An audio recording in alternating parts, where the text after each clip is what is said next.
Chapter 1. The Drowning of the Pig Cage. Oh heavens, there are dead bodies on a lake. Quick, save them. Goodness, there's another one over there. Mu Jiuxi felt herself being dragged relentlessly.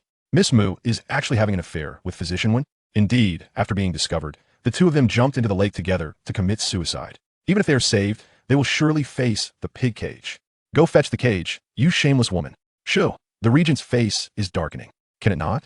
The emperor has just granted a marriage, and Mu Jiuxi does such a thing.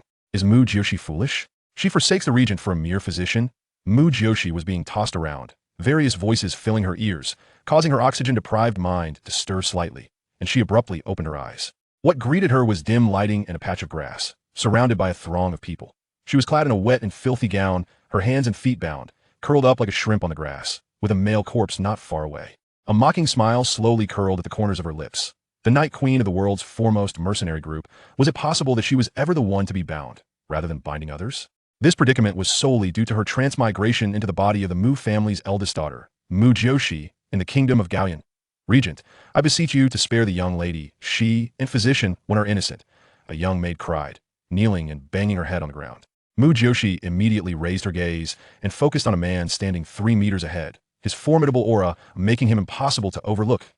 He was Mo Zun, the regent of the kingdom of Gaoyan, a man of unparalleled power. His handsome face was chiseled as if carved by a master artisan, with a prominent nose, thin lips, and penetrating black eyes filled with cold stars. His long black hair cascaded to his waist, adorned with a golden crown, clad in a robe of golden threads, with a dragon belt at his waist, his physique robust and exuding masculinity.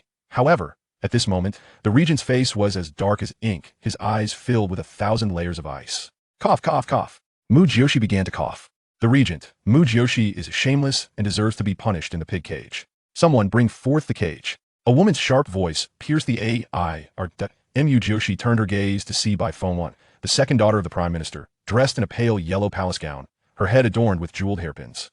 Before she could catch her breath, she was seized by guards and forced towards a cage, and when she looked at the regent, his black eyes were filled with a sinister cruelty. Mu Jiuxi, you vile creature, why did you commit such disgraceful acts? What shall your father do? What shall the Mu family do? Another woman shouted furiously. Mu Jiuxi recognized her as her original Boda's second sister, Mu Jiuxi. Stop. Let her go. Young lady, speak up, you and Physician Wen are not having an affair. The maid Luer rushed forward, gripping the cage and weeping bitterly. Get away, you wretched servant. A foot came and sent Luer sprawling with a cry. Mu Jiuxi's gaze turned to the man who stood aloof, silently observing the scene. Regent, are you a fool? Mu Jiuxi's words caused everyone to gasp. Mu Jiuxi, do you dare insult the regent?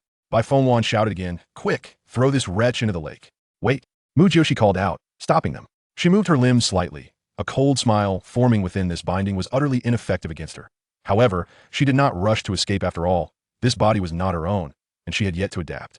Moreover, she had no desire to bear such a crime, even if she were not the original owner. Mu Jiuxi, do you have anything to say? Your lover is already dead. Why don't you join him in death? Are you not afraid he will be lonely underground? Bai Fengwan mocked again. Around her, laughter and jeers erupted. How do you know he is my lover? Did you witness me in bed with him? Mu Jiuxi's retort drew gasps from the crowd. Shameless and despicable. How can you utter such words? Yet Mu Jiuxi coldly stared at Mo Zun and said, Regent, we are betrothed. Do you believe I am blind? You forsake the most handsome man in the kingdom of Gaoyan for an inconspicuous physician? Everyone's eyes widened, many glancing at Mo Zun. Mo Zun stepped forward, his icy black eyes fixated on Mu Jiuxi, his lips curling into a wicked smile. Miss Mu, when did you start speaking well of me? Regent, though you are imperious and lacking in virtue, you are still superior to Physician Wen. If I were to take a lover, it must be one better than you. Mu Jiuxi replied, chuckling to herself. The scene felt bizarre in every way. Mo Zun's handsome face twisted slightly, his eyes narrowing as he glared dangerously at Mu Jiuxi. I am imperious? Lacking in virtue? Isn't it so? If not, grant me an opportunity to prove my innocence. Mu Jiuxi's gaze locked onto Mo Zun's, a hint of provocation gleaming in her eyes. Regent, Mu Jiuxi has been arrogant and unruly since childhood, often visiting brothels for men. Do not be deceived by her deceitful words. Mu Jiuxi interjected vehemently. Her words resonated with the crowd, who nodded in agreement. A few days ago, I even saw Mu Jiuxi flirting with the sixth prince, clearly engaged to the regent, yet she flirts about she deserves to be punished in the pig cage. Yes, punish her in the pig cage. Punish her. The crowd echoed in unison. Mo Zun's face darkened like a stormy sea, his eyes blazing with a deep crimson hue. Mo Zun, you do not wish to marry me, so you wish to kill me instead? I can prove my innocence.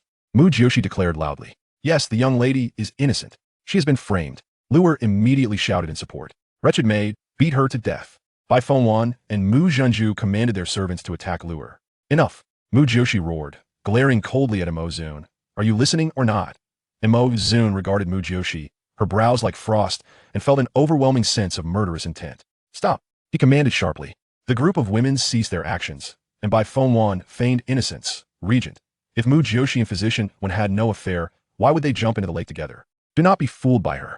Imo Zun suddenly turned to Bai Fengwan, his voice as cold as ice. Are you instructing me on how to act? No, I would not dare, Bai Fengwan stammered, dropping to her knees in fear. Imo Zun's chilling gaze swept across the crowd, and the women fell to their knees in submission. Bai Fengwan, did you witness me and physician when jump into the lake together?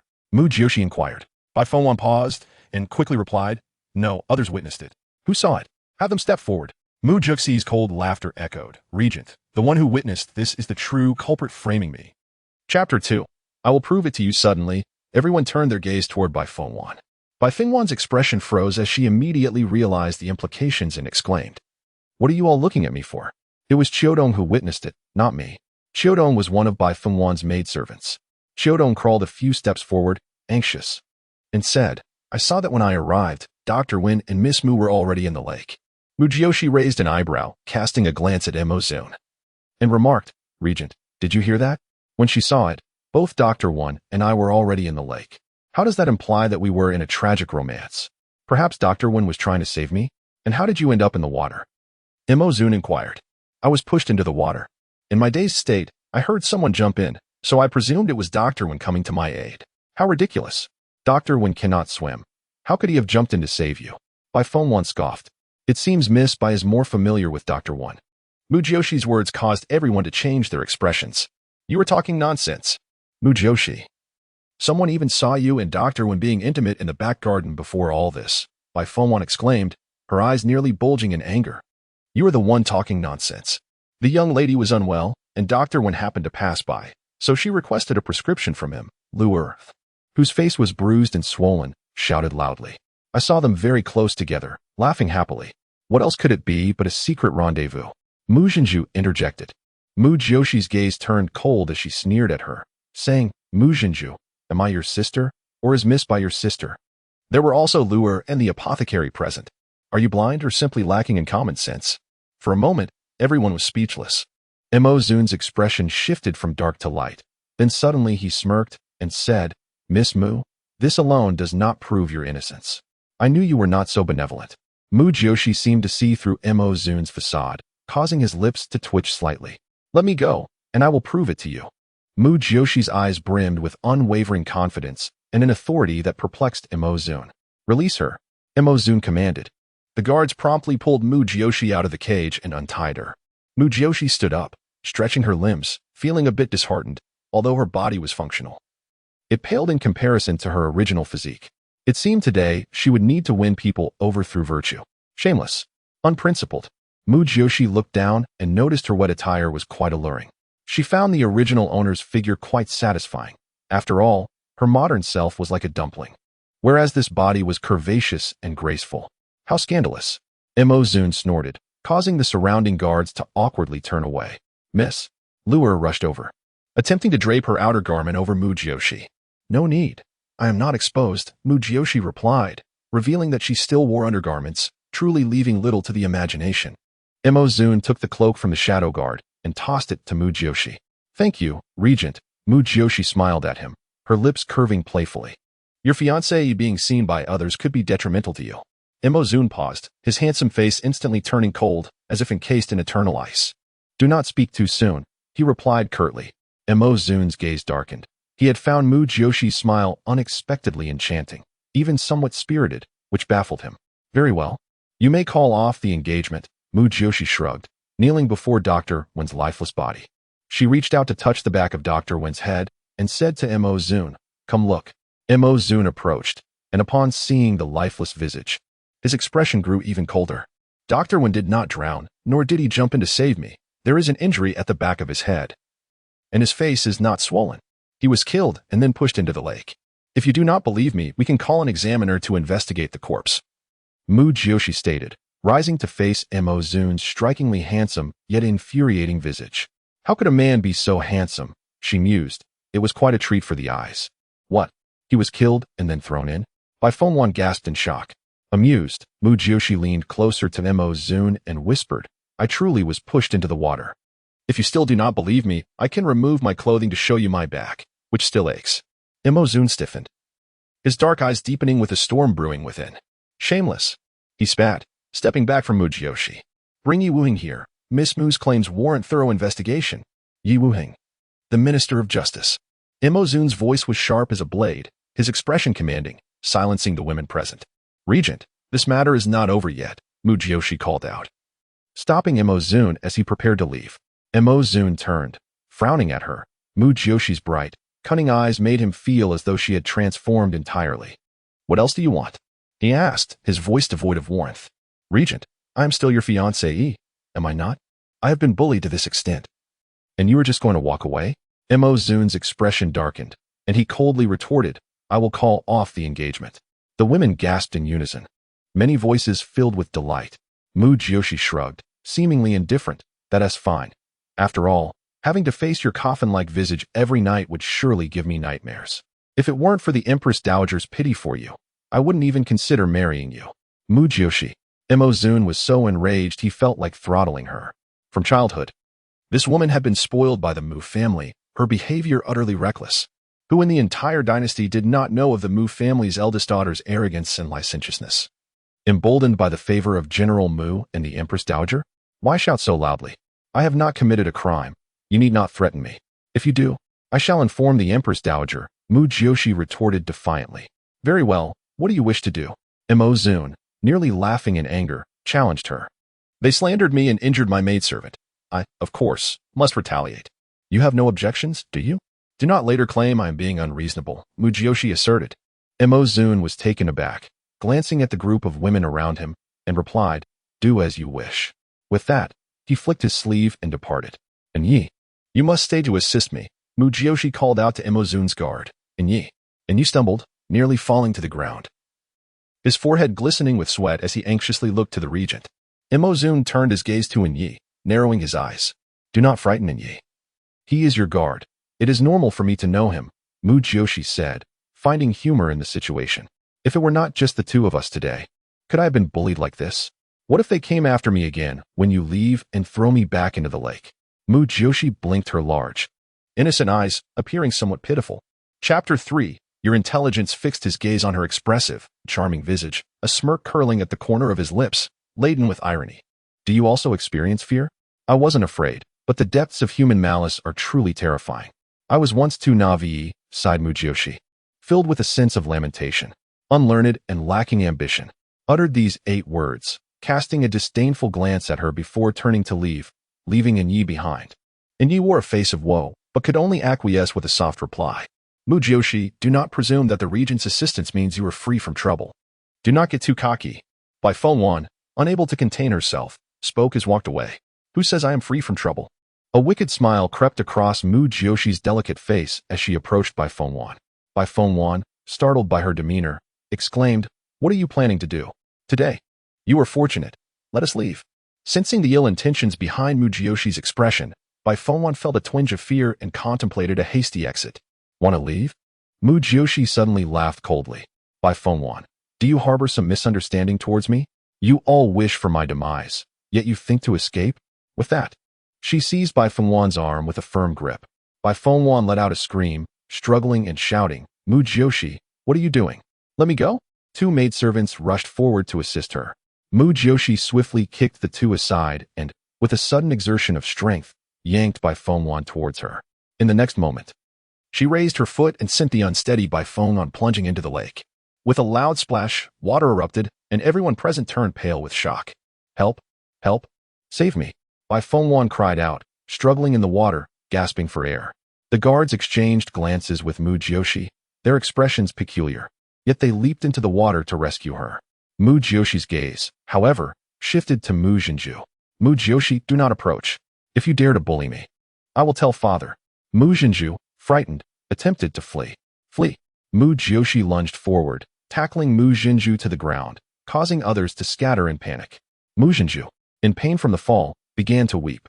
Yet, Mu Jiuxi stood up and grasped one of Mu Jiuxi's legs, dragging her towards the lake. Ah, Mu Jiuxi. Let me go? No, please, save me. Mu Jiuxi cried out in horror, realizing Mu Jiuxi's intention. Sister, sister, I was wrong. Do not throw me into the lake. I cannot swim. Mu Jiuxi sobbed and screamed.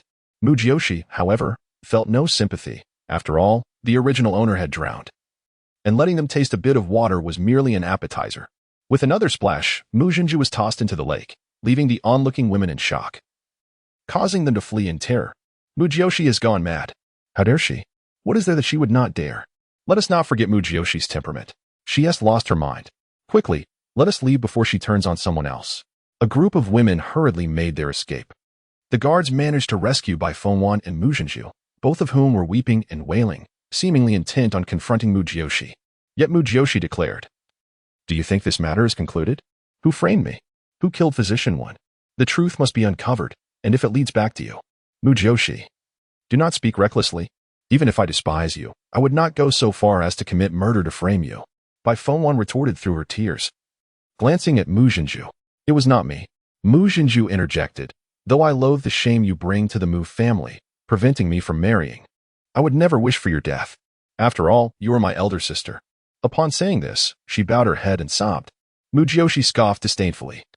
"With your limited intellect, you could hardly mastermind such a scheme. You are merely pawns being manipulated by others." The two women glared at Mu Jiuxi in anger. "What are you staring at? I came here to release lanterns with lure. How did you all end up here? What brought so many of you?" Mu Jiuxi inquired. The two women hesitated, and Mu Jiuxi quickly replied, "I was brought here by her." She gestured towards Bai Fengwan.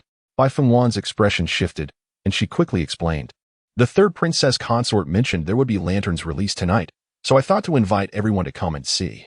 Who knew you would be here?" The third princess consort? Mu Jiuxi's mind conjured the image of a noble and elegant young woman, her brows slightly furrowing in reaction. "Yi, how did the regent come to be here?" Mu Jiuxi turned to Yi. Yi promptly replied, "It was the Empress Dowager who requested the regent to come see the eldest daughter.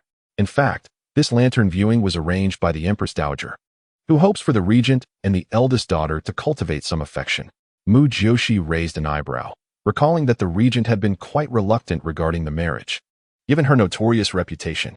Yet the Empress Dowager favored Mu Jiuxi and valued the regent, wishing to bring them together. The condition was that Mu Jiuxi must not bring shame to the regent before the marriage and should learn the arts of womanhood to become a suitable consort for the regent's household. "Lure, where were you when I fell into the lake?" Mu Jiuxi suddenly asked her maid. Lure, wiping her tears, Lure replied, "Miss, did you not ask me to fetch a few lotus lanterns? When I returned, I saw you floating." Lure was truthful. 2 lotus lanterns lay in the grass nearby, and you pointed to the trampled paper lanterns. Mu Jiuxi nodded. "Therefore, Lua holds no suspicion. The Minister of Justice will surely investigate this matter thoroughly. If you do not wish to become scapegoats, you must reveal everything you know, otherwise, I fear the next to perish may be you." With that, Mu Jiuxi took Lure by the hand and walked away, Yi darkening his gaze and promptly following. Bai Fengwan and Mu Jiuxi exchanged glances, fear evident in their eyes. Upon returning to the courtyard, Mu Jiuxi turned to Yi and said, "Yi, return and inform the regent that if he can help me uncover the true culprit, I shall agree to annul the engagement. Otherwise, he shall not pass the Empress Dowager's scrutiny." Yi, taken aback, exclaimed, "Miss, do you not wish to become the regent's consort?" "Everyone knows I am infatuated with the 6th prince's beauty," Mu Jiuxi shrugged. "Your regent is full of peculiarities and possesses an icy demeanor. What is there to admire?" Yi's expression darkened, and without another word, he turned to leave. "Yi, I forgot to mention, I quite like your name," Mu Jiuxi called after him, laughing lightly. "Yi, Dark Knight," Mu Jiuxi mused, recalling her modern identity as the Queen of the Dark Knight. She could not help but feel a tinge of disinterest in her current circumstances. She merely hoped that the days ahead would not be too monotonous. As the night deepened and tranquility enveloped the surroundings, Mu Jiuxi lay on her bed, organizing the original owner's thoughts, when suddenly, the sound of a cuckoo echoed from outside the window. Mu Jiuxi promptly rose, lit the oil lamp, and opened the window. Chapter for the marriage must be annulled as soon as the window was opened. A dark figure leaped inside. "Miss, are you unhurt?" The intruder, a man clad in black, immediately knelt before Mu Jiuxi upon seeing her. Mu Jiuxi shook her head and urged him to rise. I am fine. Has father learned of today's events? Master has just found out, and, in his fury, shattered a table. It is evident that someone intends to harm the young lady, likely to prevent her from marrying the regent. Yihan was one of General Mu's covert guards. Does father suspect who wishes to harm me? Mu Jiuxi inquired. After a moment of contemplation, Yihan replied, Master finds two individuals particularly suspicious, the third princess, Xiao Lingwei, and Miss Bai Qing. Mu Jiuxi fell silent. She too had her doubts regarding the third princess.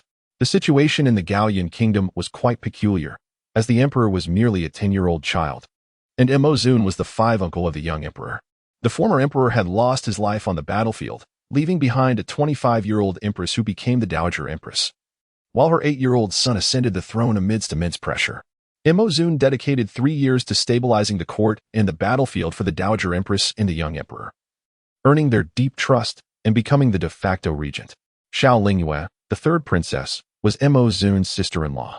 Years prior, she and Mo Zun had shared mutual affection, but due to her father's disdain for the young emperor, she sided with the ambitious third prince, thereby being compelled to marry him. Consequently, Mo Zun employed an iron-fisted approach, leading to the Xiao family's downfall and leaving the third prince crippled. Yet, in exchange for her life, the Dowager Empress, considering that Xiao Lingwei had borne a daughter, ceased her inquiries and continued to treat her as royal kin. With such a complex history, Xiao Lingwei harbored both love and resentment towards Mo Zun. Mu Jiuxi speculated that perhaps Xiao Lingwei still loved Mo Zun and wished to prevent him from marrying. After all, a woman's possessiveness and jealousy could be formidable. Rumors circulated that the regent, now 23 and still unmarried, remained unable to forget Xiao Lingwei. At only 21, Xiao Lingwei might still have feelings for him, and their clandestine connections could not be ruled out. Contemplating this, Mu Jiuxi pouted. While the third princess is indeed suspicious, what motive could Miss Bai have to harm me? She furrowed her brow.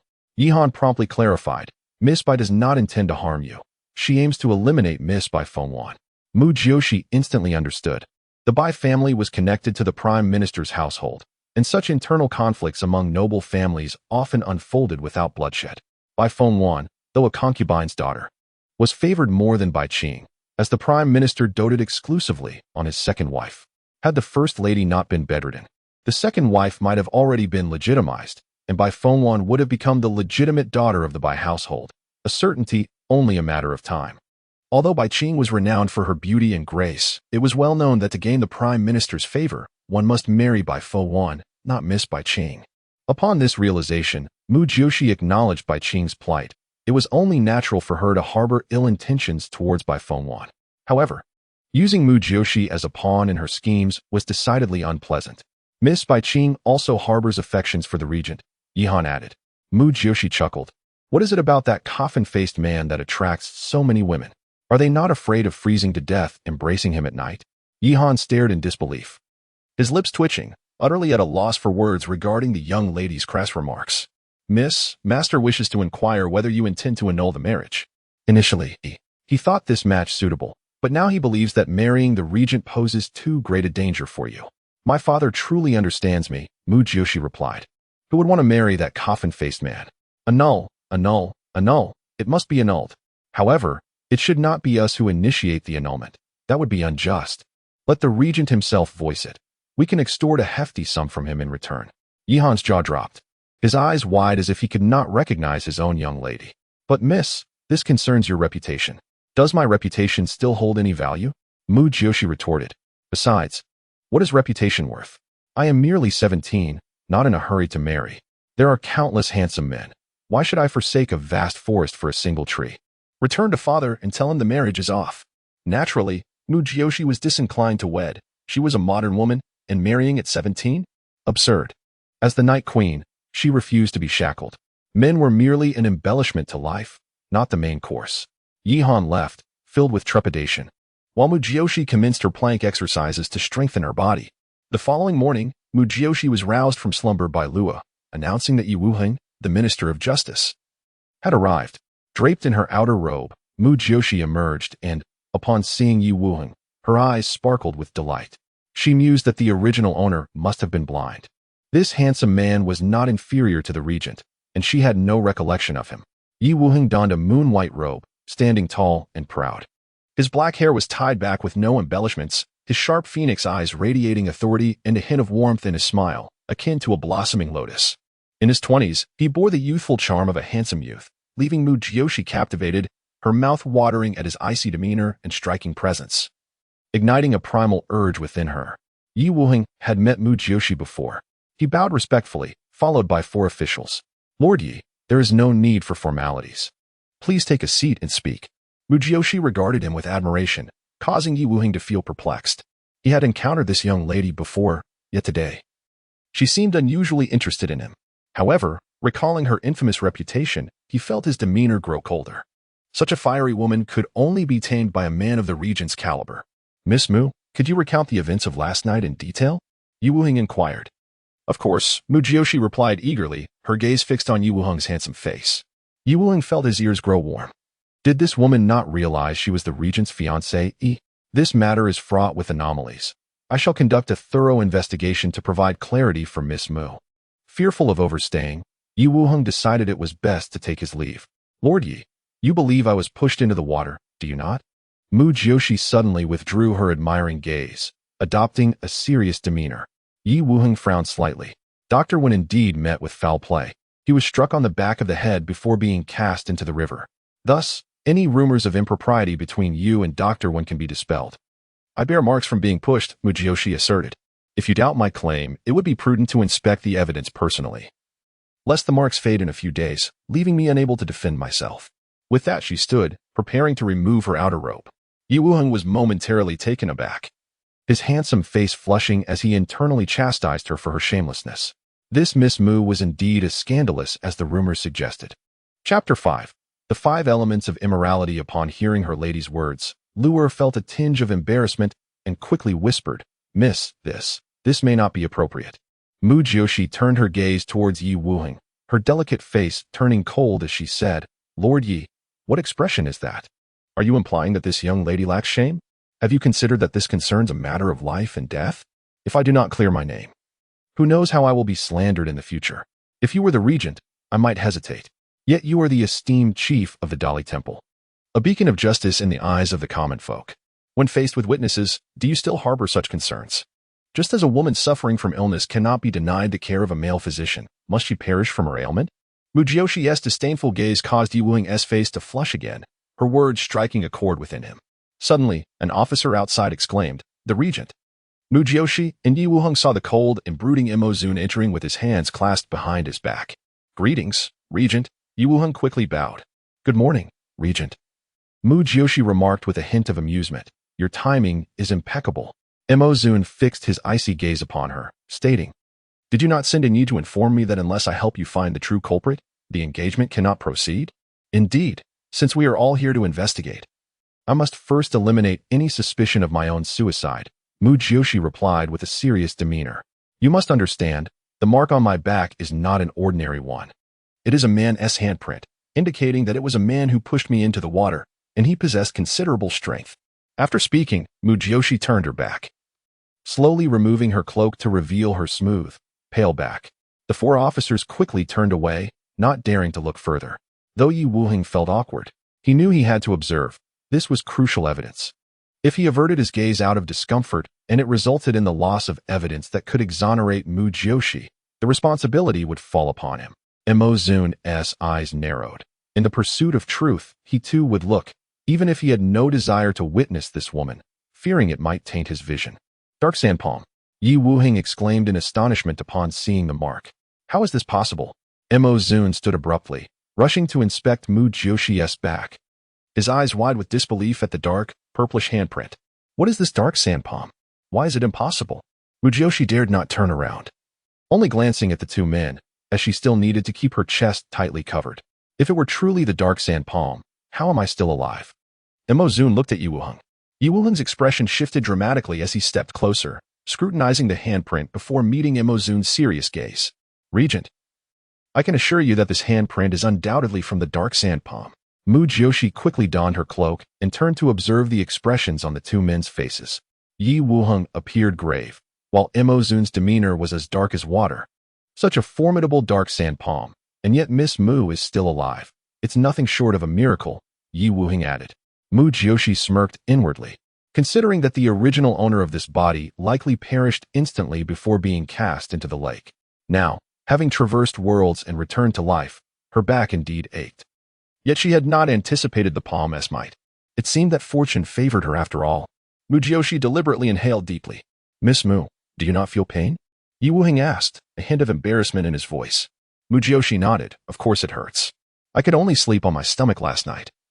And it feels somewhat better this morning. However, it should not pose a significant issue.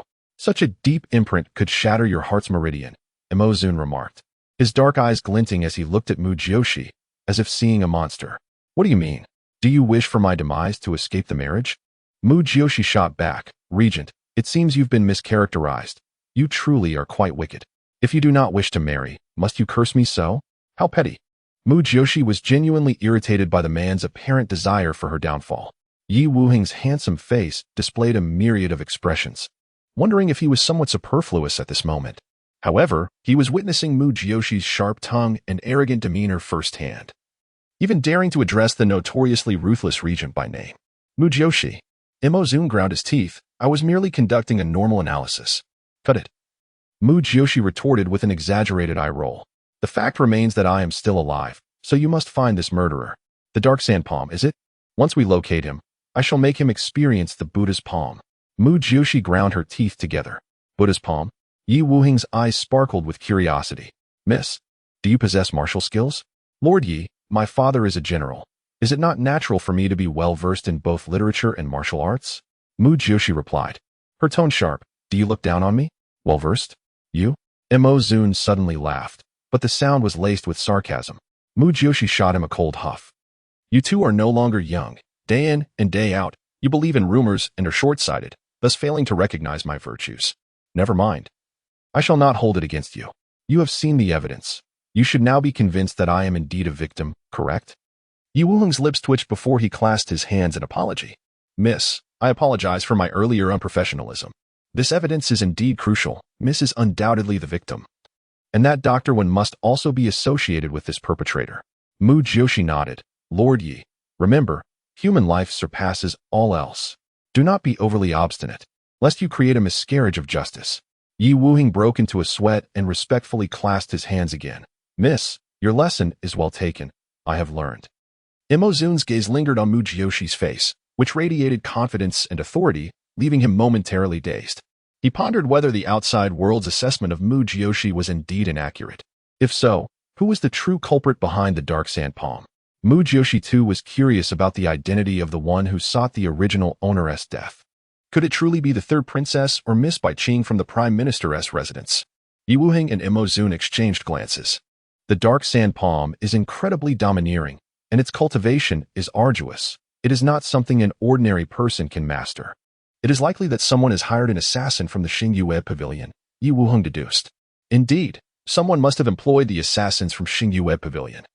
Mo Zun replied in a low voice. Yi Wuheng nodded in agreement. Xingyue Pavilion? Assassins? Mu Jiuxi's eyes lit up with excitement. It seemed she had stumbled upon her old profession. The two men looked at Mu Jiuxi's animated expression in surprise, wondering if there was something amiss in her mind. "It is quite possible, but capturing them will not be easy. You are still alive, and the assassin will undoubtedly return," Mo Zun remarked. Casting a subtle glance of schadenfreude at Mu Jiuxi, Yi Wuheng shot a glance at the regent, reflecting on how much he despised this marriage arrangement. Mu Jiuxi was momentarily stunned before bursting into hearty laughter. Chapter 6. Out of reach, Mo Jiuxi and Yi Wuheng observed Mu Jiuxi, who was laughing uncontrollably, with furrowed brows. Was this woman mad? What was so amusing? "Miss," said Lu Er, unable to contain herself. Yi Wuheng frowned and asked, "Are you not afraid the murderer will return to kill you? Come on, let him come. I wish to see which fool dares to attempt my life." Mu Jiuxi's eyes narrowed, her fist clenched, and an aura of coldness and bloodlust emanated from her, akin to a king of the night surveying his domain. Mo Zun and Yi Wuheng exchanged shocked glances, their expressions reflecting their astonishment. The power radiating from Mu Jiuxi was formidable. This was not the demeanor of a spoiled young lady, but rather that of a ruthless executioner steeped in bloodshed. How could this be? Are our eyes deceiving us? After a cold laugh, Mu Jiuxi retracted her aura and turned to the two men, suddenly coughing and saying, "This time I was careless. If the murderer dares to return, I promise he will not leave. Mu Jiuxi, this is not a game. The murderer possesses dark skills and is no weakling. Your meager abilities will hardly allow you to escape. Zun retorted scornfully. Mu Jiuxi cast him a sidelong glance and scoffed. I have heard that the regent is quite skilled. How about a friendly spar? Is it not true that last year during the autumn hunt, the young lady was frightened by a hare and fell from her horse? What a joke. If I were to take first place in everything, how would others find their footing? Sometimes, one must be humble, do you understand? Shameless. Mu Jiuxi's unabashed attitude infuriated Zun, darkening his handsome face. Shameless? Is it shameless to seek a challenge? Perhaps you are the one afraid. Mu Jiuxi had become quite familiar with her current body, finding it satisfactory enough to yield about 70% of her previous prowess. According to the original owner's memories, many in this alternate world possessed martial skills and inner strength. But most were merely stronger than ordinary folk, with few true masters. However, both the regent and Yi Wuheng were indeed among the rare skilled individuals. She was eager to discover how high the so-called masters truly soared. You are not worthy, Zun declared, turning to leave. Not worthy? Mu Jiuxi scoffed at his retreating figure. You shall see the day when you cannot reach me. Suddenly, a gust of cold wind swept through the room, and Zun moved swiftly, appearing before Mu Jiuxi. He reached out to grasp her neck, his dark eyes blazing with fury. This woman continuously dared to provoke the regent's authority. She needed to learn a harsh lesson. Mu Jiuxi's instinct for danger kicked in, and she swiftly tilted her head, evading Zun's powerful grasp. Not deterred, he attempted to seize her again. Mu Jiuxi fell to the ground, supporting herself with one hand, narrowly escaping his attack once more. What's this? Unable to land a surprise attack, yet you continue? Zun's body froze, his face cold as winter. Looking down at Mu Jiuxi, who lay mockingly before him, a flicker of surprise crossed his heart.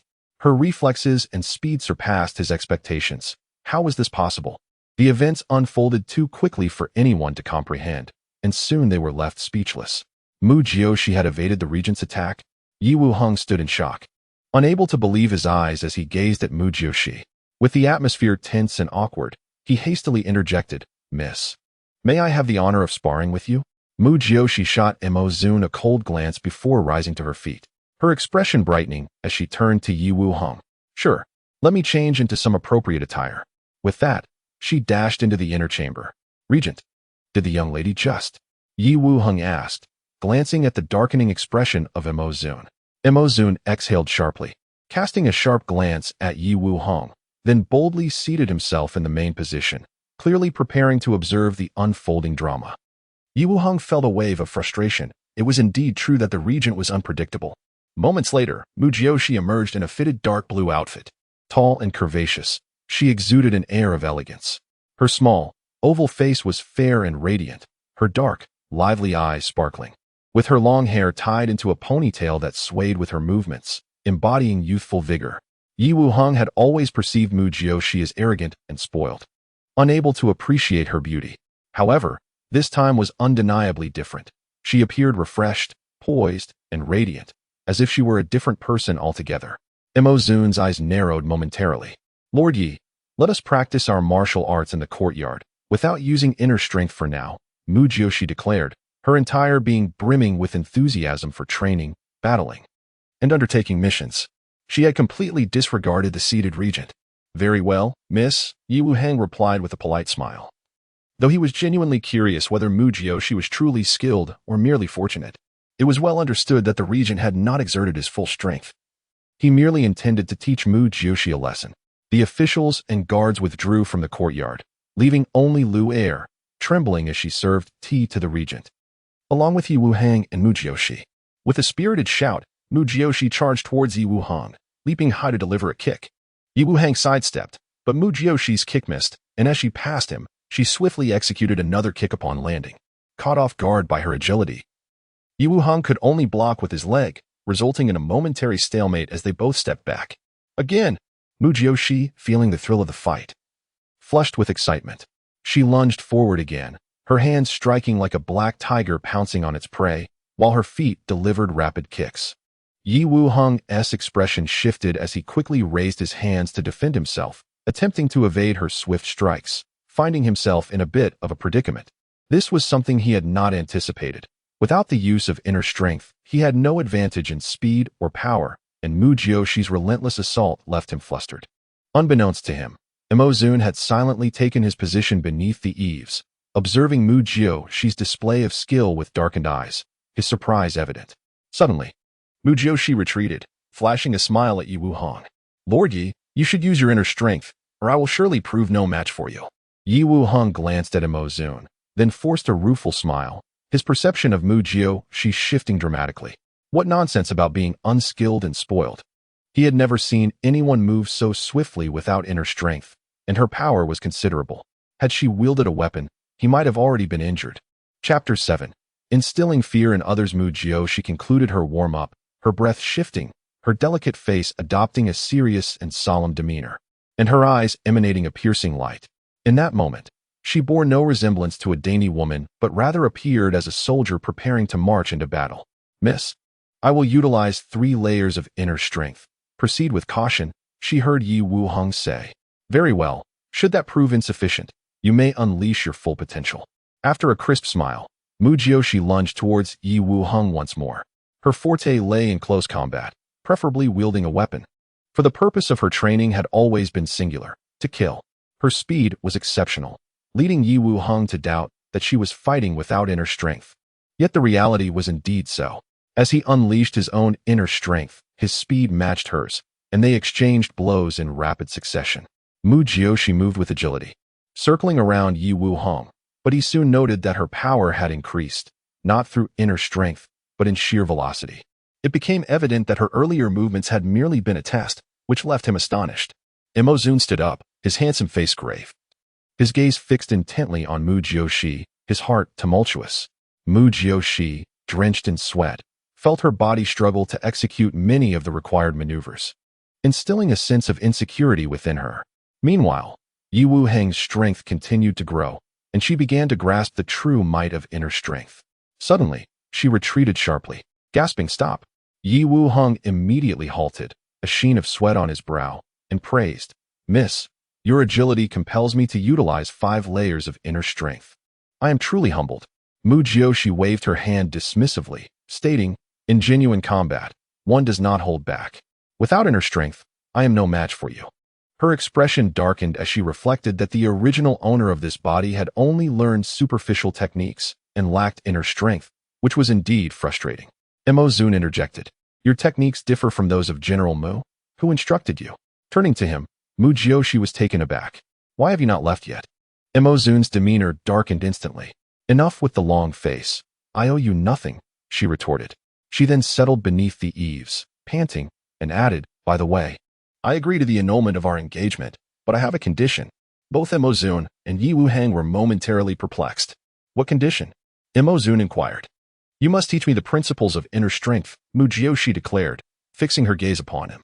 Imozun was momentarily speechless, and Yi Wuhang's expression shifted. "You wish to take me as your master?" Imozun asked, furrowing his brow. Mu Jiuxi exclaimed, "Of course not. I merely wish to learn the principles of inner strength. Is that not permissible?" Yi Wuhang quickly explained, "Miss. The inner strength principles of each sect are not shared lightly. The Mu family should possess its own teachings." Mu Jiuxi shrugged. "Isn't he the war god of Gaoyun? His techniques must be superior." "Imozun, can you truly not teach me?" "Absolutely not." Imozun replied emphatically. "Then let us wed. As family, you may teach me," Mu Jiuxi flirtatiously suggested. "Dream on." Imozun scoffed. "I have already requested the annulment of our engagement from your father. My father listens to me. Even if he agrees, what of it? I have ways to ensure you cannot withdraw from the engagement. For instance, you just saw my body. Shouldn't you take responsibility?" "You shameless!" Imozun exclaimed, his eyes wide with indignation. Yi Wuhang felt exceedingly awkward, having also seen. Lord Yi was investigating a case. You were not. The purity of a woman is of utmost importance. I shouldn't need to remind you. If I were to speak to the Empress Dowager, who do you think she would support, me or you? Mu Jiuxi, do not push your luck." Imozun trembled with rage, clearly astonished by such brazen audacity. "You previously claimed that if you found the true culprit, you would annul the engagement, yet now you renege? Very well, you have 3 days. If you cannot provide the true culprit, I mean the mastermind, not a hired assassin, then you must teach me the inner strength principles. I promise to keep it confidential. How does that sound?" Mu Jiuxi challenged, lifting her chin defiantly. What? Are you lacking confidence in yourself? You cannot find the mastermind in 3 days? Lord Yi can assist you. After all, I am being quite generous, am I not? Two of Gao Yun's most renowned intellects should not find this insurmountable, should they? Her scornful and sharp gaze left both men feeling slightly scorched. Yi Wuheng glanced at Mo Zun, a look of resignation on his face. Mu Jiuxi. There is no need for such provocation, I agree, but you best honor your word. Mo Zun finally stated coldly after deliberation. A gentleman's word is as good as a chariot drawn by 4 horses. Mu Jiuxi laughed heartily, rising to extend her palm towards Mo Zun, sealing their pact with a clap. Mo Zun's lips twitched as he reciprocated the gesture. Mu Jiuxi beamed at him, her radiant smile almost blinding him. Yet, Mo Zun's entire demeanor grew even colder. The two men soon departed, and Lu Er expressed her astonishment. Miss, how have you become so formidable? I have always been capable. I merely preferred to remain inconspicuous. However, having nearly met my demise this time, I cannot afford to be low-key any longer. I must instill fear in everyone to ensure my safety, Mu Jiuxi replied with a sinister smile, causing Lu Er to feel as though she had transformed into a different person entirely. The case surrounding the death of physician Wen Yu concluded at the royal villa, and the Empress Dowager's attempts to foster a relationship between Mo Zun and Mu Jiuxi had come to naught. The following morning, at the residence of General Mu Jiuxi returned home to the sound of a woman wailing loudly. It's the second miss, Lu Er quietly informed her. She is quick to return and lodge a complaint, Mu Jiuxi remarked with a smirk. It seems I was the one nearly killed. As her words fell, the chief steward, Mu Bo, approached. Miss, you have returned. The first madam is ill again and is asking for you. What? My mother is ill again? Panic surged within Mu Jiuxi, as the bond between the original owner and her mother was deeply affectionate, and she felt a profound empathy. Yet, her mother had always been frail, frequently bedridden, and requiring medicine. Jiuxi, a woman's voice suddenly called out, halting Mu Jiuxi in her tracks as she prepared to visit her mother. She turned to see second Madame Lu Weiya approaching briskly, a gentle smile adorning her beautiful face, followed closely by the tear-streaked Mu Jiuxi and several maids. Greetings, second Madame, Mu Jiuxi curtsied. Jiuxi, I heard you suffered at the royal villa. Are you all right? Second Madame asked, tenderly grasping Mu Jiuxi's hands and inspecting her closely. Second Madame, I am fine. Mu Jiuxi replied, recalling the original owner's amicable relationship with Lu Weiya. Mother, you always protect her. Am I your daughter? Or is she? Mu Jiuxi interjected, her face a picture of grievance and defiance. She pushed me into the lake. Jiuxi, what nonsense are you spouting? Have you forgotten your manners? Second Madame shot a sharp look at Mu Jiuxi. How have I taught you? Jiuxi is your elder sister. While we are away, you must look out for one another. Instead, you allowed by phone want to manipulate you against your sister, and you dare to complain? Apologize to Jiuxi at once. The sudden turn of events left Mu Jiuxi feeling somewhat awkward. Just as she was about to respond, an elderly woman rushed out, exclaiming, Miss, it is dire.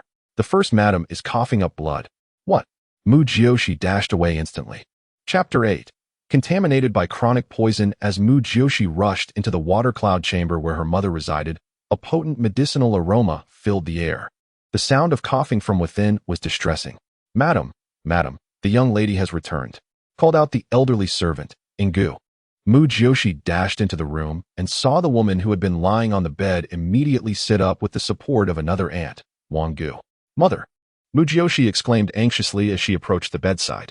However, upon seeing her mother's pallid complexion, a chill ran through her. The hue was an alarming bluish-white, indicating a serious ailment, much worse than she had remembered from the original owner's recollections.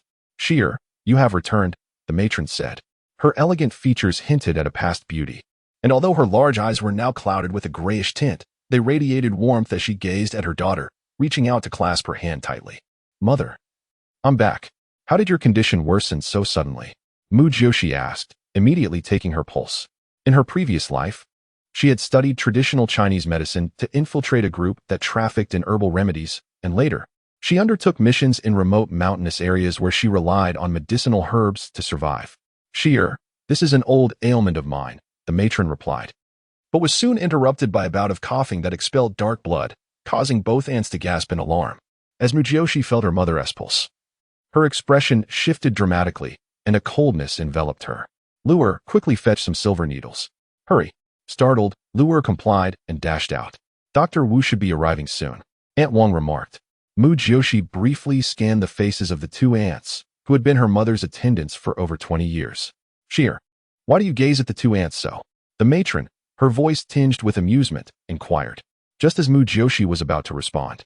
An anxious voice from outside interrupted, Sister, are you all right? It was Lu Weiya, who hurriedly entered, followed closely by Mu Jiuxi. Sister, you must be careful. It's autumn now, and the weather is getting chilly. You cannot catch a cold. I had the servants stew some snow pear and fritillaria for you. You should drink more, Lu Weiya said, her expression filled with concern, evoking memories of the original owneress past. In her recollections, the second mistress was indeed a gentle and gracious woman, fostering a harmonious relationship with her mother while doting on her legitimate daughter. It was said that after giving birth to Mu Jiuxi, her mother had fallen ill, unable to conceive again, prompting Mu Jiuxi's father to marry the second mistress. Lu Weiya had since given birth to twins, Mu Jiuxi and her younger brother Mu Yanchun. Although the matron shared a deep bond with General Mu, she felt a sense of obligation towards the second mistress, treating her as an equal. The second mistress, in turn, bore no grudges, and their camaraderie resembled that of sisters. Madam, why has your condition worsened so? Mu Jiuxi expressed genuine concern, for the matron treated her well, no less than Mu Jiuxi. The matron believed in equal treatment among her daughters, but the second mistress was often stricter with Mu Jiuxi, while she indulged Mu Jiuxi. Jiuxi, has your sister been bullying you again? The matron asked, noticing the traces of tears on Mu Jiuxi's face. The second mistress quickly interjected, Sister, do not worry about this. Jiuxi needs to learn from her mistakes. She hasn't even apologized to Sheer yet, casting a sharp look at Mu Jiuxi. Sheer, Jiuxi is still young. As the older sister, you should be more forgiving. A harmonious family leads to prosperity, the matron gently admonished Mu Jiuxi. Mu Jiuxi nodded, Mother, I understand. I was merely teasing my sister. Please, lie down and rest. Turning to the second mistress, she added, It's rather cramped in here. Perhaps we should all step outside. The air in the room felt stifling to Mu Jiuxi. After a few exchanges, the second mistress led everyone out. Once Luer returned with the silver needles, Mu Jiuxi requested everyone to leave, leaving just herself and her mother. Sheer, when did you learn medicine? The matron asked, gazing at her daughter with a mix of affection and concern as she lay down. Mother, please do not speak. Allow me to treat you, Mu Jiuxi replied. Her heart racing with shock. Her mother was not merely ill but had been poisoned. The toxicity was severe and had accumulated over many years, leading to her deteriorating health. Mu Jiuxi inserted over 20 silver needles into her mother to block the poison that threatened her heart, but to expel the toxin, antidotes were necessary. The poison was colorless. The silver needles did not darken upon contact, yet there was a faint, elusive scent of agarwood in her mother's blood. A thought crossed Mu Jiuxi's mind as she glanced at the window. On a wooden cabinet by the window, a stick of agarwood incense was burning, its delicate smoke wafting gently, although its fragrance was overshadowed by the medicinal aroma. Mother, do you light agarwood incense every day? Mu Jiuxi inquired. The matron paused, then smiled. Yes, agarwood calms the mind. I have been doing so for over a decade. Initially, it was you who insisted, wasn't it? Not quite. I remember struggling to sleep. And Aunt Wang suggested agarwood for rest. Since then, I have lit it every night. Aunt Wang? A flicker of realization crossed Mu Jiuxi's eyes. What is it? Why do you ask? The matron questioned, puzzled. Mother, you are not ill. You have been afflicted with a chronic poison that has accumulated over the years and is now on the verge of manifesting. Mu Jiuxi lowered her voice. What? The matron's body trembled, her expression shifting to one of alarm. How could this be? Mu Jiuxi urged, making a gesture for silence. Mother, do not alarm yourself. This poison must have been administered by someone close to you. With that, she rose silently and approached the door, opening it swiftly. Miss. Aunt Wang nearly stumbled inside, her face turning pale upon seeing Mu Jiuxi. Mu Jiuxi's gaze fixated on Aunt Wang, yet she remained silent. Auntie, why did you not announce your presence when you stepped out? Dr. Wu has arrived, and I was just about to report, Aunt Wang fretted. Indeed. Figures rushed into the courtyard, with Ingu exclaiming about the matron's blood loss. An internal smirk crossed Mu Jiuxi's mind, though her expression remained impassive. Aunt Wang, please fetch a piece of century-old agarwood from the pharmacy. Agarwood. Aunt Wang was taken aback. The agarwood in Mother S' room has lost its effect. Burning agarwood will provide better tranquility, and the pharmacy is sure to have some, Mu Jiuxi explained. Oh, I will go at once, Aunt Wang said, beads of sweat forming on her forehead as she averted her gaze from Mu Jiuxi, hastily departing. Lua, Mu Jiuxi called, quickly instructing her with a few whispered words. Lua, startled, ran out after her. Sheer, the matron called from within.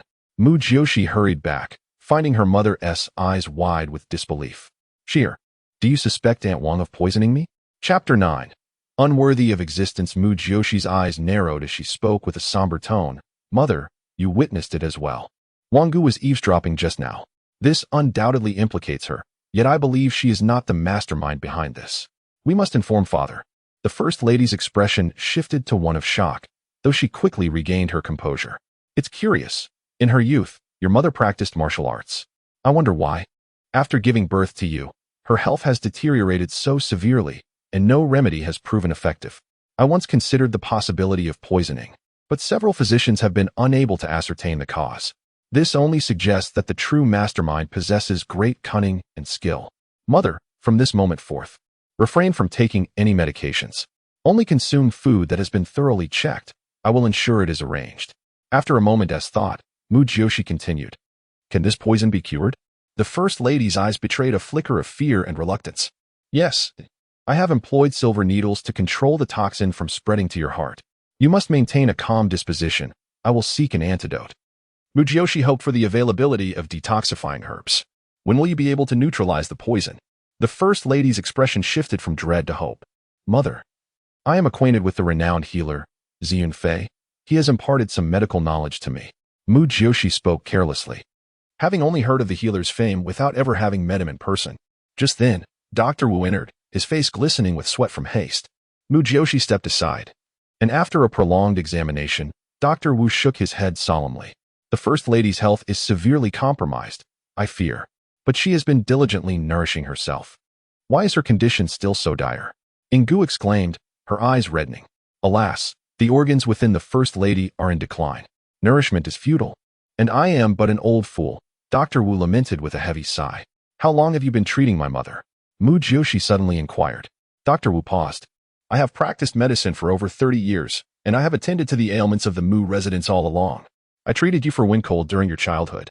The First Lady exchanged a glance with Mu Jiuxi, who, although she intended to ask more, promptly fell silent. When the master returns, let him come here. The First Lady instructed Ingu wearily. Ingu wept in agreement as she escorted Dr. Wu out. After a brief conversation with her mother and ensuring 2 maidservants would attend to her, Mu Jiuxi stepped outside. It had been over half an hour, and Lu had yet to return, which was unusual. She had merely instructed Lu to follow Wang Gu to obtain the agarwood.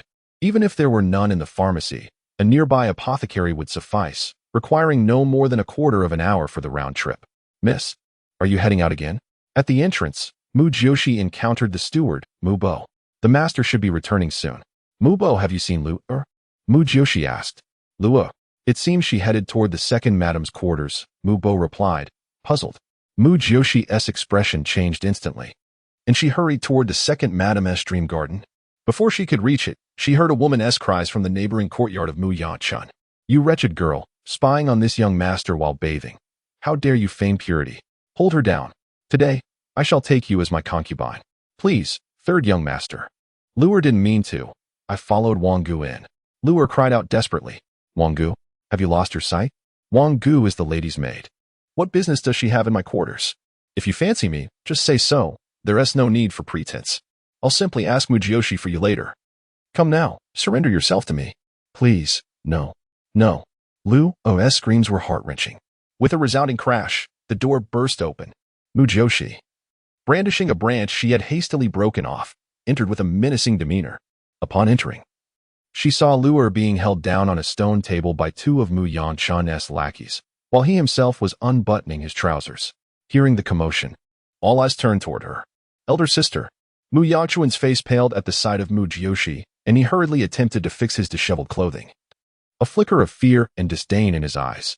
Mu Yanchun, the younger brother of Mu Jinju, was a 15-year-old lad already towering in stature. Yet he had long been a target of Mu Jiuxi's bullying, instilling within him a blend of fear and resentment. Miss, save me. Lu sobbed. The 2 lackeys, frightened, released her, and Lu quickly scrambled off the table, rushing to hide behind Mu Jiuxi. Miss, Wang Gu entered the third young master's chamber. Are you unharmed? Mu Jiuxi turned to assess Lu Er, relieved to see her clothing intact. Lu Er shook her head through tears.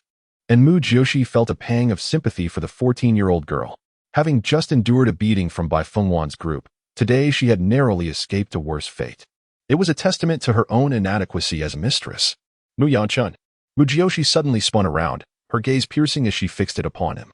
How dare you lay hands on my servant? You seek death. Fueled by fury, she advanced without hesitation, striking him mercilessly with the branch. Ah! The piercing cries echoed. Mu Jiuxi, have you lost your mind? Stop. As one lackey rushed to intervene and another fled in haste, Mu Jiuxi continued her assault with unrelenting ferocity. Soon, Mu Yanchun and his lackeys were left in tatters, their clothes ripped and skin bruised. Mu Jiuxi remained unsated, while Lu Er watched in terror, her eyes wide. Miss, this is for me, but if it continues, something terrible will happen. Miss, please, stop. You might kill the third young master. Lu Er pleaded desperately. Help, someone. Mu Yanchun writhed on the ground, attempting to evade her strikes, yet he was struck with every blow. Cease this at once. A commanding voice rang out from outside. Mu Jiuxi smirked, delivering one final blow to Mu Yanchun's groin, eliciting a blood-curdling scream as he curled into a ball, cradling himself. Turning, she met the cold gaze of the figure at the door. To her shock, standing behind her father was the regent, Mo Zun. Sierra, what are you doing? Yangchun is your brother. Mu Tianxing, the general, had just returned from court and was aghast at the sight of his son's battered state, his expression filled with rage. Father, how can such a beast be worthy of the title of brother? Mu Jiuxi retorted, disregarding her father's reaction as she smirked at the bemused Mo Zun. Regent, have you come to call off the engagement? Have we found the true culprit? Mo Zun's dark eyes bore into her, observing her fierce countenance, flushed from the confrontation. And he marveled at her audacity. My heavens, Yangchun, the second madam, Lu Weiya, rushed in from behind, her wails piercing the air as she beheld her son's condition. Father, mother, Mu Jiuxi has gone mad. Mu Yanchun trembled, casting a resentful glare at Mu Jiuxi. Chapter 10. Unruly and unrefined, the second madam, Lu Weiya, rushed in upon seeing her son so grievously injured, immediately bursting into tears as she implored, Yangchun, what mischief have you engaged in to provoke Jiuxi to such a state? Mother, it was she who attacked me. I hardly did anything at all. Mu Yanchun, equally distraught, cried out, Father, you must stand up for me. What transpired here? Even if Yangchun erred, as his elder sister, you should not have resorted to such violence. General Mu, filled with concern, promptly summoned Dr. Wu. Mu Yanchun was his only son, the heir to their lineage. Suddenly, Lua knelt on the ground, anxiously declaring, It is all my fault. It has nothing to do with the young lady. Luer, do not kneel so readily. This wretch nearly assaulted you. Why do you defend him? If he were not my brother, I would have castrated him on the spot. Mu Jiuxi's words left everyone gasping in shock. Yangchun, is what Jiuxi said true? You did that to Lua? The second madam looked at her son in disbelief. You little rascal, you truly did that to Lua? General Mu was also taken aback. No. It was Luer who spied on me while I bathed. I thought since mother was looking for a maid for me, I might as well take her. Mu Yangchun hastily explained. 15 years old, yet thinking of a concubine. Are you not afraid of a rod turning into a needle? Mu Jiuxi retorted coldly. Uffed. The regent prince behind them could not contain himself and chuckled aloud. Mu Jiuxi, General Mu's face turned crimson. How could he have known that his daughter was so uncouth, especially with her fiancé, the regent prince, present? Regent prince. It is my negligence that has led to this spectacle, Mu Tianxing said awkwardly. After the morning court, the regent prince had pressured him to break off the engagement. He understood his daughter wished to end it, but such a favorable match was hard to relinquish, so he had brought the suitor back for her to face. If the regent prince were to become his son-in-law, it would be a matter of great pride for the Mu family. Yet, the regent prince had always looked down upon Mu Jiuxi as a spoiled and willful girl, and now he had witnessed her violent and crude behavior firsthand.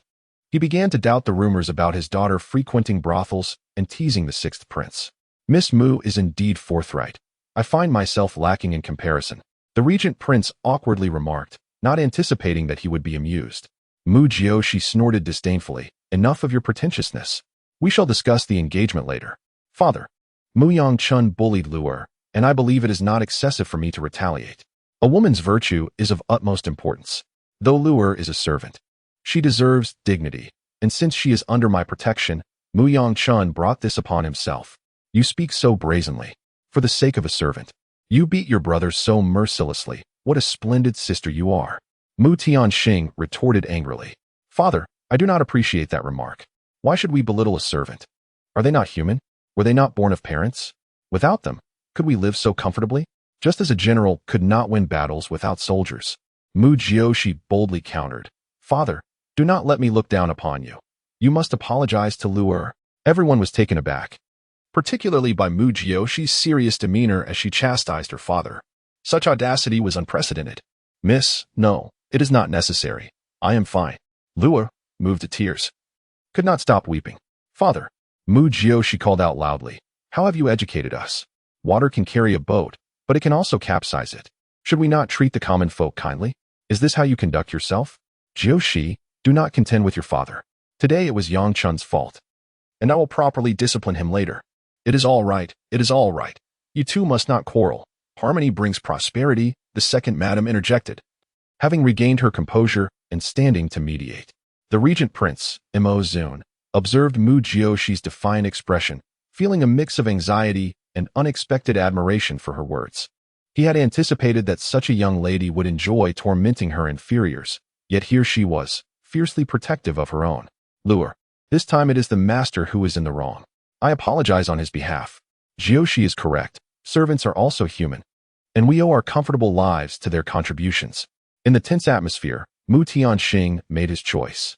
Instantly, Mu Jiuxi's stern expression softened into a radiant smile as she rushed to her father's side, wrapping her arm around his, sweetly exclaiming, "This is my heroic father. Our family must uphold the right values. You impudent girl, while it is true that your father erred, do you not feel any remorse for beating your brother so severely?" Mu Tianxing was swiftly charmed by his daughter's playful demeanor, his mood lifting, eyes filled with affection. Father, the fault lies with you for not educating him properly.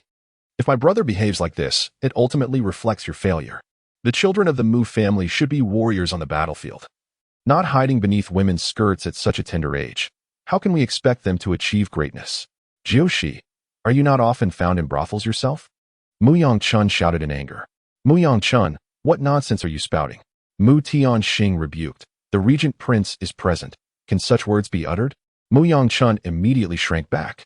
Mu Jiuxi noticed a flicker of coldness in the second Madame Lu Weiya's eyes, though it vanished swiftly. Enough, enough. Let us not provide the regent prince with further amusement. Master, you and the others should discuss serious matters in the front courtyard, the second madam pleaded, glancing between Mu Tianxing and the regent prince, then finally resting her gaze on Mu Jiuxi. Weiya, Yongchun is just 15. Do not spoil him. Mu Tianxing advised his wife. Yes, my lord. I shall ensure he receives proper guidance. Lu Weiya immediately responded, bowing her head in agreement. Mu Jiuxi raised an eyebrow as her father led her away, while the regent prince Mo Zun observed her with an inscrutable expression. It is none of your concern if I visit the brothel. Why the sour face? If you wish to break off the engagement, at least show some sincerity. Have the culprits been apprehended? Mu Jiuxi jested as she walked beside him. Sheer, how can you speak to the regent prince in such a manner? Do you not know your manners? Mu Tianxing put a hand to his forehead in exasperation. This daughter had always been so unrestrained. It was evident that he had spoiled her. No, it was the Empress Dowager who had spoiled her. She even dared to confront her own father. Father, the regent prince is magnanimous. He would not stoop to quarrel with someone like me. Lord Mo Zun, do you not agree? Mu Jiuxi flashed him a broad smile that seemed overly exaggerated. The culprit is the assassin Chi Fong from Xingyue Pavilion, who was apprehended at dawn today by Yi Wuhang. Unfortunately, we have yet to ascertain the identity of the employer. The regent prince stated coldly after narrowing his eyes at Mu Jiuxi. Then you have not found the mastermind. So how can you consider breaking off the engagement? Mu Jiuxi responded with amusement. We have sworn an oath with a handshake. Do you intend to teach me the principles of the heart? Or do you wish to go back on your word? Chapter 11. Compensation for mental distress. Mo Zun glared at her with irritation. Mu Jiuxi, what else can you do besides being sharp-tongued? I have not finished my words. Mu Jiuxi was momentarily taken aback, quickly raising her hands in surrender. All right. I was wrong. What else do you wish to say? Mo Zun furrowed his brows even tighter, perplexed by her response. Mu Tianqing glanced at his daughter, finding her behavior somewhat strange, as the three of them made their way to the study in the front courtyard. Mu Jiuxi, in front of your father. Let us reiterate the conditions for the annulment of our engagement, Mo Zun stated as he took a seat. Mu Jiuxi was a bit puzzled but nodded nonetheless. All right, father. The conditions I agreed upon with the regent are to identify the true culprit behind the incident that caused the death of Physician 1. If that cannot be achieved, I would like him to impart his internal martial arts techniques to me. Should both conditions fail, he will have no choice but to marry me. Mo Zun's lips twitched slightly as he turned to Mu Tianqing. General Mu, did you hear that clearly? I only need to fulfill one condition to annul the engagement, and the matter of the annulment must be conveyed by you to the Empress Dowager. Wait, I never stated that we would persuade the Empress Dowager, Mu Jiuxi interjected immediately. Mo Zun's entire demeanor turned icy, his expression radiating a desire to eliminate her. If I am to persuade the Empress Dowager, then let us add a rather mundane condition, Mu Jiuxi said, crossing her legs casually. Mu Tianqing felt a wave of embarrassment and wished for a hole to hide in. But his thick skin made him rely on his precious daughter. What condition? Mo Zun glared menacingly at Mu Jiuxi. Quite simple, I require 10,000 taels of gold. Mu Jiuxi grinned, her eyes sparkling with a greedy glint. The two men were momentarily speechless. Mu Jiuxi, do not go too far. Mo Zun reacted, ready to leap from his seat. Sierra, why do you need so much gold? Mu Tianqing was bewildered. Their household was not lacking in funds, and her daily expenses had never been a burden. Is it not akin to robbing the regent? What is excessive about this? If the entire capital hears that the regent is dissatisfied with Mu Jiuxi and calls off the engagement, do you comprehend the repercussions for a woman in such a situation? I might remain undesirable for life, and that 10,000 taels could very well be my future pension. Sierra, you speak nonsense. How could you possibly be undesirable? Even if no one marries you, your father will ensure you have suitors, Mu Tianqing retorted, visibly anxious. Father, what I mean is that a woman's reputation suffers greatly when an engagement is annulled. May I not request some compensation for mental distress? Upon saying this, she turned to Mo Zun. How about we spread the word that Mu Jiuxi rejected the regent, and we must fabricate a reason? Everyone knows I am infatuated. It would be hard to believe I would easily break off an engagement. Thus, the reason must be rather severe. For instance, the regent's inadequacy in bed? Mo Zun, what do you think? I could also compensate you for your mental distress. Cough, cough, cough. Mu Tianqing longed to turn and leave. Yet his daughter's analysis seemed plausible. You. The armrest of Mo Zun's chair shattered under the tension, his handsome face contorting with rage. Oh, I was merely using an analogy. Look at you. You broke my family's property. You must compensate. Mu Jiuxi thought to herself, relishing the moment of reprisal for the original owner. Sierra, do not be rude. What kind of behavior is this? Mu Tianqing sensed that if his daughter continued, the regent might very well suffer a fatal fit of anger and hurriedly intervened. 10,000 taels of silver. Mo Zun ground out through clenched teeth. Deal. Mu Jiuxi sprang to her feet, rushing to him with her hand outstretched, ready to seal the agreement with a handshake. Mo Zun trembled with rage yet, with the prospect of disengagement now secure, begrudgingly extended his hand. To think that Miss Mu's reputation was worth only 10,000 taels of silver, Mo Zun thought to himself, still wishing to belittle Mu Jiuxi. Mu Jiuxi laughed heartily. There is no need to provoke me.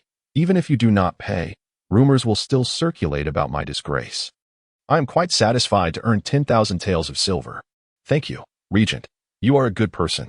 Mo Zun felt a surge of blood rise in his throat, a dark crimson hue flickering in his gaze. Had it not been for his composure, he might have spat blood. Regent, my daughter is quite mischievous. Please do not take her words to heart. Mu Tianqing could only offer this consolation. Mo Zun shot a fierce glare at Mu Tianqing before closing his eyes to compose himself. On to serious matters, we have captured Qi Feng and interrogated him. He claims he acted without any instigation, but rather due to a personal grudge against you. Mo Zun reopened his eyes, his breath steady. A personal grudge? This revelation took Mu Jiuxi by surprise. I do not even know Qi Feng. How could there be a grudge? That is precisely why I have come to take you to confront him, Mo Zun said, exasperation evident in his voice. This woman possesses a remarkable ability to drive one to madness. Very well, let us confront him. Lead the way. Mu Jiuxi, having not yet encountered Qi Feng, felt apprehensive. Mo Zun stood, coldly huffing at General Mu before stepping outside. This father and daughter duo are not virtuous. They conspire together, leaving me in a state of disarray. Sierra. Allow Yihan to accompany you, Mu Tianqing said. All right, father, but I must first discuss something with you. Mu Jiuxi approached her father and began to whisper about her mother's situation. Mu Tianqing's expression shifted from skepticism to shock, unable to believe what he was hearing. Father, it is absolutely true. Wang Gu is the key. With that, Mu Jiuxi exited and saw Mo Zun waiting at the door. Regent, please hold on for a moment. I need to change my attire. Mo Zun remained silent, frowning at the heavy and ominous demeanor of Mu Tianqing within. Before long, Mu Jiuxi emerged with Yihan, now donned in a lake blue outfit adorned with a ribbon bow at her waist, exuding both grace and strength. Regent, may I inquire about something? Mu Jiuxi suddenly lifted her gaze to him. Mo Zun quickly diverted his eyes. Speak. Are you aware of a type of chronic poison that is colorless and tasteless, yet, over time, imparts a faint fragrance of agarwood to the blood?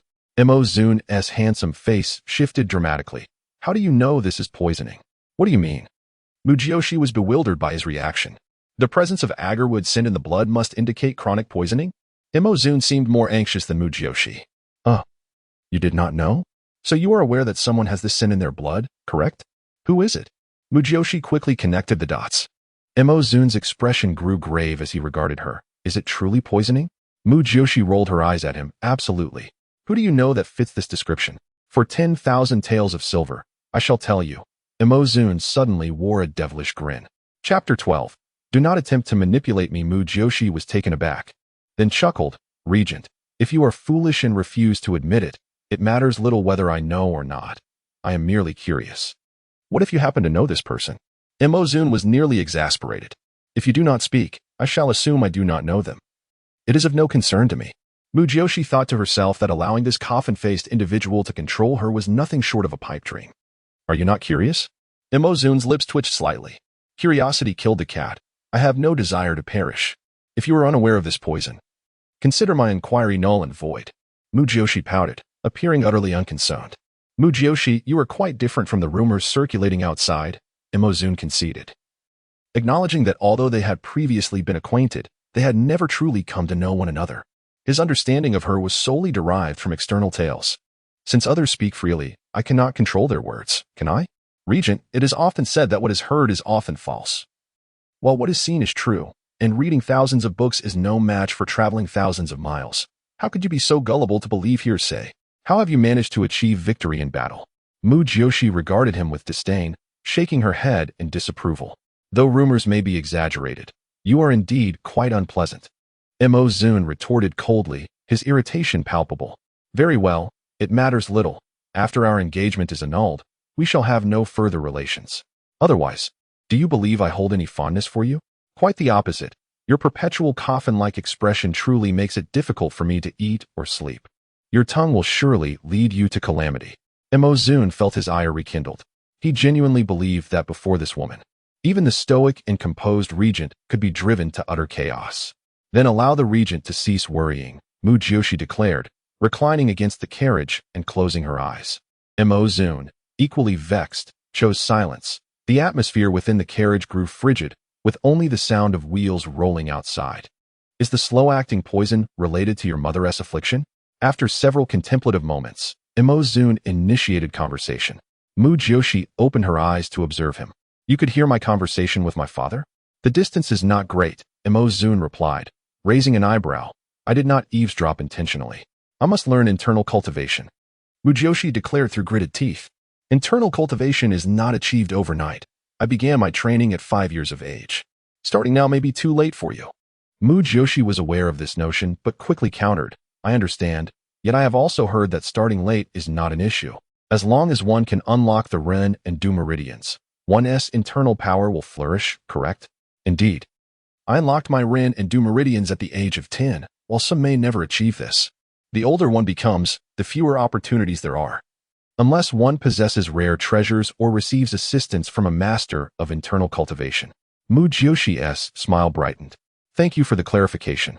I will certainly unlock my Ren and Du meridians. However, I first require an excellent technique. If you cannot provide one, I shall have to rely on the Mu family's. The Mu family's internal cultivation methods are commendable. Just look at your father, Mo Zun stated truthfully. I know, but your prowess surpasses that of my father, Mu Jiuxi replied with a smile. By the way, Is Yi Wuheng stronger than you? Zun paused, his gaze darkening. What do you think? Ah, I see.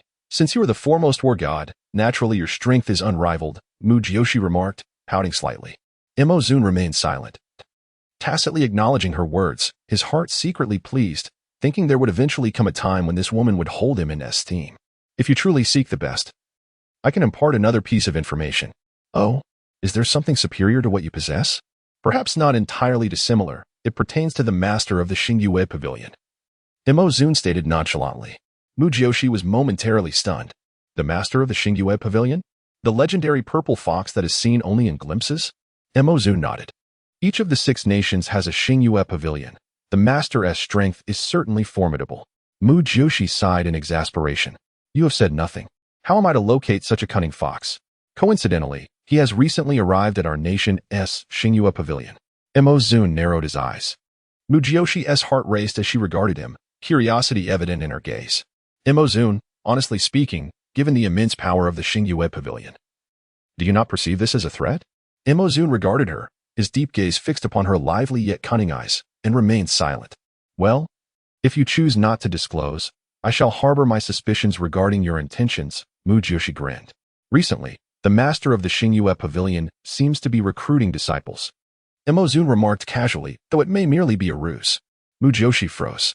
Are you suggesting that if I become a disciple of the Xingyue Pavilion master, I might obtain his internal cultivation techniques? There is that possibility, Zun replied, turning his gaze to the curtain outside. Mu Jiuxi's mind raced with countless thoughts. Given the tumultuous history between her and Zun, he would not act out of kindness. Very well, I shall consider it, Mu Jiuxi chuckled softly. If I truly establish a connection with the Xingyue Pavilion, I could send assassins after anyone I deem unfavorable. Zun turned to look at her, his handsome face betraying an expression of defeat against Mu Jiuxi's audacious thoughts. This woman's way of thinking was undoubtedly unique. As the carriage slowed, and Yi's voice rang out, Sir, we have arrived at the Dali Temple. Before long, the two disembarked and entered the Dali Temple. Yi Wuheng had been awaiting them. After exchanging pleasantries, he guided them into the interrogation chamber. The chamber was vast and reeked of blood, where a man hung from a wooden post, his skin torn and raw. Qifeng, Miss Mu has arrived, Yi Wuheng shouted at the criminal. Nearby, a guard doused the man with a basin of water. Qifeng slowly regained consciousness, blood trickling from his mouth, his small eyes locking onto Mu Jiuxi. She furrowed her brow and stepped closer, declaring, I am certain I have never encountered this Qifeng. The memories of her original self held no recollection of this person. Miss Mu, ha ha ha. Qifeng suddenly laughed, though the sound was jarring. Who exactly are you? What grievance do we hold? Mu Jiuxi coldly replied. Or is it that you are unwilling to reveal the mastermind behind your actions? There is no mastermind. It is simply my desire to see you dead and disgraced. Qifeng roared, the chains on his hands and feet rattling. Oh, then enlighten me as to how I have wronged you to inspire such hatred? Mu Jiuxi crossed her arms, staring at him. Her complete lack of fear in the torture chamber, coupled with her apparent familiarity with such scenes, bewildered both Zun and Yi Wuheng. You are lewd and fickle, having caused the death of my brother. Qifeng shrieked. Ha ha. Mu Jiuxi was taken aback before bursting into laughter. She then advanced toward Qifeng, stating, Qifeng, you cannot even lie properly? If you are unwilling to reveal the mastermind, that is of no concern. Since I am here, you shall have no choice but to speak. As she spoke, Mu Jiuxi approached the array of blood-stained instruments nearby. Chapter 13. A new trick. Yi Wuheng and Zun exchanged glances, both astonished. Did this woman intend to employ torture for a confession? Was she not afraid of such a gruesome act? Mu Jiuxi, spotting a sharp crescent blade, felt a surge of excitement and immediately picked it up, her eyes sparkling with thrill. This weapon was quite handy. She resolved to acquire one for self-defense, as it could easily deliver a fatal blow. After setting it down, she picked up a slender iron spike. With a leisurely gait, she returned to Qifeng, lifting her gaze to meet his, a wicked smile curling at the corners of her mouth. You think this will compel me to confess? Dream on. Qifeng spat directly at Mu Jiuxi. She deftly sidestepped, his bloodied saliva splattering onto the ground in a grotesque display. Miss, shall I assist? One of the guards inquired, hastily approaching. Mu Jiuxi shook her head. You've beaten him to such a state without eliciting a confession, indicating your methods are flawed. Allow me to introduce some new techniques. As she spoke, she thrust the slender iron spike towards his right elbow. A piercing scream erupted from Qi Fang. The onlookers witnessed the iron spike repeatedly penetrating his elbow, but failing to pierce through, instead curving upwards within the flesh. Ah, so you fancy assassination techniques, do you? Mu Jiuxi sneered, her gaze fixed on the blood gushing forth, her eyes unblinking. The excruciating pain mixed with a throbbing ache drove Qi Fang into desperate struggles. The chains clinking violently. How about an appetizer? Mu Jiuxi withdrew the spike and aimed for his thigh. A single jab there would be even more exhilarating. With that, she decisively plunged the iron spike into the muscle of his thigh, driving it downward, seemingly aiming for the kneecap. The terror of the relentless jabbing, combined with the intense ache, was more unbearable than any ordinary pain. Will you confess? If not, I have countless methods to torment you until you wish for death. Mu Jiuxi's gaze turned icy. In response, Qi Fang, blood pooling in his mouth, glared at her, veins bulging in his temples. Very well, then I shall continue. Mu Jiuxi extracted the spike once more, moving to his back and inserting it into a pressure point. A cacophony of laughter and screams escaped Qi Fang, his body convulsing as tears, snot, and blood mixed and dripped from him. Bound tightly, the chains clanged ominously as blood pooled around him. Eventually, his head lolled, and he succumbed to unconsciousness. I overestimated you. Mu Jiuxi chuckled, stepping forward and plunging the iron spike into his chest, piercing straight through. Ack! Qi Fang jolted awake, horror filling his eyes as he beheld the spike in Mu Jiuxi's hand. Yet, oddly, a semblance of relief washed over his features. Did you think this would be your end? Mu Jiuxi laughed. Not at all. I haven't pierced your heart. I merely wished to scrape your ribs. As she spoke, she began to pull the spike in and out, the sound echoing like a symphony of torment. Zun and Yi Wuing turned pale, their stomachs churning at the gruesome display. Such cruel methods rendered Mu Jiuxi almost unbelievable. Was she indeed more merciless than an executioner? How could this be? The two men found themselves doubting the rumors surrounding her. Could she truly be the frivolous and pampered woman they presumed? Don't faint. If you do, you'll have to wake up again. Why bother? Does this sound pleasing? Mu Jiuxi fixated on Qi Fang, whose eyes rolled back in terror, continuing to tug at the iron spike. The grating sound sent chills down the spine, especially with Qi Fang's chest awash in crimson, a ghastly sight. You demoness. Qi Fang writhed in agony, his face contorted, words slipping through his bloody lips. Yet, the fear etched on his face twisted it into a grotesque mask. Viewing Mu Jiuxi as a fiend. In my grasp, you cannot die, better to confess. Surrender, and I shall grant you a complete corpse. After all, your survival holds no value. Mu Jiuxi declared, but should you refuse, you shall hear this sound every day for 100 days. With that, she produced another round of agonizing sounds. Ah! In a state of sheer terror, Qi Fang exclaimed, I'll talk, I'll talk. Zun and Yi Wuing exchanged glances, astonished that Qi Fang, who seemed so resolute, would indeed confess. Yi Wuing mused that the methods of the Dali Temple could certainly be refined henceforth. Yes, it was a middle-aged man with a black mole on his chin who ordered at the Xingyue Pavilion. His surname is Xiao. Beyond that, I truly know nothing. Please, grant me a swift end. Qi Fang pleaded, his gaze imploring Mu Jiuxi. Mu Jiuxi turned to Zun and Yi Wuing, seeing their solemn expressions. A man named Xiao with a black mole on his chin should not be too difficult to locate, correct? Mu Jiuxi inquired. I know precisely who it is. Zun's eyes glimmered with icy determination, his fists clenched tightly. Very well, let him remain whole. Mu Jiuxi drove the iron spike into Qi Fang's heart. Qi Fang stared at her in fear, yet a slow smile of relief emerged. Miss Mu, Yi Wuing exclaimed urgently, he cannot die. Are you suggesting he should identify the man named Xiao? Mu Jiuxi discarded the spike and approached a nearby basin to wash her hands. The guards promptly presented a clean cloth. Yi Wuing glanced at Zun, stating, indeed, otherwise, if we capture the culprit, what if he refuses to admit it? Knowing the identity ensures there can be no denial, and even if he does, we can compel him to confess. Mu Jiuxi remained unfazed, her focus solely on uncovering who sought to harm the original owner of her body. Upon hearing the name Xiao, she immediately suspected it belonged to Xiao Lingyue, the third prince's consort. The Xiao family had rebelled alongside the third prince, facing annihilation, though rumors suggested some had managed to escape beforehand. Regent, shall I capture the true culprit, or will you? Mu Jiuxi fixed her gaze on Zun. I will provide you with an explanation, Zun declared, turning sharply to leave. Lord Yi, the man named Xiao is a murderer. Ensure the regent is held accountable. Mu Jiuxi called after Zun. Yi Wuheng's lips twitched as he regarded Mu Jiuxi, her cunning light evident in her eyes. Miss, do you know who the true culprit is? Do you?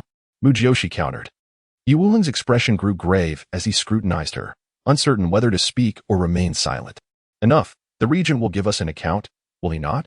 Yi Wuheng felt a touch of awkwardness, realizing Mu Jiuxi was far different from his initial perceptions. Rest assured, the regent will not make things difficult for you. Mu Jiuxi concluded, I must take my leave. I still need to go to the Empress Dowager to annul my engagement. Miss, you seem quite pleased about the annulment? Yi Wuheng remarked, perplexed by Mu Jiuxi's demeanor. Of course, I am delighted. I must celebrate my newfound freedom with a drink. Mu Jiuxi laughed, waving as she strode away. Yi Wuheng remained rooted in place, watching her carefree departure, lost in thought. Lord, Miss Mu is truly formidable.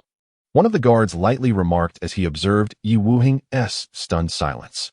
Chapter 14. A business proposition. As Mu Jiuxi and Yi Han exited the Dali Temple, they discovered that the regent's carriage had already departed. What a man of poor character. Leaving so abruptly, Mu Jiuxi remarked, utterly speechless. Yi Han's lips twitched as he replied, Miss, it seems the regent was in a hurry to find someone named Xiao. Now he is in a rush, isn't, and yet, she is not even his. Mu Jiuxi scoffed at the thought of Mo Zun, this despicable man. Yi Han, taken aback, asked, Miss, did you figure it out? Am I so dull? The one with a black mole on his chin, so obvious. It must be Xiao Jian, the cousin of Xiao Lingwei. 3 years ago, the Xiao family was annihilated, and the other clans were punished. Xiao Jian managed to escape, but does he truly believe that time can erase everything? Xiao Lingwei is courting death by involving herself with him. Humph. Mu Jiuxi fumed. Yi Han, shaking his head, murmured, the regent will surely protect her. Mu Jiuxi shot him a glance. It appears everyone is aware of the affections between Xiao Lingwei and Mo Zun. Even the Empress Dowager is complicit in our engagement. Is she trying to condemn me? Yi Han, glancing around nervously, was relieved that no one could overhear.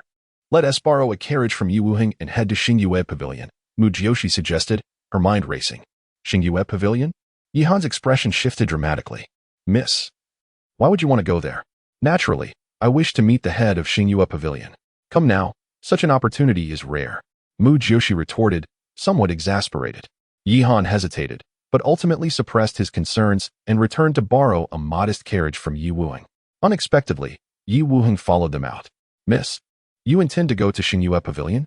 His handsome face bore a hint of worry. Is that not permissible? Mu Jiuxi replied, astonished. Qi Feng is dead. Yi Wuheng was about to say he was killed by you. Mu Jiuxi was momentarily taken aback before bursting into laughter. And what of it? Life for a life. If he was caught, that's merely his own incompetence. Xingyue Pavilion is a killer organization that operates a business. They will surely weigh the pros and cons. If they can't capture the assassin, they profit immensely. If they do, it's merely a reflection of their subordinates' incompetence. Yi Wuheng looked at Mu Jiuxi in astonishment.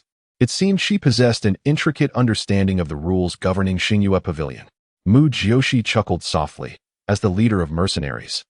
She knew well that successful missions yielded substantial rewards, while failures brought no retribution from the organization. After all, it was a matter of personal capability. Of course, her assignments varied widely, and her assassination missions depended on whether the target was genuinely evil. She maintained certain bottom lines. A set of rules was essential for sustaining a business over time. Xingyue Pavilion had branches across the 6 kingdoms, functioning as a chain enterprise, indicating that their regulations must be quite stringent. Thank you for your concern, Lord Yi. I shall take my leave, Mu Jiuxi concluded, stepping into the carriage. Yi Wuheng watched the departing carriage, his emotions unsettled.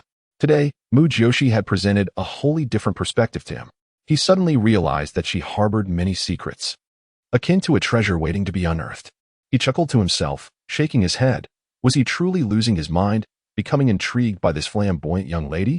At that moment, Mu Jiuxi was unconcerned with how Mo Zun would eventually explain himself or Yi Wuheng's interest in her. She had far too many matters to attend to. The journey to Xingyue Pavilion would take an hour. Situated to the south of the capital, Mu Jiuxi instructed Yi Han to purchase a crescent blade, silver needles, iron wires, hooks, nails, and so forth. Yi Han found these items rather shocking. Miss, what do you need these for? Previously, you only bought food, items for women, or various gifts. The items this time were indeed peculiar. Inside the carriage, Mu Jiuxi began to tinker, for as the queen of the night, She was well aware of where to conceal items that would not hinder her movements while serving as weapons of surprise. Although many of these items fell short of her standards, she understood that improvement would take time. When she set out, her most reliable weapon had been a sharp plum blossom hairpin atop her head. Now, equipped with various tools, she felt a sense of security wash over her, prompting her to hum a cheerful tune. Driving the carriage, Yihan sensed that something was amiss with the young lady. Even her humming sounded peculiar. But he dared not voice his concerns. Xingyue Pavilion, nestled against the royal city in Luhu, was an exquisite three-story building flanked by 2 rows of ginkgo trees. As autumn approached, the leaves began to turn golden, presenting a picturesque landscape from afar. Upon arriving at the entrance, Mu Jiuxi disembarked and was captivated by the plaque bearing the word Xingyue Pavilion. The characters flowed like dragons and phoenixes, exuding a majestic aura while simultaneously conveying a sense of solitary elegance. After gazing for some time, she praised, "What beautiful calligraphy! Yihan, do you know who inscribed the 3 characters of Xingyue Pavilion?" Yihan, somewhat perplexed, replied, "I am unsure, but it must be the head of Xingyue Pavilion. I have heard that the head is proficient in all arts. Once, their performance of Feng Qiu Huang astonished the 6 kingdoms." Mu Jiuxi's mind raced with recollections from the original owner's memories. If the 3 characters were indeed pinned by the head, that individual must be a pitiable soul wounded by love. Yihan exclaimed, "Miss, how did you know? One can discern a person by their writing. This purple fox possesses great vision yet desires to remain aloof from the world. Their heart is lonely, yearning for understanding. Yet they can play a melody that resonates throughout the 6 kingdoms. Quite intriguing," Mu Jiuxi mused before striding toward the entrance. The entrance was eerily quiet, and as she stepped inside, it felt almost as if she had entered an empty building. "Is anyone there?" Mu Jiuxi called out loudly. "Oh, I'm coming. I'm coming," responded a middle-aged man's voice, followed by a sprightly, rotund figure emerging. "Miss Mu?" The stout man recognized her immediately. Mu Jiuxi couldn't help but feel a pang of embarrassment. Indeed, the original owner's reputation was well known. "Shopkeeper, where is your head?" she inquired, bypassing pleasantries and seeking the purple fox directly. The shopkeeper appeared taken aback, then wore a look of disdain. "Miss Mu, why do you wish to see our head?" "For business discussions. What else?" Mu Jiuxi replied, dismissing the shopkeeper's condescension. The shopkeeper's expression shifted. "Miss Mu, Qi Feng was a free man. His actions are unrelated to Xingyue Pavilion. Of course, I am not here to settle scores. Is there no business to discuss?" The stout shopkeeper was bewildered by Mu Jiuxi's intentions. "Are you aware that I am betrothed to the regent?" Mu Jiuxi fixed her gaze on the shopkeeper. "I am aware," he replied. "The regent, Imozun, sent me to negotiate a business deal with your head. Is he not available?" Mu Jiuxi chuckled coldly. Chapter 15. The enigmatic purple fox. Mu Jiuxi observed the frown of the rotund man and added, "What, as the esteemed fiancé of the regent? I cannot even meet your esteemed leader? Does the Xingyue Pavilion no longer wish to conduct business in Gaoan Kingdom?"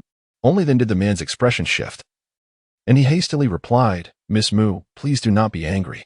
Allow me to inform him at once." With that, he hurried away. Mu Jiuxi boldly seated herself, while Yihan, standing behind her, felt a bead of sweat form on his palm. Soon, the man returned with a smile, saying, "Miss Mu, please come in." He then addressed Yihan, "You need not enter." Just as Yihan was about to speak, Mu Jiuxi interjected, "Yihan, just wait here." She followed the plump shopkeeper into the dimly lit inner chamber, which, although somewhat murky, was elegantly arranged and exquisitely decorated. However, instead of entering any room, he led her directly to the backyard. The backyard was spacious, adjoining Lu Lake, complete with a fishing platform and a simple black boat. Wooden stairways flanked both sides, while the center featured a garden with a hexagonal pavilion. Standing at the entrance, Mu Jiuxi caught sight of a man in a crimson robe gazing towards the lake. "Miss Mu, that is our leader. You may approach," the man said before retreating, closing the door behind him.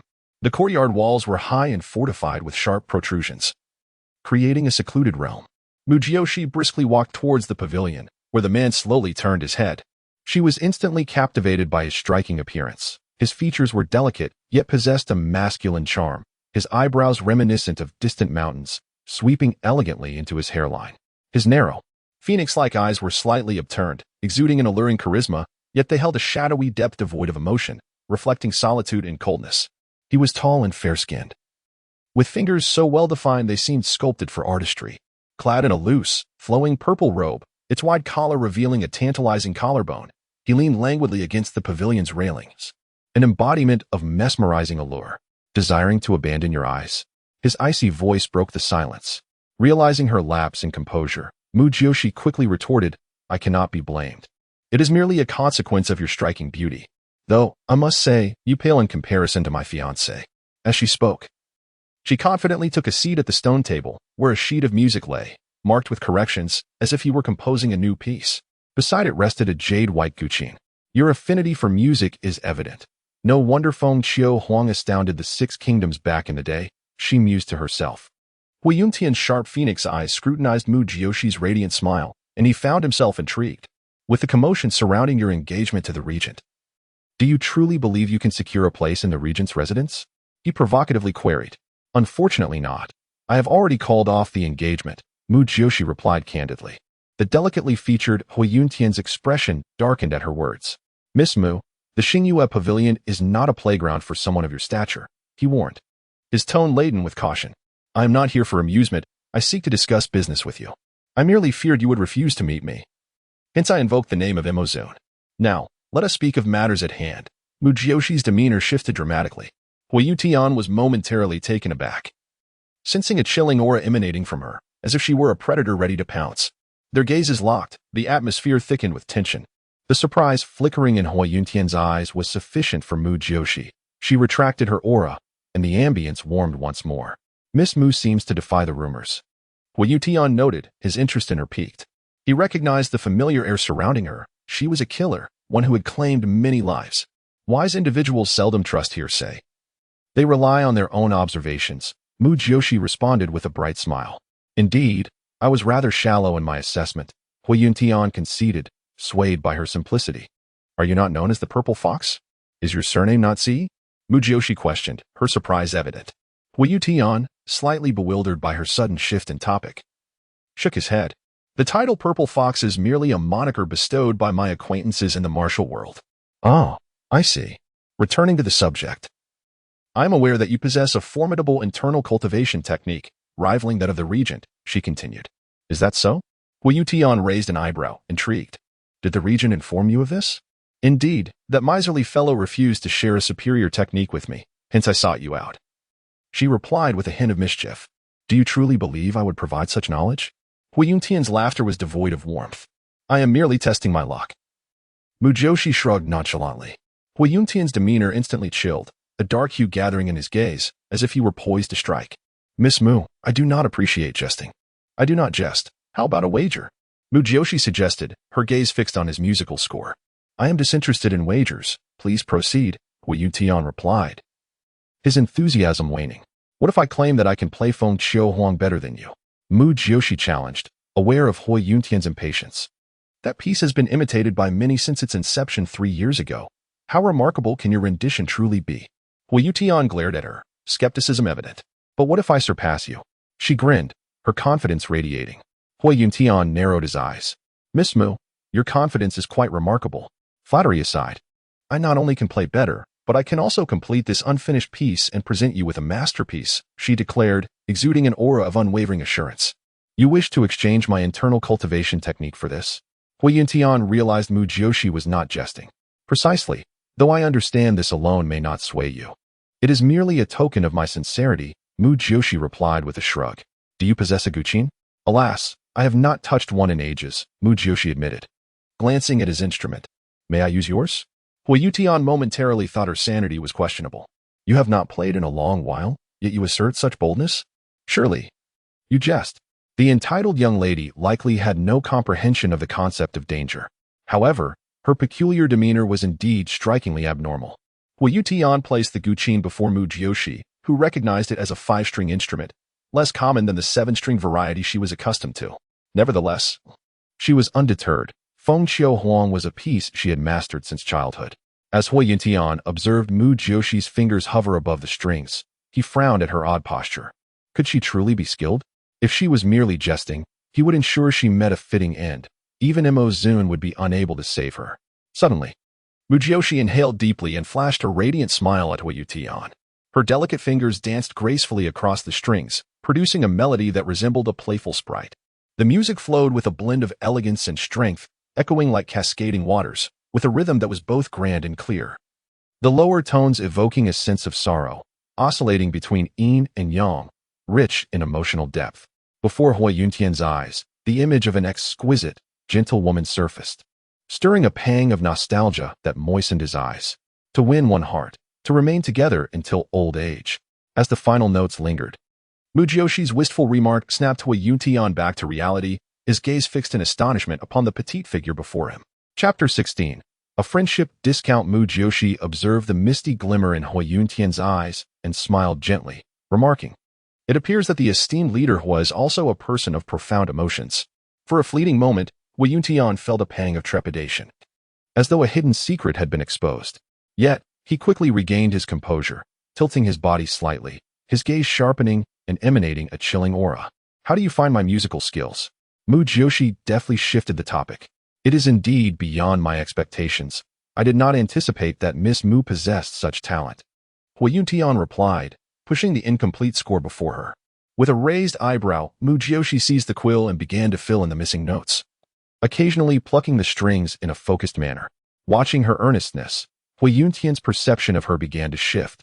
This woman seemed to possess a certain intrigue. After a cup of tea, Mu Jiuxi set down the quill and played the completed score on the guqin. Hui Yuntian was once again astonished, viewing her with newfound respect. He had struggled with this score for several days, feeling it lacked something essential. To his surprise, Mu Jiuxi completed it in such a short time, and her performance flowed effortlessly, as if it were meant to be that way. "What do you think? It's been a while since I've engaged with music, and I still feel somewhat rusty," Mu Jiuxi admitted, not entirely satisfied with her performance. Hui Yuntian found her humility perplexing. "I am genuinely impressed by your musical prowess, Miss Mu," he said sincerely. "That's good to hear. Allow me to gift you another piece, one of my specialties," Mu Jiuxi declared, her confidence radiating and enhancing her already vibrant demeanor. One of the top 10 melodies, Guangling San, flowed from her fingertips on the guqin. The melody oscillated between soaring highs and melancholic lows, at times bursting forth with a fierce clang, evoking a sense of impending conflict. Hui Yuntian was taken aback. Feeling his blood pulse vigorously, he nearly rose to his feet, only to be swept away by a wave of sorrow as the music shifted again, drawing tears from his eyes. Suddenly, with a resonant chime, the music ceased, leaving an echoing silence, broken only by the whisper of the autumn wind across the rippling lake. Mu Jiuxi lifted her gaze to Hui Yuntian, remaining quiet, though turmoil brewed within her. Indeed, exquisite melodies have the power to sway one's emotions. After a significant pause, Hui Yuntian regained his composure, his gaze resting on Mu Jiuxi, a faint blush gracing his typically pale features. "I beg your pardon, Miss Mu.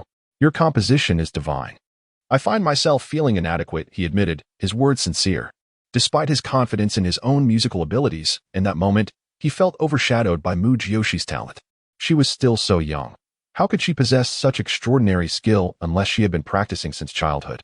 It only served to highlight her inherent gift for music. Yet, how had she remained unnoticed until now? The greatest rumor surrounding her was of her being frivolous and unlearned. Hui Yuntian felt a surge of frustration. Who had spread such unfounded tales of her incompetence? "You are too kind, Hui Zongzhu. I wonder if my sincerity is sufficient?" Mu Jiuxi returned to her nonchalant demeanor.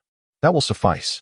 I am curious what Miss Mu wishes to offer in exchange for my internal cultivation techniques," Hui Yuntian replied, sitting up straight, now regarding her with earnestness. Mu Jiuxi tilted her head and inquired, "Do you have any troubles or unresolved matters, Hui Zongzhu?" Hui Yuntian paused, then replied, "Are you suggesting you can assist me with my troubles?" "I merely ask. Perhaps I need not offer what I initially considered," she retorted casually. "And what did you initially contemplate offering?" he probed. "To serve as a killer for the Xingyue Pavilion," Mu Jiuxi responded, leaving Hui Yuntian momentarily dumbfounded. She quickly clarified, "I meant to become a disciple of the Xingyue Pavilion, not to sell my body. Do not misconstrue my words." The atmosphere around Hui Yuntian grew cold once more. "I do not accept female disciples, nor do I lack for assassins," he coldly rejected. "Then I suggest you propose your terms, and I shall see what I can do. After all, my abilities extend beyond mere music," Mu Jiuxi asserted, promoting her own worth. Hui Yuntian frowned, contemplating her words for a moment before his gaze sharpened. "Do you happen to possess a herb known as Lioli Valley Breath?" "Lioli Valley Breath?" Mu Jiuxi was taken aback, then chuckled softly. "That is a remedy for heart ailments, is it not?" Hui Yuntian's expression brightened as he nodded. Precisely. If you possess it, I can offer you a trade, though not for my internal cultivation techniques, but for a top-tier set specifically designed for women. Really? Mu Jiuxi exclaimed with delight. And it's tailored for women? Indeed. Although Miss Mu may find it challenging to advance at your current age, a set designed for women would at least double your progress. I do not have Lily Valley breath, but my medical skills are quite proficient, Mu Jiuxi declared immediately. Hui Yuntian, having been elated, now looked disappointed. Your medical skills are no match for the renowned healer, Ziyunfei. I cannot speak for his expertise, but as long as the ailment is not congenital, I am confident I can cure it with a 70% success rate. 70%. Hui Yuntian leaped to his feet, incredulous. My estimate is conservative. It should be around 70%. My medical skills are on par with my musical talent, Mu Jiuxi replied, raising an eyebrow. A look of uncontainable joy spread across Hui Yuntian's handsome face. If you can heal him, I will grant you a set of Phoenix Ascending internal cultivation techniques. Phoenix Ascending? How exciting. Where is your patient? She inquired eagerly. He is not here at the moment. How about you come back in 3 days? Deal. Mu Jiuxi extended her hand. After a moment's hesitation, Hui Yuntian clasped her hand in a vow. Hui Zongzhu, can we now consider ourselves friends? Mu Jiuxi asked, her large eyes sparkling with mischief. Hui Yuntian did not respond, merely raising an eyebrow at her. May I inquire about a piece of information? You must be well informed. Speak. Do you know of any chronic poison that, after prolonged exposure, would cause a fragrant scent of agarwood to emanate from one's blood? Mu Jiuxi queried.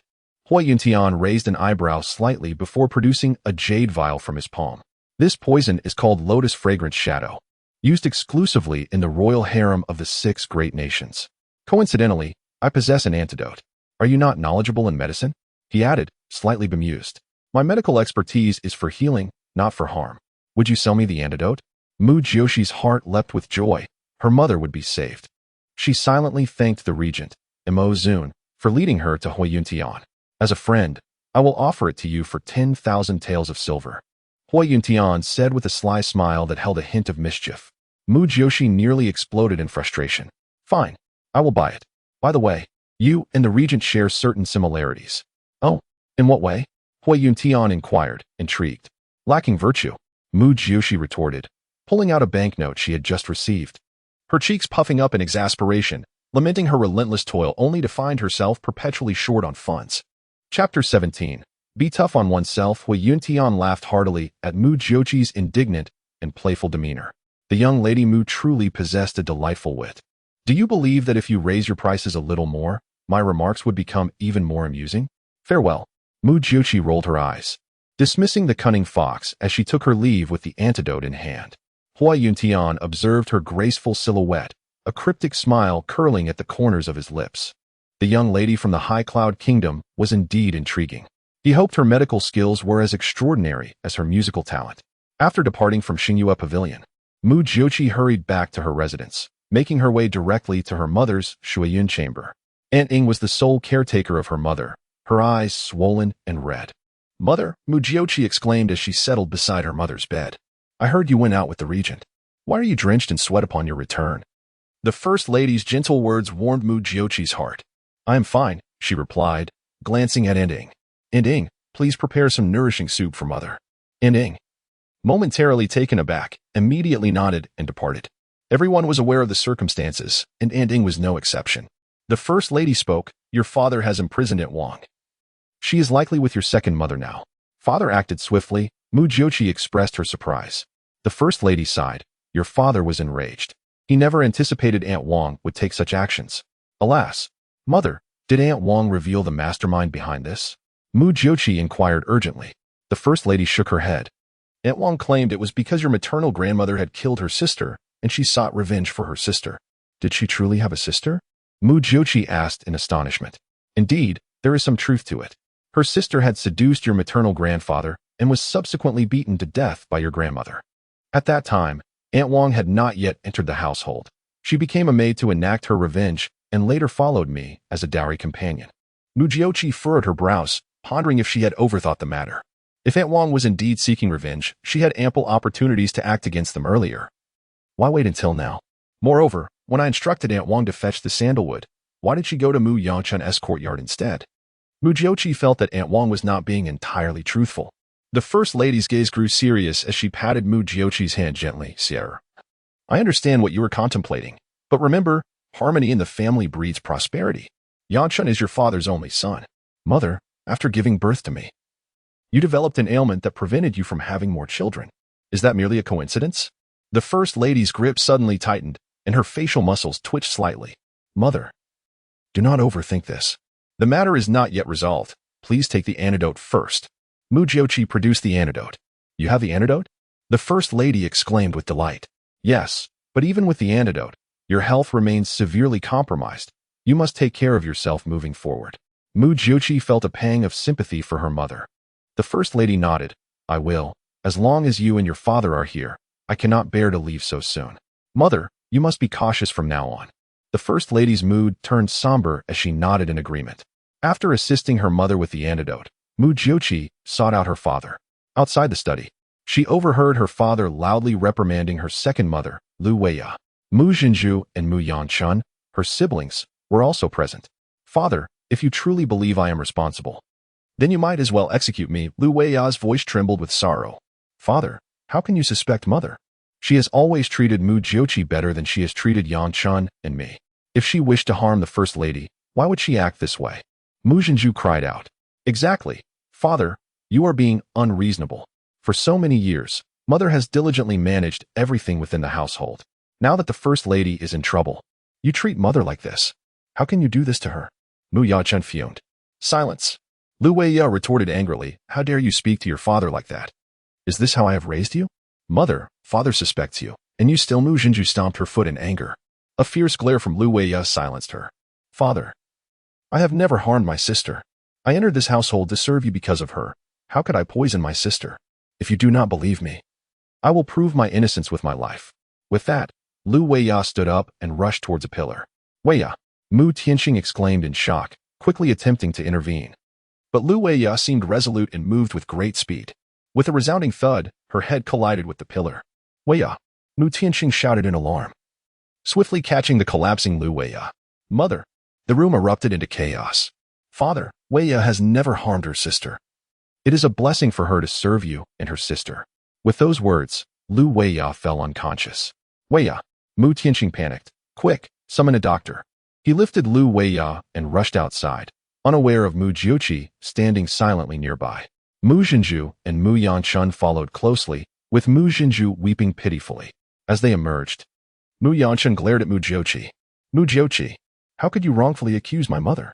She has treated you better than us. How can you do this? If anything happens to her, I will not let you off easily. Mu Yanchun seethed. What is this? Did you not suffer enough this afternoon? Mu Jiuxi retorted with a cold laugh. Mu Jiuxi, do you have no conscience? Mu Jinju charged at Mu Jiuxi, ready to strike. Mu Jiuxi swiftly kicked her away. Mu Jinju cried out in pain as she fell to the ground, her wails reverberating through the air. Mu Jiuxi felt her ears ringing as she looked down at her, her cold gaze fixed. If you keep crying, I will render you mute. Mu Jinju was immediately frightened into silence, her face turning a mix of red and white. Your mother will not die, so stop your mourning, Mu Jiuxi declared before turning to leave. You. Mu Jinju trembled in fury, exchanging a glance with Mu Yanchun, both filled with a shared hatred for Mu Jiuxi. Mu Jiuxi hastily made her way to her second mother's Menghua garden, where the maids were in disarray. Father, allow me to check on my second mother, Mu Jiuxi said as she approached the bedside. Seeing her father's expression of guilt and concern made her heart ache. Yet her intuition remained strong, sensing that her second mother was acting too perfectly. Mu Tianxing lamented, Father only wished to clarify things. I never expected your second mother to. It is my fault for doubting her. As Mu Jiuxi observed Lu Weiya with a swollen bump on her forehead, her mouth twitching slightly, she mused that if this was a ploy, the woman was indeed quite ruthless against herself. Nevertheless, Mu Jiuxi maintained her faith in her instincts, for in her past life, they had saved her countless times. Oh, dear lady, how unfortunate your fate is, lamented Zhaogu, Lu Weiya's maid from years past, her tears flowing freely. After all these years of devotion to this family, to be suspected like this. Oh, how cold-hearted this is for the lady. Chapter 18. No regrets hereafter. Mu Tianxing glanced at Aunt Zhao, then at the unconscious Lu Weiya, her eyes filled with guilt. Mu Jiuxi inspected Aunt Zhao and then checked the second madam's eyelids, concluding, "The second madam is fine, she just needs to rest." Is she really fine after such a collision? Aunt Zhao immediately shot a discontented look at Mu Jiuxi. Mu Jiuxi coldly swept her gaze over Aunt Zhao. Aunt Zhao was momentarily taken aback, realizing that the young lady's demeanor had changed markedly. "Father, do not worry too much. The second madam will awaken soon." Mu Jiuxi reassured him before standing up. "I have something to discuss with you. Let us step outside." After a glance at the bed, Mu Tianqing instructed Aunt Zhao, "Have the doctor take a good look and take care of the madam." Aunt Zhao nodded in agreement, her expression displeased as she watched the father and daughter leave. "Father, do you believe what Aunt Wang said? Was it her intention to harm Mother?" Mu Jiuxi inquired. Mu Tianqing regarded her thoughtfully. "What do you think?" "Honestly, I do not believe it. If Aunt Wang sought revenge, she would not have waited over a decade. Do you suspect someone instigated her?" Mu Jiuxi observed her father's suddenly haggard appearance, unsure of how to respond. "You suspect your second madam, do you not?" Mu Jiuxi fell silent. Mu Tianqing sighed. I too once suspected your second madam, but upon reflection, why would she do such a thing? She has been managing everything in the household for years, lacking nothing but the title of the rightful wife. Is that so?"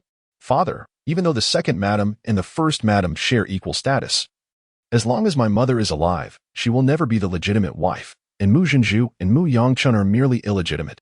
Mu Tianqing was momentarily stunned. "However, evidence is paramount. The poison that afflicted my mother is called lotus fragrance shadow, a substance only found within the palace," Mu Jiuxi stated. "I procured the antidote for 10,000 taels of silver from Xingyue Pavilion." Mu Tianqing was taken aback, then elated. "Then your mother will be all right?" "The poison can be resolved, but the damage of over a decade will require time to recuperate," Mu Jiuxi replied. "Yes, it is truly fortunate to have you. By the way, was that 10,000 taels from the regent prince?" "Father, will you repay me? This is the sum I earned from breaking off my engagement." Mu Jiuxi promptly extended her hand. Cough, cough. Mu Tianqing nearly choked on his own saliva. "Well, what does a young lady need with such a vast sum of silver? I assure you, you will not be lacking in funds. Just leave it with me for now. I shall still prepare your dowry later." "Father, does the second madam manage the finances?" Mu Jiuxi scoffed at her father. "Once Mother recovers, will she be the one to handle the finances?" Mu Tianqing frowned slightly, awkwardly smiling. "That is indeed the case, but your mother needs time to recuperate. Do not overburden her." Mu Jiuxi rolled her eyes. "True enough, but father, do remember to inform the second madam about the 10,000 taels." All right. When did you start caring so much about money?" Mu Tianqing patted her head as they walked towards Shuiyin Pavilion. The following day, after the morning court, the entire court was abuzz with the news of Mu Jiuxi's broken engagement with the regent prince, and soon the entire imperial city echoed with the gossip. Miss Mu was never worthy of the regent prince. Indeed, Miss Mu has been flirting with the brothel and teasing the sixth prince. How could the regent prince endure such scandal? The regent prince is wise. If that debauched young lady were to become his consort, it would be a travesty. General Mu's aspirations have now been dashed. What a disgrace. Wow, I wonder which noble maiden will ultimately become the regent prince's bride. Perhaps it will be Miss Bai. Everyone knows she has long harbored feelings for the regent prince. You all misunderstand. The selection of the regent prince's consort must be one favored by the Empress Dowager. I am curious who would dare marry Miss Mu, that frivolous woman. Surely she will be left without a suitor. The laughter and mockery permeated the imperial city, and Mu Jiuxi had indeed become the subject of ridicule. Only Hui Yuntian of Xingyue Pavilion and Yi Wuheng of the Dali Temple shook their heads at the rumors reaching them. Both ordered a renewed investigation into Mu Jiuxi, seeking to uncover her true depths. One other individual was also engaged in such inquiries, the regent prince, Emozun. Despite successfully breaking off the engagement, Mu Jiuxi's recent actions had piqued his interest, leading him to harbor serious doubts regarding the rumors surrounding her. Thus, he commanded his shadow guards to conduct a thorough investigation once more. Within the Empress Dowager's Sidu Palace, the formally disengaged Mu Jiuxi stood before the visibly displeased Empress Dowager along with Emozun after the morning court. The Empress Dowager, at the tender age of 28, was already a breathtaking beauty. Although she held the title of Empress Dowager, women of her age were typically at their most enchanting. The original Mu Jiuxi was well acquainted with the Empress Dowager, yet the current Mu Jiuxi found herself captivated by the latter's resplendent beauty. Her demeanor exuded regal elegance, and her features were strikingly exquisite, radiating an authoritative grace befitting a woman of her stature. No wonder she had ascended to the roles of Empress and Empress Dowager. What was the reason for the Empress Dowager's deep affection for Mu Jiuxi? In truth, when Mu Jiuxi was merely 10 years old, it was the Empress Dowager, then the queen, who brought the young emperor to the Gua temple to offer incense. On that rainy day, the path was slippery, and the queen slipped on the back mountain. Mu Jiuxi rushed forth to cushion the fall, preventing the queen from tumbling down the slope, resulting in Mu Jiuxi breaking her leg. From that day forth, she became the queen's savior, earning the queen's unwavering affection akin to that of Mu Jiuxi toward his daughter. Regent Prince, do you truly not wish to wed Xia? The Empress Dowager expressed her frustration towards Mo Zun. Mo Zun was the fifth uncle of the young emperor, the Empress Dowager's younger brother. 3 years prior, the third prince had attempted to usurp the throne, but for Mo Zun's decisive suppression, there would be no Empress Dowager or young emperor today. Mu Jiuxi's lips twitched as she spoke. Empress Dowager, she voluntarily broke off the engagement. Do not make it difficult for the regent prince. As the saying goes, a forcibly twisted melon is not sweet. She cast a glance at Mo Zun. At that moment, Mo Zun, clad in a dark blue dragon robe, possessed a physique that resembled a well-crafted hanger, and his handsome visage outshone countless stars. Regrettably, his countenance remained as expressionless as a tombstone, devoid of any smile, exuding an air of coldness and gloom. Xia, why are you being so foolish? This marriage is most advantageous. The Empress Dowager glared at Mu Jiuxi irritably. Empress Dowager, Xia does not wish to marry so early. Please do not burden the regent prince, as he has his own difficulties. Mu Jiuxi's words prompted Mo Zun to turn his gaze toward her. She immediately flashed him a smile. It is I who am unworthy of you. I willingly break off the engagement. I wish the regent prince success in finding his ideal partner. Upon hearing this, the Empress Dowager's exquisite face momentarily stiffened, her eyes narrowing as she fixed a piercing gaze on Mo Zun. Regent Prince, do not harbor regrets in the future. The Empress Dowager's tone sharpened ominously. Chapter 19. No need for women. Mo Zun immediately bowed to the Empress Dowager and then turned to face Mu Jiuxi. Miss Mu, your understanding is greatly appreciated by this king. He then directed his gaze back to the Empress Dowager, stating, Your Majesty, I assure you, I shall not marry until Miss Mu has found her ideal partner. What do you mean? Is it that you won't marry anyone but me? Mu Jiuxi chuckled. You think too highly of yourself. I have no need for a woman by my side. Mo Zun retorted coldly, casting her a sidelong glance. Are you using me as a shield? Mu Jiuxi raised an eyebrow. The Empress Dowager interjected with a huff. Nonsense. How can a dignified regent not take a wife?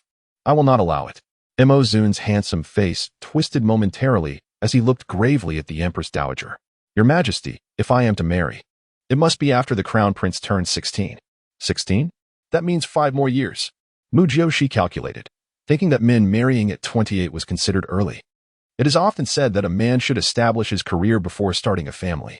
Regent, you are the stabilizing force of Gaoyun Kingdom. If you do not marry, there will be much speculation in the court. Are you truly unaware of what they are saying? The Empress Dowager expressed her anger. Mo Zun's expression suddenly darkened, and with an air of indifference, he replied, What they say does not concern me, but I ask that you see clearly, Your Majesty. Mu Jiuxi was momentarily perplexed, wondering if they were speaking in riddles. What are they saying in court? Mo Zun, you cannot possibly have a penchant for men, can you? She blurted out. Mu Jiuxi. Mo Zun roared, If you wish to indulge in the brothel, do not involve me. Which eye of yours saw me in a brothel? Furthermore, if I went, would it necessarily mean I was doing something wrong? You are quite handsome, yet your thoughts are so sordid. She pouted, unamused. You. Mo Zun was once again provoked by Mu Jiuxi. Enough. You too, cease your bickering. Mo Zun, I have consented to your annulment. But if you will not take a regent consort, at least consider taking a few concubines. I have no need for them. Mo Zun replied resolutely. The Empress Dowager trembled with anger, her gaze sharpening at Mo Zun. You cannot still be unable to forget her, can you?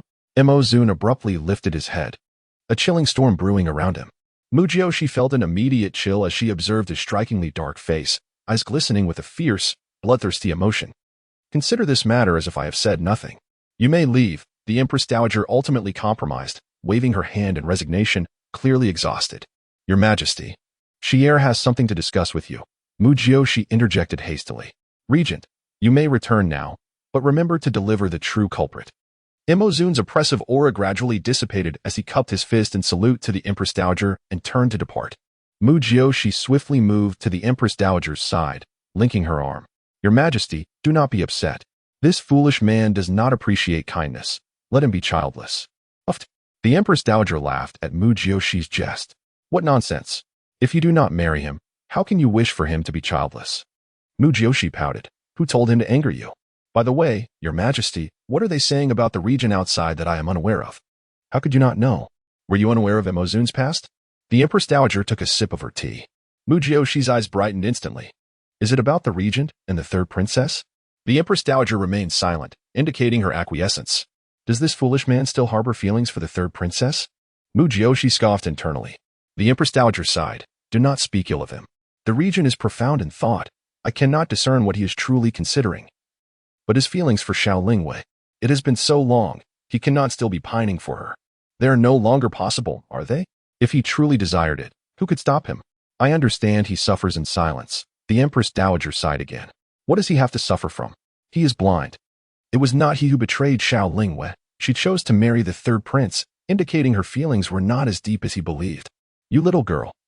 Why are you so sharp-tongued today? The Empress Dowager expressed her surprise. Isn't this just the disappointment of unfulfilled potential? Mu Jiuxi pouted. This man had truly poor judgment.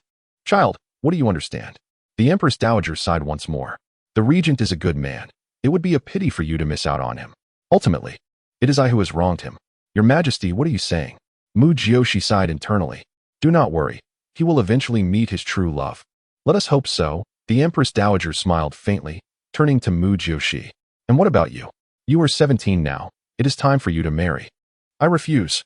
If I marry, it must be to someone I love. Your Majesty, do not concern yourself.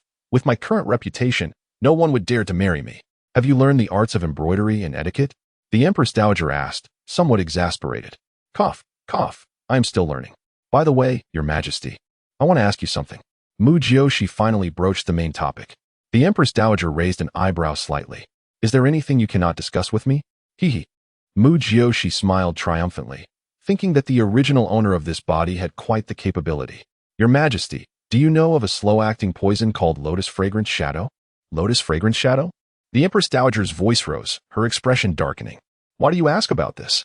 Mu Jiuxi promptly recounted her mother's situation, and the Empress Dowager sneered. It seems your second mother is indeed a hidden expert. Your Majesty, do you also suspect it is her? But how could she acquire Lotus Fragrance Shadow? You can have Yi Wuheng investigate discreetly. This poison is rare and unique to the Northern Jin Kingdom. When it first appeared in the palace, the late emperor was furious. It should still be in the Dali Temple, the Empress Dowager stated. By the way, when your mother's health improves, have her come to the palace. Mu Jiuxi's heart skipped a beat as she nodded in agreement and then took her leave. Just as her carriage exited the palace gate, she spotted a familiar carriage blocking the road ahead. Miss Mu, the regent requests your presence. And Yi stood before the carriage promptly. Mu Jiuxi leaned out her head and, seeing the carriage ahead, retorted, Yesterday at the Dali Temple gate, you abandoned me and Yi Han. Are you attempting to repeat that? And Yi immediately felt embarrassed. Miss, the regent has urgent business. Mu Jiuxi rolled her eyes. Then let him come to my carriage. From within the other carriage came a cold snort. Mu Jiuxi, my patience is limited. And Yi, feeling awkward, urged, Miss, your carriage is a bit small. So what if it is small? Mu Jiuxi fumed as she exited the carriage. Indeed, it was a small carriage, meant only for her and Lu Heir to enter the palace. Upon boarding the regent's luxurious carriage, she found Emozune's dark, coffin-like demeanor directed at her, his black eyes glinting with icy intent. Chapter 20. A flirtatious yet unrefined encounter. Mu Jiuxi was not one to indulge Emozune's dark demeanor, and promptly retorted, Speak if you have something to say, do not waste my time. Suddenly, Emozune struck with his palm, catching Mu Jiuxi off guard, and she found herself gripped by the throat. Yet, Mu Jiuxi was not the original owner of this body. Almost simultaneously, her hand darted towards Emozune's most sensitive area. Thus, at that very moment, while Emozune had her by the neck, Mu Jiuxi, with a boldness that surprised him, seized his vital essence. Their gazes locked, both radiating fury and a hint of murderous intent. How despicable! Emozune released her, though a flush of crimson anger crept across his face. How vile! Mu Jiuxi's expression was devoid of any jest. Her aura matched his intensity. The sharpness in her eyes made Emozune reconsider the rumors that portrayed her as nothing of consequence. Emozune, heed my warning. If you dare to grip my throat again, I shall ensure your lineage is extinguished, Mu Jiuxi declared, tightening her hold. Zun let out a muffled groan, his handsome visage turning a shade of deep purple, his eyes brimming with a fierce menace. Upon releasing him, Mu Jiuxi swiftly retreated to lean against the side of the carriage, gingerly rubbing her neck, still unsettled by the earlier encounter. Zun's emotions were tumultuous. The pain in a crucial area incited his ire. How could this woman commit such a base act? Yet, he sensed her seriousness. This was not mere flirtation. Moreover, her speed and precision led him to ponder if this was indeed her first time employing such tactics. How many men had she utilized this strategy on? It must be said, this underhanded maneuver left him at a loss, unless he wished to become a eunuch. Yet, for a woman to employ such tactics was utterly shameless. The atmosphere within the carriage was chilling and eerie, so much so that even the night outside became somewhat apprehensive.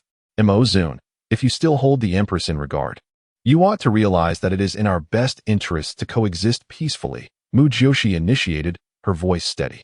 At that moment, Zun's demeanor was chillingly formidable, his obsidian-like eyes harboring an unsettling depth. What did the Empress tell you? He inquired suddenly. Mu Jiuxi paused, then chuckled lightly. You're curious about that? Mu Jiuxi, many matters are not as simple as they appear. Do not speak carelessly in front of the Empress, he warned in a tone laden with admonition. Oh, you'd better clarify, or I may not know which words to utter and which to withhold, she countered, her gaze unwavering. Zun's deep-set eyes scrutinized her. And after a moment of silence, he remarked, although the Empress dotes on you, there remains a distinction between ruler and subject. You should visit the harem less. The palace is not suited for you. Mu Jiuxi's heart raced at his words. What did he mean by that? Did the Empress have ulterior motives?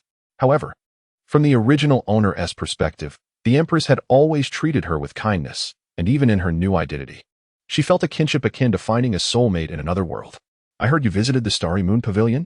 Did you gain anything from the internal cultivation techniques? Zun observed her contemplative expression, realizing that she was no mere frivolous lady. Thank you for your concern. Truthfully, I care for nothing but my parents. That is my bottom line, Mu Jiuxi stated resolutely. Zun nodded slightly, acknowledging her filial piety. By the way, have you heard of the Phoenix Rising? She shifted the topic. Zun's expression shifted. Phoenix Rising? How do you know of it? Did the Purple Fox inform you? Yes, he mentioned it as the most suitable internal cultivation technique for me, claiming it rivals yours and his. Is that true? Indeed, if you acquire this internal technique, it would undoubtedly suit you well. If you also open the run and do meridians, your internal strength will rapidly increase, Zun affirmed. Mu Jiuxi's face brightened with a smile. What did you trade for it? I offered my services to the Purple Fox, she replied with a mischievous grin. What? Zun nearly leapt to his feet. Mu Jiuxi, how could you stoop so low? Yet, as the words left his mouth, his expression shifted, narrowing his eyes. Wait. The Purple Fox would not exchange such a precious item for you, a lady of ill repute. What do you mean by ill repute? While I may be flirtatious, I am certainly not indecent, Mu Jiuxi retorted, her ire rising. Zun was momentarily taken aback by her rebuttal. Flirtatious yet not indecent? Is that a phrase a woman should utter? I merely enjoy admiring handsome men. If I were to engage in something more, would it not end poorly for me as a woman? How could you think I would be so reckless? I am the eldest daughter of the Mu family, after all. Mu Jiuxi scoffed at him. The exchange involved the Purple Fox requesting my assistance in healing a patient, she clarified, sensing Zun's contemplation of her words. Do you know what ailment the patient suffers from? Zun inquired, intrigued. I do not know. I will return to the Starry Moon Pavilion in 3 days. It should be a case of heart sickness, she replied candidly. By the way, do you possess any Liuli Valley essence? Liuli Valley essence is a rare herb, one that even the Starry Moon Pavilion lacks. How could I possibly have it? Zun exhibited a wry smile before becoming surprised. You possess medical skills? Who do you look down upon? I have learned quite a bit. You simply lack discernment, Mu Jiuxi shot back. If there is nothing else, I shall take my leave. Wait, Zun called after her. Could we perhaps negotiate another condition? What do you mean? Mu Jiuxi asked, perplexed. Are you unable to capture Xiaojian? Zun's expression shifted. You know about Xiaojian? Am I to be foolish? 3 years ago, such a significant event occurred. Who in the Xiao family would not know of the remaining fish that slipped through the net? So, you cannot capture him, or do you simply not wish to? At that moment, Zun's perception of Mu Jiuxi shifted once again. This woman's keen insight was astonishing. Mu Jiuxi, I prefer to speak plainly to avoid further misunderstandings. I am aware of your connection to the third princess consort, Xiao Linghua. I need not elaborate on who Xiao Jian belongs to. What I wish to convey is that if she truly loved you, she would not have married the third prince, even under duress. Now, as a wife and mother, she is your sister-in-law. You should not entangle yourself with her any longer. This is a matter of principles, and I do not wish to see the illustrious regent of Gaoyun Kingdom become a laughingstock. Mu Jiuxi's tone was sharp, and the thought of Xiao Linghua enlisting Xiao Jian to harm her only strengthened her conviction that the woman was scheming against Imozun. Imozun's gaze remained fixed on her, unblinking, though his hand had clenched into a fist. Mu Jiuxi, do not speak without knowing the truth. I have never harbored feelings for Xiao Linghua. Is that so? Then that is for the best. What conditions do you wish to negotiate? Mu Jiuxi replied with a cold smile. Imozun's expression darkened further, feeling ensnared by her wiles. It indeed concerned Xiao Jian, but not in the way you might think. In what way, then? If you can articulate it clearly, I may consider an alternative condition. However, if it involves a plea from Xiao Linghua, I must decline. Of course, the marriage has been annulled, and while you may be able to evade responsibility, I, Mu Jiuxi, will forever hold you in contempt. Chapter 21. She was amused. Imozun lowered his head in contemplation for a moment before raising it to meet the expectant gaze of Mu Jiuxi. Xiao Jian is still of use to me. I cannot kill him just yet. What use is that? Mu Jiuxi pressed. You don't expect me to take your word for it, do you? Would you believe it if you were in my shoes? Imozun hesitated, then solemnly replied. Some matters are beyond the grasp of a young lady such as yourself. They bear no benefit for you, and could even pose a danger. I hope you trust me. Xiao Jian will eventually be handed over to you, but not at this moment. Mu Jiuxi narrowed her eyes sharply and quickly devised a response. Have you captured him? Not yet, but he is under my surveillance, Imozun replied, his eyes regaining clarity. Is there anyone else behind Xiao Jian apart from Xiao Linghua? Mu Jiuxi queried. But Imozun simply regarded her thoughtfully without answering. Mu Jiuxi's lips twitched. Very well, I can negotiate, but if that person falls into my hands, don't blame me for being impolite. As part of our exchange, I require an additional 10,000 taels of silver. Imozun glared at her furiously. What do you need so much silver for? I previously spent 10,000 taels on an antidote from the purple fox for Lien Xiangying, and now I find myself impoverished, Mu Jiuxi replied with a wry smile. The antidote for Lien Xiangying? Is that your mother's poison? Imozun immediately realized. Mu Jiuxi nodded. You certainly were deceived by the purple fox if you think an antidote requires 10,000 taels, Imozun retorted.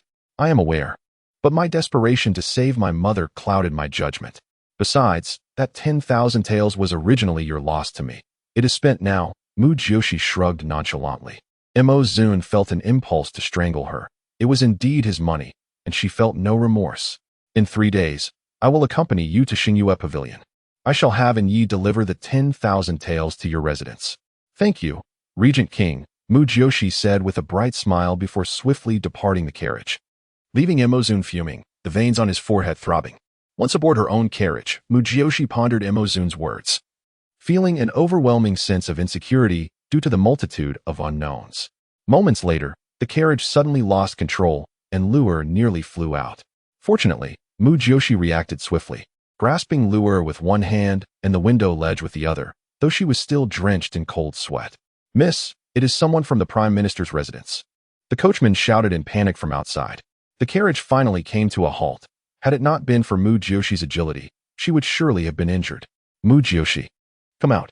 A man's furious voice bellowed from outside. Mu Jiuxi stretched her limbs and descended the carriage, brandishing a ruler. It was somewhat amusing. Ever since her engagement to Imozun, the Empress had insisted she practice etiquette, resulting in rulers being everywhere to monitor her every action. This was Zhengyang Street. Not a commercial area, but rather a high-end district of mansions belonging to dignitaries, akin to a modern luxurious villa enclave. At this moment, some commoners had stopped to observe, and the guards of the various estates were also watching. Blocking Mu Jiuxi's carriage was Bai Qifeng, the third young master of the Prime Minister's residence, and brother to Bai Fengwan. Mu Jiuxi regarded the 15-year-old youth, who was of the same age as Mu Yangchun, handsome, yet a mere illegitimate child. Interestingly, her own family situation mirrored that of the Prime Minister's. His first wife was also plagued by chronic illness and had ceased to manage affairs. However, the second wife, Bai Er, was dramatically different from her second mother, Lu Weiya. Bai'er was sensuously charming and adept at navigating power dynamics, while Lu Weiya was gentle, unassuming, and diligent, an exemplary concubine. Bai Qifeng, have you come seeking death? Mu Jiuxi confronted him coldly. Bai Qifeng brandished a sword towards her, indignantly declaring, Mu Jiuxi, your actions are excessive. You pushed my sister into the lake. You must apologize. Huh? Did your sister send you? Mu Jiuxi raised an eyebrow. Not at all. But I cannot stand for it. You must apologize. Oh, what if I refuse? Mu Jiuxi laughed. Bai Qifeng, agitated, swung his sword threateningly. If you do not apologize, you will suffer my sword. Bai Qifeng, you, an illegitimate young master, dare to point your sword at the legitimate daughter of the Mu general's household? You are transgressing. Bai Qifeng's face flushed with anger. You cannot bully my sister. Very well, come at me then. Strike me. Mu Jiuxi boldly advanced towards him, exuding an air of fearlessness. Miss. Luer gasped, desperately trying to restrain Mu Jiuxi. If he truly had the courage to stab me, I would have to admire him, Mu Jiuxi mused, rhythmically striking her palm with the ruler as she closed in on Bai Qifeng. Bai Qifeng's expression darkened, caught between rage and fear, causing him to step back. Mu Jiuxi, do not approach. I will truly take action. Bai Qifeng shouted in desperation. If you do not act, I shall. How can you think this matter is concluded after scaring my carriage into chaos, almost causing Luer and me to fall out? You think I will let it slide? Mu Jiuxi scoffed. You are going too far. Bai Qifeng retorted. You were the one who pushed my sister into the lake. Was I? Your sister accused me of having an affair with Physician One and threatened to drown me. I merely pushed her into the lake to bring her to her senses. It was for her own good. As her brother, you should be grateful I did not pursue the matter further. Otherwise, do you think this would be the extent of her punishment? As Mu Jiuxi pressed closer, a woman's voice interrupted. Miss Mu, please temper your anger. Turning to see Bai Qing, the eldest daughter of the Prime Minister's residence, emerge, Mu Jiuxi's demeanor shifted. By Miss, she acknowledged, narrowing her eyes. Bai Qing appeared delicate and graceful, exuding an enchanting charm. I sincerely apologize, Miss Mu. It was my younger brother's recklessness. Please do not take it to heart, Bai Qing said, slightly bowing. Mu Jiuxi returned the gesture. The Prime Minister's residence indeed held higher standing than the general's. Yet her confidence stemmed not solely from her father, but also from the Empress. In the entirety of Gaoyuan nation, who was unaware that Mu Jiuxi was the Empress's savior. Cherished like a daughter? By Miss, you know my temperament. Your brother obstructed me and caused me and Luer to nearly tumble from the carriage. This is not something a mere apology can resolve, Mu Jiuxi articulated with vivid assertiveness. Qifeng, come here and apologize to Miss Mu, Bai Qing ordered her fuming brother. Bai Qifeng huffed, Sister, are you siding with her? I will not apologize. Bai Qing turned her gaze to Bai Qifeng, then back to Mu Jiuxi. A smile breaking across her face. Miss Mu, feel free to handle this as you wish. With that, she bowed once more and turned to leave. Mu Jiuxi was unexpectedly amused by Bai Qing's maneuver. Chapter 22. Does father still have the face to show? Bai Qing turned to look at her, her expression remarkably calm. Now it was Mu Jiuxi's turn to feel somewhat awkward as she chuckled. Miss Bai, do you truly not care for your brother at all? Bai Qing replied with a faint smile. Miss Mu, you have seen for yourself. I have cared, but it seems it is to no avail, is it? Bai Qing, stop pretending. It's nauseating to watch. Bai Qifeng sneered at her. Mu Jiuxi raised an eyebrow, realizing that Bai Qing's standing in the Chancellor's household was indeed quite low. Bai Qing cast a cold glance at Bai Qifeng and said indifferently, just don't come crying to me later, claiming that I, as your sister, did not help you. Turning back to Mu Jiuxi, she added, Miss Mu, I apologize for the spectacle. By the way, I heard you have called off your engagement with the regent? Mu Jiuxi was taken aback for a moment before responding. Yes, the engagement is indeed dissolved. He does not find me appealing. Bai Qing, momentarily astonished, remarked, the regent is a fine gentleman. Miss Mu, you might have missed a significant opportunity. I may have missed it, but isn't there an opportunity for you, Miss Bai? Mu Jiuxi retorted playfully. Bai Qing laughed self-deprecatingly. I am unworthy of the regent. Even if I were suitable, it would not be my turn. Why should I provide fodder for gossip? Having said that, she departed, leaving Mu Jiuxi to furrow her brow slightly at Bai Qing's slender figure. Feeling a sense of dissonance between the original owner's impression of Bai Qing and her own feelings toward her. Useless thing. Always making a fool of herself. Bai Qifeng continued to insult Bai Qing as she walked away. Bai Qifeng, she is still your sister. How dare you speak to her like that? Mu Jiuxi's voice was icy. She deserves it, Bai Qifeng scoffed. Mu Jiuxi, you better apologize. Very well. I shall apologize. Mu Jiuxi declared, brandishing the ruler in her hand towards Bai Qifeng. You dare. Bai Qifeng quickly raised his sword to block her. There is nothing Mu Jiuxi, would ever shy away from. With a swift movement, Mu Jiuxi adjusted the angle of the ruler and struck Bai Qifeng's arm, causing his sword to clatter to the ground. Ah! His cry of pain echoed, followed by a series of similar sounds, causing everyone nearby to wince. Miss Mu is bullying someone again. That is the third young master of the Bai family. Huh. That little brat deserves a beating. They are simply villains fighting each other. Oh dear, why is Bai Qifeng so useless? At least he could have landed a few hits on Mu Jiuxi. Well done. Tomorrow at the morning court, General Mu and Chancellor Bai will surely clash. Let us go, let us go. We saw nothing. These two are not good people. We should not get involved. Even Bai Qifeng's guards dared not intervene, and Bai Qifeng, struck and reeling, had no choice but to flee. Mu Jiuxi, just you wait. I will not let this go, he shouted as he escaped. Mu Jiuxi chuckled, spotting Bai Qing watching from a distance, her expression impassive. This Miss Bai is rather intriguing, she remarked to Luer after boarding the carriage. Miss Bai is quite pitiful, Luer replied.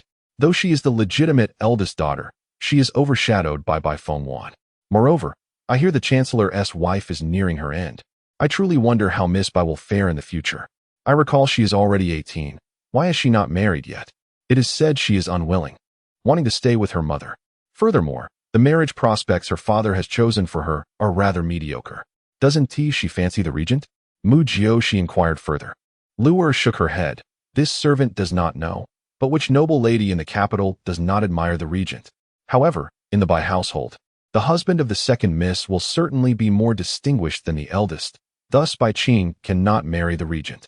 Mu Jiuxi's lips twitched slightly. What is so good about that coffin-faced man? Miss, the regent is remarkably handsome, the most beautiful man, and proficient in both civil and martial affairs. What woman would not be enamored? Luer argued earnestly. Yet you, miss, have called off the engagement. Please, Luer, a woman should marry a man who loves her. Not the one she loves, do you understand? Otherwise, she will suffer throughout her life. Of course, mutual affection is ideal. Luer appeared somewhat perplexed as the two continued their light-hearted banter on their way home. The following morning after court, General Mu returned with a dark expression. Mu Jiuxi, come out here. Mu Jiuxi had been exercising in the courtyard, drenched in sweat and panting. Upon hearing her father's bellow, she knew she had been reported. Father, why are you so angry? She said cheerfully. Is it because of the Chancellor? Mu Tianxing stared at his daughter, glistening with sweat.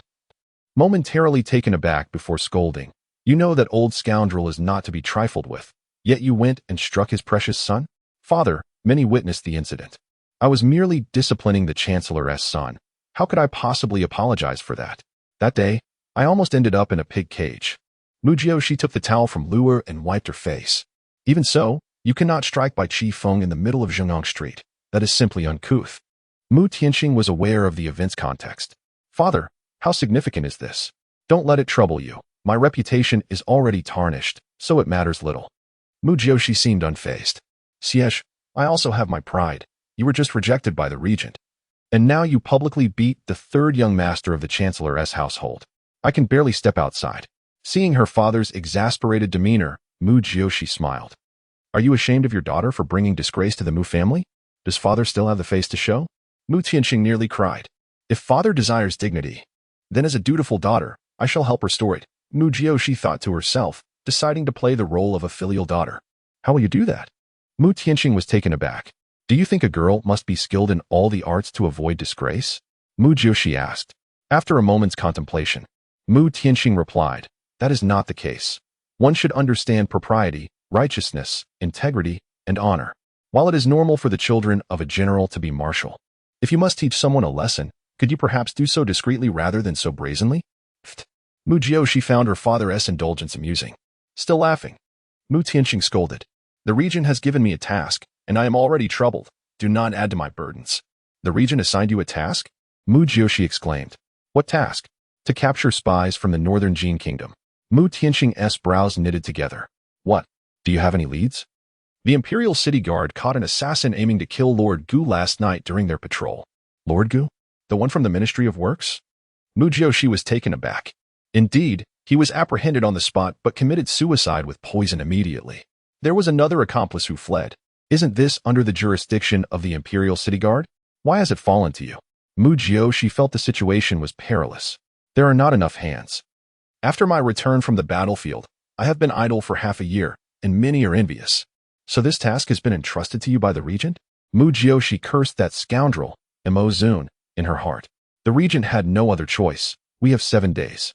By the way, father wishes to visit Xingyue Pavilion. Chapter 23. A chill from within Mu Jiuxi immediately raised an eyebrow and inquired, Father, do you suspect it to be an assassin? No. The Star Moon Pavilion generally refrains from accepting contracts to eliminate court officials. However, being well informed, they might possess some leads, Mu Tianqing replied, rubbing his temples. Father, this matter is exceedingly perilous. Please do not involve yourself. Allow me to investigate, Mu Jiuxi asserted after a moment of contemplation. Nonsense, Mu Tianqing exclaimed, taken aback. It is precisely because it is dangerous that you must not act recklessly. Father, I am not a child. Let Yi Han and Qing Feng accompany me. I shall solely focus on gathering clues, and you can handle the apprehension when the time comes. I just visited the Star Moon Pavilion the day before yesterday and have some familiarity with the Purple Fox, making my inquiries more convenient. Moreover, I will be attending with the regent tomorrow, Mu Jiuxi stated in a single breath. Absolutely not. I cannot rest easy. Mu Tianqing shook his head resolutely. Should you go?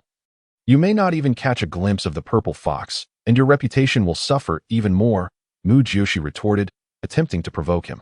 Mu Tianqing's expression twisted in discomfort, as if his heart were being pierced. Yet, recalling the rumors surrounding the Star Moon Pavilion, he felt uncertain. Initially, he had not intended to consult the Purple Fox, but rather to purchase information. However, should he have the opportunity to meet with the pavilion master, the Purple Fox, that would undoubtedly be advantageous. Rest assured, Mo Zun will accompany me. He is remarkably capable. What danger could arise? Mu Jiuxi declared, and without further ado, she dashed off to prepare for her bath. Mu Tianqing was left in a state of confusion, pondering the implications of the regent, Mo Zun, having just called off his engagement, yet still accompanying Jiuxi. What could this possibly mean? In the afternoon, Mu Jiuxi employed her silver needles on her mother once again, facilitating a smoother flow of qi and accelerating her recovery. With each application, her skill with the needles grew more adept. Suddenly, Inggu entered, bearing sweet syrup, and solemnly stated, Miss, Aunt Wang wishes to see you. Mu Jiuxi glanced at her mother, noting the hint of sorrow on the elder lady's face. For Aunt Wang had been with them for so long. Mother, I shall go and see her. Mu Jiuxi had long contemplated visiting Aunt Wang, but her parents' attitudes towards her second aunt had restrained her from acting impulsively. Upon arriving at the woodshed in the general's estate, she found Aunt Wang lying listlessly amidst the weeds. 2 guards stood at the entrance, promptly opening the door upon her arrival. Aunt Wang. Mu Jiuxi knelt before the once vibrant woman, who now appeared utterly transformed. Miss, Aunt Wang called out, tears spilling forth. Aunt Wang, I did not come to witness your tears. My mother has treated you well. Even though grandmother ended your sister's life, mother did nothing but treat you as a sister. Do you not feel any guilt? Aunt Wang's sorrow deepened, shaking her head as she wept. I understand that someone has instigated you in this matter, but I shall not press you for answers. Out of respect for mother, I shall refrain from punishment. You may stay here, but do mind your actions, Mu Jiuxi concluded, preparing to leave. Miss, Aunt Wang called out, halting her. The old servant has wronged the lady, the lord, and you. Since you could poison my mother, there is no point in saying anything further. Aunt Wang, I implore you to tell me the truth. Was there someone who instigated you to harm my mother? Mu Jiuxi's gaze bore into Aunt Wang's eyes with piercing intensity. Aunt Wang remained silent, only nodding through her tears. Are you unable to reveal who it is? Mu Jiuxi pressed. Aunt Wang looked at her through tear-filled eyes and then hoarsely replied, Miss, everyone claims you are uneducated and lack intelligence, but in truth, you are exceptionally clever. I thought I would never be uncovered. Thankfully, Miss, you must be filial to the lady going forward. The old servant has wronged you. As Aunt Wang spoke, tears streamed down her face, and suddenly she clenched her teeth fiercely. Aunt Wang, Mu Jiuxi cried out in alarm, never anticipating that Aunt Wang would conceal poison within her teeth. I am sorry, Aunt Wang murmured, blood trickling from her lips as her eyes slowly closed. Mu Jiuxi's heart raced, and the 2 guards rushed in, stunned at the sight. Miss this. Go fetch my father immediately, hurry. Mu Jiuxi commanded urgently. One guard dashed off, while Mu Jiuxi gazed at Aunt Wang's tear-stained visage, feeling a mix of sorrow and an unsettling chill within her. The act of concealing poison in one's teeth was a tactic typically employed by spies or assassins upon failing a mission. How could Aunt Wang possess such a method? The situation began to spiral beyond her comprehension. When Mu Tianqing arrived, he was equally shocked to find Aunt Wang lifeless.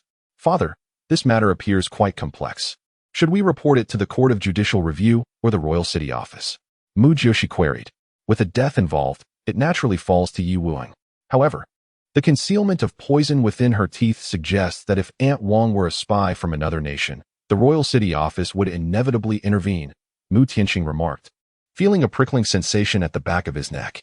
Then let us summon Yi Wuheng. I require his assistance to investigate certain matters, Mu Jiuxi instructed. Mu Tianqing nodded. And soon Aunt Wang's body was transported to the Court of Judicial Review. When Mu Jiuxi encountered Yi Wuheng, she said, Lord Yi, I would like to request your assistance. Noticing the seriousness in her demeanor, Yi Wuheng replied promptly, Miss Mu, please proceed. This matter must be handled discreetly, Mu Jiuxi cautioned. I need you to investigate my second aunt's background, meticulously, from childhood to the present. Yi Wuheng paused momentarily before responding. Do you suspect it to be second madam?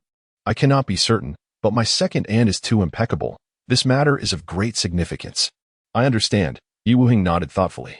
By the way, has the regent mentioned anything regarding Xiao Jian's situation? Mu Jiuxi chuckled lightly. He has spared Xiao Jian. Yi Wuheng appeared somewhat embarrassed. Actually, the situation is not as you perceive. I am aware. To put it plainly, my life is not particularly valuable, and since I am still alive, it is merely a pity for physician one, Mu Jiuxi remarked, observing the handsome countenance of Yi Wuheng with a shrug. It is not as such, in truth. Yi Wuheng stammered, feeling increasingly awkward. It is fine. I comprehend. The state takes precedence over family, Mu Jiuxi replied with a bright smile. Yi Wuheng was momentarily taken aback. Captivated by her radiant smile, which exuded an extraordinary openness and grace, he instinctively took a step back and performed a deep bow before her. There is one more matter. The lotus-fragrant shadow, Mu Jiuxi reiterated the situation. Yi Wuheng pondered for a moment and then said, The lotus-fragrant shadow has not been seen in Gaoan country for quite some time. Following that incident in the palace, all the poison dust recovered has been sealed away in a hidden chamber. Perhaps you could investigate whether any has gone missing? Mu Jiuxi regarded him gently. Indeed. I would appreciate that. Yi Wuheng nodded thoughtfully in agreement. Mu Jiuxi departed swiftly, leaving Yi Wuheng with the impression that she was not merely a playful young lady. She was indeed conducting serious business with remarkable clarity and organization. Reflecting on the unreliable rumors, he could only smile wryly and shake his head. On the third day, at dawn, the weather was splendid, and the opulent carriage of the regent came to a stop before the gates of the Mu residence. Dressed in a flowing white gown with a blue tassel belt, Mu Jiuxi emerged, carrying a medicinal box in her hands. Chapter 24. Mu Jiuxi smiled warmly at Yi, who stood solemnly beside the carriage. Good morning, Yi. Miss Mu. Good morning. Yi replied hastily, caught off guard by her enthusiastic greeting, his face flushed with embarrassment. With Yihan's assistance, Mu Jiuxi climbed into the carriage and immediately noticed the regent, Imozun, sitting rigidly, his gaze fixed upon her. Clad in a dark blue brocade robe and adorned with a purple jade hairpin, he exuded an air of innate nobility. Yet, his handsome features bore a chilling coldness, akin to an unyielding iceberg. Good morning, Regent, Mu Jiuxi cheerfully greeted as she settled beside him. The weather is splendid today. You should smile more. Imozun observed her rosy cheeks and sparkling eyes, momentarily blinded by her beauty. Previously, he had regarded Mu Jiuxi as gaudy and overwhelming, yet at that moment, she radiated an effortless grace, a lightness that was captivating. Was it possible that his earlier judgment was flawed? Such a fine day warrants smiles? Imozun retorted frostily. You truly lack a sense of humor. Mu Jiuxi shook her head, still smiling. One must learn to enjoy life. Otherwise, living becomes a burden. If you find life burdensome, then there would be no one left unburdened, Imozun scoffed. Well, it's all about perspectives. Surely, even a regent like you must have worries. Must you be so pedantic? Mu Jiuxi chuckled, producing a bag of candied fruit. Would you care for some? They are sweet and tangy, rather delicious. Imozun turned away in disdain as she extended a piece toward him. Unfazed, Mu Jiuxi shrugged and savored it herself, relishing the taste. As the carriage began to roll, a silence enveloped them. After a few bites of the candied fruit, Mu Jiuxi retrieved a water pouch, and a delightful aroma of milk wafted through the carriage. With a satisfied sigh, she exclaimed, "I never imagined dear would learn so quickly. This milk tea is simply delightful." Her joy was akin to that of a child. "Milk tea?" Emozun, intrigued by the scent, inquired. "Yes, I plan to invest her 10,000 taels of silver as a startup for a milk tea shop. I guarantee the flavors will charm the women and children of the imperial city," Mu Jiuxi declared, her modern ideals shining through. Women should be independent and pursue careers. A milk tea shop? Emozun's curiosity piqued. "You wouldn't understand. Men drink wine, women drink milk tea. I'll share more once I secure a location," she replied, avoiding further elaboration. Changing the topic, she asked, "Why did you place my father on the hot seat? Is this some form of retribution against me? Regarding the Northern Jin spies?" Emozun's voice deepened. "You struck by Qifeng. Surely, by chancellors would seek to trouble your father."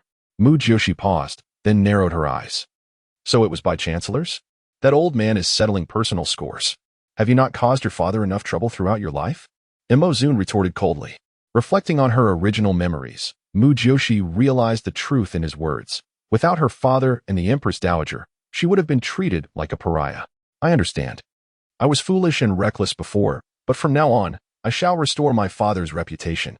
Emozun, surprised by her resolve, remarked, "I do not underestimate you. But it is a daunting task. Then you better keep a watchful eye." Mu Jiuxi grinned wickedly. "This time, my father and I have devised a plan. I will gather intelligence on the spies while he handles the arrests." "What? Has your father lost his mind? If there is no progress within 7 days, how will the court ridicule him?" Emozun was alarmed. "Even I cannot save him then." "Do not worry. I shall visit Xingyue Pavilion today to gather information," Mu Jiuxi stated confidently. Emozun's expression hardened. Xingyue Pavilion is indeed the largest intelligence organization among the 6 kingdoms. "But do you think they will divulge such information to you?" "Just wait and see. Today is my domain. Just don't complicate matters for me," Mu Jiuxi shot back. Dismissing his concerns, Emozun's aura turned icy as they approached Xingyue Pavilion. An hour later, the carriage halted at the entrance. "Miss Mu." The plump shopkeeper rushed out, greeting her with a smile and clasped hands before turning to Emozun, his eyes widening. "And who might this be?" "Shopkeeper. This is the renowned regent of Gaoyan Kingdom. You truly do not recognize him?" Mu Jiuxi teased, amused by Emozun's frosty demeanor. The shopkeeper's expression shifted drastically, and he quickly knelt. "Commoner Lu Wentao greets the regent." "Rise," Emozun commanded, his imposing presence eliciting an air of authority. "Shopkeeper, is the pavilion master here?" Mu Jiuxi inquired cheerfully. "Yes, of course. The master has been awaiting your arrival," the shopkeeper replied, ushering them inside. As they entered, Emozun surveyed the sparsely populated space with keen, hawk-like eyes. "Regent, Miss Mu, please proceed to the back courtyard," the shopkeeper beckoned. Upon entering the courtyard, Mu Jiuxi was captivated by the enchanting figure of Hui Yutian, who was skillfully playing the guqin. The melodious notes were intoxicating, and his exquisite features were a feast for the eyes. After the performance, Mu Jiuxi clapped enthusiastically, her eyes sparkling with delight as she approached him.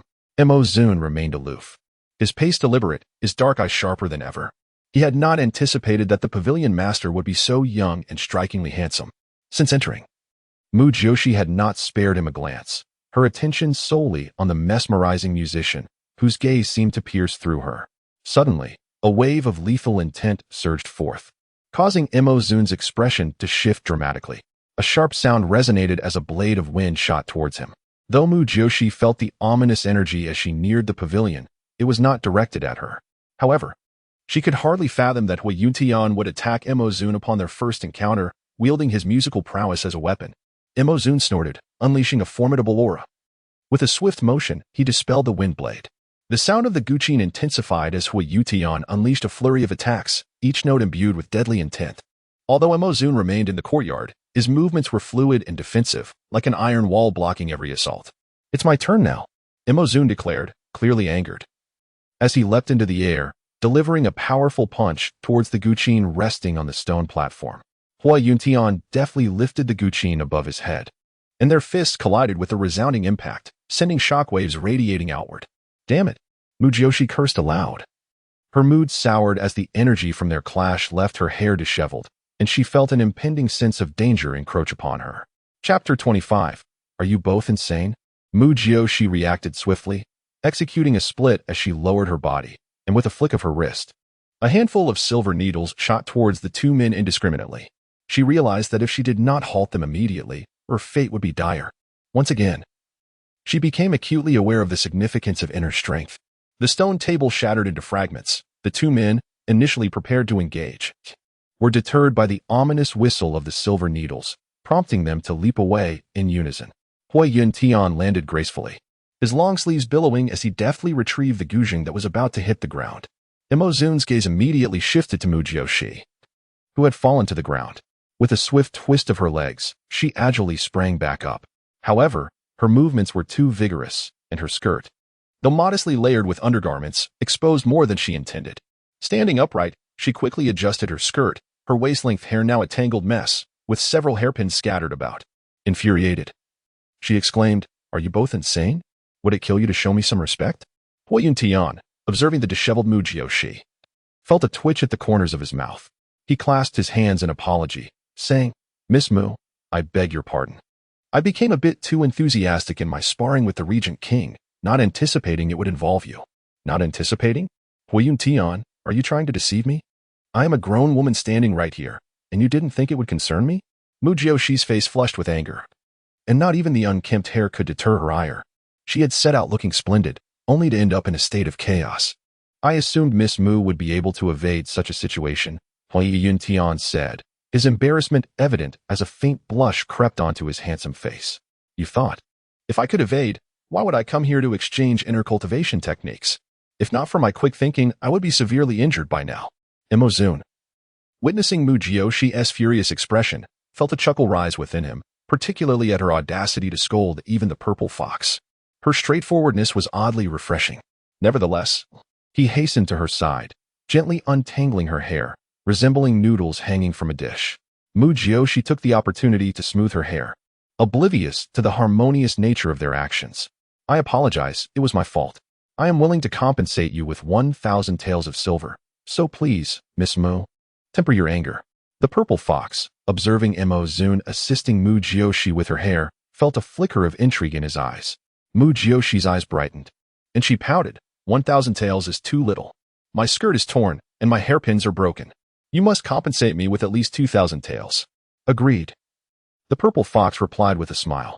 Imozun, however, scoffed. Are you truly that desperate for money? Mu Jiuxi shivered at his low, resonant voice, a wave of heat rushing to her ears. Could I possibly strike him? One must know their place, she thought, taking a step back and saying, "Thank you." Imozun, who had been enjoying the gentle sensation of her silky hair, suddenly felt a pang of loss as it slipped from his fingers. His expression darkened, and he turned sharply to Hui Yuntian, his gaze sharp as a knife. "Is this your hospitality at the Xingyue Pavilion?" Hui Yuntian, bowing slightly, replied, "I have heard that Regent King Gao Yun is the foremost warrior, exceptionally skilled in martial arts. I must admit, I was a bit too eager. Please forgive me." At that moment, the portly manager entered with two servants, swiftly tidying up the area, transforming the shattered stone table into a refined rectangular rosewood one. Fresh fruits and snacks adorned the table, accompanied by a pot of fine tea, which began to ease the tension for both Mu Jiuxi and Imozun. "This is the snow lotus tea I brought from Beijing. I hope you both enjoy it," Hui Yuntian said, offering the tea as an apology. Imozun's expression shifted slightly, while Mu Jiuxi eagerly took a sip and remarked, "Delicious. It's elegant and mellow, with a lingering aftertaste. It must be quite valuable." "Haha, Miss Mu, the snow lotus tea is worth 2,000 gold pieces per tael." Hui Yuntian smiled at Mu Jiuxi, who widened her eyes in astonishment. "Such an exorbitant price. I must drink several cups," she exclaimed. Imozun felt a wave of embarrassment wash over him. This woman was utterly shameless. "I have it at my estate. If you wish to drink it, I shall have and ye deliver some to you." Mu Jiuxi turned to his cold, handsome face and asked, "Imozun, why have you suddenly become so generous? But you must keep your word. Thank you in advance." Imozun felt a twinge of awkwardness under Hui Yuntian's scrutinizing gaze and coughed, taking a sip of his tea to regain composure. "What brings the Regent King to the Xingyue Pavilion?" Hui Yuntian inquired, directing his attention to Imozun. "He is accompanying me," Mu Jiuxi said, playfully nudging Imozun with her foot. Imozun remained silent, merely nodding. "Didn't you two just break off your engagement?" Hui Yuntian raised an eyebrow. a smile tugging at his lips as he observed Mu Jiuxi, which irked Mo Zun. Does breaking an engagement preclude friendship? Besides, given my status, it's impossible not to acknowledge the regent king, Mu Jiuxi replied nonchalantly. Mo Zun, cold and silent, felt that Hui Yun Tian was prying too much. The Xingyue Pavilion is thriving in Gao Yun. Mo Zun shifted the conversation. Hui Yun Tian's expression darkened. Regent King, the Xingyue Pavilion has not engaged in any illicit activities and pays its commercial taxes promptly. Qi Feng is one of your people, is he not? Mo Zun retorted with a cold laugh. Qi Feng has not undertaken any missions in Gao Yun. His personal actions have no bearing on the Xingyue Pavilion. The Regent King may investigate. Hui Yun Tian's tone turned icy. Sensing the atmosphere growing tense, Mu Jiuxi interjected urgently. All right, can we focus on my matters? Pavilion Master, where is your patient? Hui Yun Tian glanced between her and Mo Zun before summoning the portly manager. Take Miss Mu to see Miss Aji. Mu Jiuxi exchanged a glance with Mo Zun, then smiled. You two can have a nice chat. Please don't fight. With that, she picked up her medical kit and followed the portly manager to the third floor. In a cozy chamber, a maid was reading aloud to a figure lying on the bed. Upon hearing the noise, she turned to see Mu Jiuxi and her. Xiaolan. Miss Mu is here to attend to Miss Aji, the maid announced. Xiaolan immediately bowed to Mu Jiuxi and stepped aside. Revealing the face of the person on the bed, Mu Jiuxi beheld a delicately pale face with striking features, a petite oval shape, and delicate eyebrows with phoenix-like eyes. Exuding an air of frailty, a small red mole above her lip added a hint of allure to her otherwise charming visage. Thank you for coming, Miss Mu. Miss Aji greeted with a smile that radiated warmth. Not at all, Mu Jiuxi replied, sitting down with a smile. Miss Aji, you are truly beautiful. You flatter me. Miss Mu, Aji responded modestly. No, I speak the truth. Your beauty is what captivates the hearts of men, Mu Jiuxi insisted earnestly. Aji's smile faltered, and a glimmer of aversion appeared in her eyes as she regarded Mu Jiuxi. Chapter 26. Your awareness is lacking. Mu Jiuxi was perplexed by the reaction of Aji to her words. Had she spoken incorrectly? Miss Mu, you should hurry and attend to the young lady's ailment, Xiaolan urged, her tone less than pleasant. A strange feeling stirred within Mu Jiuxi as she immediately took Aji's pulse and inquired about her symptoms. Typically, heart conditions do not necessitate daily bed rest. As long as there are no episodes, one can lead a normal life. Miss Aji, do you often experience chest pain? Mu Jiuxi asked. Aji nodded yes. When it hurts, even standing is uncomfortable. I can only lie down. As she spoke, her gaze fell, furrowing her brow. Mu Jiuxi proceeded to apply silver needles around Aji's heart, her thoughts turning increasingly bitter. This woman exhibited no signs of heart disease. Her heart was quite healthy, indicating she was feigning illness. Yet, if she were indeed pretending, her complexion would not be so pale. Aji coughed a few times, clutching her chest as if in significant pain, her eyes occasionally darting to gauge Mu Jiuxi's expression. Soon, Mu Jiuxi's silver needle detected a flow of energy near the right side of her chest, a flow that was still mobile. Should this energy draw closer to the left side, it would induce breathing difficulties and further pallor. A sly smile crept onto Mu Jiuxi's lips as she withdrew the needle. Is there hope for my illness? Aji asked pitifully. Mu Jiuxi gazed into her eyes, taken aback by such a beautiful and gentle face harboring such cunning intentions. Why was she pretending to be ill in such an elaborate manner? Most doctors would not perceive the ruse. If the energy obstructed a blood vessel, her heart would indeed suffer from a lack of blood, resulting in real pain. Yet she could control this energy. This woman possessed martial prowess and formidable internal strength. Rest assured, Miss Aji, although your condition poses great difficulty, there remains a chance for recovery, such as with the Luminous Valley Essence, Mu Jiuxi stated deliberately. Xiaolan interjected sharply, who doesn't know that the Luminous Valley Essence can cure the young lady's heart condition. However, it has eluded all 6 nations. Mu Jiuxi replied. The Lord of the Hui clan has come to Gaoyan country seeking the Luminous Valley Essence for Miss Aji, has he not? Indeed, but alas, a month has passed, and still no results. Thank you, Miss Mu. Xiaolan, please see Miss Mu out. I am feeling rather fatigued, Aji commanded, ushering her away. As Mu Jiuxi exited the room and returned to the courtyard, she found 2 men with grim expressions, their conversation evidently unpleasant. Miss Mu, is there a possibility to treat Aji's illness? Hui Yutian rose, displaying a look of anxiety. Mu Jiuxi frowned, fixing her gaze on him. It cannot be treated. Can it? Hui Yuntian's spirits deflated immediately. Not exactly. Mu Jiuxi seated herself and sipped some snow lotus tea. Hui Yuntian perked up once again. Not? Miss Mu. Then why do you appear so troubled? It is not that it cannot be treated. Rather, the difficulty is considerable, Mu Jiuxi remarked, glancing at Mo Zun. Mo Zun sensed the peculiarity in her gaze, momentarily taken aback, but remaining silent. Is that true? We do not need the luminous valley essence? No need. Mu Jiuxi pondered whether to reveal the truth to Hui Yuntian. Lord Hua, may I have a private word with the regent? Mu Jiuxi sought Mo Zun's counsel. Mo Zun was taken aback, as was Hui Yuntian, yet the latter promptly departed to check on Aji's condition. What is the matter? Mo Zun inquired, brow furrowed. That woman is not ill at all, Mu Jiuxi whispered. Mo Zun was astonished. Are you certain? Certainly. If I say so, the purple fox may not believe me. If I remain silent, I will gain nothing. Mu Jiuxi's eyes reflected her inner turmoil. Why was this woman feigning illness? Mo Zun's expression grew serious. Her technique is quite sophisticated. Mu Jiuxi explained about her ability to manipulate energy to obstruct blood vessels. Such a skill exists? Mo Zun was astonished, realizing that this woman's internal arts were exceptional, perhaps even sinister. Is she the purple fox's wife? Definitely not. Mu Jiuxi shook her head. If not, she must be pretending to be ill to remain close to him, Mo Zun hypothesized. Mu Jiuxi recalled her previous remark about how Aji's beauty could captivate men. Noting the swift change in attitudes between Aji and Xiaolan, it seemed Mo Zun's speculation held merit. This woman did not wish to part from the purple fox. Had she not feigned illness, he would likely not keep her by his side. Mu Jiuxi suddenly became curious about Aji's true identity. I have a method to test this, Mu Jiuxi said, a mischievous smile curling her lips. Mo Zun felt a chill at the sight of her grin. If she truly liked the purple fox, she would certainly not permit other women to approach him. I will flirt with the purple fox a little.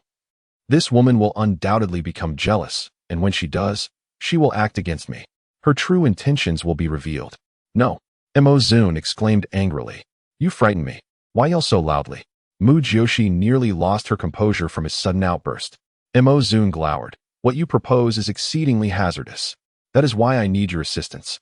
You can protect me, Mu Jiuxi chuckled mischievously. Mo Zun felt an urge to smack her, his patience wearing thin at her audacity. You want me to be your bodyguard? He gritted out. Not at all. With my strength, I am not afraid of her, but one must always be cautious. You can discreetly protect me. If I foster a good relationship with the purple fox, the issue of the Northern Gene spies will be resolved. Does that not benefit you? You are aiding your own father, Mo Zun retorted, annoyance evident in his tone. Come now, your awareness is lacking. You are the regent. And capturing spies concerns the stability of the nation. If my father cannot find them, will you not assist? Mu Jiuxi scoffed, rolling her eyes. Mo Zun's dark eyes fixed on her fair, exquisite face, feeling ensnared once more by her manipulation. Hui Yuntian soon returned, his handsome face as dark as a stormy sea. His gaze towards Mu Jiuxi sharp as a dagger. Miss Mu, Aji claims you said outright that she cannot be cured. I deceived her. Mu Jiuxi stood to meet his gaze. It cannot be said that she cannot be cured. It is merely quite challenging, yet the success rate can reach 100%. What? 100%? Hui Yuntian looked at Mu Jiuxi in shock. Indeed, I can completely cure her, though it will be quite difficult. Mu Jiuxi glanced at Mo Zun. What difficulty? What must I do? Hui Yuntian pressed eagerly. Miss Mu, if you can save Aji, not only will I provide you with my internal arts, but I can also offer a reward of 10,000 taels of gold. Mu Jiuxi's mouth fell open in astonishment had it not been for Mo Zun's cough. Her mind would have been clouded by visions of glittering gold ingots. What is your relationship with Aji? She asked, a nervous smile creeping onto her face as she sat down once more. Chapter 27 In a literal sense, Hui Yuntian turned to Mu Jiuxi and inquired, is Aji's identity related to her condition? Mu Jiuxi observed the unwilling expression on his handsome face and raised an eyebrow, responding, indeed. It determines whether I wish to save her. Do you not desire the internal cultivation technique and 10,000 taels of gold? He retorted, a gentleman cherishes wealth, but acquires it justly. Mu Jiuxi crossed her arms and candidly admitted, I am not particularly fond of this Aji, despite her striking beauty. Hui Yuntian gazed in astonishment at Mu Jiuxi's composed and exquisite visage, asking, why do you dislike Aji? She replied, her heart condition is not as grave as it appears. She is merely putting on a show. Mu Jiuxi's words earned her a nod of approval from Mo Zun, recognizing her ability to manipulate Hui Yuntian's trust. Hui Yuntian's expression shifted, and he asked, "What do you mean by that?" In a literal sense, a heart ailment like hers is akin to that of a normal person when it is not exacerbated. Only during an episode does it become agonizing. Thus, Mrs. I is capable of normal movement when not afflicted, Mu Jiuxi elucidated. Hui Yuntian scrutinized Mu Jiuxi deeply, then turned his gaze toward the third floor, revealing a contemplative demeanor. "Is this I someone you cherish?" Mu Jiuxi inquired. "Not at all." Hui Yuntian quickly clarified. "I am a senior disciple to her sister, who has passed away, and I am entrusted with her care."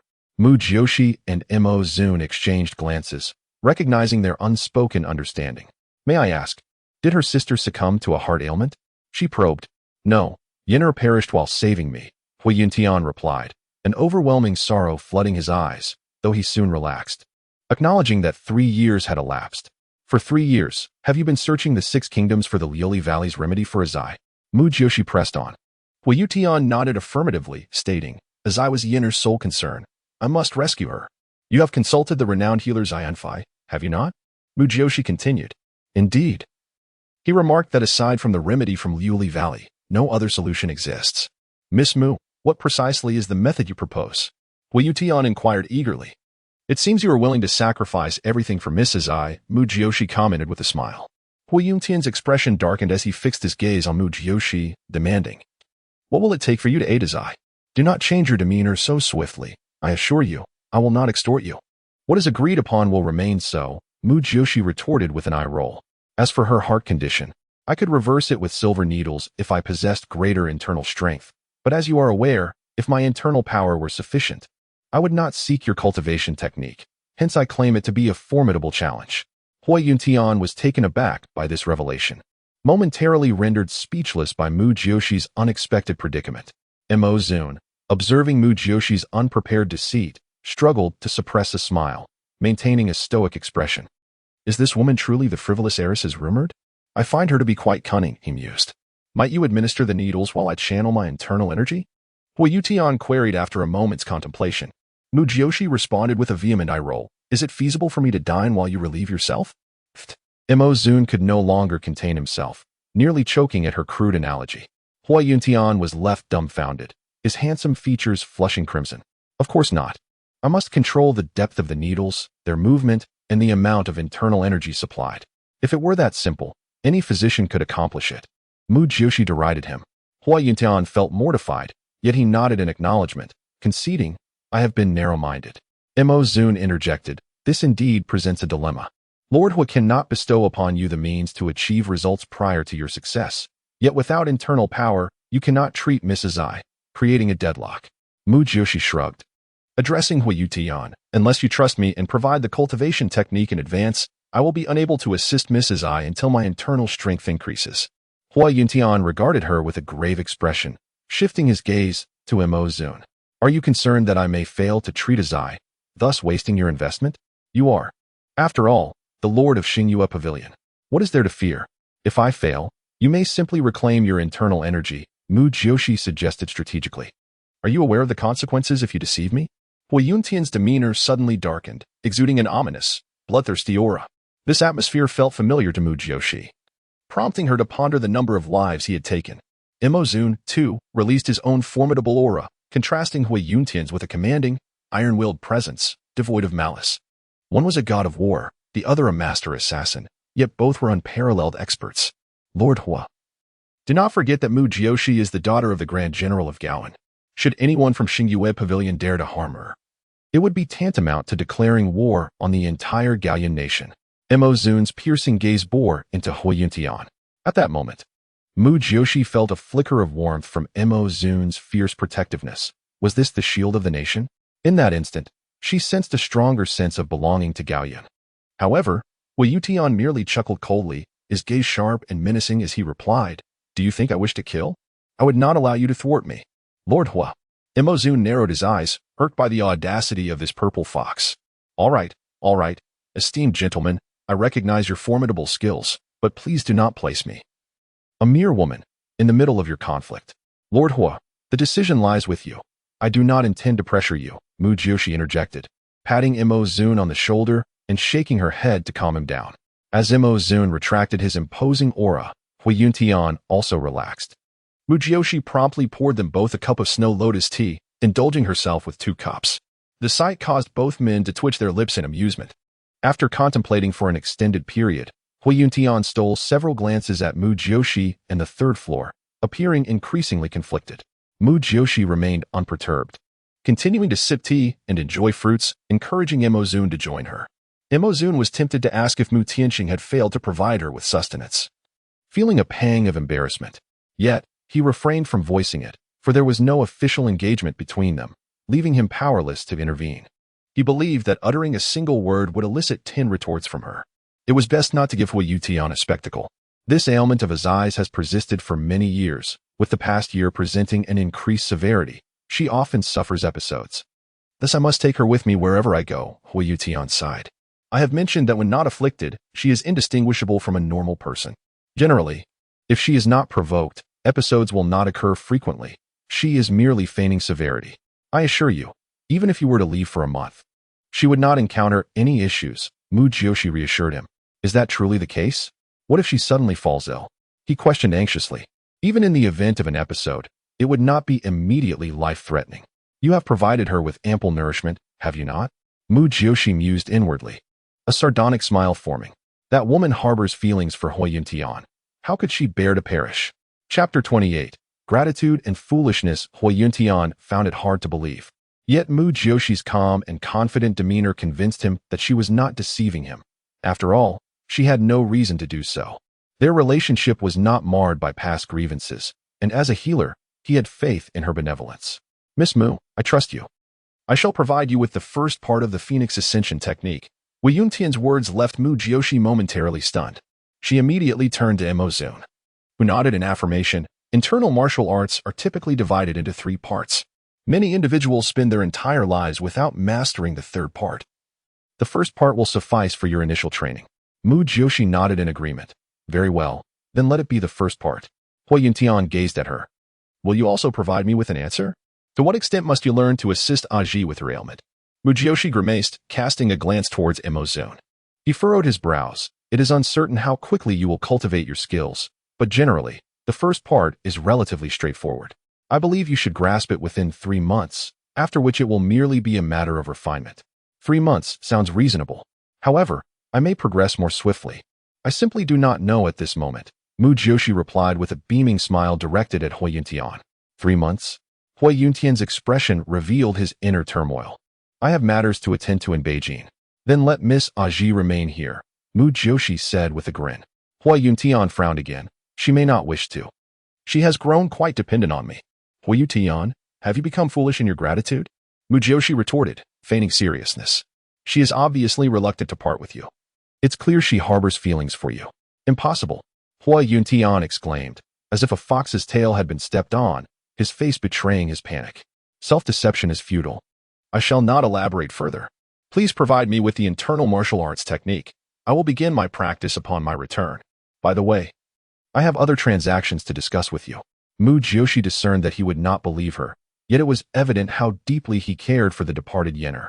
This time, Hui Yuntian did not hesitate as he produced an exquisite tome, only to tear away half of it before handing it to her. Mu Jiuxi felt her expression darken. Indeed, he had only given her the first part. As for the 100,000 taels of gold, you may provide it once you cure Aji's heart ailment. Is that agreeable? Hui Yuntian inquired. That is acceptable. You may choose not to pay. But you must share a piece of information with me. Consider it the price of knowledge, Mu Jiuxi grinned. Mo Zun chuckled as well. Sensing that Hui Yuntian had unwittingly walked into her trap, Hui Yuntian's complexion turned pale, as if he had ingested something distasteful. What information? He maintained a facade of indifference. Mu Jiuxi smirked slyly. Surely, Hui Pavilion Master is aware of the incident involving the captured and escaped spies from Beijing? Hui Yuntian's eyes widened as he glanced at Mu Jiuxi before looking to Mo Zun. The captured one has already committed suicide, while the escaped one is currently being pursued. I merely wish to inquire whether Hui Pavilion Master knows the whereabouts of these individuals. How can I know? Hui Yuntian's voice raised in agitation. You do not truly believe this matter is connected to Xingyue Pavilion, do you? Of course not. Hui Pavilion Master is known for his pride and adherence to principles. He would never engage in such actions. However, Xingyue Pavilion boasts a vast network across the 6 nations, making it a prime source of intelligence. So, what do you say to me purchasing this information? 100,000 taels of gold, perhaps? At that moment, Mo Zun, who had been sipping tea, sputtered it across the table. Hua Yuntian felt as though his heart was being pierced by her words, cursing himself for offering her an additional 100,000 taels. Mu Jiuxi shot Mo Zun a glance before turning her nearly contorted face towards Hua Yuntian and grinned. But I sense you are feeling uncomfortable. Shall we engage in a wager? Why do you assume I would know anything about the spies? Hua Yuntian chuckled in disbelief. If you are unaware, then no one is. I have faith in your abilities. Mu Jiuxi's words left Hua Yuntian with no room for rebuttal. Very well, what shall we wager? He inquired, relaxing slightly. How about our skills in music? Hua Yuntian suggested. You have already lost to me in music. If I win again, you would not concede, Mu Jiuxi replied. Let us ride instead. Mu Jiuxi's eyes sparkled with mischief as she tilted her head, exuding a playful charm. You lost to a pavilion master in music? Mo Zun was taken aback, fully aware of the legendary prowess of the Xingyue Pavilion master. Who do you think I look down upon? Am I to deceive you with sweet words? Mu Jiuxi shot him a glare. Mo Zun looked at Hua Yuntian in disbelief. Is she speaking the truth? Indeed. Miss Mu possesses exceptional musical talent. I am willing to concede. Hua Yuntian smiled at Mu Jiuxi, a hint of affection in his expression. For this young girl had managed to outshine him, the cunning old fox, in ways that left him in awe. A wager in writing? How shall we proceed? Hua Yuntian asked, noting Mo Zun's incredulous expression. Writing, of course. Is the plaque of Xingyue Pavilion your handiwork? Mu Jiuxi asked. Hua Yuntian nodded. What are your thoughts? Magnificent. Your strokes evoke the grandeur of dragons and phoenixes, reflecting your solitude, deep affection, and the chill of high places, Mu Jiuxi remarked, stroking her chin thoughtfully. Hua Yuntian blinked in surprise before bursting into laughter. You discern so much from mere characters? It is said that one's writing reflects their character. You may not realize it, but those who observe can certainly glean some insights, she replied. Do you still believe you can surpass me? Hua Yuntian's curiosity was piqued. Uncertain, but I believe I can. Shall we wager? Mu Jiuxi mused, playfully touching her head. Hua Yuntian reclined languidly, his fox-like eyes studying Mu Jiuxi's delicate features, as though pondering something profound. Do you also possess calligraphy skills? Mo Zun interjected, unable to contain his curiosity. It felt as if he had never truly known Mu Jiuxi. Mo Zun, do not ask foolish questions. I have already wagered with him. Surely I can write. They say I excel in music, chess, calligraphy, and painting. Yet no one in the entire Gaoyun kingdom believes me. Is that my fault? Yes, you excel in all. But the last painting you created was worse than your nephew's, and don't even mention your calligraphy. Was that writing the work of an earthworm? It left the empress in stitches. Mo Zun recalled the court banquet 2 years prior. If I had not done so, would the empress have been so amused? Mu Jiuxi retorted defiantly. My sole intention was to bring joy to everyone present. Do you understand? Mo Zun's deep, starry eyes regarded Mu Jiuxi with incredulity, as if she were wholly unconcerned with her reputation. Very well, I accept the wager. Hua Yuntian, a man of exceptional talent, had long believed few could eclipse him, which only deepened his sense of isolation. Chapter 29. A fiery pain. Mu Jiuxi, with a playful smile, extended her delicate and fair hand.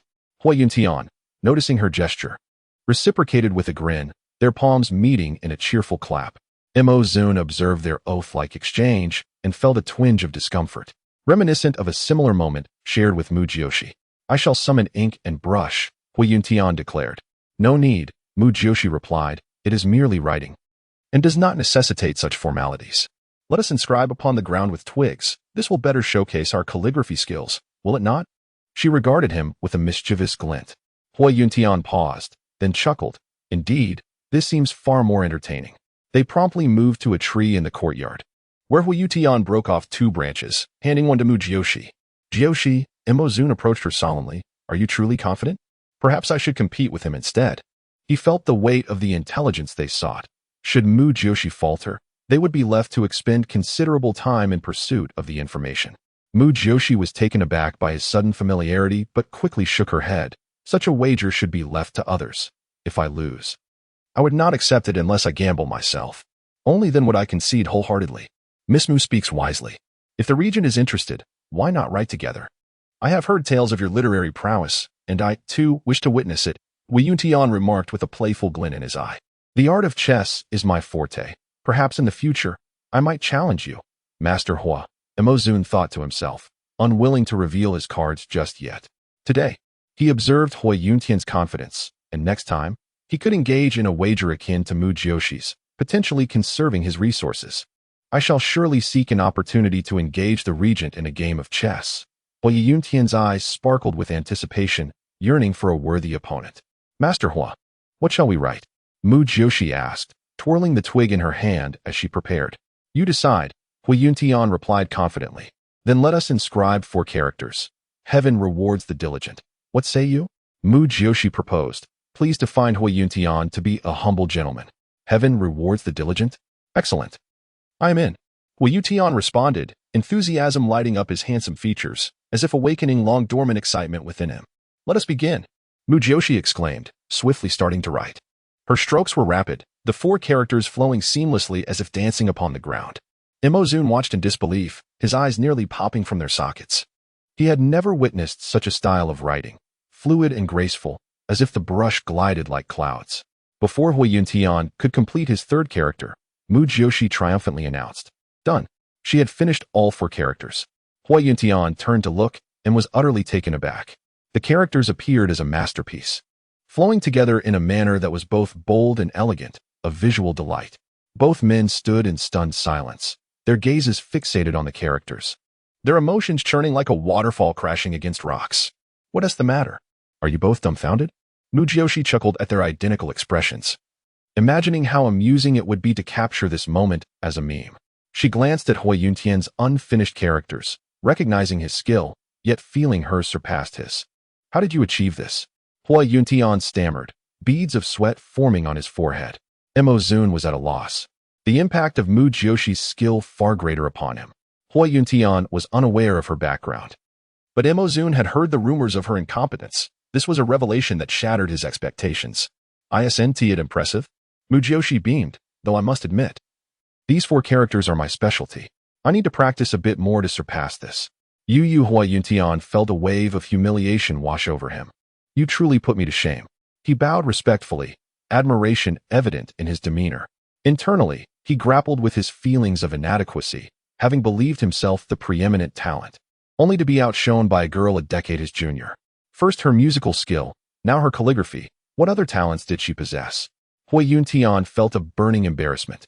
He was not alone in this discomfort, as Emozun felt similarly chastened. Once Mu Jiuxi and Emozun departed from the Star Moon Pavilion and entered their carriage. Emozun finally regained his composure. Mu Jiuxi, how did you accomplish that? Such skill cannot be attained without a decade of practice. Mu Jiuxi laughed heartily, honestly. Those 4 characters are the only ones I can write well. She added a playful wink. Emozun was momentarily taken aback, his handsome features contorting into a pained expression, prompting Mu Jiuxi to burst into laughter. After a while, as he regained his composure, his expression darkened. Will you tell me where the spy is hidden? Reflecting on this, Emozun's anger flared. Hui Yuntian had lost the calligraphy contest yet failed to disclose the whereabouts of the Northern Jin spy, instead whispering to Mu Jiuxi as if afraid of being overheard. Their camaraderie, with Mu Jiuxi's radiant smile and Hui Yuntian's gleaming eyes, was painfully conspicuous. Emozun was certain that Hui Yuntian harbored a deep interest in Mu Jiuxi. This information cost me dearly. If the regent desires it, he must offer something in return. Mu Jiuxi insisted, adopting a serious tone. Emozun's eyes narrowed, his demeanor chilling, as he clenched his fist, the sound of cracking knuckles resonating ominously. Just kidding. Don't be angry, we're on the same side. How could I withhold this from you? Mu Jiuxi's demeanor shifted as quickly as the page of a book, revealing that Hui Yuntian had said the spy was hiding in the brothel. The brothel?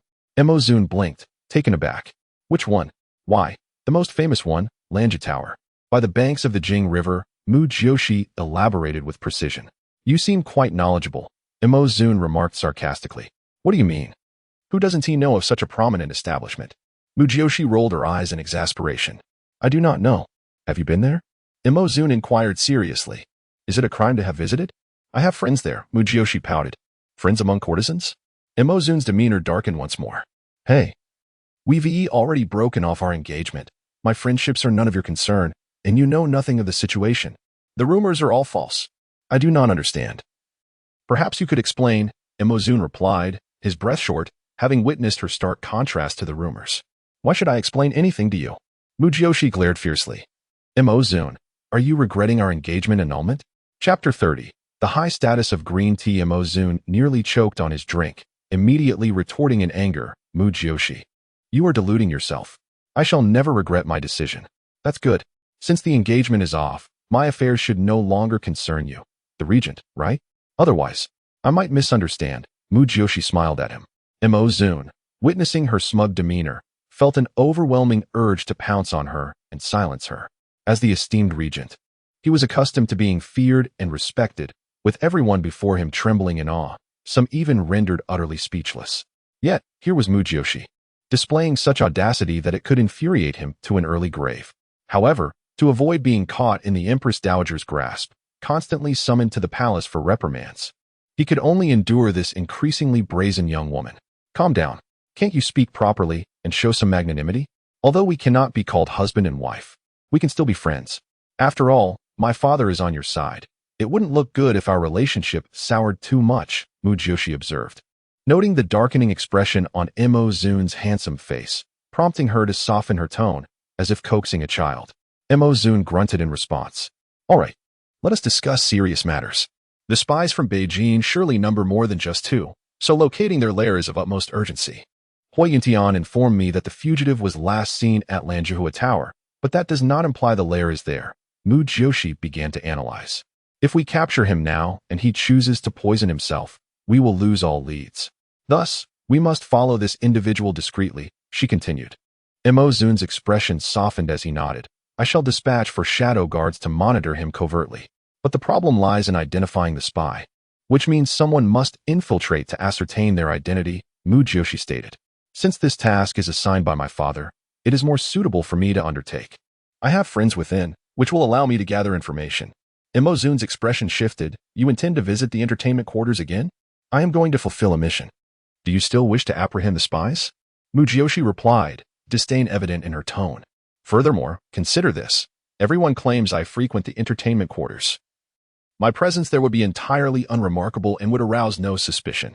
After all, it is a legitimate establishment, and strangers entering is quite ordinary. Are you going? Imozun questioned. Mu Jiuxi scoffed at him. Imozun shot her a sharp glance. That man will be exceedingly cautious. He would not be seen by unfamiliar faces. Deep down, Mu Jiuxi thrived on the excitement of her undercover missions as the queen of the night. She relished the thrill of high-stakes challenges, unearthing the truth, overcoming obstacles, and ultimately resolving the conflict. Of course, this time killing was not an option, but the experience was exhilarating, and she yearned to test her own perceptiveness. Very well. It is settled. No one is more suited to this endeavor than I, the playful young lady, Mu Jiuxi declared resolutely. However, upon returning home, when Mu Tianxing learned that his daughter intended to search for spies in the entertainment quarters, he opposed her just as vehemently as Imozun had. Unable to dissuade Mu Jiuxi, Imozun opted to let General Mu make the final decision and swiftly took his leave. In General Mu's study, he advised, Sierra, this is no trivial matter, it is fraught with danger. Father, I understand. If it were not dangerous, I would not even consider going. Here is my proposal. You should dispatch someone to monitor the entirety of Lanzhihua Tower, including the Jing River at the rear. I suspect the spy will choose this location because it provides a means of escape by boat. With the city under strict surveillance, he would not dare to flee openly, but he will undoubtedly seek an opportunity. Therefore, comprehensive monitoring is essential, Mu Jiuxi explained. Mu Tianxing nodded in agreement. That is certainly true. However, sending you in to find the person is not advisable. The entertainment quarters tend to attract more men. Who says? There are plenty of women as well. I even saw Princess wenching there previously, Mu Jiuxi retorted dismissively. What? Do not speak nonsense. Mu Tianxing exclaimed, wishing to cover his daughter's mouth. Princess Wenxing, the emperor's aunt and the late emperor's sister, was notorious for her numerous male companions and her fondness for visiting entertainment quarters. I am not speaking falsely. We even had a quarrel last time. Father, you do not know, but many noble women frequent the entertainment quarters. Mu Jiuxi chuckled mischievously. You refer to them as noble women, while you are still an untouched maiden. Are they the same? Mu Tianxing replied, exasperated. Father, even if I do not go, everyone believes I do. My reputation is already tarnished. Why should I care? The most important matter now is capturing the spies. Consider, who knows Lanjuhua Tower better than I? Mu Jiuxi presented her advantage. Mu Tianxing was taken aback, and Mu Jiuxi quickly added, Father, just let Yihan and Qing Feng accompany me inside. Rest assured. I will go tonight, and if I do not uncover the culprits, I shall not bear the Mu surname. With that, she dashed off, eager to explore the internal skills outlined in Phoenix Ascending. While in Mo Zun's carriage, he had already provided her with preliminary explanations, filling her with confidence. After all, the original owner had practiced internal energy, although she had abandoned it midway. In her courtyard, upon Mu Jiuxi's return, Lua approached her mysteriously. Miss, the second madam has visited the first madam. Oh, has her headache subsided? Mu Jiuxi raised an eyebrow. What did they discuss? Nothing much, just that she knelt and cried, claiming she did not harm the first madam, pleading for her to investigate thoroughly. She also offered to hand over the keys to the residence, stating that the first madam should oversee things from now on, as she wishes to clear her name, Lua reported. A cold smile crept onto Mu Jiuxi's lips. The woman was retreating to advance. However, the first madam did not acquiesce, citing her own frail condition and unfamiliarity with household affairs, insisting that the second madam maintain control, expressing no doubts about her. My mother is kind-hearted, but what does my father say? Mu Jiuxi pondered, realizing her mother's gentle nature could never match wits with such a cunning woman. The master believes that harmony is essential for prosperity and that the second madam has been wronged. He did not elaborate further, but he has sent the third young master to the Royal City Division for training, Lua mentioned, clearly fearful at the mention of Mu Yanchun. The Royal City Division? Mu Jiuxi raised an eyebrow. That works. They patrol around the clock, which will ensure he is thoroughly exhausted, lest he becomes overly frisky. Lua, continue to keep an eye on that side, and bring along Lu Yu, Mu Jiuxi instructed, referring to the captain of her guard. Once she had given her instructions, Mu Jiuxi retreated into her room and immersed herself in the practice of internal energy, following the meridian diagrams and annotations from Phoenix Ascending. As the sun set, she finally sensed a faint current of energy forming in her dantian. Wow, so this is what it feels like to possess internal energy. Mu Jiuxi marveled, feeling her body grow lighter, a delightful change for someone who had once engaged in constant fighting. As night fell, in high spirits, Mu Jiuxi donned a form-fitting black outfit and complemented it with a striking rose-red gown, adorned with shimmering jewels that made her radiate with brilliance. Just as she was about to leave for Lanjuhua Tower, a carriage arrived at her doorstep. Miss, it is Lord Yi Wuheng, Yihan promptly informed Mu Jiuxi. Chapter 31. A bold encounter. Yi Wuheng disembarked from his carriage and was greeted by the stunning figure of Mu Jiuxi emerging from the entrance. Lord Yi, what brings you here? She inquired with a smile, her spirits lifted by the sight of such a refined and handsome gentleman. Miss Mu, are you heading out? Yi Wuheng observed her more elaborate attire than usual, sparking his curiosity about which household was hosting a night banquet. Indeed, I have some matters to attend to. If you have business, you might as well take my carriage. We can converse on the way, Mu Jiuxi offered, gesturing towards her opulent carriage. Spacious enough for 8 without feeling cramped. Very well, Yi Wuheng replied, acknowledging that he indeed had matters to discuss. They boarded the carriage, leaving Yihan and Qing Feng to occupy the front. Miss Mu, where are we headed? Yi Wuheng inquired, his curiosity piqued. With a grin, Mu Jiuxi replied, you would certainly look down upon me if I told you. I am bound for the Lanja building. The Lanja building? Yi Wuheng paused, his expression shifting to one of mild embarrassment. Yes, the brothel. However, I am not going for leisure. I am there on behalf of my father and the regent. Mu Jiuxi clarified, feeling the need to explain herself to such a striking gentleman. Your father and the regent? Yi Wuheng was taken aback, then his eyes widened with realization. Is it regarding your father's task? Indeed, Lord Yi is remarkably astute. Mu Jiuxi nodded, lowering her voice. I received word from Xingyue Pavilion that someone is hiding in the Lanja building. That is fortunate, Yi Wuheng remarked, with Prime Minister by suddenly turning against your father.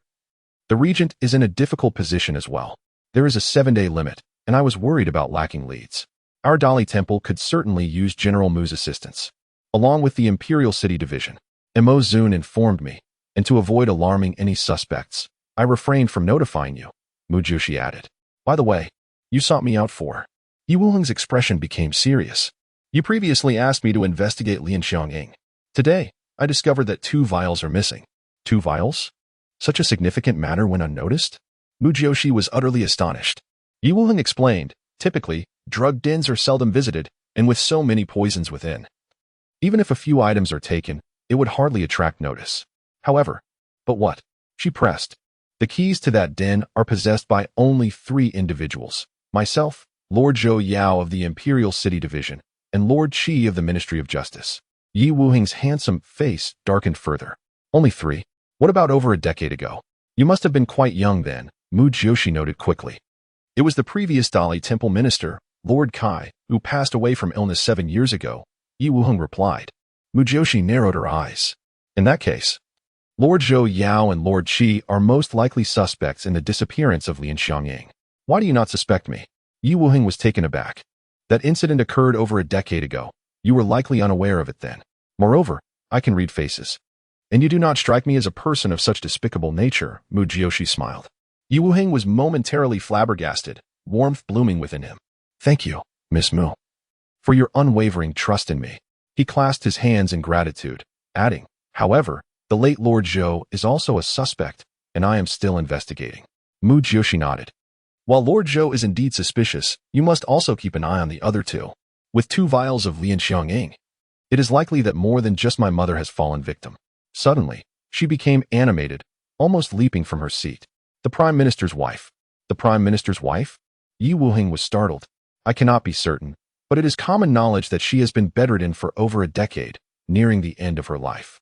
I must check on her immediately, Mu Jiuxi commanded, instructing Yi Han to turn the carriage towards the Prime Minister's residence. Now, you are not going to the Lange building anymore? Yi Wuheng queried. Yes, it is still early. I initially intended to visit a friend for a chat. But I must confirm whether the Prime Minister's wife is afflicted like my mother. Lord Yi, do you understand the implications if the Prime Minister's wife is also a victim of Lian Xiangyang? Mu Jiuxi's voice trembled slightly with urgency. Yi Wuheng felt a chill run down his spine. Lord Yi, please investigate if any officials in the court have family members suffering from severe illnesses. It need not be a decade. It could be a matter of years. While they may not be on the brink of death, signs may already be apparent. Mu Jiuxi regarded Yi Wuheng earnestly. I will attend to this at once, he replied, recognizing the gravity of the situation. Miss Mu, please ensure your safety. As the carriage halted by the roadside, Yi Wuheng exited, and it sped towards the Prime Minister's residence. Before long, the carriage arrived at the entrance of the Prime Minister's estate. Miss, what brings you to the Prime Minister's residence? Yi Han inquired anxiously. Recalling the previous incident where Mu Jiuxi had struck Bai Qifeng, leading to a complaint against her. I wish to see Miss Bai Qing, Mu Jiuxi declared, striding purposefully towards the grand vermilion gates of the estate. Yi Han was momentarily dumbfounded. You wish to see Miss Bai Qing? The 2 ladies seldom interact. After all, Bai Qing was often overshadowed by her elder sister, Bai Fengwan, and rarely had opportunities to make public appearances. The guards at the entrance of the Prime Minister's residence were taken aback upon seeing the splendidly dressed Mu Jiuxi, prompting one to rush inside to relay her presence. Indeed, Mu Jiuxi's reputation among the elite was akin to that of a bombshell, and they could hardly afford to offend her. She was known to be capable of striking anyone who crossed her. Miss Mu, the guard approached respectfully. I must see Miss Bai Qing, Mu Jiuxi asserted with an air of authority, bolstered by the presence of Yi Han and Qing Feng, 2 capable guards. To see Miss Bai? The guard was taken aback, but quickly assured her that someone had already gone to inform her. In no time, the sound of hurried footsteps echoed from within. Mu Jiuxi, do you dare to come here? The newcomer was none other than Bai Qifeng, accompanied by his sister Bai Fengwan and several guards, their demeanor aggressive. Mu Jiuxi regarded the siblings with a smirk. I am here on urgent business to see your elder sister. Kindly summon her. To see Bai Qing. Bai Fengwan's ire flared. What business do you have with her? Bai Fengwan, have you not soaked long enough? Do I owe you an explanation? Mu Jiuxi retorted with a cold smile. You. Bai Fengwan's face twisted with indignation. Mu Jiuxi, our Prime Minister's residence does not welcome you. Leave at once. Or do not blame me for being forceful. Bai Qifeng seethed, harboring deep resentment for Mu Jiuxi. After all, he had been reprimanded at home by his father for provoking the troublesome Mu Jiuxi. Given that Mu Jiuxi had the Empress Dowager's backing, even the regent found her a formidable adversary, so it was wise to keep their distance.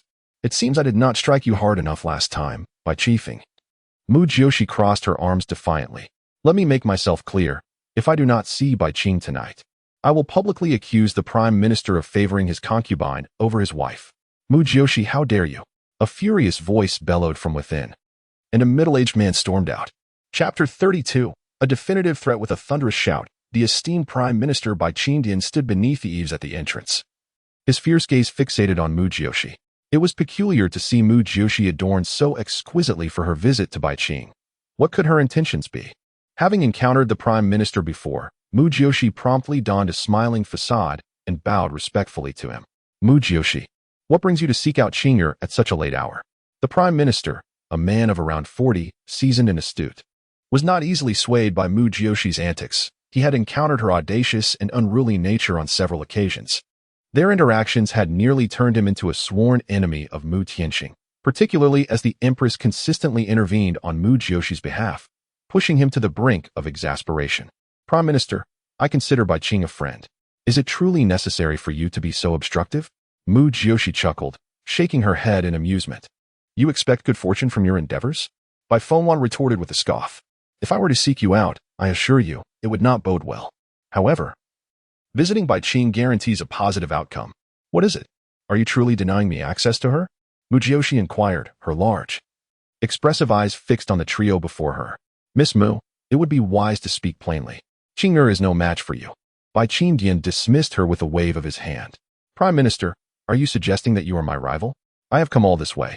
And should you refuse me entry, I cannot promise to refrain from causing a stir. Mu Jiuxi's words dripped with veiled menace. Are you threatening me, Mu Jiuxi? Bai Qingdian's beard bristled in indignation. I am merely conversing with you, yet you seem to misunderstand. If I am to see Bai Qing, is it possible that I might harm her? Conversely, if you refuse me, does that imply she is in peril? What nonsense are you spouting? Qing'er is my daughter. Bai Qingdian nearly shouted, his temper flaring. Then why deny me an audience? I arrived bearing the Empress's decree. Does my attire not suggest as much? Mu Jiuxi countered, a sly smile playing on her lips. The Empress's decree? What decree is this? Bai Qingdian's expression shifted as he grew wary. I can only speak to Bai Qing. Whether she chooses to relay this to you is her prerogative. Mu Jiuxi shrugged nonchalantly. I must see her now. Father, she must be lying. Why would the Empress's decree arrive at such an hour? Bai Fengwan interjected, her skepticism palpable. Such an assumption is unfounded. Bai Fengwan, you may inquire within the palace if you wish. Even if I were to feign the Empress's message, would it not be advantageous for you if I merely meet with Bai Qing? Mu Jiuxi's expression turned mischievous as she cast a glance at Bai Qingdian. Bai Qingdian regarded Mu Jiuxi with suspicion before turning to his subordinates. Go fetch the young lady. There's no need for that. I would prefer to speak with her in her chamber, as this matter is confidential, Mu Jiuxi insisted, batting her eyelashes. I assure you, Prime Minister, I will not harm a single hair on Bai Qing's head. Bai Fengwan and Bai Qifeng exchanged glances, ready to protest, but were silenced by a single glance from Bai Qingdian. Very well, escort Miss Mu to Qing'er's quarters. But, Mu Jiuxi, do not attempt any tricks on me. Bai Qingdian warned, his eyes narrowing. Oh, Prime Minister, how could I, a mere frail woman, dare to play tricks on one so powerful as yourself? I genuinely wish to speak with Miss Bai Qing. Mu Jiuxi's tone dripped with feigned innocence, causing Bai Qingdian's lips to twitch in irritation before he turned away in exasperation. Mu Jiuxi, accompanied by Yihan, followed the guards to Bai Qing's quarters. However, she was taken aback to discover that Bai Qing's residence lay in the northeastern corner of the expansive Prime Minister's estate, requiring a considerable trek to reach. Meanwhile, Bai Qing was anxiously preparing to emerge from her quarters. Mu Jiuxi, noticing the four guards trailing behind her, smiled at Bai Qing. Miss Bai, shall we have a word inside? Bai Qing, astonished by Mu Jiuxi's unexpected visit, was momentarily taken aback by her beauty. Mu Jiuxi strode forward and instructed Yihan. Keep a close watch and prevent anyone from approaching. Yihan nodded and stood at the entrance, leaving the four guards feeling somewhat awkward in the face of his icy demeanor. Bai Qing had already dismissed 2 of her maidservants, and as Mu Jiuxi and Bai Qing entered the inner chamber, she closed the door behind them. Mu Jiuxi, feeling the need for caution, scanned the surroundings and even checked the windows. Miss Bai, what is it that you wish to discuss with me? Bai Qing asked, her nerves heightened by Mu Jiuxi's presence. Mu Jiuxi approached the washroom, prompting Bai Qing's surprise as she assumed Mu Jiuxi needed to use the facilities. Come inside.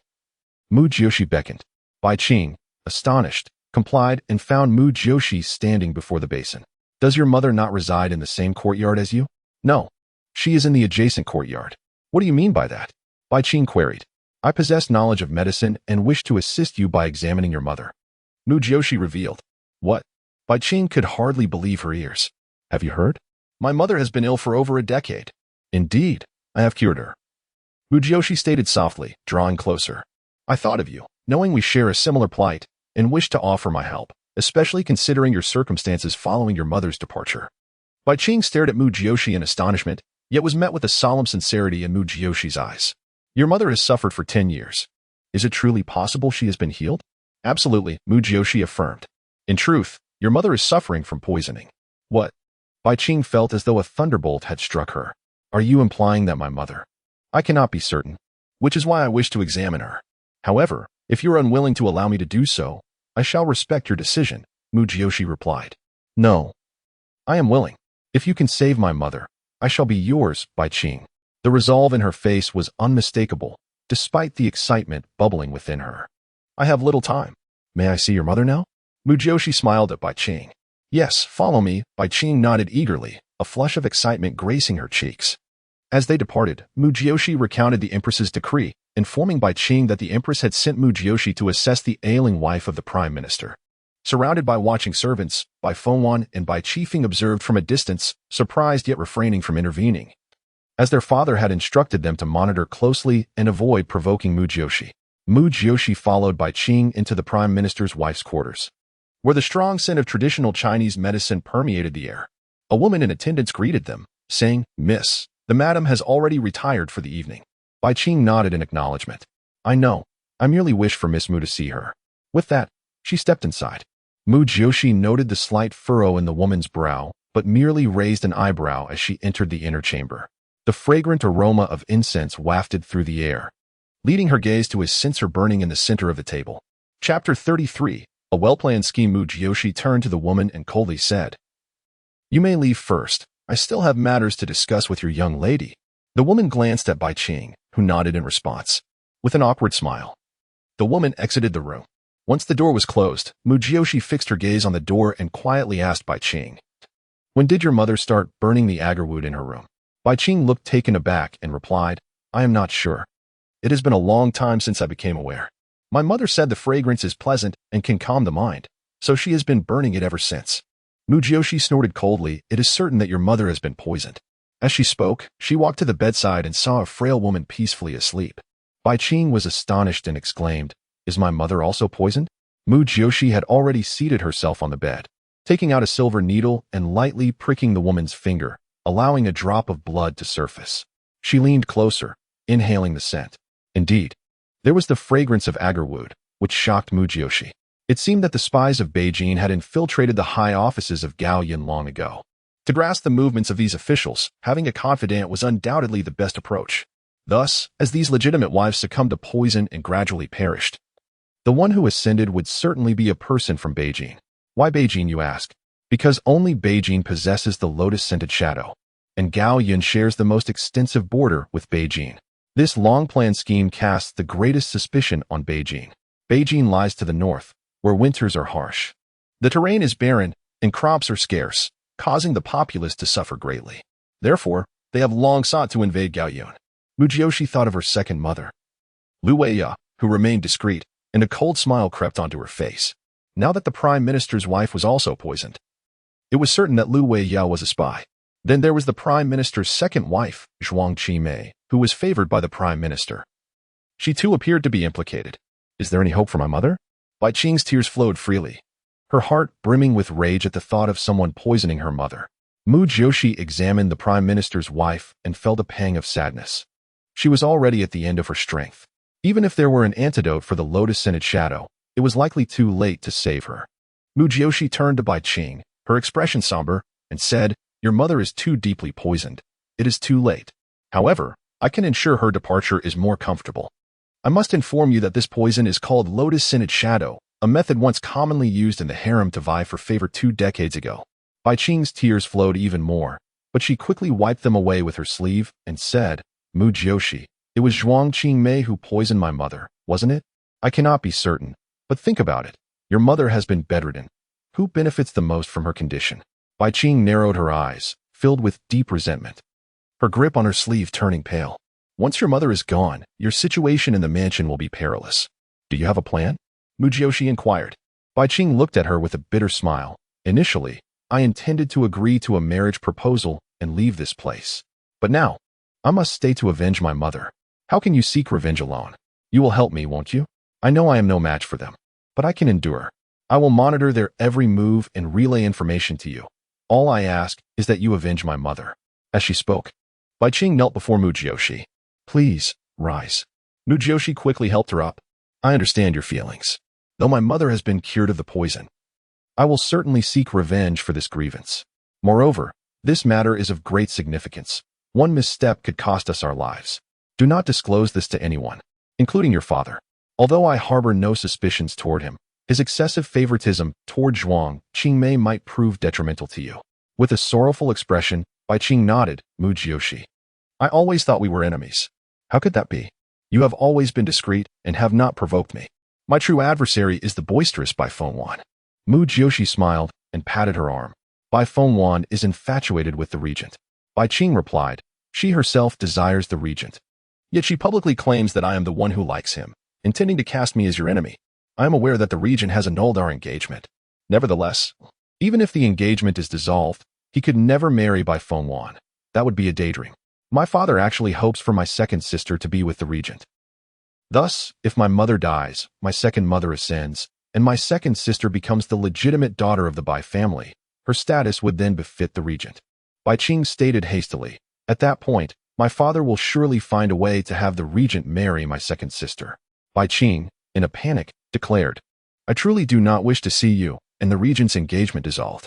Neither your father nor Zhuang Qingmei seems to realize how well they are playing their cards. Mu Jiuxi scoffed coldly, then added, rest assured, I will not allow their schemes to succeed. Bai Qing nodded vigorously, and the two conversed for a while longer. Mu Jiuxi performed acupuncture on the prime minister's wife before taking her leave. As she opened the door, she saw the elderly woman standing at the entrance, awaiting her with a respectful demeanor. After exchanging a glance with Bai Qing, Mu Jiuxi exited the prime minister's residence. Yi Han, you must go to the regent's residence at once. Mu Jiuxi instructed Yi Han in the carriage. This matter pertains to the crisis of the entire Gaoyun nation. Mo Zun must be informed. Miss, are we not going to the Lanju Tower? Yi Han asked urgently. Qing Feng is accompanying you. Hurry along. Mu Jiuxi urged. Yi Han could only give Qi Feng a few quick instructions before making his way to the regent's residence. Half an hour later, by the banks of the Jing River, the brightly lit Lanju Tower, adorned with red lanterns, was filled with sounds of laughter, music, and merriment. Many luxurious carriages were parked nearby, some marked, others not. But it was evident they belonged to wealthy patrons.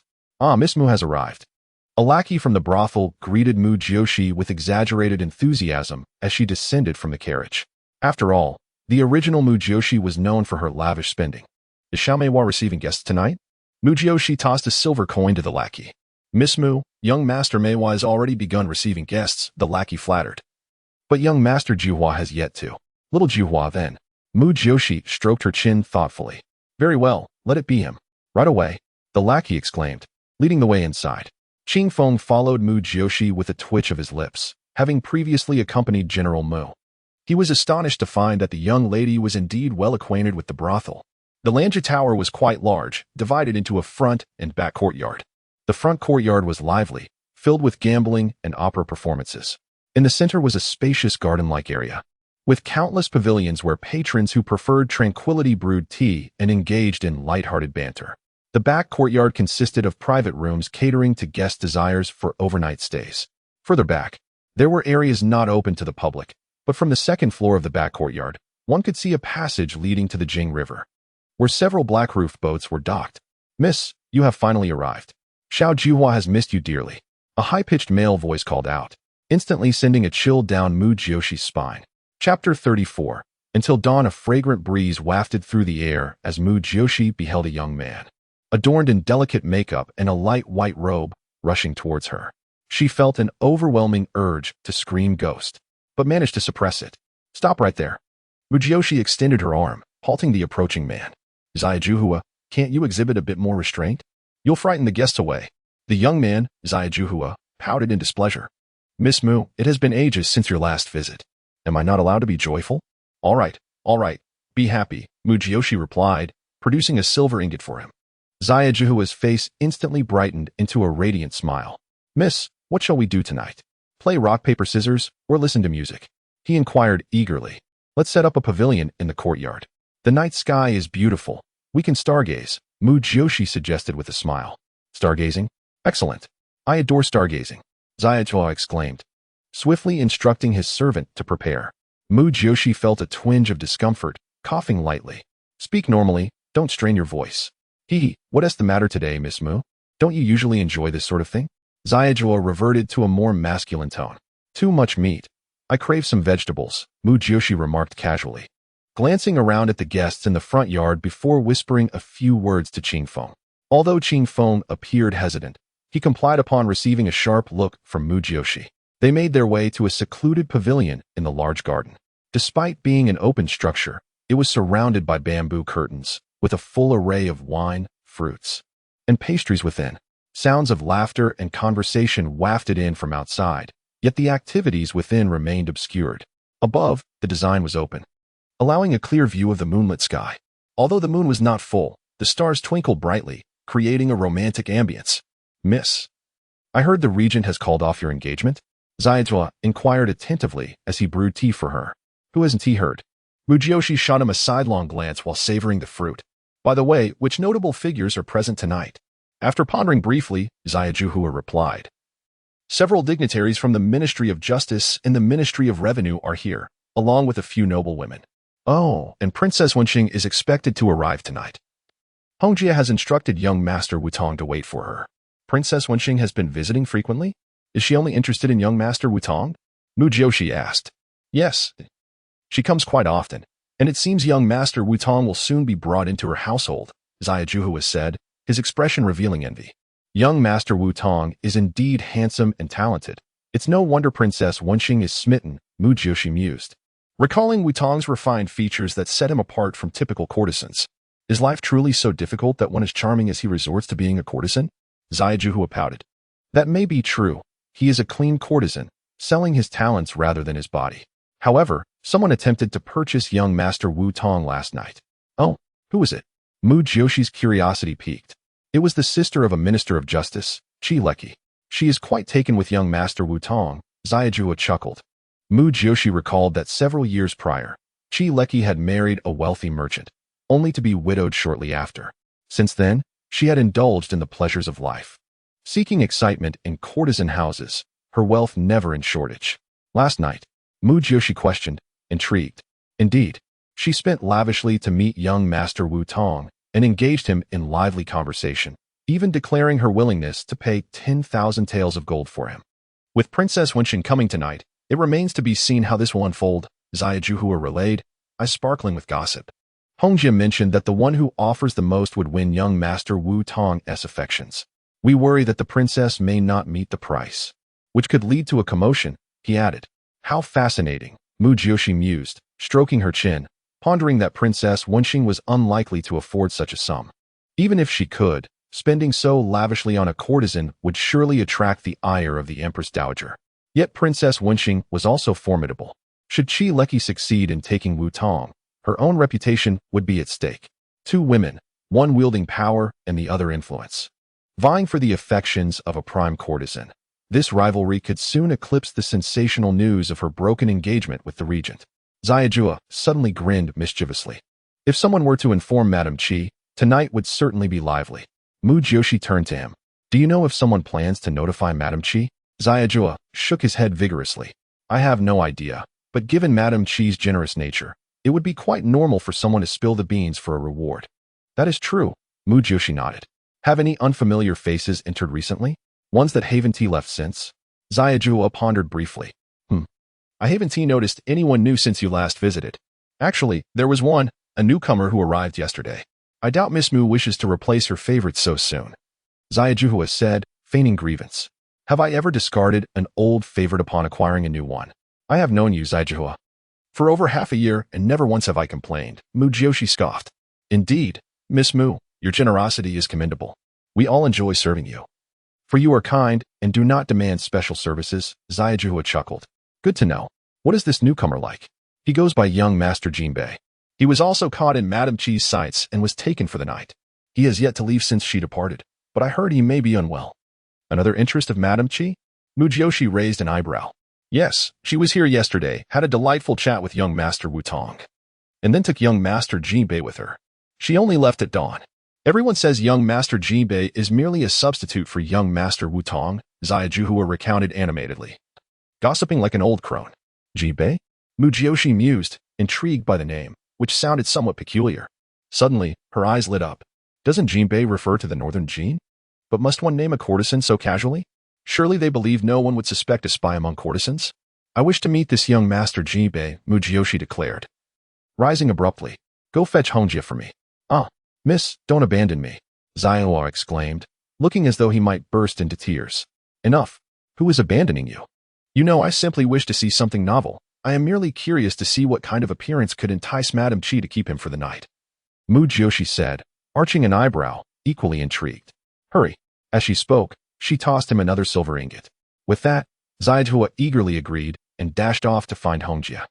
Miss Mu, a man's voice suddenly emerged from the other side of the pavilion, breaking the tranquil atmosphere. Chapter 35. A hat for her. Mu Jiuxi was startled by the voice behind her, as she was inherently alert and had not heard a sound from the individual approaching. However, the voice was familiar. It belonged to the esteemed Lord Hui Yuntian of the Xingyue Pavilion. Lord Hua, what brings you here? Mu Jiuxi inquired, parting the curtain behind her. Upon seeing Mu Jiuxi adorned in vibrant attire, her beauty unparalleled, Hui Yuntian's lips twitched slightly. Is it truly appropriate to seek out a courtesan in such a manner? I can only imagine the amusement it brings to those courtesans, he mused. I contemplated the potential dangers you might face tonight. Miss Mu, he continued. You came specifically to ensure my safety? Mu Jiuxi was taken aback by the man's apparent kindness. One could say so, for should anything happen to you, the hopes for Aji's recovery would be dashed, Wu Yutian explained, causing Mu Jiuxi's momentary gratitude to vanish. This man likely feared the loss of his investment in her, thinking her demise would be a considerable loss. Indeed, the purple fox was still a cunning fox. May I enter and take a seat? Wu Yutian asked. At this, Mu Jiuxi felt her lips twitch in disbelief and responded. If you are unafraid of being mistaken for one of my courtesans, then by all means, come in. I have no objections. She thought to herself that with Hui Yuntian's extraordinary looks, he would undoubtedly be the prime attraction. Hui Yuntian, feeling slightly embarrassed, stepped into the pavilion and smiled at the items on the table. This place truly is a haven of leisure. Lord Hua, have you never visited such establishments? They exist in all 6 kingdoms, Mu Jiuxi remarked, glancing at Hui Yuntian's dark purple robes and flowing hair, his stunning demeanor making her feel somewhat inferior. If he were to oversee the Orchid Pavilion, what need would there be for Wu Tong? I do not favor such murky and debauched places, Hui Yuntian replied, his gaze fixed on Mu Jiuxi. I heard you frequent these establishments for enjoyment. What do you imply? If I did not visit places like this, how could I possibly win against you twice? Just listen, the front courtyard has everything, and the true masters dwell among the common folk, providing ample opportunities for learning. Hui Yuntian was taken aback. Are you suggesting that your skills in music, chess, calligraphy, and painting were honed in such places? This certainly challenges my previous notions. There is indeed an influence, yet cultivation is a personal endeavor. Primarily, I have faith in my own abilities, Mu Jiuxi replied with a wry smile. Suddenly, the cheerful voice of Hongjia echoed from outside. Miss Mu. Hui Yutian had already slipped away through the dome's opening, and as Mu Jiuxi looked up, she realized the jug of wine on her table had vanished. That rascal came in just to beg for wine. Hongjia, please come in, Mu Jiuxi called. Hongjia and Xiao Juhua entered, with Hongjia clearly scanning the room, having seemingly caught a glimpse of 2 figures inside. Miss Mu, Xiao Juhua mentioned you wish to meet young Master Jinbei? Hongjia, a woman in her 30s with lingering charm, responded, is that not permitted? Mu Jiuxi tossed a bag of silver onto the table. Of course it's permitted. However, young Master Jinbei is feeling unwell and may not be able to come. Would you prefer to meet him in his quarters? Upon seeing the silver, Hongjia was visibly excited. Just for one night, could it be that Madame Chi has exhausted him? His constitution cannot withstand it. Mu Jiuxi stood up. Regardless, I must meet him. My curiosity is piqued, ha ha ha. As they left the pavilion, Hongjia and Mu Jiuxi exchanged playful banter, heading toward the back courtyard. Wu Yutian, perched atop the pavilion, felt his cheeks flush. Miss Mu was undeniably audacious. The back courtyard featured a 3-story wooden building, luxuriously decorated. comparable to a modern five-star hotel, with wooden signs displaying the names of the courtesans. Miss Mu, this is young Master Jinbei's room. Though Madame Qi has paid for his company for half a month, Hongjia whispered with a chuckle. Does that mean Madame Qi will also be here tonight? Mu Jiuxi pondered, anticipating the imminent arrival of Princess Wenxing. Hongjia appeared slightly embarrassed. Even if Madame Qi comes tonight, it is not for young Master Jinbei. She intends to redeem young Master Wu Tong. However, Princess Wenxing also has her sights set on young Master Wu Tong and wishes to reclaim him as well. Alas, before Mu Jiuxi could respond, Hongjia eagerly said, Miss Mu, why not assist me tonight? Me? What could I possibly do? Mu Jiuxi was taken aback. If two prominent figures come to vie for young Master Wu Tong, I would be in no position to offend either. Hongjia wore a woeful expression. You hold me in too high regard. How could I dare to offend Princess Wenxing? Miss Mu, if this matter is not handled properly, the Orchid Pavilion may very well shut its doors, Hongjia implored, nearly on her knees before Mu Jiuxi. Hongjia, do you think I am unaware of who the true owner of the Orchid Pavilion is? Mu Jiuxi scoffed. The owner was none other than the business-savvy fourth prince. But the master cannot afford to quarrel with Princess Wenxing if the Empress Dowager finds out. Hongjia looked despondent. He cannot, he intends to use me as a pawn. How naive. Miss Mu, do not be upset. The master has promised that if you assist in resolving this matter, he will gift you the pastry shop on East 2nd Street. Did you not mention that the pastries there are exquisite? Mu Jiuxi halted, her gaze fixed on the obsequious Hongjia. Is the fourth prince present tonight? Tonight, she has come here, and it is improbable that the fourth prince would know beforehand. The conditions were presented so swiftly, indicating he is indeed nearby. Hongjia replied, slightly embarrassed. Hongjia nodded. It is known that Princess Wenxing and Madame Qi might cause a stir tonight, and the master is quite troubled. Why seek my assistance? Mu Jiuxi asked, amused. Hongjia promptly flattered her. In this world, is there anything that Miss Mu dares not do? Even the regent cannot contend with you. What are Princess Wenxing and Madame Qi in comparison? This flattering praise is enough to bend my neck, Mu Jiuxi chuckled. Is the pastry shop truly mine? It must be worth several tens of thousands. Of course, the master speaks truthfully and would not dare deceive Miss Mu. He values his life too much, Hongjia assured her. Very well, it's a deal. If both of them create a scene tonight, I shall step in to resolve it, Mu Jiuxi agreed, not implying a permanent solution, merely a means to survive the evening. She was contemplating opening a milk tea shop, pairing it with pastries, an opportunity that seemed to fall from the heavens. Thank you, Miss Mu, Hongjia beamed, her eyes sparkling with gratitude, treating Mu Jiuxi with utmost deference. Having achieved her goal, Hongjia knocked on the door, calling out cheerfully, Young Master Jinbei, Miss Mu has come to see you. Come in, a gentle voice from within beckoned. Chapter 36. Sister Hong opened the door, allowing Mu Jiuxi to enter first, while Xiao Juhua quietly followed behind and promptly shut the door. Cough, cough, cough. Inside, Jinbei began to cough. Oh dear, Master Jinbei, your constitution is truly too frail. You arrive only to catch a chill. We must have the kitchen prepare some nourishing food for you. Sister Hong interjected before Mu Jiuxi could reach the bedside. Mu Jiuxi approached and beheld the man lying on the bed, his pallor indicating illness. Though his features were not unhandsome, they lacked a certain elegance, instead possessing a rugged masculinity. His frame was significantly more robust than that of Xiao Juhua, starkly contrasting with the effeminacy often displayed by many young courtesans. Jinbei recognized Miss Mu at once and sat up to pay his respects, apologizing for his poor health. It's quite all right. Speak comfortably, Mu Jiuxi replied, observing his pallid complexion. You seem to be suffering from a severe chill. She took a seat beside him. I possess some medical knowledge. Let me take a look. Jinbei was taken aback, quickly expressing his reluctance. Miss Mu is too precious to concern herself with my ailments. The doctor has already examined me and advised rest and medication. Rest assured, it is not the same. Allow me to examine you, Mu Jiuxi insisted, taking hold of Jinbei's hand. In truth, his hand was not delicate, merely long and fair, yet upon her touch, she felt calluses. An inward smirk crossed her mind. Jinbei, perceiving Mu Jiuxi's flirtatious nature, felt increasingly uncomfortable as she toyed with his hand, clearly taking liberties. Miss, please. Xiao Juhua chimed in, her voice laced with indignation as she stomped her foot. Ah, yes, let me check your pulse, Mu Jiuxi said with a sheepish grin, beginning her examination. Jinbei felt ill at ease and glanced at Sister Hong. Allow Miss Mu to take a look. It is of no concern, Sister Hong encouraged with a smile. Everyone knew of Miss Mu's fondness for handsome men, her penchant for music, revelry, fine wines, and playful intimacy. However, it was equally known that she adhered to a strict rule never to stay overnight. If she did, General Mu would undoubtedly intervene. Though Mu Jiuxi feigned pretense, she was genuinely assessing his pulse.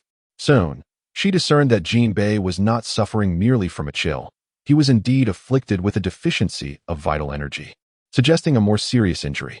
How peculiar it was. He bore visible wounds, yet Lady Qi had lingered until dawn the night before. Surely, it could not be that they were engaged in something untoward, for Jinbei was hardly capable of such activities. So why did Lady Qi stay so long? Had she merely wished to ensure his recuperation? Miss Mu? Jinbei noticed her drifting thoughts, his disdain deepening. Ah, yes, indeed a chill.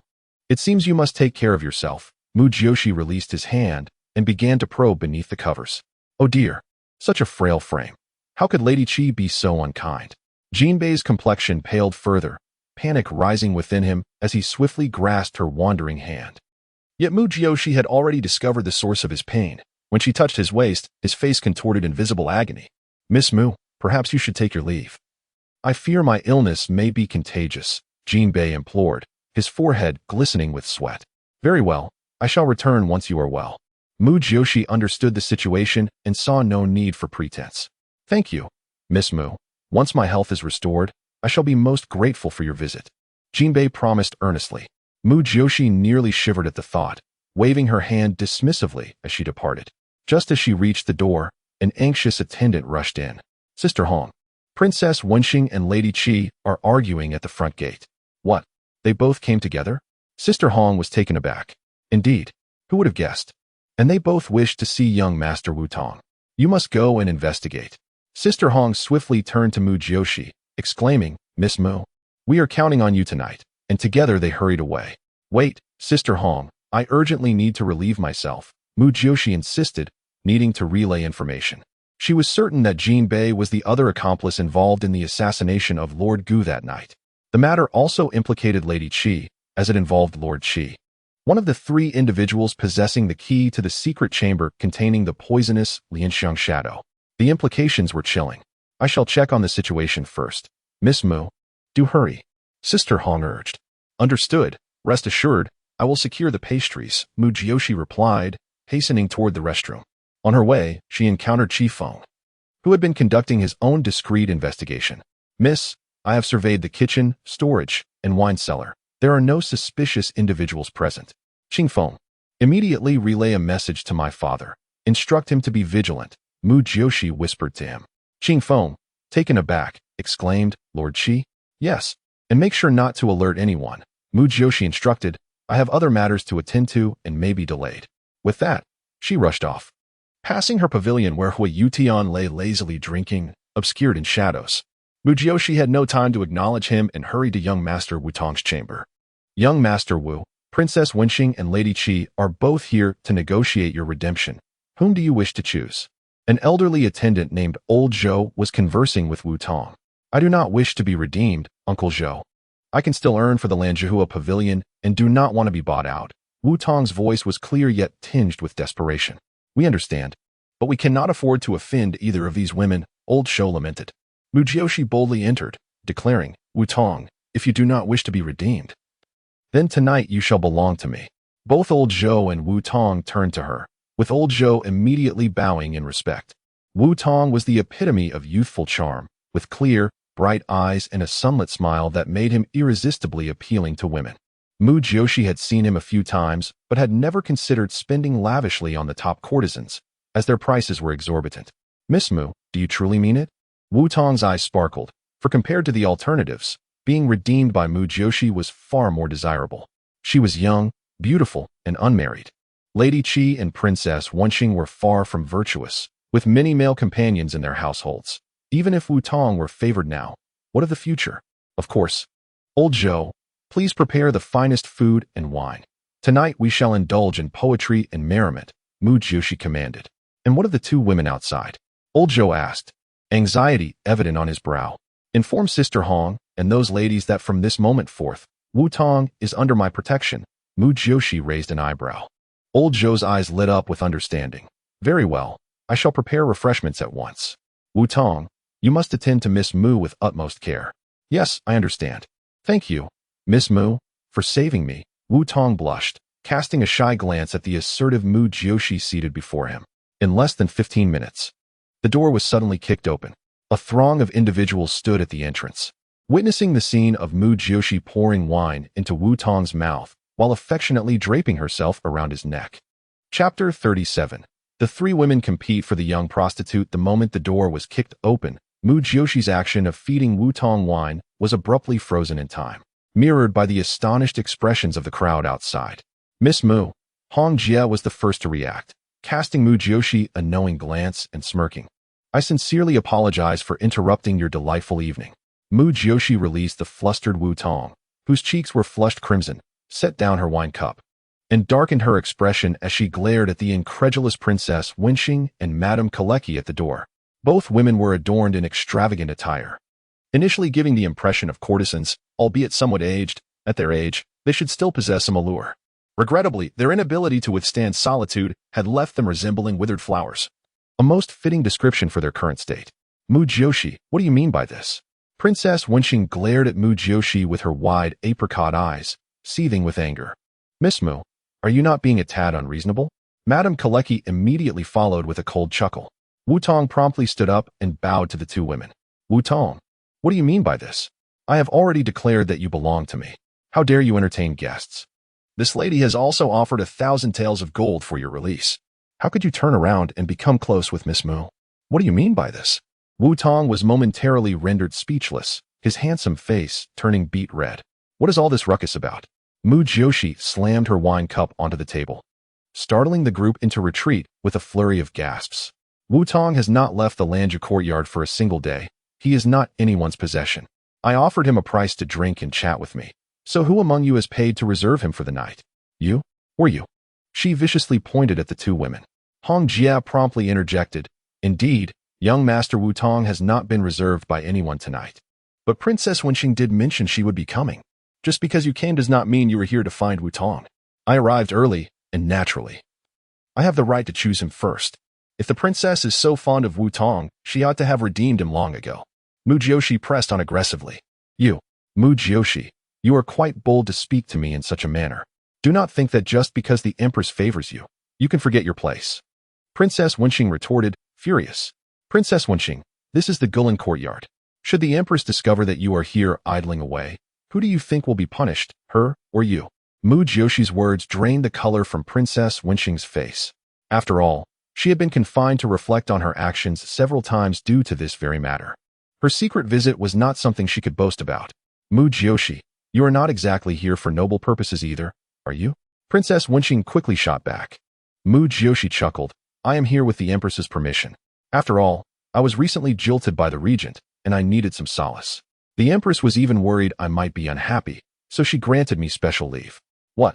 That cannot be true. The shock among Princess Wenxing and the others was palpable. If this were indeed the case, the Empress's favoritism towards Mu Jiuxi had reached unparalleled heights. How amusing, to be jilted by the regent, yet Miss Mu seems entirely unfazed. Madame Kalecki scoffed. Who says I am not upset? Is it not because I am so heartbroken that I came to seek comfort from Wu Tong? Do you all intend to compete with me for him? Let me make this clear. Wu Tong is mine, and no one is leaving with him tonight. Miss Mu, I have brought 1,000 taels of gold to redeem Wu Tong, Madame Kalecki declared proudly. Surely you cannot impede the Lanju Tower from making a profit? Princess Wenxing immediately turned to glare at Madame Kalecki. You shameless woman. You spent the night with Jinbei last night, and now wish to take Wu Tong? Dream on. Princess Wenxing, no one would refuse money. 1,000 taels of gold. If you can produce that, I, Kalecki, will withdraw immediately, Madame Kalecki said, clearly aiming to provoke Princess Wenxing. You vile creature. You are doing this on purpose. Princess Wenxing spat back, her fury boiling over. Madame Kalecki maintained a smile. Princess, Wu Tong is charming and attractive. I genuinely admire him. Otherwise, I would not be willing to offer such a sum. The princess's residence has many male companions. Surely you would not mind losing one more? You. Princess Wenxing looked ready to charge at her in anger. Mu Jiuxi suddenly found the situation amusing. You two are merely providing entertainment for everyone. Please take your quarrel elsewhere. Do not disturb my drinking. Hong Jia, I have brought 1,000 taels of gold. I want to buy Wu Tong right now. Madame Kalecki gestured, and a line of servants immediately brought out 5 wooden chests. They lined them up and opened them before everyone, the dazzling golden light blinding all. With Mu Jiuxi being the most captivated. Wow, Madame Kalecki surely has an abundance of wealth. I wonder if your deceased husband would rise from his grave if he knew. Mu Jiuxi's sharp tongue was unleashed. Miss Mu. Madame Kalecki's face fell immediately. If that deadbeat husband of hers knew, I suspect he would not only rise, but would also divorce her, for she would eventually squander all his fortune. Princess Wenxing seized the opportunity to attack Madame Kalecki. You, whatever you say, just let Wu Tong go if you lack the funds. Hongjie, do the rules of Lanju Tower not apply anymore? Kalecki exclaimed, addressing Hongjie sharply. Hongjie, eyeing the gold, was undoubtedly tempted, but accepting it would surely offend Princess Wenxing. The master had instructed that neither side could be offended. Madame Kalecki, have you even considered Wu Tong's feelings? Mu Jiuxi laughed. Do you truly believe he would agree to leave with you? Redeeming a young prostitute also requires his consent, does it not? Huh. Unless you, Miss Mu, redeem him tonight, I will not yield. I will take Wu Tong with me. Madame Kalecki sneered at Mu Jiuxi. Kalecki, are you challenging me? Who gave you the audacity? Is it your brother, the Minister of Justice? Mu Jiuxi raised an eyebrow. Madame Kalecki paused for a moment before responding. Mu Jiuxi, this is the Gulan courtyard. Do not compare this to other matters. Here, the only thing that matters is money. Very well, if that is the case, Princess Wenxing, how much are you offering? Mu Jiuxi turned to Princess Wenxing. Princess Wenxing's face flushed, and she gritted her teeth. I can offer 5,000 taels of silver. That is more than enough for a top male prostitute. Madame Kalecki burst into laughter. Wu Tong, did you hear that? Princess Wenxing might give you 5,000 taels of silver. Mu Jiuxi, are you going to make an offer? Of course. Why would I not? Wu Tong is so well behaved. I like him as well. Mu Jiuxi shot a flirtatious glance at Wu Tong. Instantly, Wu Tong turned beet red, overwhelmed with shyness, yet his eyes shone with fervor.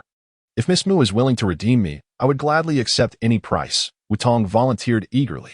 The room erupted into murmurs. Miss Mu, do not dream. If your father finds out you are redeeming a young prostitute, he might very well break your legs. A familiar patron began to jeer. The regent will likely be furious as well. Just after being jilted, you redeem a top male, he must feel quite green with envy. Cough, cough. Do not speak nonsense. Have you lost your mind? Miss Mu, if you do not make an offer, I will take my leave with him. Wu Tong, do come here. Do you truly think Miss Mu would be interested in you? Madame Kalecki said coldly to Wu Tong. Clearly, Wu Tong's earlier statement had irked her greatly. Wu Tong, do you have any money? Mu Jiuxi suddenly turned to ask him. Chapter 38. Following her unconditionally, Wu Tong was momentarily taken aback, then leaned closer to Mu Jiuxi's ear to whisper something. Upon hearing it, Mu Jiuxi's eyes sparkled even brighter, and she immediately responded with a few words of her own, a wicked smile curling at the corners of her mouth. Mu Jiuxi, you shameless hussy. The two women, observing their intimate exchange, erupted in furious accusations. After hearing Mu Jiuxi's words, Wu Tong was slightly stunned, then shyly smiled and nodded, her beautiful eyes, reminiscent of black grapes, sparkling as they gazed at Mu Jiuxi. Mu Jiuxi turned to the two women, whose faces were twisted with anger, stating, I am somewhat impoverished, so I can only offer 100 taels of silver. What? The crowd gasped in shock. How could 100 taels possibly redeem a courtesan? Miss Mu, do you look down upon Wu Tong? Are you joking, Mu Jiuxi? Red Sister, how much do you think Wu Tong is worth? A cacophony of voices erupted, and Red Sister glanced at Mu Jiuxi with a dry smile. Finally, she remarked, a top courtesan requires at least 3,000 taels. Everyone nodded in agreement, and Princess Wenxing and Madame Qi cast scornful looks at Mu Jiuxi. Mu Jiuxi, if you can't afford it, step aside. Wu Tong, come here. Wu Tong stepped forward, clasping her fists in gratitude, saying, thank you both for your concern for Wu Tong. I am willing to offer 2,900 taels to redeem myself for Miss Mu. What? The crowd erupted once more, faces painted with incredulity, resembling a series of comical expressions.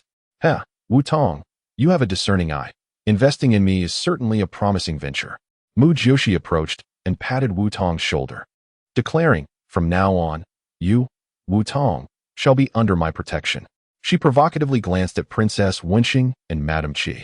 Indeed, Miss, henceforth, Wu Tong is at your service. Wu Tong joyfully performed a gesture of servitude. Wu Tong, are you serious? Red Sister was uncertain if the two were merely acting. Wu Tong nodded vigorously. And Mu Jiuxi affirmed, "Of course it's genuine, Red Sister. Surely you wouldn't think 3,000 taels is a loss?" Red Sister felt exceedingly awkward, having not anticipated Mu Jiuxi's clever maneuver. While 3,000 taels was not a loss, Wutong could fetch a price of 10,000 taels of gold. She refrained from selling to avoid offending Princess Wenxing, yet remaining mint continued profit. Mu Jiuxi's actions indeed alleviated the immediate trouble, yet in business terms, the Lanju building still faced a deficit, especially since the master intended to bestow a pastry shop upon Mu Jiuxi, making it feel like a significant loss. Wutong, do you truly believe that aligning yourself with Miss Mu means we will overlook you? Princess Wenxing and Madame Qi reacted as if they had been slapped in public, the sting palpable. Today, if Wutong was taken away by Mu Jiuxi for 3,000 taels, what would it mean if the esteemed princess offered 5,000? Madame Qi contemplated that she could easily spend 10,000 taels of gold to acquire all the courtesans present, yet Wutong was unwilling to leave with her, instead choosing to invest in Mu Jiuxi. If this news spread, how would she, the wealthiest lady in the imperial city, hold her head high? Wutong, consider this carefully. Madame Qi's gaze was sharp as a knife. Wutong's face paled in fear. Mu Jiuxi's protective instincts surged, pulling Wutong behind her and confronting the two women at the doorway with a cold smile. What? Do you not take my words seriously? Wutong is already mine. Are you threatening him or me? Mu Jiuxi, do you dare to inform your father immediately? Princess Wenxing retorted angrily. Perhaps the regent should be notified as well. Madame Qi added with a cold laugh. Mu Jiuxi laughed heartily. Are you playing house? When you can't have what you desire, do you resort to childish tantrums? Have you forgotten the meaning of shame? You. Princess Wenxing trembled with rage. Wutong cautiously approached, gently tugging at Mu Jiuxi's garment, saying, "Miss, I have caused you trouble." She then stepped forward and addressed the princess and Madame Qi. "Thank you for your affection, but Wutong willingly chooses to follow Miss Mu. I kindly ask you to let me go." Wutong, you truly are ungrateful. I have generously given you 500 taels each time, and you repay me by being a traitor. Wutong immediately knelt before the two women, bowing her head in apology. The two women began to berate her, and when their anger boiled over, they seized Wutong and tugged at her hair. Onlookers were perplexed as to why Mu Jiuxi did not defend Wutong. She simply folded her arms, watching the scene unfold with amusement. Was this truly how one was redeemed? Indeed, Miss Mu was a heartless vixen. Wutong had escaped from a tiger's den, only to fall into a wolf's jaws. What a fool! After a vigorous exchange of blows, the two women, feeling fatigued, finally released Wutong, who lay on the ground, disheveled, her eyes glistening with tears, evoking pity. Is it over? Mu Jiuxi uncrossed her arms, drawing a slender, crimson whip from her waist. Upon seeing the whip, Princess Wenxing and Madame Qi recoiled in fear. What do you intend to do, Mu Jiuxi? Princess Wenxing exclaimed, as two guards immediately positioned themselves in front of her. Mu Jiuxi, her previously indifferent demeanor now replaced with a stormy glare, fixed her cold, steely gaze upon the two women. I have stated clearly that Wutong is under my protection. Did you not hear?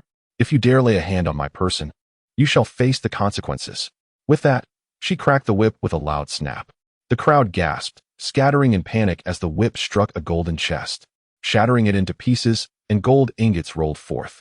Madame Qi turned pale, and her guards shielded her. Mu Jiuxi, have you lost your mind? Is it worth it for a mere courtesan? Those who are not mine do not concern me, but you have struck my own. Have you heard of anyone who has bullied Mu Jiuxi and left unscathed? Do you truly believe I am made of clay? Mu Jiuxi's commanding words caused the corners of the two women's mouths to twitch. Who would dare consider you as such? The entire imperial city was aware of Mu Jiuxi's unruly and capricious nature. Yet, they had not anticipated that in their moment of venting, they would provide Mu Jiuxi with leverage against them. Step aside, or I shall strike you as well, Mu Jiuxi warned the guards. The guards were terrified, not daring to act against Mu Jiuxi. Still not moving, are you? With a sudden crack of her whip, a guard let out a pain scream, his arm lacerated, blood gushing forth. The spectators stood aghast, their nerves frayed. Mu Jiuxi's ruthlessness was not mere bravado. She feared no one, given her formidable backing. Princess Wenxing, frightened, contemplated a quiet escape, only to be halted by Mu Jiuxi's glare. Princess, are you truly going to let this go after striking my person? Shall I be forced to visit your estate tomorrow to reclaim what is mine? Mu Jiuxi, do not overstep your bounds. It is merely a courtesan. What harm is there in a few strikes? Chapter 39. You are truly scheming, Mu Jiu. She let out a cold laugh, her gaze fixated on Princess Wenxing, who claims that Wu Tong remains a mere courtesan. I have already declared him as mine. He is no longer a courtesan. The princess and Madame Qi are merely bullying the common folk. I believe it is time for me to speak with the Empress Dowager about this. You. Princess Wenxing was so infuriated, she nearly spat blood. Mu Jiuxi's eyes then swept over Qi Leki, who radiated a dark, venomous malice that starkly contrasted with the princess's ire. With a flick of her whip, Mu Jiuxi approached Qi Leki. What exactly do you intend to do? Mu Jiuxi? Qi Leki trembled, sensing that Mu Jiuxi truly dared to strike her. A smile crept onto Mu Jiuxi's lips as she glanced back at Wu Tong. You have beaten Wu Tong to such a state. Surely you must compensate him. Her eyes fell upon the gold scattered on the ground. Instantly, everyone comprehended her intentions. She was audaciously planning to rob them. Fine. I shall compensate Wu Tong with a gold ingot. That should suffice for his medical expenses, yes? Qi Leki kicked a gold ingot towards her. Madam Qi, are you sending a beggar away? My man has been assaulted and is worth but a single ingot? I might as well just whip you instead. With that, Mu Jiuxi raised her whip once more. Mu Jiuxi, do not go too far. Qi Leki's chest heaved with rage, her eyes burning with loathing. Go too far? You have yet to witness true excess. Mu Jiuxi scoffed. Perhaps I should have my father speak with your brother. Qi Leki nearly fainted from anger. While the atmosphere around them grew increasingly vibrant, this spectacle was certainly more entertaining than the songs performed in the front courtyard. How much do you actually want? Qi Leki gritted her teeth, glancing at the bloodied arm of a guard. Let us settle this. Everything that is spilled out is what I demand. Mu Jiuxi grinned widely. What? A chest contains 2,000 taels of gold. Everyone gasped in shock. Do you truly believe that Madame Qi's hand is not worth 2,000 taels of gold? I am indifferent to gold. I find far greater pleasure in delivering a whip's crack. Mu Jiuxi grinned at Qi Leki like a cunning little fox. Qi Leki trembled, her face pale. Fists clenched tightly. Finally, she shouted, Mu Jiuxi, you are ruthless. We are leaving. And with that, she turned to depart. Her guards hurriedly lifting the remaining 4 chests of gold. Madam Qi, do visit again. Without Wu Tong, there are still plenty of gold ingots. Mu Jiuxi called out loudly, reminiscent of a brothel matron. Throughout the exchange, everyone could only twitch their lips in disbelief. Truly, the most formidable daughter of General Mu was none other than Mu Jiuxi. Mu Jiuxi, do you dare strike this princess? Princess Wenxing seethed as her gaze fell upon her. How could I? You are of noble birth. I would not dare. However, look at how pitiable Wu Tong appears. Should you not show some compassion? Mu Jiuxi winked at her. Princess Wenxing thought it wise to avoid further conflict. After all, no matter how unseemly it may seem, it was still better than Madame Qi's demeanor. I shall offer 100 taels. That should suffice. Of course, that is acceptable. I had only anticipated 10 taels from the princess. However, your generosity is noted. Wu Tong, do express your gratitude to the princess. Mu Jiuxi deftly played both sides. Wu Tong immediately approached Princess Wenxing to express his thanks, inwardly elated. Despite his delicate appearance, as the head courtesan, he possessed talents in various arts. How could he truly be weak? The 2 women's flailing punches could not harm him. Princess Wenxing seethed. But there was little she could do. She merely huffed in frustration. Mu Jiuxi, it has been several days since we last met. And you have truly impressed this princess. Have you been provoked by the dissolution of your engagement with Mo Zun? Having finally relaxed, Princess Wenxing sought to belittle Mu Jiuxi further. Indeed, I have been provoked and am prone to fits of madness. Thus, dear princess, do treat me kindly in the future. Mu Jiuxi replied, then added, Hong Jie, I have not yet had my fill. Hong Jie, now filled with admiration for Mu Jiuxi, understood her intent and began ushering people out. Princess Wenxing was similarly escorted to another courtesan's room, and soon, the entire Lanju pavilion returned to its usual state. In Wu Tong's room, a chest of gold lay on the floor, while 100 taels of silver rested on the table. Hong Jie and Old Zhou arrived. Wu Tong must be taken away, otherwise, should those 2 women return, trouble is sure to follow, Mu Jiuxi stated. The redemption fee shall be 5,000 taels of silver. Thank you, Miss Mu. Hong Jie expressed her profound gratitude. This was the best outcome possible. Wu Tong, you know I cannot take you back to my manor, nor can I truly keep you as my male pet. However, rest assured, I have plans for you. Hong Jie, I wish to entrust the management of the pastry shop to Wu Tong from now on. Hong Jie was momentarily taken aback, then chuckled in disbelief. Miss Mu, your calculations are astute. If Wu Tong manages the pastry shop, it is sure to flourish. Wu Tong appeared perplexed, prompting Mu Jiuxi to explain her reasoning. In the end, Wu Tong knelt, tears welling in his eyes as he expressed his gratitude to Mu Jiuxi. He understood that the identity of a courtesan and that of a shopkeeper were worlds apart, especially when it involved the Mu family's estate. Ultimately, Mu Jiuxi instructed Wu Tong to remain at Lanju Pavilion for the night, accompanying Hong Jie the following day to take over the pastry shop, where he would reside henceforth. Mu Jiuxi also bestowed upon Wu Tong the excess funds, which he vehemently refused. Finally, Mu Jiuxi offered him shares in the shop, leaving Wu Tong overwhelmed with excitement.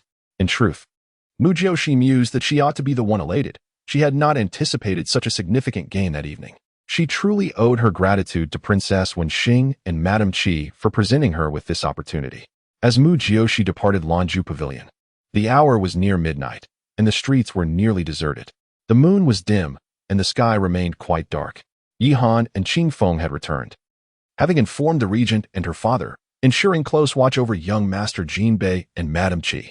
As Mu Jiuxi exited the pavilion, Hu Yutian slipped into her sedan chair. After traveling a short distance, he smiled and remarked, "Miss Mu, tonight's performance was truly splendid. Your cunning is remarkable." He had observed the entire affair. "Consider it a jest. I fear tomorrow will bring a storm of rumors throughout the city," Mu Jiuxi replied with a rueful smile. "Oh, is Miss Mu concerned about the rumors that will spread tonight?" Hua Yuntian noted the discrepancy between her earlier confidence in outwitting the two ladies and her current demeanor. "No, I fear my parents will discover that I redeemed a courtesan. They would likely wish to beat me senseless." Mu Jiuxi chuckled awkwardly. Suddenly, the carriage came to a screeching halt, the horses rearing. Mu Jiuxi was thrown forward, colliding against Hu Yuntian, who quickly caught her. Due to the momentum, Mu Jiuxi found herself nestled in Hu Yuntian's embrace. Mu Jiuxi. The carriage door was forcefully flung open, revealing Mo Zun's dark countenance before them, his expression shifting as he beheld the sight of the two entwined. Chapter 40. A stubborn duck. As Mu Jiuxi and Hua Yuntian regained their composure, they were taken aback by the sight of the regent outside. "What are you doing?" Mo Zun exclaimed, nearly wide-eyed in shock. Hua Yuntian quickly released Mu Jiuxi, a hint of embarrassment crossing his handsome features. Meanwhile, Mu Jiuxi scrambled to her feet, glaring at Mo Zun in anger. "Regent, are you out of your mind? It's the dead of night, and you dare to block the carriage? Get down from there." Fuming, Mo Zun reached out to grab Mu Jiuxi. "Ah!" she squealed, evading him. But one foot was caught, and she was nearly dragged down. Hua Yuntian swiftly seized her arm, addressing Mo Zun coldly. "Regent, what is the meaning of this? Lord Hua, are you meddling in affairs that do not concern you? Depart at once." Mo Zun's formidable presence surged forth, his dark eyes glinting with a predatory hunger. No one knew the turmoil he had endured. Upon learning of the situation from Yi Han, he felt disheartened to discover that Mu Jiuxi had gone to Lanja Tower right after their annulment. Was she mocking him? After resolving his matters, he heard that Mu Jiuxi had contended with Princess Wenxing and Madame Qi for the title of the top courtesan, ultimately triumphing and redeeming herself from Lanja Tower. This was not merely a slap in the face, it was akin to grinding his face into the dirt. Enraged, he had decided to confront her, only to find Hua Yuntian, this charming rogue, in her company, and the sight of them embracing was like a dagger to his heart. With no outlet for his pent-up frustration, Hu Yuntian's words ignited a volatile situation. As Hu Yuntian heard Mo Zun's words, his narrowed eyes sparkled with a dangerous light. "Regent, you hold a distinguished position. Must you be so indiscriminate? Do you truly believe I am afraid of you?" Hu Yuntian was incensed. When had he ever been treated in such a manner?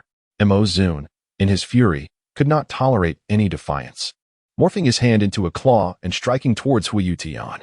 Realizing the gravity of the situation, Hu Yuntian pushed Mu Jiuxi aside and met Mo Zun's palm with his own. With a resounding crash, the luxurious carriage of the Mu residence shattered, and the startled horses neighed in fright. Hu Yuntian, having secured Mu Jiuxi's waist, was propelled 10 meters away, shielding her from the debris and shockwave with his sleeve. Yi Han immediately pursued the horses, and Qing Feng took cover beside the coachman, both men pale with fear at the display of power. As the two men clashed, Mu Jiuxi turned, only to see them engaged in fierce combat, their internal energies clashing so violently that she felt the sting on her cheeks. Qing Feng rushed to her side. "Miss, this way," he urged, pulling her to safety. "Stop. Mo Zun, cease this madness," Mu Jiuxi cried, her emotions boiling over. incredulous at Zun's erratic behavior. Yet, the two men had escalated their fight from the ground to the rooftops, the chaos of flying tiles drowning out her pleas. "Miss, the regent is furious. He won't listen," Chi Feng exclaimed, equally bewildered by the source of Zun's wrath directed at Hui Tian. "What on earth has happened?" Mu Jiuxi pondered, unable to grasp the reason behind Zun's sudden fury, especially aimed at Hui Tian. The destruction of the carriage tugged at her heartstrings. It had been the finest in the Mu residence. "Damn it, he will have to compensate me for this carriage," she thought, realizing the sheer force of their abilities. It was clear she needed to devote herself to her training. Hui Tian, observing the distance between them after their clash, remarked with a chilling smile, "The regent is not as formidable as he appears. Continuing this battle will yield no results." Zun's handsome face hardened, his gaze fixed on Hui Tian, searching for any hidden surprises. He understood that, while he held a slight advantage, defeating Hui Tian alone would be a daunting task, especially without knowing what further tricks his opponent might possess. "Regent, your anger suggests a certain fondness for Miss Mu, does it not?" Hui Tian's words caused Zun's eyes to narrow dangerously. "Are you jesting? If I were fond of her, would I have annulled our engagement? You regret it, don't you?" Hui Tian retorted with a mocking smile. Zun's demeanor reflected his irritation. He was clearly jealous over Mu Jiuxi's actions that night. Yet, how could the lofty regent admit such feelings? "I have no regrets. Lord Hua, consider this a warning. Miss Mu holds a unique status. You should keep your distance from her." With that, Zun turned on his heel and departed. Hui Tian, watching the regent's retreating figure, scoffed, "A stubborn duck. I shall see how long you can maintain this bravado." With that, he leaped onto the roof, soaring into the night sky like a great bird. Zun returned to the side of the shattered carriage, his expression dark as he found Mu Jiuxi sitting beneath the eaves, her face more displeased than his, glaring at him with eyes that seemed to accuse him of an immense debt. Chapter 41. Are you jealous? Mu Jiuxi observed that Zun had returned, his attire unruffled. Yet a few strands of hair had fallen loose. Coupled with his exceptionally cold and handsome visage, he exuded a certain charm. "Regent, what exactly do you mean? You have ruined the finest carriage of the Mu residence, and you must compensate me." She glanced behind him, only to find that Hui Tian was absent. Zun approached her, towering over Mu Jiuxi with an aura that was dark and chilling. "Regent." Yi Han, standing nearby, mustered the courage to interject. "It is getting late. Perhaps we should." But Zun turned his gaze sharply towards him, akin to a dagger slicing through the air, rendering Yi Han speechless as he recoiled. "What on earth are you doing tonight, Zun?" "This is utterly perplexing," Mu Jiuxi inquired, puffing her cheeks in frustration. "I can ask you the same. What is it that you are doing tonight?" Zun replied coldly. "What could I possibly be doing? I went to the Lanja Tower. Did I not mention that I was attending to serious matters?"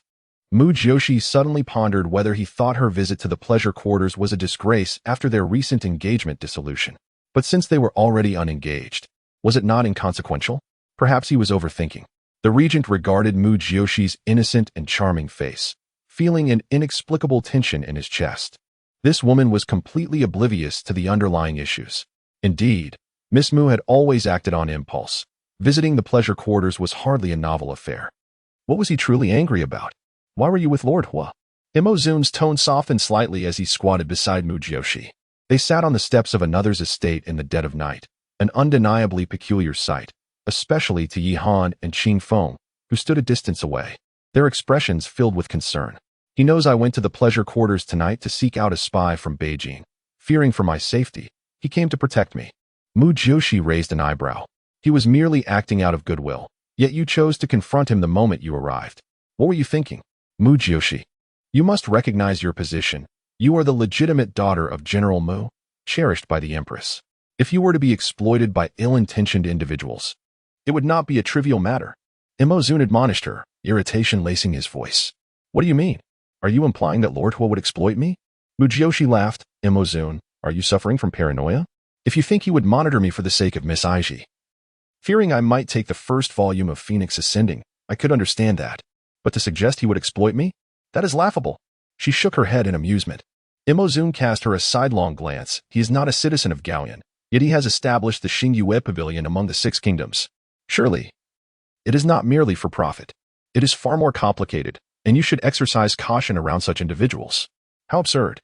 Do I need to consult your approval before making friends?" Mu Jiuxi felt a surge of annoyance. "Friends? Does someone like Hui Yuntian even have friends? Do not flatter yourself. Mo Zun derided. Fine, fine. Even if he isn't a friend, he shouldn't be an enemy either. I reckon you, regent, are merely inviting more formidable foes. Mu Jiuxi shot back. On what grounds? Mo Zun scoffed. Have you defeated him? Mu Jiuxi's heart skipped a beat. Was this man truly that powerful? Of course. I would never be bested by him, Mo Zun replied, a hint of pride creeping into his tone, despite the advantage being minuscule. Mu Jiuxi chuckled. Very well. You are impressive, but you still owe me for my carriage. Mo Zun's lips twitched. Did you find the spy at the pleasure quarters? I have heard you were there to redeem a courtesan. His previously softened demeanor darkened again. Mu Jiuxi regarded him quizzically. Mo Zun. Your attitude makes me suspect you are feeling a tinge of jealousy. Mo Zun's expression shifted, and he coldly retorted, Jealous? Have you yet to recover from your intoxication? I am simply cautioning you. If your father and the empress were to discover you redeemed a courtesan, do you comprehend the consequences? Mo Zun. Must you always jump to conclusions and condemn others without understanding the entire situation? Do you grasp my intentions? You know nothing. Yet act so self-righteous and cannot contain your temper. You. Mo Zun was incensed by Mu Jiuxi's tirade, his handsome face flushing with anger. Yet a flicker of doubt crossed his mind. Had he misinterpreted the situation?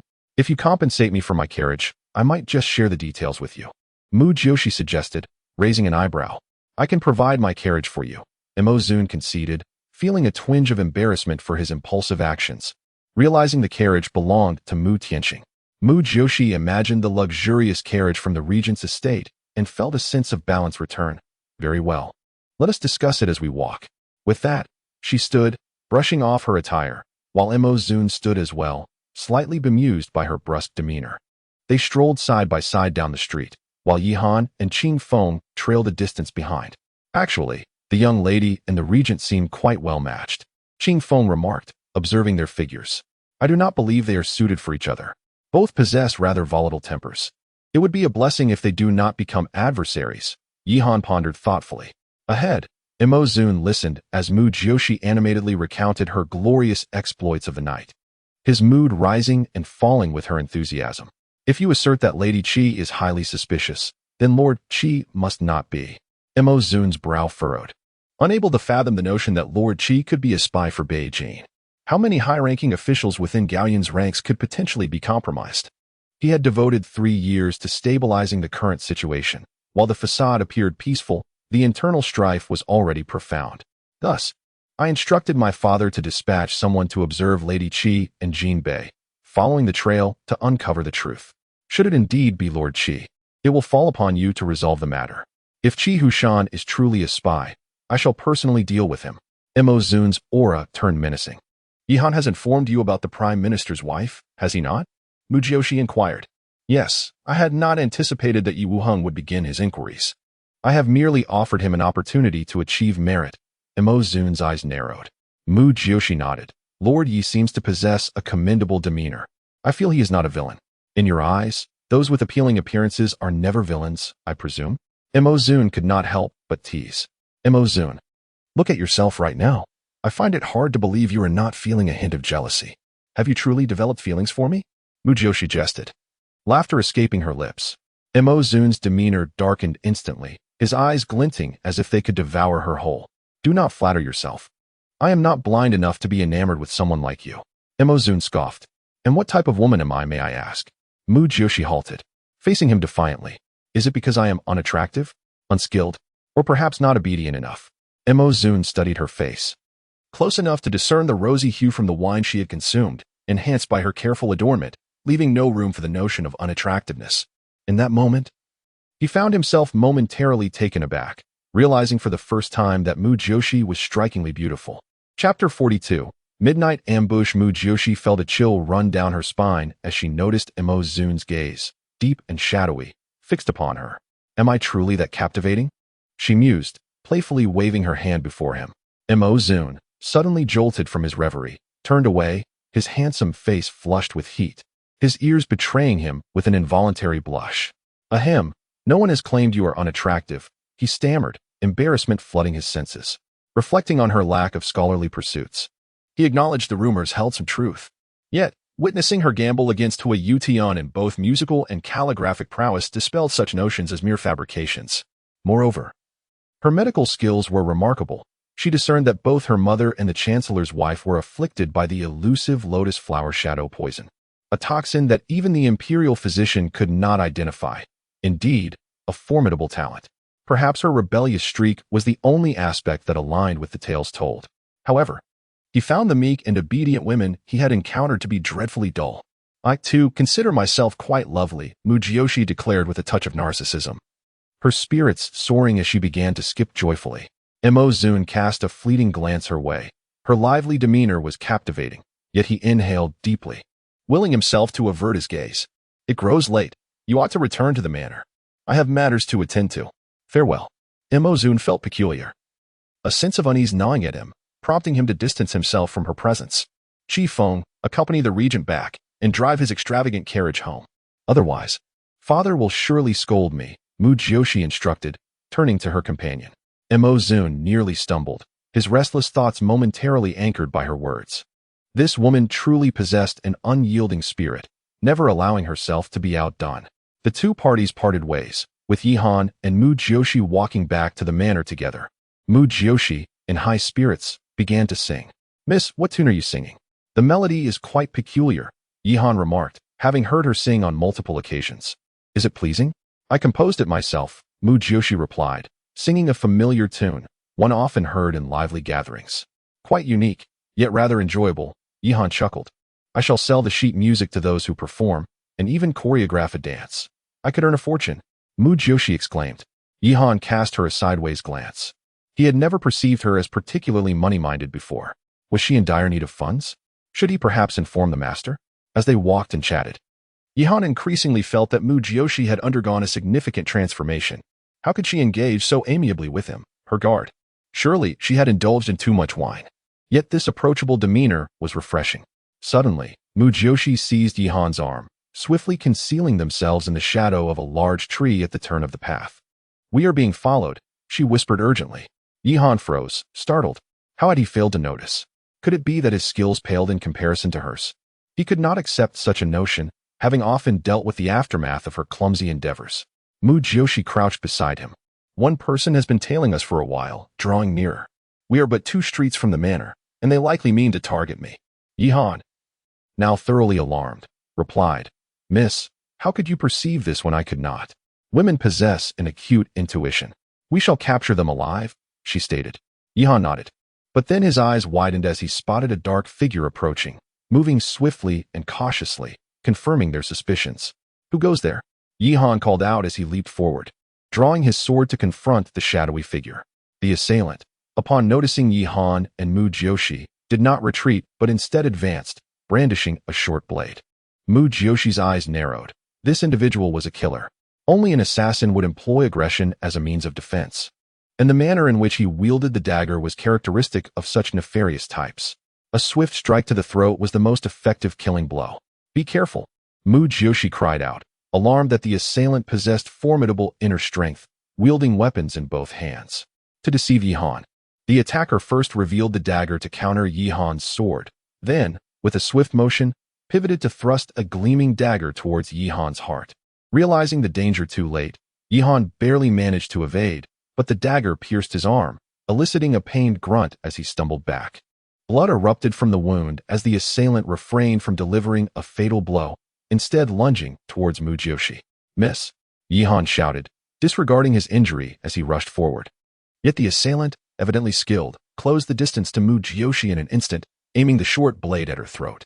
Mu Jiuxi perceived the mocking gleam in the assailant's dark eyes, as if slaying her would be child's play.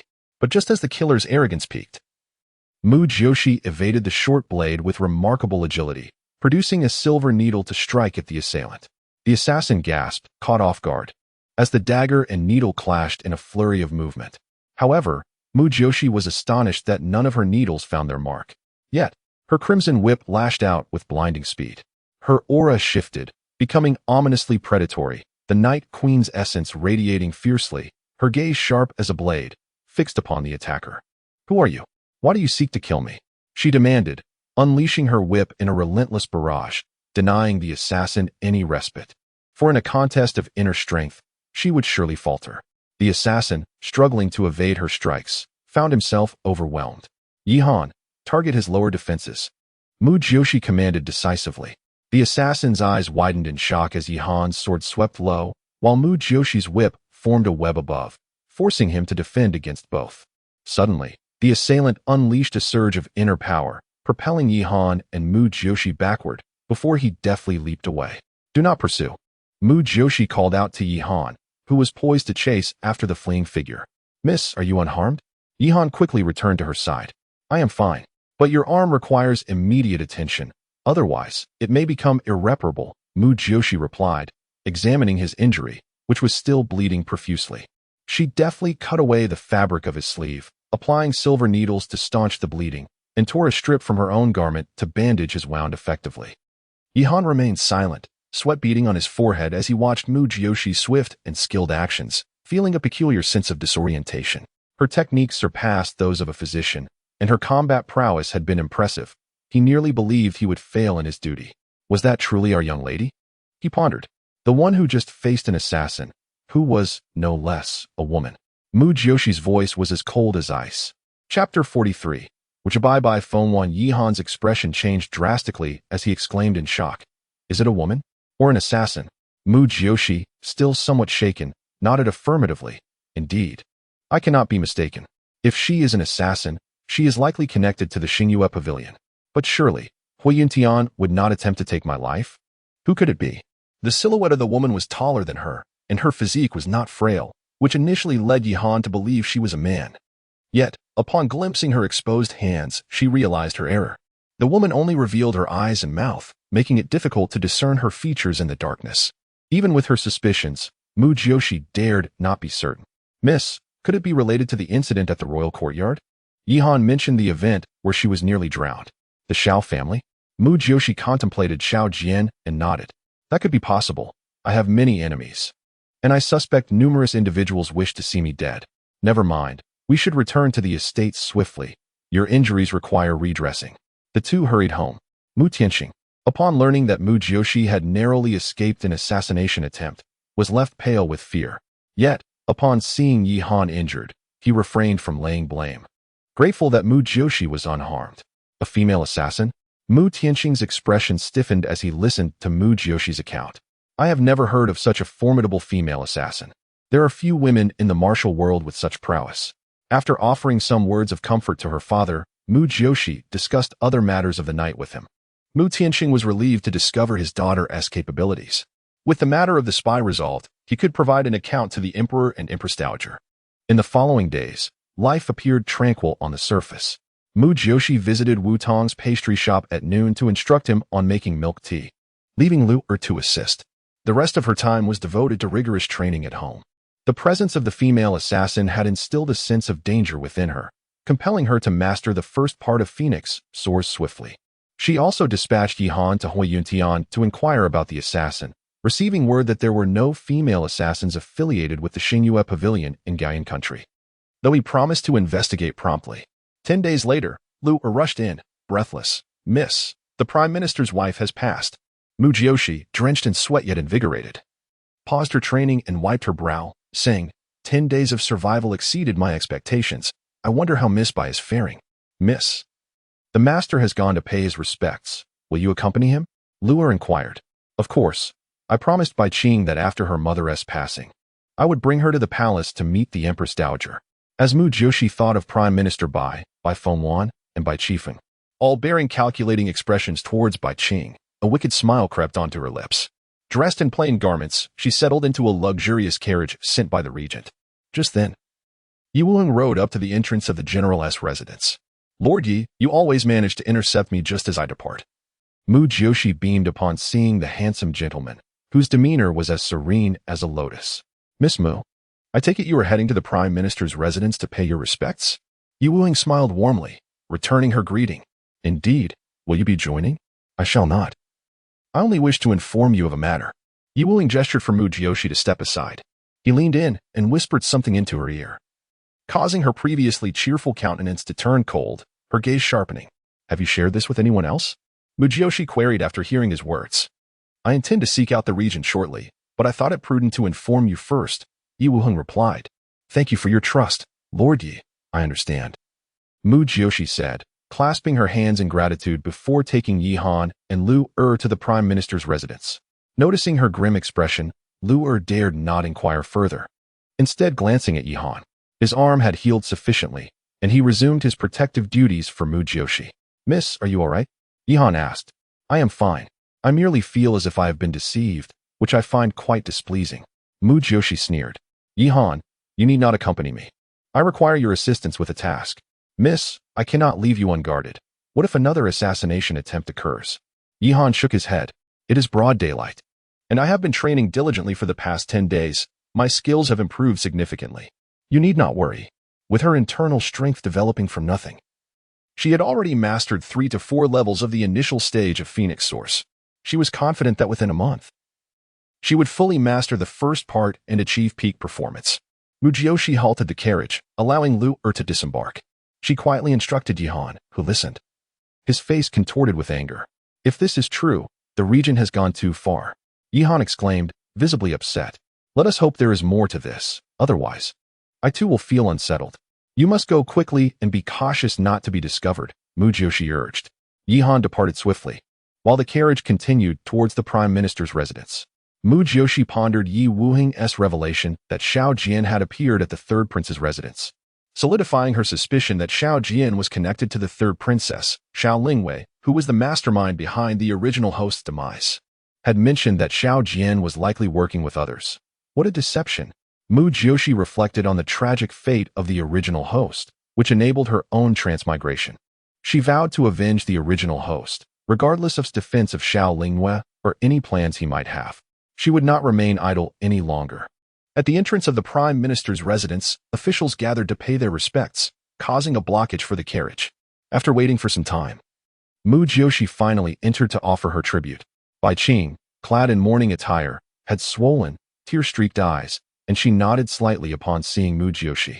Seizing the opportunity, Mu Jiuxi approached her and whispered that they would enter the palace together to meet the Empress Dowager the following morning.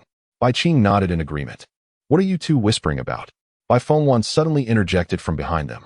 Mu Jiuxi turned to face Bai Fengwan and chuckled. Who is being secretive? Surely, I cannot comfort your elder sister without raising my voice. Bai Fengwan, seemingly oblivious to the consequences, warned, be careful, I might turn you into Wujibai Bai Fengwan. What do you mean by that? What is Wujibai Bai Fengwan? Bai Fengwan's attention was instantly diverted. It means I would turn you into paste and mix you with black chickens to form meatballs. Mu Jiuxi. Bai Fengwan's face paled with anger, and perhaps due to the grotesque imagery conjured in her mind, she clasped her chest and fled in distress. Miss Mu, thank you. My mother left this world without suffering. Bai Qing expressed her gratitude with deep sincerity in her gaze. May you find solace. Although your mother has departed, she would not wish for you to be bullied. Thus, prepare yourself. Mu Jiuxi spoke softly. Rest assured, I am ready, Bai Qing replied, her eyes ablaze with profound hatred and determination. Miss Mu, a maid suddenly approached. The second madam requests your presence. Chapter 44. An unrefined display. Mu Jiuxi exchanged glances with Bai Qing. Your second mother? Mu Jiuxi inquired. Bai Qing nodded. And the maid quickly interjected. The second madam is in the adjacent courtyard, requesting to discuss something with Miss Mu.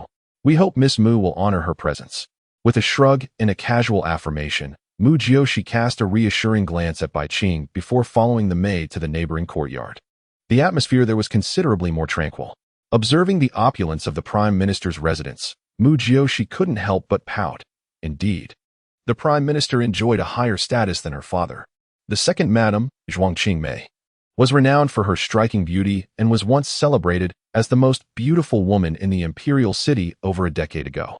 However, her humble origins as an orphan, raised in a modest household, rendered her life quite challenging. After being abducted and sold into the elegant brothel of the imperial city, Zhuang Qingmei's unmatched allure caught the attention of the brothel owner, who endeavored to cultivate her into the foremost courtesan while ensuring she remained virtuous. Eventually, the Prime Minister encountered her during a visit to the brothel and fell deeply in love, redeeming her and bringing her into his household as a concubine. Shortly after marrying his first wife, with Bai Qing being just 2 years old at the time, enamored by Zhuang Qingmei's charms, The prime minister began to neglect his legitimate wife and their daughter, Bai Qing.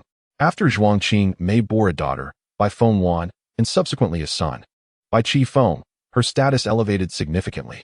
The prime minister's legitimate wife, consumed by sorrow, soon fell ill, and it was widely believed her condition stemmed from grief. Until the moment of her demise revealed she had indeed been poisoned. Mu Jiuxi reflected on her own mother and the second madam, Lu Weiya, perceiving a striking resemblance to the dynamics within the prime minister's residence. The one consolation was that, despite her mother's grave illness, her father remained steadfastly devoted, which contributed to the original Mu Jiuxi's capricious nature. In contrast, her mother's poison had been neutralized, and her health was improving, leaving those responsible for her suffering in a state of unease. Before Mu Jiuxi could meet the second madam, she encountered the fuming Bai Fengwan, accompanied by two equally displeased maids. "Second miss, the second madam wishes to see Miss Mu," one of the maids announced. "Mother wants to see her? Why?" Bai Fengwan questioned, surprised. "I will go as well," she declared, hastening towards the main house. Upon arriving at the courtyard's main building, Mu Jiuxi was greeted by the sound of Bai Fengwan's wailing. "Waner, at your age, still behaving childishly, no wonder the regent looks down on you." The second madam's crisp voice was laced with ire. "Mother, how can you say that? I have never embarrassed myself before the regent. And I am certainly superior to that woman, Mu Jiuxi," Bai Fengwan retorted angrily. "Silence. Speak again, and you shall remain within the confines of this estate." The second madam's demeanor shifted upon noticing Mu Jiuxi's arrival. She reprimanded Bai Fengwan before approaching Mu Jiuxi with a smile. "Miss Mu, please come in." Zhuang Qing Mei was dressed in a simple skirt today, yet her face was adorned with a cheerful makeup that betrayed her elation at the recent passing of the first wife. After all, she was soon to become the true madam of the prime minister's household, a position that commanded great respect among the officials. Having met the second madam before, Mu Jiuxi, as a younger generation, felt obliged to pay her respects. "Please, have a seat and enjoy some tea," Zhuang Qing Mei warmly invited. Taking Mu Jiuxi's hand, "Miss, you have grown even more beautiful. Your flattery is undeserved, for all know you are the genuine first beauty," Mu Jiuxi replied, eliciting a hint of discomfort from Zhuang Qing Mei, who had once been lauded as the top courtesan of the brothel. "Alas, time has not been kind. Now, the world belongs to the youth," Zhuang Qing Mei responded softly, her voice soothing. Soon, fragrant tea was served, and Mu Jiuxi took a sip, inquiring, "Might I ask what brings the second madam to summon me?" Zhuang Qing Mei exchanged a glance with an attendant, who then presented a wooden box. "Miss Mu, it has come to my attention that there was a misunderstanding between you and Waner. As a gesture of goodwill, I apologize on her behalf and hope you will not take offense." With that, the maid opened the box, revealing a magnificent golden hairpiece, undoubtedly exquisite and of considerable value. "Wow, it's stunning," Mu Jiuxi exclaimed, her eyes sparkling at the sight of gold. However, she quickly added, "I cannot accept this. There was no ill will between Miss Waner and myself. She was merely a pawn in someone else's game, and besides, she has already suffered. There is no need for such extravagance, second madam. Miss Mu is truly understanding, but we cannot appear ungrateful. You must accept this hairpiece, as we will need your assistance in the future with Waner," Zhuang Qing Mei insisted. Mu Jiuxi mused to herself, anticipating the ulterior motives behind this gesture.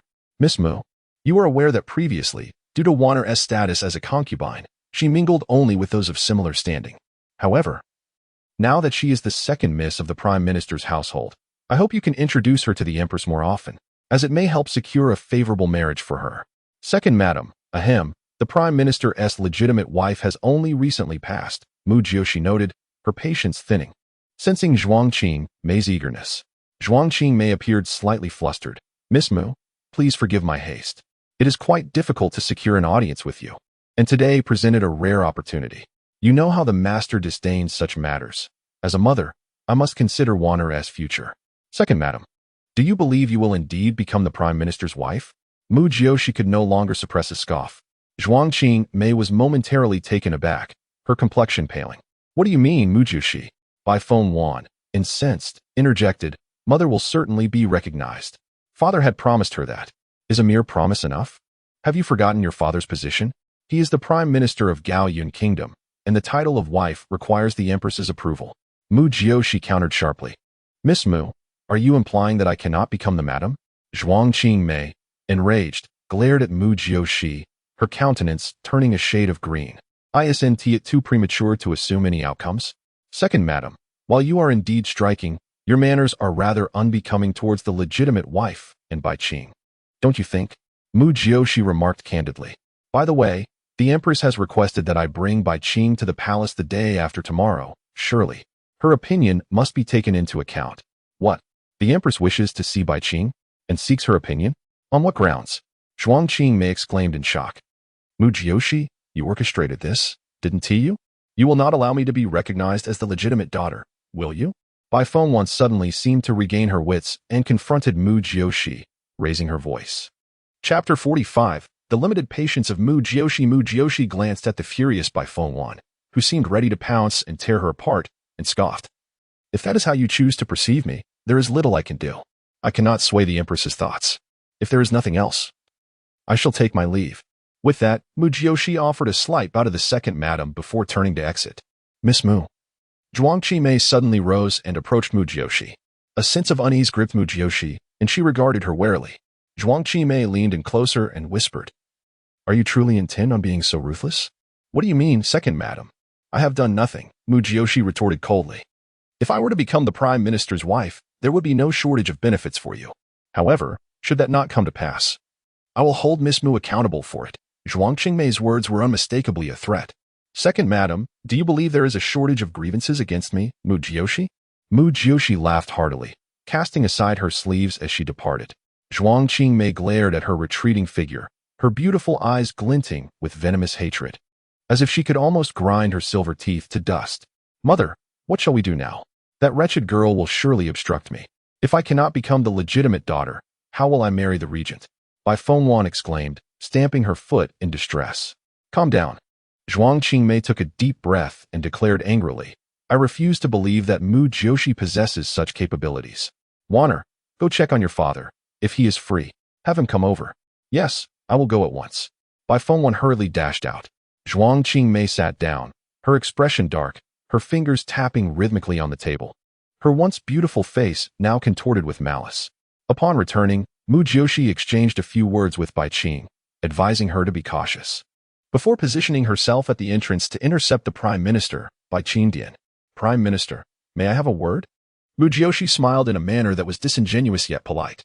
The Prime Minister felt quite overwhelmed by Mu Jiuxi but could not dismiss her, for she was no ordinary young lady. What is it? Bai Qing Dian's tone was noticeably curt. My condolences, Prime Minister. I wish to inform you that the day after tomorrow, I will bring Bai Qing to the palace to meet the Empress, Mu Jiuxi stated. The Prime Minister paused, then responded, The Empress truly wishes to see Qinger? Indeed. The Empress holds great sympathy for the late Prime Minister's wife. With her departure, how pitiable is Bai Qing. Moreover, the Empress is not particularly fond of the second madam. Are you not attempting to elevate her status? Let me remind you, the Empress despises the practice of favoring concubines over wives, even with the first wife's passing. The moment this woman departs, the tea will turn cold. Do you think the Empress will be pleased? You are the esteemed Prime Minister of the Gaoyan Kingdom. Your family matters reflect upon the nation's dignity, Mu Jiuxi concluded, bowing slightly to the nowadays Prime Minister before leaving. As she exited the Prime Minister's residence, she chanced upon the arrival of the regent's carriage, which had been repaired and was now adorned with luxury. Indeed, a man of wealth and power. As Mo Zun disembarked, he spotted Mu Jiuxi emerging, his handsome face devoid of expression. Upon witnessing the regent's arrival, many bowed in greeting. Mo Zun nodded but then approached Mu Jiuxi, who was deliberately ignoring him. Miss Mu, he called out, his brow shadowed with gloom. Mu Jiuxi turned to face him, icy in demeanor. Is there something you wish to discuss, Regent? Did Lord Yi not seek you out? Did you not cross paths? I have come to address that matter. Mo Zun's eyes flickered. Humph, more explanations? Or is it that I am not permitted to act? Regent, my patience too has its limits. The thought of Mo Zun shielding Xiao Jian ignited a fire within Mu Jiuxi. How could she be overshadowed by a court criminal? All because Xiao Lingyue was his past love?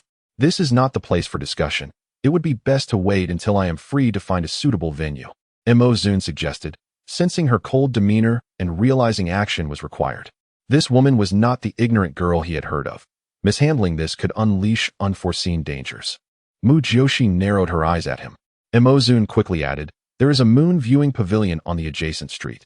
Their pastries are quite delightful. Would you honor me with your presence, Miss Mu? Such eagerness? You must either have ulterior motives or be a thief. Very well. I shall observe how you explain yourself. Yihan, let us depart. Mu Jiuxi raised her chin somewhat theatrically and climbed into the carriage. Yihan awkwardly smiled at the regent before hastily instructing the coachman to proceed. And Yi, the regent called out, and the attendant and Yi promptly approached. Go to the moon viewing pavilion and ensure Miss Mu is well received. Understood. And Yi immediately complied. Many witnessed this exchange at the entrance of the prime minister's residence, and speculation ensued. Miss Mu is indeed formidable. Even the regent dares not show her disrespect. The regent must have called off the engagement, fearing General Mu's wrath, thus adopting a conciliatory demeanor. Why do I sense the regent is attempting to curry favor with Miss Mu? Impossible. You must be blind. If the regent were to flatter her, he would not have called off the engagement. What nonsense. Shoo, let us depart. Do not attract trouble. Neither of them is to be trifled with. A quarter of an hour later, in the best private room of the moon viewing pavilion, Mu Jiuxi and Luer laughed and dined, just as the regent arrived. Luer promptly exited and closed the door, while Mo Zun seated himself opposite Mu Jiuxi. Yihan mentioned that 10 days ago, after we parted, you were attacked by a female assassin? Mo Zun inquired first. Was she not from the Xingyue pavilion? Mo Zun. You are asking so many questions at once. Which should I address first? Mu Jiuxi interrupted. Mo Zun's lips twitched slightly. This woman now called him by his name without a hint of fear. Did the pavilion master not provide you with an explanation? Mo Zun poured himself some tea. What explanation could he give? That assassin was not from his pavilion. He suggested I might have misidentified her and that she could be an assassin specifically trained for such missions, Mu Jiuxi replied. Mo Zun nodded. That is plausible. Many families among the 6 nations train assassins, much like the dead soldiers. Indeed, for now, there are no leads. However, since I survived, that individual is likely to return. I am currently too afraid to venture outside, Mu Jiuxi confessed, her concerns evident. How is your training with the Phoenix and flight progressing? Mo Zun asked again. About 40%, Mu Jiuxi answered honestly. That quickly? Mo Zun's expression betrayed his disbelief. That is due to my diligence. I hardly left my home these past 10 days, focusing solely on this training. I do not wish to risk my life unnecessarily. Mu Jiuxi rolled her eyes. Now, let us discuss Xiao Jian. Did you not keep watch over him? Why did he seek out Xiao Lingwei? You claim there is no connection between them? Upon posing this question, Mu Jiuxi's wide eyes bore into Mo Zun. Mo Zun, I must inform you that Xiao Lingwei intends to kill me. Fortunately, I am resilient. Otherwise, I would have been disgraced and drowned long ago. I will not allow her to escape unscathed, and should you wish to aid her, do not blame me for being ungracious. Chapter 46, A Wild Rampage. Mo Zun cast a dark glance at her beautifully moving lips. Pondering how this woman could be so loquacious, he had previously underestimated her. Speak, how do you intend to handle this? After finishing an entire cup of tea, Mu Jiuxi looked at Mo Zun with displeasure in her eyes. Clearing his throat, Mo Zun replied, Do not rush. I never stated that I would not kill Xiao Jian. He is indeed a fugitive. I have refrained from killing him due to the influence of his associates. Those associates must be Xiao Lingwei, correct? Mu Jiuxi raised an eyebrow, her expression one of skepticism. What can a woman like Xiao Lingwei accomplish? Mo Zun frowned. I find your words rather irksome. What do you mean by a woman can accomplish nothing? Are you belittling women? Mu Jiuxi felt a surge of frustration, as if she had been struck by a blunt object. Xiao Lingwei is not like you. She is the 3rd princess and has a daughter. She remains within the 3rd prince's residence, caring for the wheelchair-bound 3rd prince and seldom ventures out. Mo Zun smirked slightly at Mu Jiuxi. So, you imply that her sheltered life absolves her from wrongdoing? And I am merely a wild monkey, rampaging about? He almost chuckled, thinking she indeed resembled a monkey more and more, though he refrained from voicing it. He had come to understand Mu Jiuxi's temperament somewhat. Mo Zun, you are so self-righteous. Allow me to enlighten you. If a person wishes to commit a crime, gender or disability are irrelevant. It is all about the mindset, Mu Jiuxi asserted, pointing to her own head. Have you finished? Mo Zun inquired. Yes. Mu Jiuxi took a breath.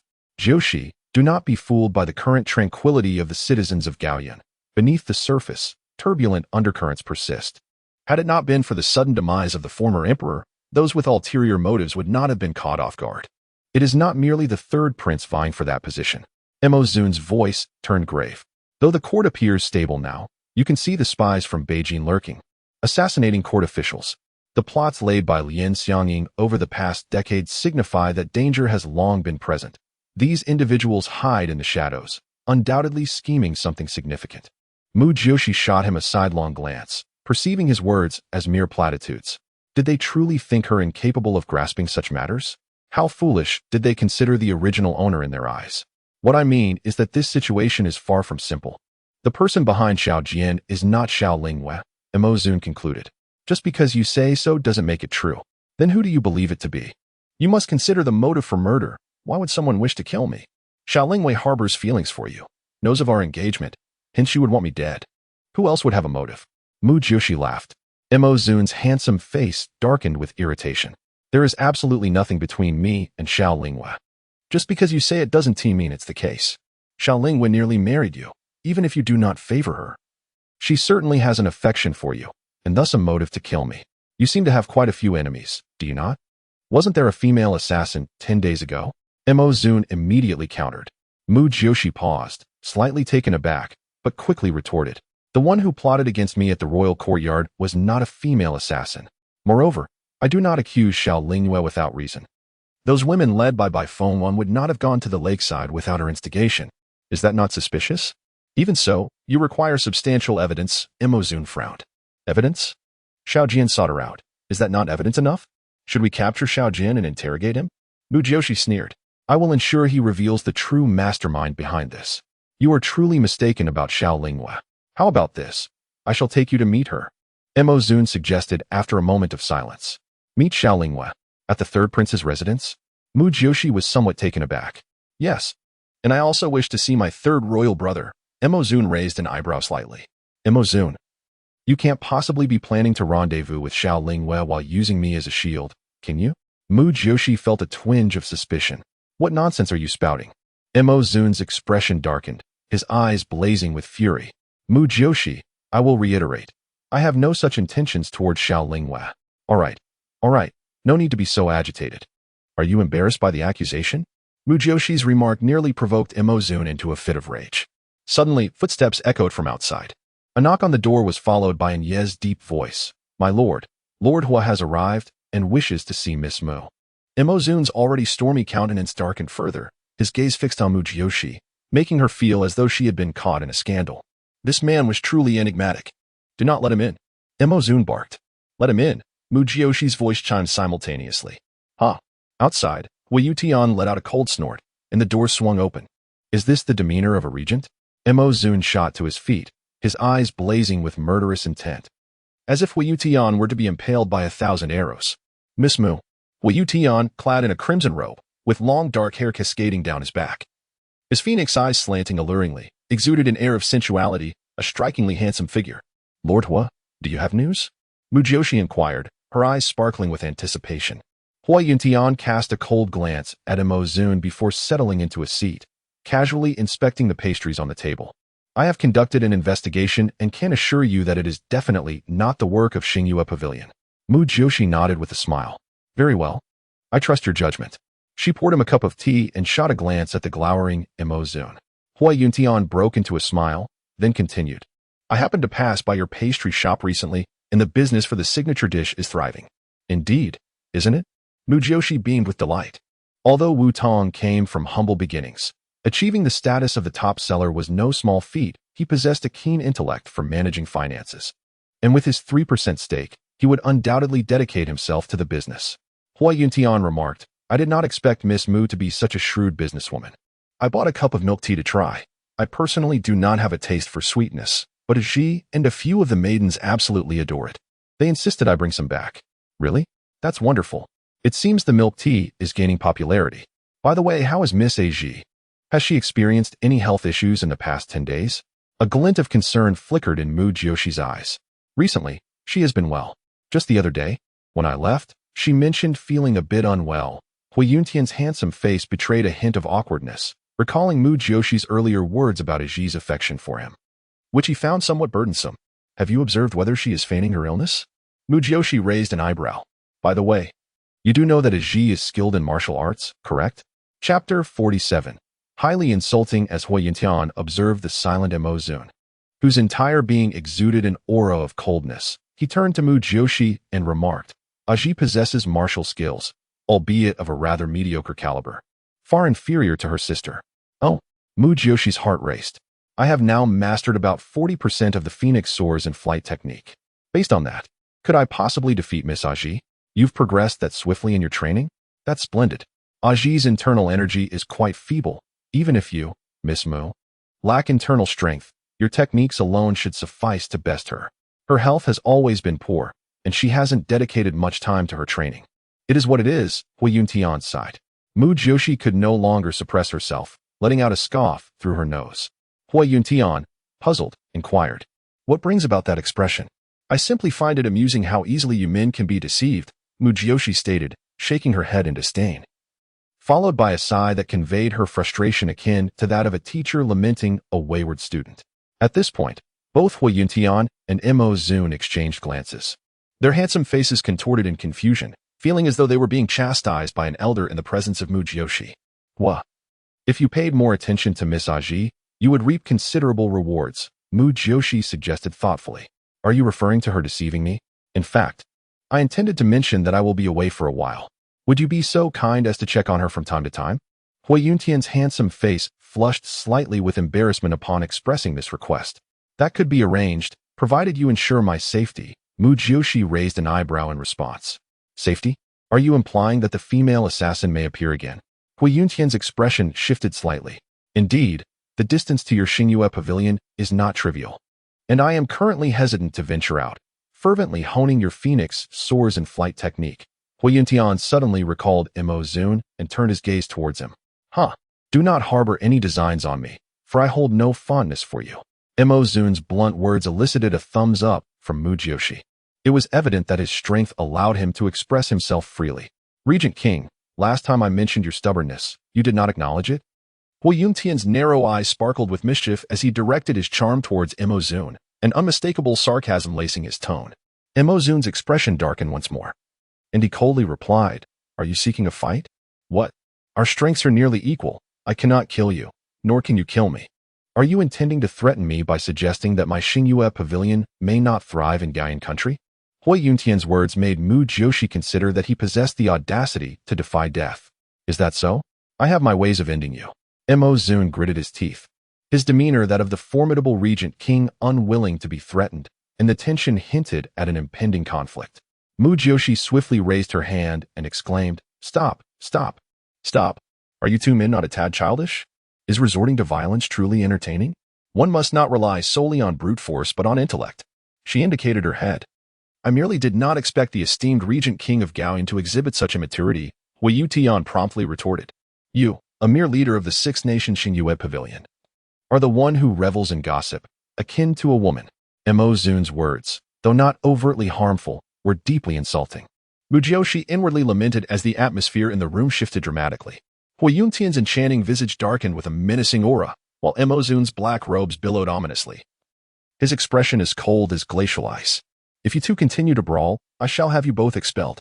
Mu Jiuxi's commanding voice cut through the tension as she hurled a bowl to the ground, the sharp sound reverberating throughout the moon-gazing pavilion, startling all patrons within. Outside, the guards and attendants exchanged alarmed glances, unsure of the commotion inside. At this age, can't you converse like civilized beings? Sit down. I have matters to discuss. I lack the time to indulge your childish antics. Mu Jiuxi's beautiful face bore a fierce countenance, her aura exuding a chilling severity. The three energies clashed, each formidable in its own right. The two men, though visibly displeased, exchanged glances before taking their seats.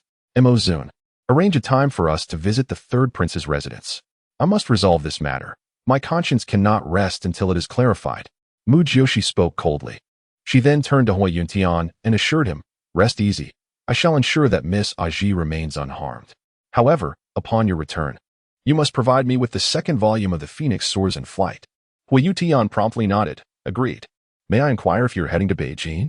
Mu Jiuxi asked further.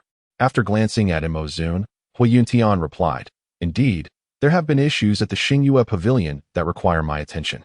Mo Zun suddenly scoffed, prompting both Hui Yuntian and Mu Jiuxi to look at him, yet he remained silent. Very well, travel safely, Mu Jiuxi concluded, a farewell in her tone. Hui Yuntian expressed his gratitude and left, casting a parting scoff at Mu Jiuxi. Mu Jiuxi could only shake her head at the two childish men. Mu Jiuxi, you wouldn't aid him over me, would you? Mu Jiuxi inquired after Hui Yuntian's departure. What do you mean? Have you treated me particularly well, Regent King? Withdrawing from our engagement? Preventing me from pursuing the true culprit? Provide me a compelling reason to assist you, Mu Jiuxi retorted, exasperated yet amused. Mu Jiuxi, irritated, took a sip of tea. We are both citizens of Gaoyan. He is not. Friendship knows no bounds of wealth, nationality, or gender, Regent King. Do not underestimate the value of camaraderie, Mu Jiuxi scoffed. I have always believed you to be a reticent, wise individual. I never anticipated. Mu Jiuxi's handsome face twisted once again as he asked ominously, what did you not anticipate? Mu Jiuxi, I discern a tendency towards masochism in you.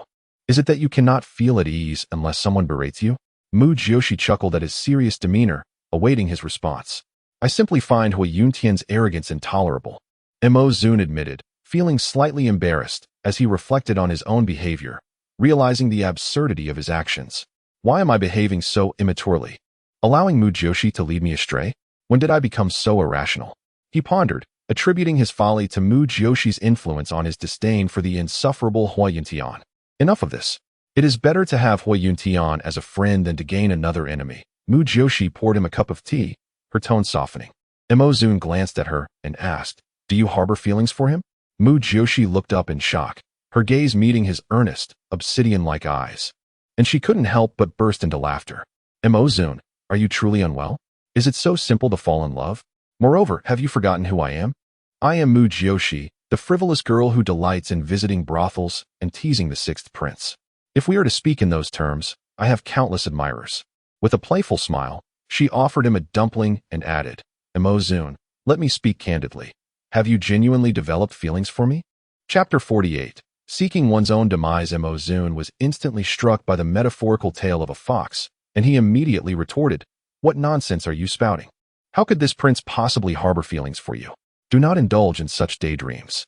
All right, I misspoke, but your demeanor certainly raises suspicions. If you do not wish for me to misinterpret your intentions, perhaps you should refrain from being so jealous of Hui Yuntian in the future. Jealous of him? This prince merely finds him displeasing, Mu Jiuxi declared, his handsome visage flushing with heat. Yet, deep within, he felt a twinge of guilt, hastily stuffing dumplings into his mouth and chewing vigorously. However, a thought nagged at him. Why was he feeling guilty? How could he ever be attracted to a woman like Mu Jiuxi? Although she was not entirely lacking in merit, her sharp tongue could be lethal. There was no conceivable way he could be enamored with such a noisy, caustic woman. Absolutely impossible. The more Mu Jiuxi attempted to convince himself, the more he felt something was amiss. Suddenly, he sprang to his feet and exclaimed, I have forgotten something important. I must depart at once. The day after tomorrow, I will come to collect you. With that, he strode towards the door. Do remember to settle the bill. Mu Jiuxi smirked, watching him flee in a flustered panic. Mu Jiuxi nearly stumbled over the threshold as Enye's voice rang out. Your Highness, do be careful. He turned to see Enye rushing to assist him. Get lost. Go pay the bill. Mu Jiuxi shouted, not daring to look back as he made his hasty exit. Mu Jiuxi burst into laughter behind him. And Mu Jiuxi quickened his pace, finding her laughter unbearably grating. He longed to silence her. That little mouth of hers, so vividly red, was rather appealing when it opened and closed. Mu Jiuxi was startled by his own thoughts, breaking into a cold sweat, ignoring the greetings from others. He quickened his steps until Enye emerged with the bill, only to find his master nowhere in sight. What has gotten into him? Is he possessed to be running so swiftly? Enye pondered, his imagination racing. Has he been teased by Miss Mu? His face is so flushed.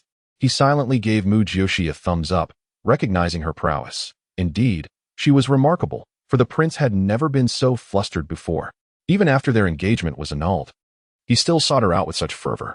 Yet, he acknowledged that Miss Mu was genuinely a good person, despite her questionable reputation. Having someone like her as a regent princess would not be a bad thing, as both master and servant indulged in their musings. Yi Han and Lu Er observed the hysterically laughing Mu Jiuxi, their expressions filled with confusion. What is so amusing, miss? Lu Er inquired. Mu Jiuxi, tears of laughter streaming down her face, replied, did you not see Mu Jiuxi's expression? He looks less like a regent and more like a rat scurrying down the street. I had overestimated him. Lu Er and Yi Han were utterly bewildered. Yi Han asked, Miss, What did you say about the regent that is so funny? I said he has developed feelings for me, yet he refuses to admit it, Mu Jiuxi said, gradually calming down. If he does not want to acknowledge it, so be it. No need to run away in fright. Upon uttering this, her smile faded, and her lips pouted. Men are truly blind. Lu Er and Yi Han were rendered speechless, taken aback by the speed at which their mistress's mood shifted. They had never witnessed such a remarkable transformation in her. Since her harrowing escape from the royal estate, Miss Jiuxi had changed significantly. However, as long as she did not become infatuated or foolish, any change was for the better. Let us go to the pastry shop to see Wu Tong, Mu Jiuxi suggested, her laughter returning. The trio set off, and half an hour later, they arrived at East 2nd Street, where a queue formed outside the pastry shop. Miss, it seems business is thriving, Lu Er exclaimed, her excitement palpable. Mu Jiuxi leaned out to catch a glimpse and smiled brightly. It appears that my days of poverty may soon be behind me. Miss, are you still poor? Lu Er replied, bemused. I intend to acquire many fine things, which will undoubtedly require funds. I cannot rely solely on my father and mother. I must learn to earn my own money. Mu Jiuxi, having invested in numerous enterprises in her past life, relished the prospect of making money. A woman must possess wealth to stand tall and not be looked down upon by men. Miss, the milk tea is truly delightful. Yet, will others not follow suit once they learn of it? Lu Er mused, considering the ease of making milk tea. Indeed, others will certainly learn. But we are at the forefront and can introduce even more innovative products. Thus, even if they imitate us, our business will continue to thrive. Mu Jiuxi thought to herself that as a modern individual, if she failed in her business endeavors here, she might as well throw herself against a wall in despair. Miss, you are full of ideas, Lu Er said, her eyes filled with admiration. When I earn a substantial fortune, I shall bestow upon Lu Er a generous dowry. Mu Jiuxi declared with a grin. Lu Er gasped, her cheeks flushing crimson as she playfully chided Mu Jiuxi and stole a glance at Yi Han. Mu Jiuxi was taken aback by this reaction. Yi Han chuckled foolishly. Lu Er, the young lady treats you exceptionally well. Yi Han, do not be envious. When you marry, I shall also gift you a portion, Mu Jiuxi thought happily, pleased at the prospect of them becoming a couple. In this ancient world, loyal servants were more precious than anything. Suddenly, a commotion erupted ahead. As Mu Jiuxi stepped down from the carriage, she witnessed Wu Tong being dragged out of the shop by his hair. Wu Tong's face contorted in pain, his fist clenched as he seemed to endure the torment. The assailant was a middle-aged woman, adorned with opulent jewelry and lavish garments, but her tongue was as foul as her demeanor. You little scoundrel. Do you truly believe yourself to be Mu Jiuxi's legitimate partner? You dare to be so impudent, she shouted, striking Wu Tong sharply across his fair cheek. The crowd, which had previously formed a line, scattered, drawn in by the unfolding drama. Wu Tong, let me tell you, even if Miss Mu were to arrive, I would still have the power to end you. The woman, fierce and unrelenting, was flanked by two elderly maids, yet she took it upon herself to strike Wu Tong. A helping hand from the shop, a girl named Yan Er, rushed forward in tears, exclaiming, Madam Chi, Master Wu Tong is not refusing to sell you the milk tea. He simply lacks one ingredient and only needs half an hour for it to arrive. He does not wish to sell you an inferior product. Yi Han, recognizing the woman, turned to Mu Jiuxi, who emanated an aura of darkness and menace. Miss, that is the wife of Lord Qi, renowned for her ferocity. It seems she is here to defend Qi Leki. Mu Jiuxi drew a purple-red whip from her waist. Miss, assaulting the wife of a court official. Yi Han hesitated, recalling how Mu Jiuxi typically dealt with her peers or servants, but this was the wife of the Minister of Justice. This situation was different. The Qi family harbors nothing but treachery. If they seek death, I shall oblige. Mu Jiuxi declared, then bellowed at the gathered crowd, Madam Qi, I have arrived. Let us see if you dare to harm Wu Tong. The crowd parted like the tide, making way for Mu Jiuxi, who approached with her whip in hand. Her eyes glinting with icy determination, her demeanor dark and bloodthirsty. Chapter 49. Seeking father is futile. For a moment, the entrance of the shop fell into an eerie silence, with countless pairs of eyes fixated upon the visibly enraged Mu Jiuxi. Mu Jiuxi. Lady Qi suddenly sneered, her lips twisted in disdain. What? Do you intend to strike me for the sake of a mere gigolo? Mu Jiuxi glanced at Wu Tong, who appeared disheveled, his hair in disarray and his face bruised. Yet he shook his head in response. Miss, we have run out of milk for the milk tea, and we hoped Lady Qi could wait a moment, but she. Yin'er burst into tears. When others buy, they have it, But when it comes to me, you claim there is none left. You are deliberately trying to annoy me. You little wretch, do you seek death? Lady Qi charged forward, raising her hand to strike Yen'er once more. Wu Tong immediately jumped in front of Yen'er, but his face was met with another blow. Lady Qi, it is not that there is none for you. The few before you also lacked it. Yet they agreed to wait, Wu Tong explained, covering his face. How dare you retort? Lady Qi raised her hands and began to strike Wu Tong mercilessly. In an instant, Mu Jiuxi unleashed her whip, striking Lady Qi squarely on the back with a resounding crack. Ah! Lady Qi's scream echoed, sending chills down the spines of everyone present. Reeling from the blow, Lady Qi stumbled backward, her garment torn open to reveal a gruesome gash bleeding profusely. Mu Jiuxi, have you lost your mind? How dare you strike me? This time, even your father cannot save you. Lady Qi held in pain, incredulous that Mu Jiuxi would dare to act so brazenly in public. This time, I shall strike you, so step aside. Mu Jiuxi declared fiercely, and without hesitation, she lashed out again. Ah! Lady Qi was struck once more, tears streaming down her face as rage contorted her features. Mu Jiuxi, you little wretch, you dare. Ah! You dare. The third and fourth strikes of Mu Jiuxi fell mercilessly upon Lady Qi. She could only roll on the ground in a futile attempt to evade the onslaught. But Mu Jiuxi showed no restraint, targeting every area except the most vital. It was only when Lady Qi lay bloodied and motionless on the ground that Mu Jiuxi finally withdrew her whip with a cold huff. At that moment, the gathered crowd stood in stunned silence, their hearts pounding with fear and disbelief. They were once again witness to the reckless and unrestrained behavior of the capital's most notorious young lady, Mu Jiuxi. Indeed, Lady Qi was in the wrong, but the brutality with which Mu Jiuxi had acted against the legitimate wife of a court official was beyond what any ordinary person could fathom. Yihan had tried several times to dissuade her, feeling that the young lady had become blinded by rage. Mu Jiuxi shall reiterate, anyone who dares to bully me shall meet the same fate as Lady Qi. Her icy and authoritative words, coupled with a gaze that could pierce the heavens, rendered the crowd mute with fear. Yet, at the same time, they envied Wu Tong and others for having such a fiercely protective mistress. It was rare for a master to defend their subordinates to such an extent, risking their own life in the process. Wu Tong, overwhelmed with gratitude, knelt before her. At a loss for words, he knew Mu Jiuxi was defending him, but never expected her to go to such lengths. In that moment, Wu Tong felt that a lifetime would not suffice to repay Mu Jiuxi's unwavering loyalty. Everyone disperse. I, Mu Jiuxi, take full responsibility for today's events. But I will not tolerate any slander or exaggeration. If the Dali Temple or the capital city division come to inquire, just speak the truth. Do you understand? Mu Jiuxi addressed the crowd once more. The townsfolk nodded in unison, quickly dispersing, and the milk tea shop became eerily quiet.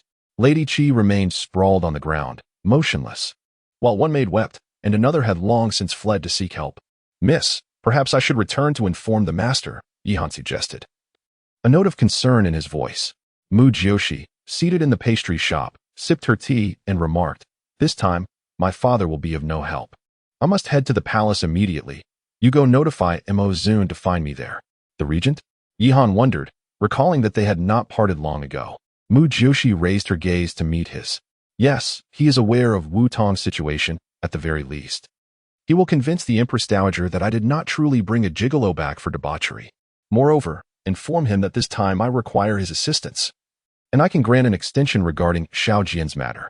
Yihan was taken aback, realizing that the young lady was negotiating a trade involving Wu Tong and Mo Zun. Wu Tong flushed crimson at her words, wishing that Mu Jiuxi would indeed be so reckless towards him. However, despite the rumors surrounding her preferences, she had never crossed the line. Rather, it was those who feigned virtue who were the true hypocrites. Luer, you must also return to the estate and inform my father. Send a few guards here. I do not wish for further incidents, and tell my parents not to worry about me. Having made her arrangements, Mu Jiuxi instructed Wu Tong and Yen'er before setting out alone in a carriage toward the palace. Half an hour later, within the Ci Lu Palace, a cup was hurled to the ground by the Empress Dowager, shattering into pieces and spilling tea everywhere. The gathered officials trembled in fear, falling to their knees. Are you all conspiring against me? What is this cacophony? The Empress Dowager's regal face was etched with fury. Your Majesty, it is merely that Miss Mu Jiuxi has become increasingly arrogant, to the point of assaulting the wife of a humble official until she fell unconscious. And now seeks your justice on our behalf, Lord Qi Hushan lamented, tears streaming down his face as he bowed. At this moment, Mu Jiuxi knelt obediently upon hearing the commotion. Tea splattered upon her dress, yet she remained unmoving. Sheer, have you become more reckless? Explain yourself. The Empress Dowager's icy gaze fixed upon the cold-faced Mu Jiuxi. Your Majesty, it would be more impartial for the regent to address this matter. He recently annulled our engagement and has no reason to assist me, so Lord Qi can rest assured. Mu Jiuxi glanced at the brooding Mo Zun by the pillar and then at Lord Qi Hushan. Mo Zun's handsome countenance was darkened with discontent. He had just returned home when Yihan arrived with the news of Mu Jiuxi's latest misadventure, prompting his immediate trip to the palace. He was furious that Mu Jiuxi had acted so impulsively over Wu Tong, leading him to wonder if she had developed feelings for the young man. Your Majesty, the situation is not as superficial as Lord Qi describes, Mo Zun interjected, casting a glance at Lord Qi Hushan. Lord Qi, your wife must have intervened on behalf of your sister, correct? Lord Qi Hushan trembled at Mo Zun's piercing and frigid gaze. Regent, my wife and my sister are two separate matters. Is that so? I find it rather peculiar that Lady Qi would visit that pastry shop without reason. Mo Zun replied with a mocking smile. Regent, what do you mean by that? Chapter 50. Your appearance is unattractive. Mo Zun immediately straightened his posture, addressing the Empress Dowager. Your Majesty, the matter is rather intricate and requires some background. Speak. The Empress Dowager urged, rubbing her temples. Mo Zun began to recount the events involving Princess Wenxing, Qi Leki, and Mu Jiuxi in the brothel, competing to rescue Wu Tong. The more the Empress Dowager listened, the more her exquisite face contorted with displeasure, occasionally casting glances at Mu Jiuxi. However, witnessing the girl kneeling upright, seemingly unfazed by the situation, somewhat alleviated the Empress Dowager's ire. The young lady appeared to have matured. Knowing to seek Mo Zun to discuss this affair, Mo Zun spoke until his throat was parched, finally laying out the entire sequence of events. Internally, he simmered with frustration. How could the esteemed regent be reduced to a mere interpreter for Mu Jiuxi? What audacity! Yet, recalling Yihan's words, he suppressed his anger. Your Majesty, this entire affair is rather coincidental, he concluded. The Empress Dowager's gaze sharpened as it fell upon Qi Hushan, who immediately erupted into theatrical sobs, his face contorting with exaggerated sorrow.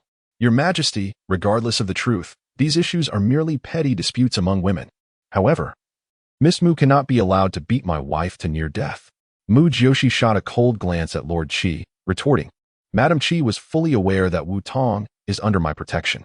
I was present, yet she dared to strike Wu Tong. Does she not regard me, the eldest daughter of the general's mansion, at all? Mu Jiuxi is merely a lowly courtesan. Do you truly care? A courtesan?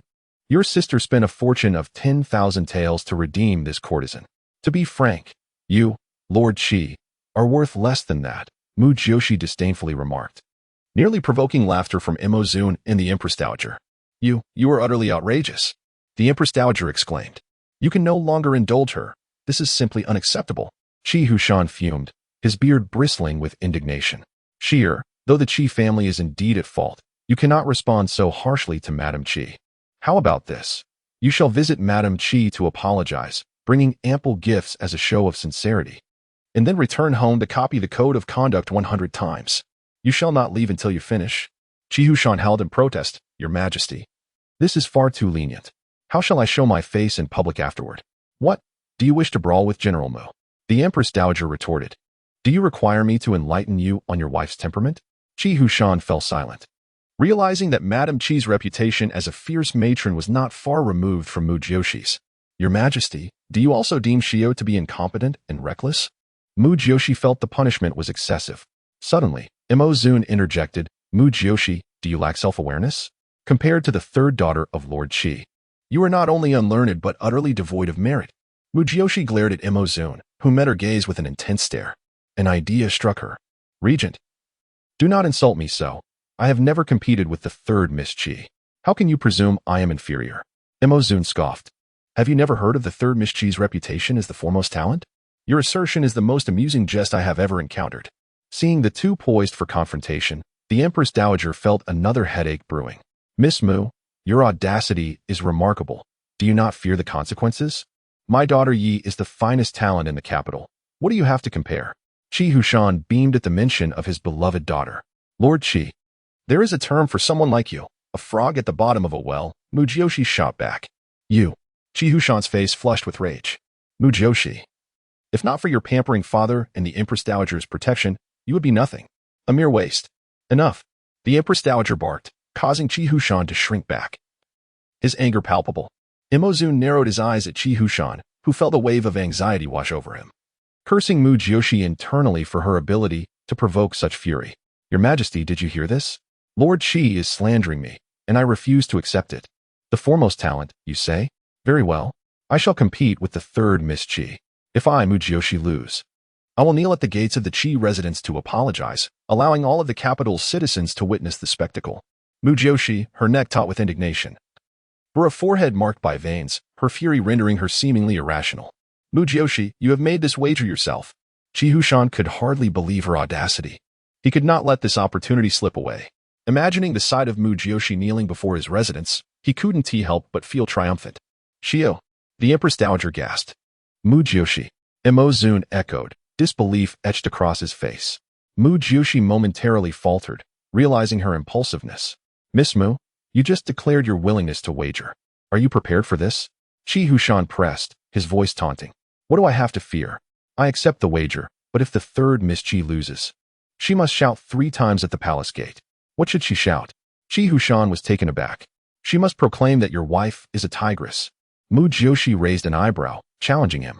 The Empress Dowager could no longer contain her amusement at Mu Jiuxi's cleverness.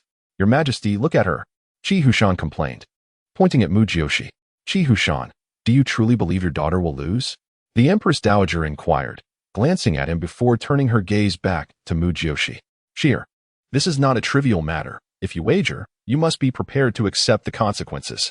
I believe you should consider kneeling at the Qi residence to apologize to Madame Qi. Your Majesty, if we are to wager, I would like to raise the stakes. Qi Hushan suddenly declared. The Empress Dowager regarded him quizzically as he continued. If Mu Jiuxi loses, Mu Tianqing must gift me his pair of jade lions. Qi Hushan, you old fool, do you dare covet my jade lions? A furious voice erupted from outside. Chapter 51. The unjust burden on father. A towering figure burst into the room, radiating an aura of fury that rendered the atmosphere stifling. It was none other than General Mu Tianqing, the beloved father of Mu Jiuxi.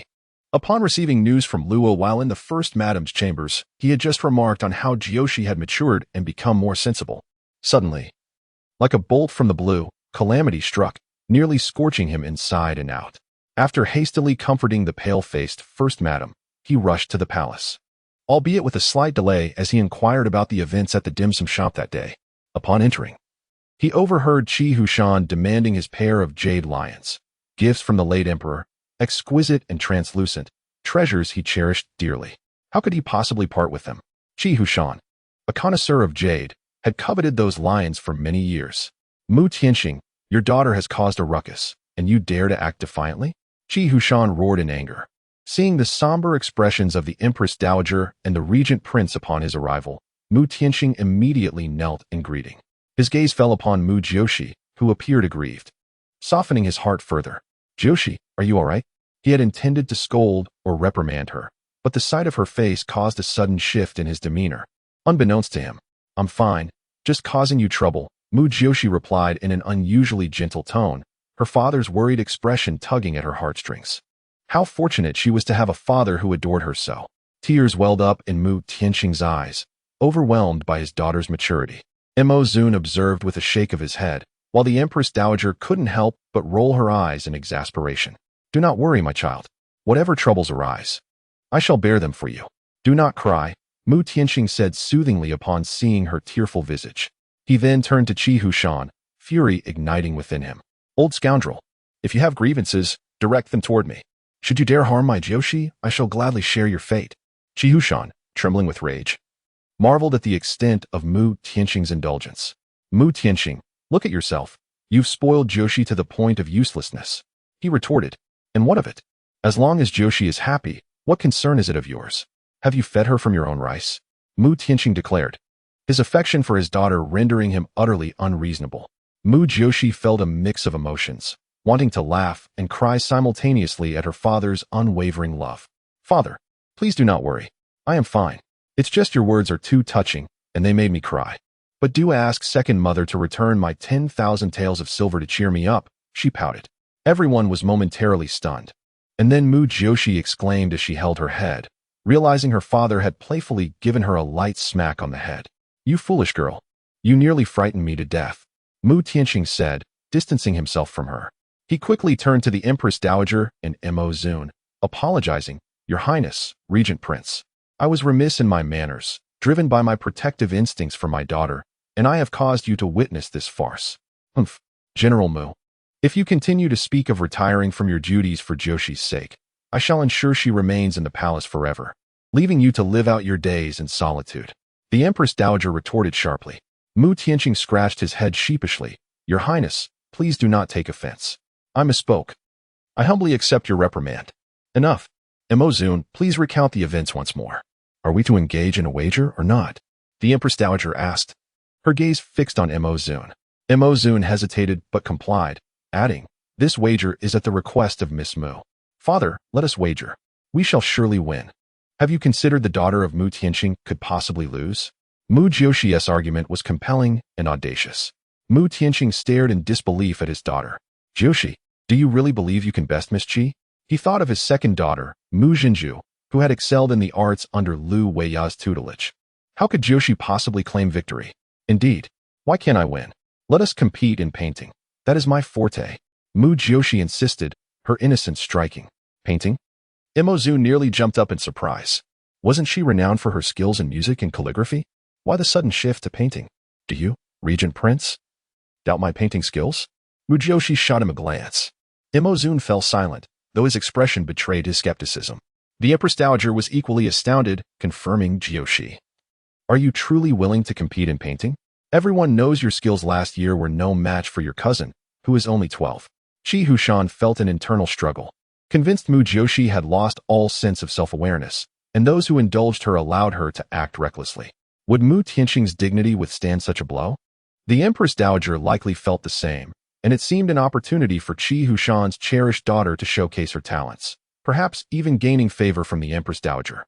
Glancing at Mo Zun, Qi Hushan thought, how satisfying it would be to have such a powerful son-in-law, the Regent Prince, calling him father-in-law. Mr. Qi, are you truly willing to wager my father's jade lions? Mu Jiuxi observed Qi Hushan basking in his own self-satisfaction, a smirk forming on her lips. Of course. Are you unwilling to stake that much?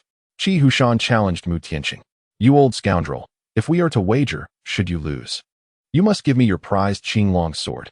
Mu Jiuxi quickly interjected, and also add another 10,000 taels of silver. Mu Jiuxi, do not be excessive. If you insist on adding 10,000 taels of silver, you must also pay up if you lose, Qi Hushan exclaimed in frustration. Mo Zun looked at Mu Jiuxi, exasperated. This woman truly had a penchant for gambling, always demanding more silver. Yet, with such high stakes, she must have confidence in her victory, even if she lost. She seemed indifferent to her reputation, knowing it was her father's honor at stake. Agreed, Mu Jiuxi exclaimed, brimming with confidence as she addressed her father. Father, we shall wager. I will win back your Qinglong sword and my 10,000 taels of silver. Mu Tianqing felt a heavy burden. Would he not support his daughter's endeavor?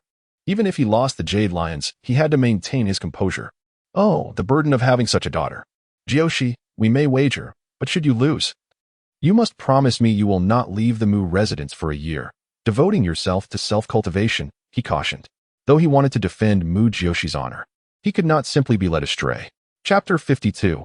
An opportunity awaits Mu Jiu. She turned her gaze towards Mu Tianqing, her heart aching at the sight of the weariness etched in his eyes. He was a father who, despite knowing that the original Mu Jiuxi stood little chance of victory, was determined to uphold his daughter's honor, all in hopes of encouraging her to amend her ways. Father, I promise you, if I lose, I shall remain within the confines of our home for a year, dedicating myself to the arts of music, chess, literature, and painting. I shall become a refined lady and seek a worthy husband, sparing you further worries, Mu Jiuxi declared earnestly, clasping her father's hand. Really? Mu Tianqing was taken aback by her swift agreement, his eyes brimming with tears of joy. His daughter had truly matured. Enough of this father-daughter sentimentality. It's not as if we are parting ways for eternity. It's merely a wager, Qi Hushan interjected, unable to bear the emotional display. The Empress Dowager immediately responded, Lord Qi, rest assured that neither I nor the regent will show any favoritism. In 3 days, the competition in the imperial garden will commence, and I shall appoint the 2 grand tutors as judges. You can trust in this. Wise as ever, your majesty. Qi Huishan felt relieved, casting a triumphant glance at Mu Tianxing and Mu Jiuxi. Very well, in 3 days within the imperial garden, I shall compete with Miss Qi in the art of painting. Should I lose, I will kneel at the Qi residences entranced to apologize to Madame Qi, and present my father's jade lion and 10,000 taels of silver.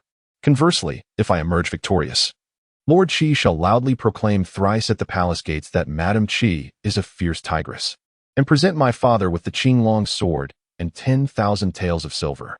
Am I correct, Lord Qi? Mu Jiuxi reiterated the stakes with determination. Indeed. That is precisely the agreement. Qi Huishan nodded affirmatively. Let us formalize this in writing to prevent any future discrepancies, Mu Jiuxi suggested. Qi Huishan paused, feeling a strange sense of confidence in Mu Jiuxi's potential victory. However, upon observing Mu Tianxing's dejected demeanor, he quickly reassured himself, reasoning that it was impossible for someone who had been watched grow up to transform into a genius within 3 days, unless he had wasted his life. Very well.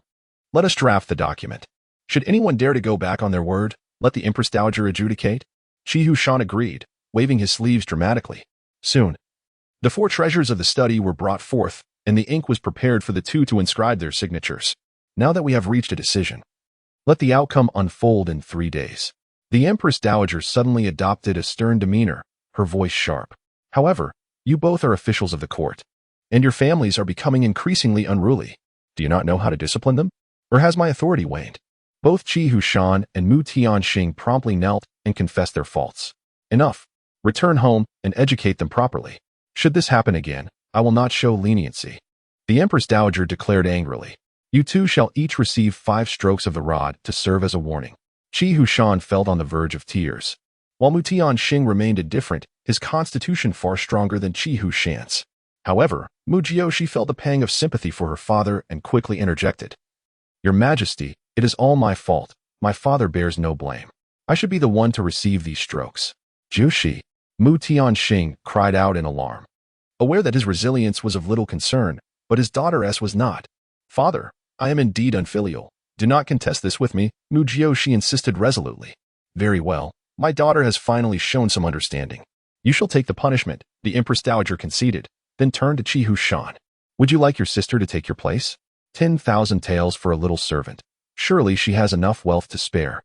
Qi Huishan's face paled as he quickly vowed to return and discipline his sister, unwilling to let her take the punishment. Thus he resigned himself to endure it. As Mu Jiuxi departed the palace, she lay flat in the carriage. The 5 strokes from the imperial guards had left her sore. General Mu felt a deep ache for her, though he found some solace in her words. Father, do not worry. I will win the Qinglong sword for you, just in time for your birthday next month, as a gift. Mu Jiuxi said with a smile, noting her father's furrowed brow. You silly girl. Smiling as if nothing is amiss. Even if you lose, it will be of no consequence. This matter will be resolved. After all, both the Empress Dowager and the regent are on your side. Madame Qi is a second-rank noblewoman, and you have nearly brought her to her knees. You are quite audacious. Mu Tianxing expressed, still apprehensive. Mu Jiuxi chuckled. Truthfully, it was Emozun who assisted me.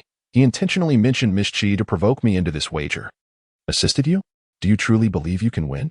Mu Tianxing responded with a bitter smile, but then again, losing would at least spare you from physical punishment. Mu Jiuxi refrained from elaborating as her father was unaware of her true capabilities. Emozun believed she could defeat Hui Yuntian, thus orchestrating this opportunity. Yet, he seemed skeptical of her prowess in painting. This incident quickly spread throughout the imperial city, with countless versions emerging, yet all eagerly awaited the outcome of the wager. Everyone anticipated witnessing Mu Jiuxi's downfall and planned to gather at the Qi residence to see her kneel in apology. However, some speculated that with the Empress Dowager's protection, she might not necessarily lose, which led to the emergence of gambling houses.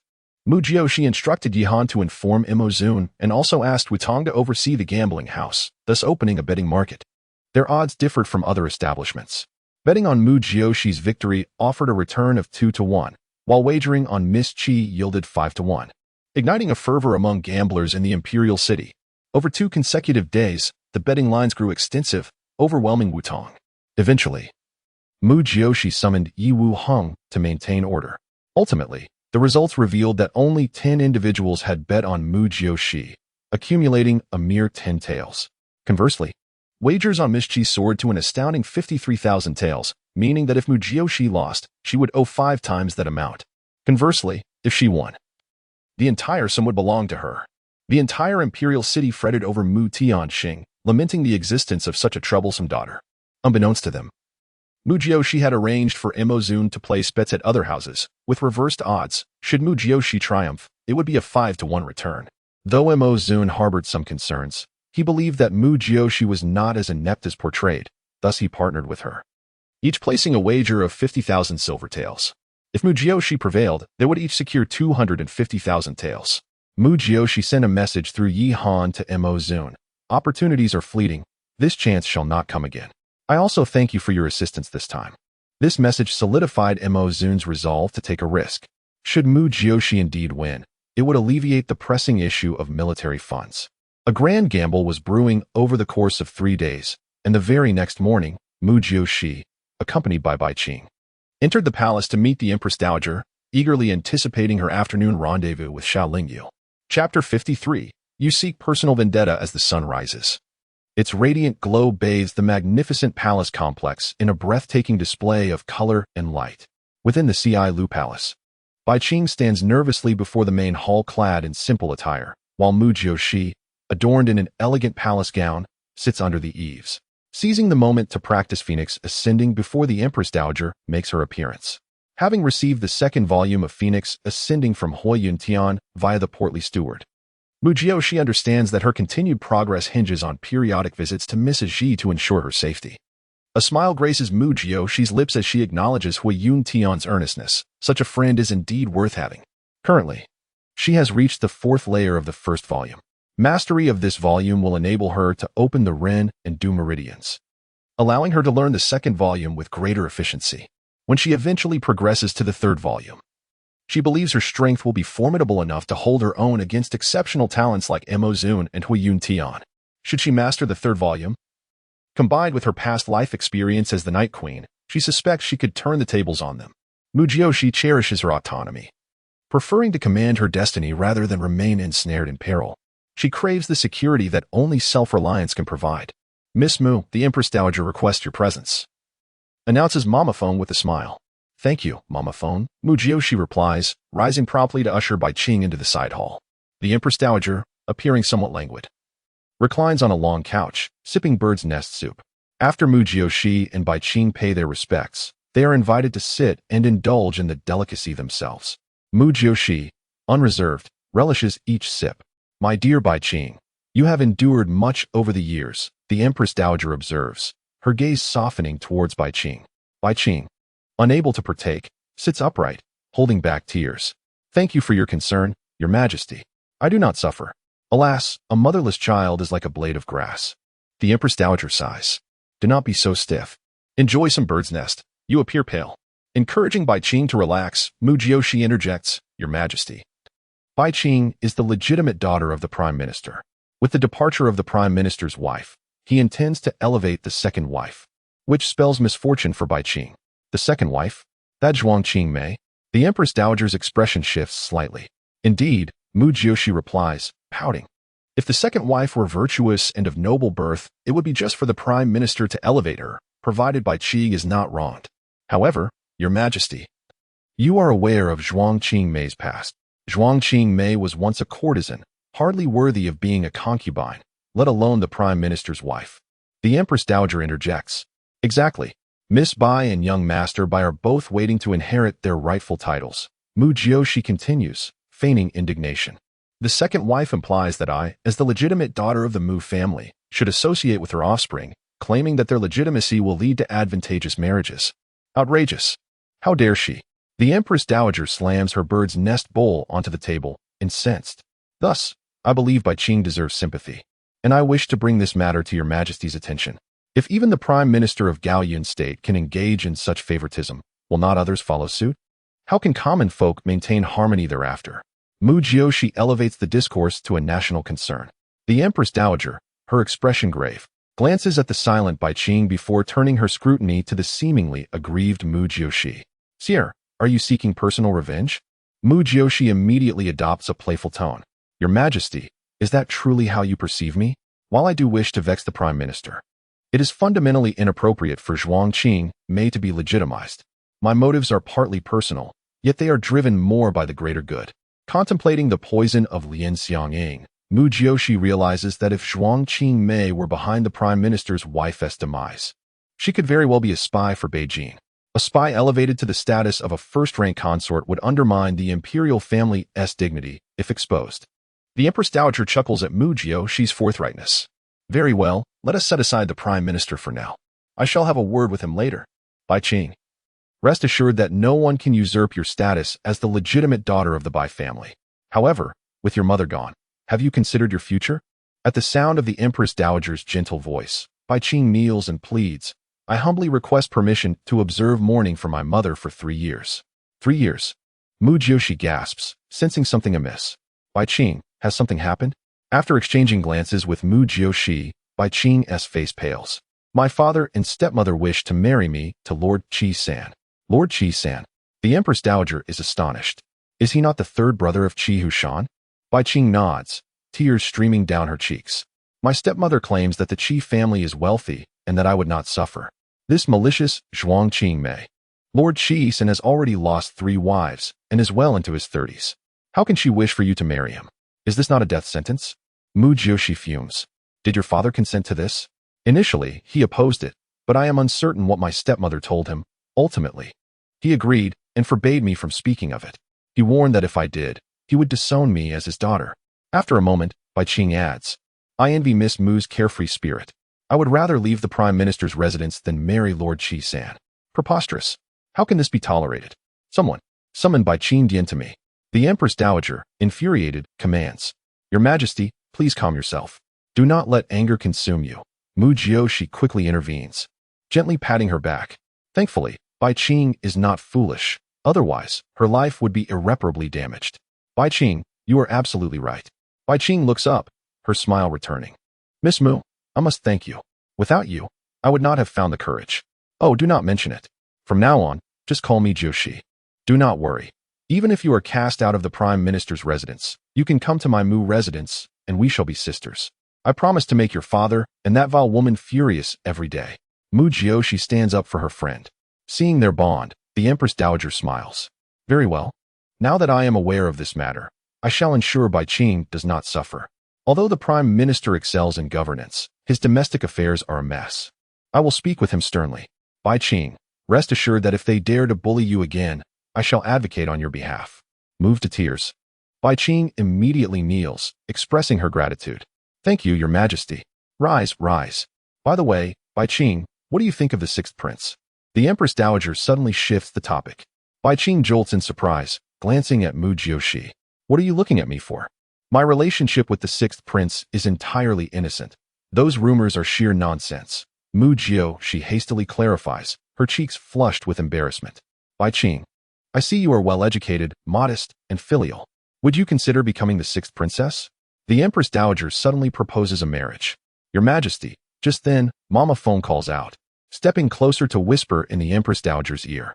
The Empress Dowager's expression darkens as she glares at Mu Jiuxi. Confused, Mu Jiuxi shifts her gaze between Mama phone and the Empress Dowager. Sire, what exactly have you done regarding the 6th prince? The Empress Dowager demands, her tone laced with irritation. Chapter 54. Do not provoke men. Mu Jiuxi widened her eyes in astonishment, exclaiming, What have I done? I haven't done anything. She cast a glance at Granny Feng, feeling utterly wronged. If I have done nothing, then why does the 6th prince wish to take you as his consort? Were it not for the confinement imposed by the late Princess Liao, he might have already approached your father to propose marriage, the Empress retorted sharply, slapping the table. The late Princess Liao was the mother of the 6th prince, Mo Yuanqing. What? Mu Jiuxi was truly dumbfounded. She recalled that the original owner had merely drunk a bit too much at a tavern, where the 6th prince happened to be next door. The 6th prince, for years younger than Mo Zun, was only 19, with delicate features and a cheerful disposition, resembling a radiant young man.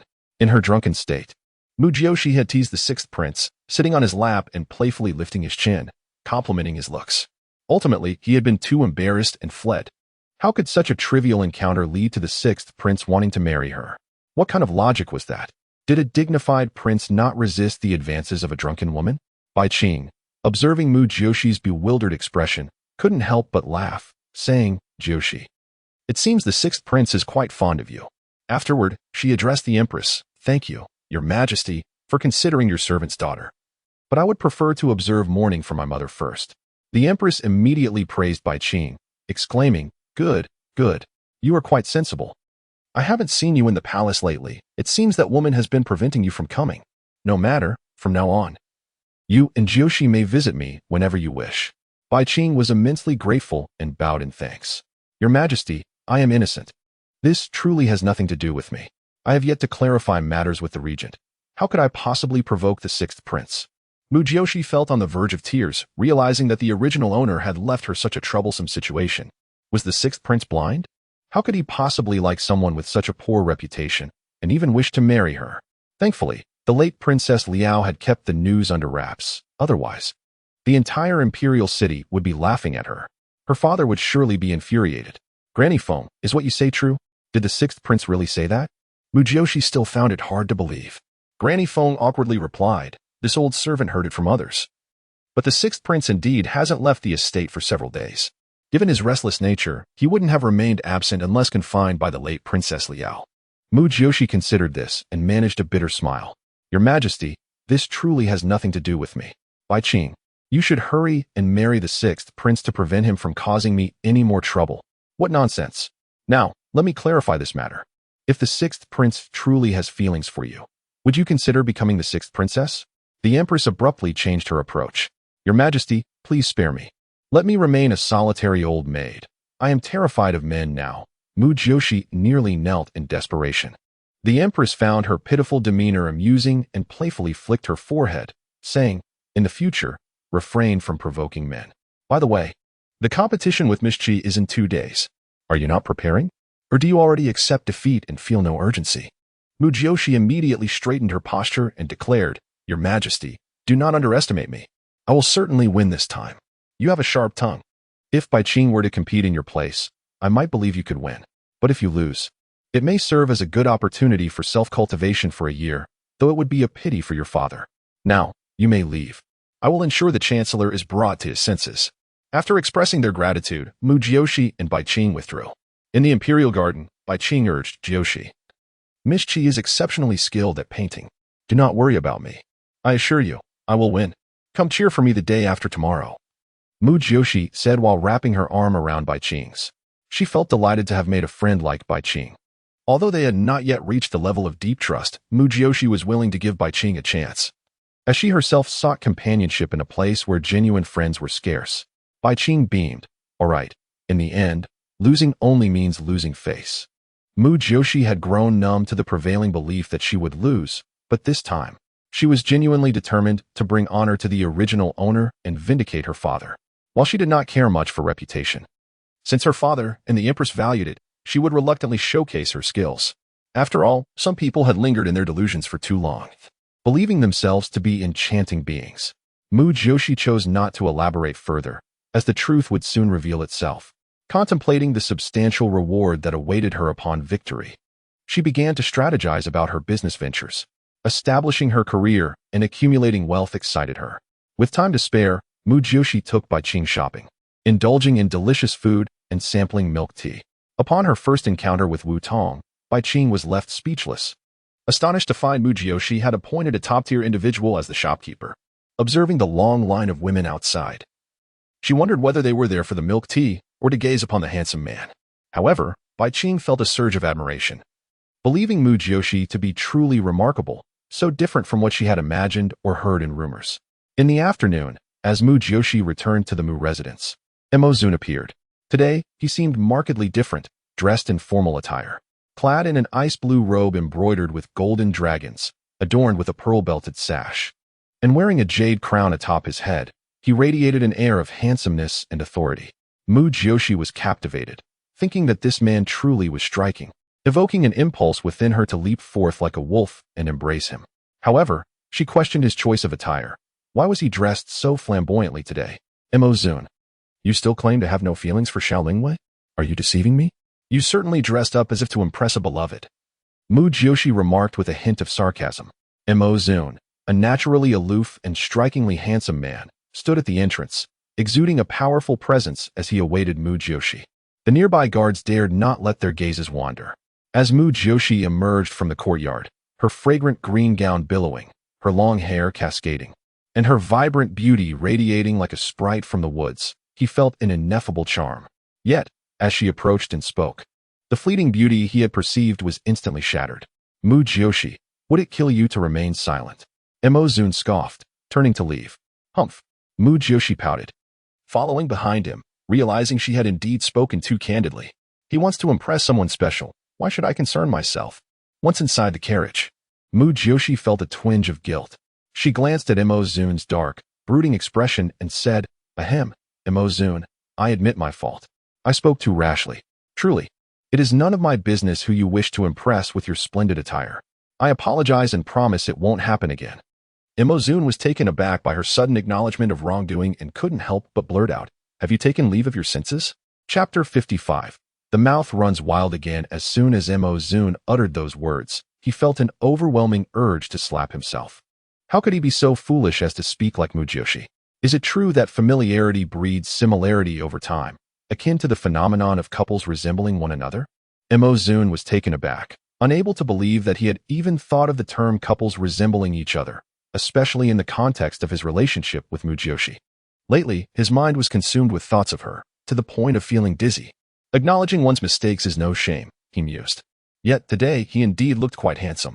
Mu Jiuxi chuckled and shrugged, dissipating the awkwardness. Mo Zun's heart raced as he gazed at her, noticing the sincerity in her large eyes, which seemed devoid of deceit.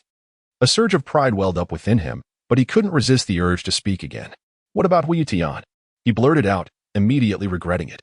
Mu Jiuxi was taken aback, then burst into a clear, ringing laughter that sent Mo Zun's blood rushing to his head, reddening his ears. Both you and Hui Tian are handsome, with attractive features, yet you belong to different types. You exude masculinity, while he possesses a more delicate charm. However, in terms of my preference for men, I find myself gravitating more towards your kind, stronger and more virile. With that, she winked playfully at him. Mo Zun was taken aback by Mu Jiuxi's straightforward compliment, but the more he listened, the more he felt something was amiss. What did she mean by needing to be stronger to be sufficient? Was this not an absurd notion? Did she truly understand the implications of her words? Yet, Mo Zun found his thoughts becoming increasingly disordered, his imagination wandering to inappropriate territories. Goodness, what was he thinking while in the company of this woman? Stop the carriage. Mo Zun suddenly commanded. The carriage came to an immediate halt, and, to Mu Jiuxi's bewilderment, he exited the vehicle. It's a bit warm inside. I prefer riding, he declared, not glancing back as he stepped out. Mu Jiuxi gaped, pondering how it could possibly be hot when winter was fast approaching. Could it be that his face flushed from her compliment? How endearingly innocent. In modern times, flirting with a man often resulted in no satisfaction, as they typically lit up at the sight of beautiful women and eagerly sought closeness. Yet here, witnessing a man blush in shyness brought her immense delight. As the dark queen of the night, Mu Jiuxi found her spirits lifted, and she unconsciously began to hum a tune. Meanwhile, as Mo Zun rode, he felt an inexplicable warmth envelop him while listening to her seemingly nonsensical song. The third prince's residence was situated quite a distance from the imperial city. Surrounded by vigilant guards, as this prince was notorious for his ambitions, even from a wheelchair, such oversight was deemed essential. Upon arriving at the estate, Mo Zun was met by guards who promptly knelt in respect. Miss, Yihan called out, noticing that Mu Jiuxi remained in the carriage. However, his attempts were in vain. Mo Zun furrowed his brow and approached, opening the carriage door to find Mu Jiuxi sprawled comfortably, her head tilted and sleeping soundly. Both Mo Zun and Yihan felt a twitch at the corners of their mouths. Just as Yihan intended to wake her, Mo Zun raised his hand to stop him and closed the carriage door. Let her sleep for another half hour. There's no rush. Mo Zun recognized that she had risen early to enter the palace and hadn't had a moment to rest until now. It was no wonder she was sleeping so deeply. However, Mo Zun also felt a flicker of satisfaction. Her deep slumber indicated her complete trust in him. After all, she had previously been framed and attacked, remaining vigilant while outside. Yihan, still perplexed, was pulled aside by Enyi. Imozun conversed with the captain of the guards. Yet his gaze frequently drifted back to the carriage, as if it contained something of paramount importance that he could not lose sight of. Half an hour passed. Yet Mu Jiuxi remained asleep. Unable to contain himself any longer, Yihan approached and gently called out, Miss Jiuxi. This time, Mu Jiuxi jolted awake, sitting up abruptly. Have we arrived? Her words caused Yihan's mouth to twitch. Miss, we have been here for half an hour. Mu Jiuxi quickly opened the carriage door and exclaimed, Why didn't you wake me sooner? The regent commanded that you sleep a little longer, Yihan replied, casting a peculiar glance at her. Mu Jiuxi raised an eyebrow and turned to see the strikingly handsome Imozun, who was also gazing at her with intense, dark eyes. The guards promptly bowed to Mu Jiuxi, their curiosity piqued. Wasn't he, this Miss Mu, just recently rejected by the regent? Why did it seem he was quite attentive to her, allowing her to sleep longer while he stood there for half an hour? My apologies. I entered the palace too early today and was exceedingly tired, Mu Jiuxi said, feeling a twinge of guilt for making a busy man wait so long. Yet, she found herself perceiving Imozun in a somewhat more favorable light. At least he seemed to possess some humanity. I am aware. Which is why I allowed you to rest longer. Do not overthink it. Let us proceed, Imozun asserted, maintaining his imposing demeanor in front of others. His expression as cold as ice. Mu Jiuxi, feeling exasperated, thought to herself that she hadn't overthought anything. The grand gates of the third prince's residence creaked open. A rare occurrence is usually entry and exit were through the side gate. However, with the regent's arrival, the main entrance was deemed necessary, especially given that a traitor resided within. As Mu Jiuxi followed him inside, she cast a glance at the somewhat desolate third prince's residence and sighed, contemplating the greed that had led to such circumstances. How foolish to squander a life of comfort and ease as a prince. If she were in his position, she would undoubtedly choose to live a life of leisure. Greetings, Regent, a melodious female voice rang out. Mu Jiuxi turned to see a young woman in a blue dress accompanied by two maidservants, waiting in the corridor to greet the regent. The blue-clad lady was none other than the third princess, Xiao Lingyue, tall and exquisite, embodying the grace and elegance of a refined lady. Mu Jiuxi, familiar with Xiao Lingyue from her predecessor's memories, was struck by her beauty but could not help but feel an aversion for reasons she could not quite articulate. At that moment, Xiao Lingyue's captivating almond-shaped eyes sparkled as she gazed intently at Imozun, seemingly oblivious to Mu Jiuxi's presence. A smirk tugged at Mu Jiuxi's lips. The expression on Xiao Lingyue's face was unmistakably one of affection for Imozun, and it was evident that her feelings ran deep. Turning her gaze towards Imozun, she expected to see a similar expression reflected back, yet to her surprise, his brow was furrowed, his handsome face still cold, and he appeared somewhat impatient. Something was amiss. Did Imozun truly harbor no feelings for Xiao Lingyue? Surely, there must be a reason behind such behavior. Perhaps he was aware of her gaze and was deliberately feigning indifference? Greetings, Miss Mu. Xiao Lingyue finally seemed to snap back to reality, turning her attention to Mu Jiuxi and offering a gentle smile, though the sparkle in her eyes had faded. Chapter 56. He has fallen in love with me. Mu Jiuxi mused inwardly that this woman was a master of acting. Having encountered the third princess consort before, Mu Jiuxi felt a sense of resignation. Xiao Lingyue immediately turned to Imozun with a smile, inquiring about the reason for his visit today. Imozun's frosty demeanor softened slightly as he replied, Sister-in-law, I wish to meet my elder brother. Xiao Lingyue was taken aback for a moment, then nodded and said, The prince is meditating under the tree, please follow me. As she gestured for them to proceed, Mu Jiuxi nearly laughed at the notion of meditation. Was he in a state of repentance? It seemed that the third prince had little else to occupy his time than to occasionally reflect on past mistakes. Xiao Lingyue's words confirmed Mu Jiuxi's thoughts. But was it true? Had she known then what she knew now, would she have acted differently? Mu Jiuxi appeared to sympathize, casting a glance at the taciturn Imozun. Xiao Lingyue's expression turned slightly awkward as she asked, Miss Mu, what brings you here? I came to see you, princess consort. Mu Jiuxi replied candidly.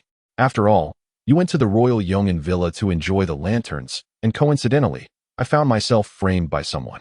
Mu Jiuxi's straightforwardness made Imozun turn his head to look at her. Xiao Lingyue halted, regarding Mu Jiuxi with a questioning gaze. Do you believe I orchestrated your misfortune? Isn't it? Mu Jiuxi pressed on with her inquiry. Xiao Lingyue's face twisted slightly, clearly angered. After glancing at Imozun, she responded, Miss Mu, are you passing judgment on me based solely on your words? Of course not. I merely seek clarification. Why did you inform by phone one that there would be lanterns? Yet you yourself did not attend? Mu Jiuxi maintained her focus on Imozun, while Xiao Lingyue did the same. Xiao Lingyue seemed to find the situation amusing. I had no desire to visit the villa. It was the Empress Dowager who insisted I go, fearing my relationship with her might grow distant. That evening, as I strolled with Wu Er, I noticed a group of young ladies chattering noisily, and I mentioned the lanterns, hoping to find a moment of peace for myself. Zhang Taifei was the mother of the third prince, and Wu Er was the daughter of Xiao Lingyue and the third prince, known as Princess Mo Wu Er. How did you know there would be lanterns? That place doesn't host lanterns daily. Mu Jiuxi continued with her interrogation. It was the Empress Dowager who informed me. She had heard that the Empress wished to unite you with the regent, and it was all prearranged, Xiao Lingyue said, glancing at Imozun with tear-filled eyes, seemingly accusing him of not coming to her defense. Imozun, go see the third prince. I need to speak privately with the princess consort, Mu Jiuxi asserted. Dismissing Imozun. Imozun was momentarily stunned, exchanged a glance with Xiao Lingyue, then nodded and walked away. Xiao Lingyue contemplated calling him back, but refrained, instead focusing on Mu Jiuxi. Miss Mu, why would I wish to harm you? We have no grievances between us. Let us sit and speak.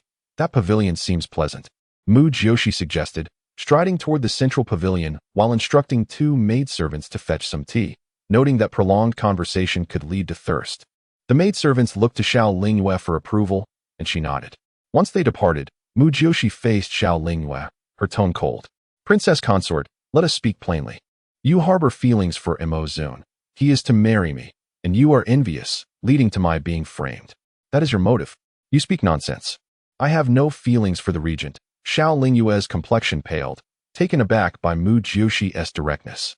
I never claimed you were not innocent. But it is evident to all that you hold deep affections for Imozun.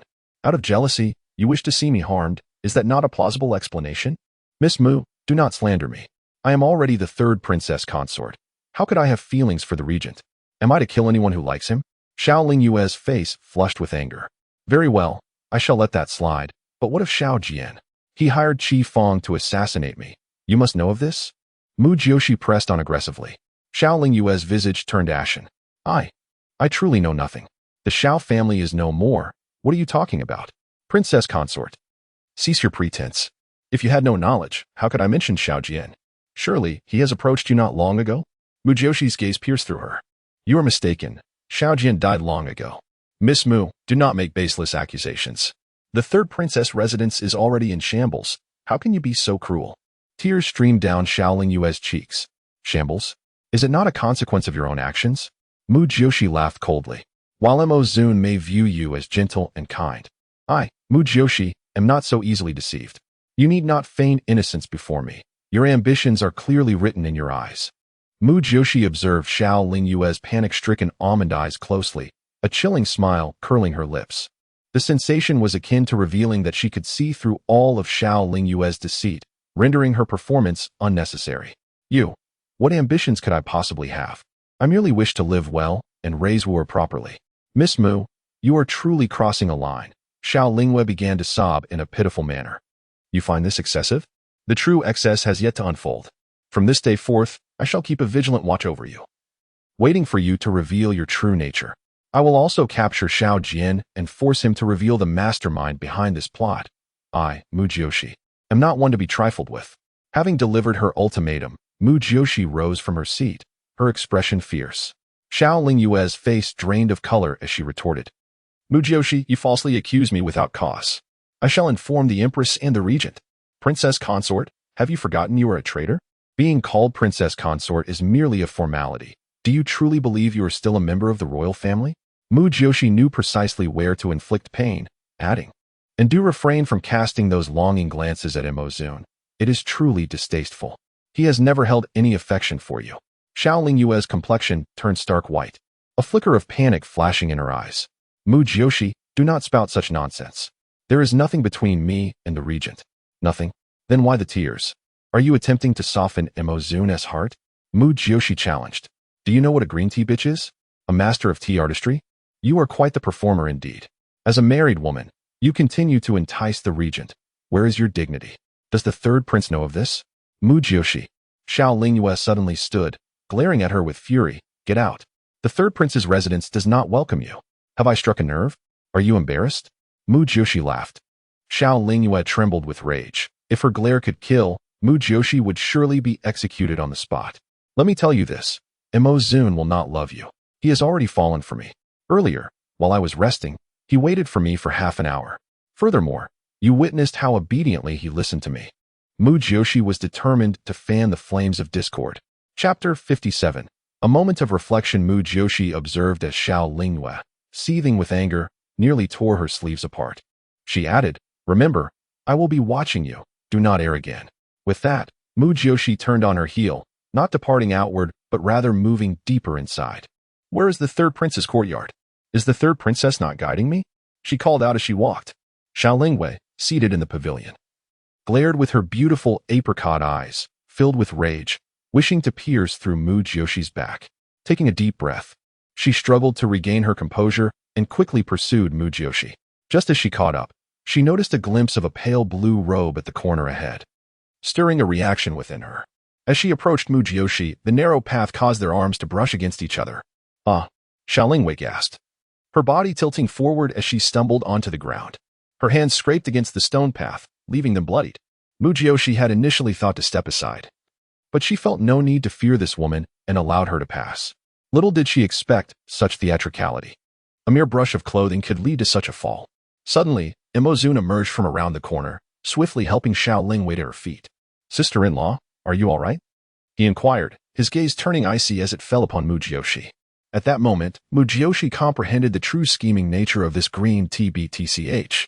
Unfortunately for her, she had crossed paths with Mu Jiuxi, whose resolve was unyielding against such petty tactics. Mo Zun, what do you mean by staring at me? Do you think I pushed her? Mu Jiuxi crossed her arms, a bemused smile gracing her lips. Yet, before she could say more, Xiao Lingyue interjected, her face brimming with tears, looking utterly pitiful. Regent King, I am fine. I walked too quickly, trying to lead Miss Mu, and I tripped. Please do not blame her. Blame me? For what? Xiao Lingyue, stop pretending. It's truly disgusting. If I wished to harm you, a mere shiv would be beneath me. Mu Jiuxi exclaimed, suddenly drawing a purplish-red whip from her waist and striking a nearby small tree with force. The tree snapped in half as she whipped it again, sending it flying. She then turned her cold gaze back to Mo Zun. Do you not believe me? Mo Zun's lips twitched in disbelief, and glancing at the seemingly frightened Xiao Lingyue, he declared, it is getting late. We should leave. Sister-in-law, remember to tend to your wounds. There is no need to see us off. With that, he released Xiao Lingyue and approached Mu Jiuxi, seizing her arm and pulling her along. Mo Zun, you cannot truly doubt me, can you? Are you so concerned for her? Mu Jiuxi retorted, her indignation barely contained. Do you truly think I care to share a carriage with you? Be silent. Mo Zun huffed. Have you forgotten why I brought you here? Mu Jiuxi replied promptly, you brought me to witness Xiao Lingyue's true nature. It is clear she is a schemer, devoted solely to you, Regent King. Her words dripped with sarcasm, a mocking tone evident. Evidence. Mo Zun pulled her closer, halting in his tracks. My intuition tells me she is no good. Mu Jiuxi pouted.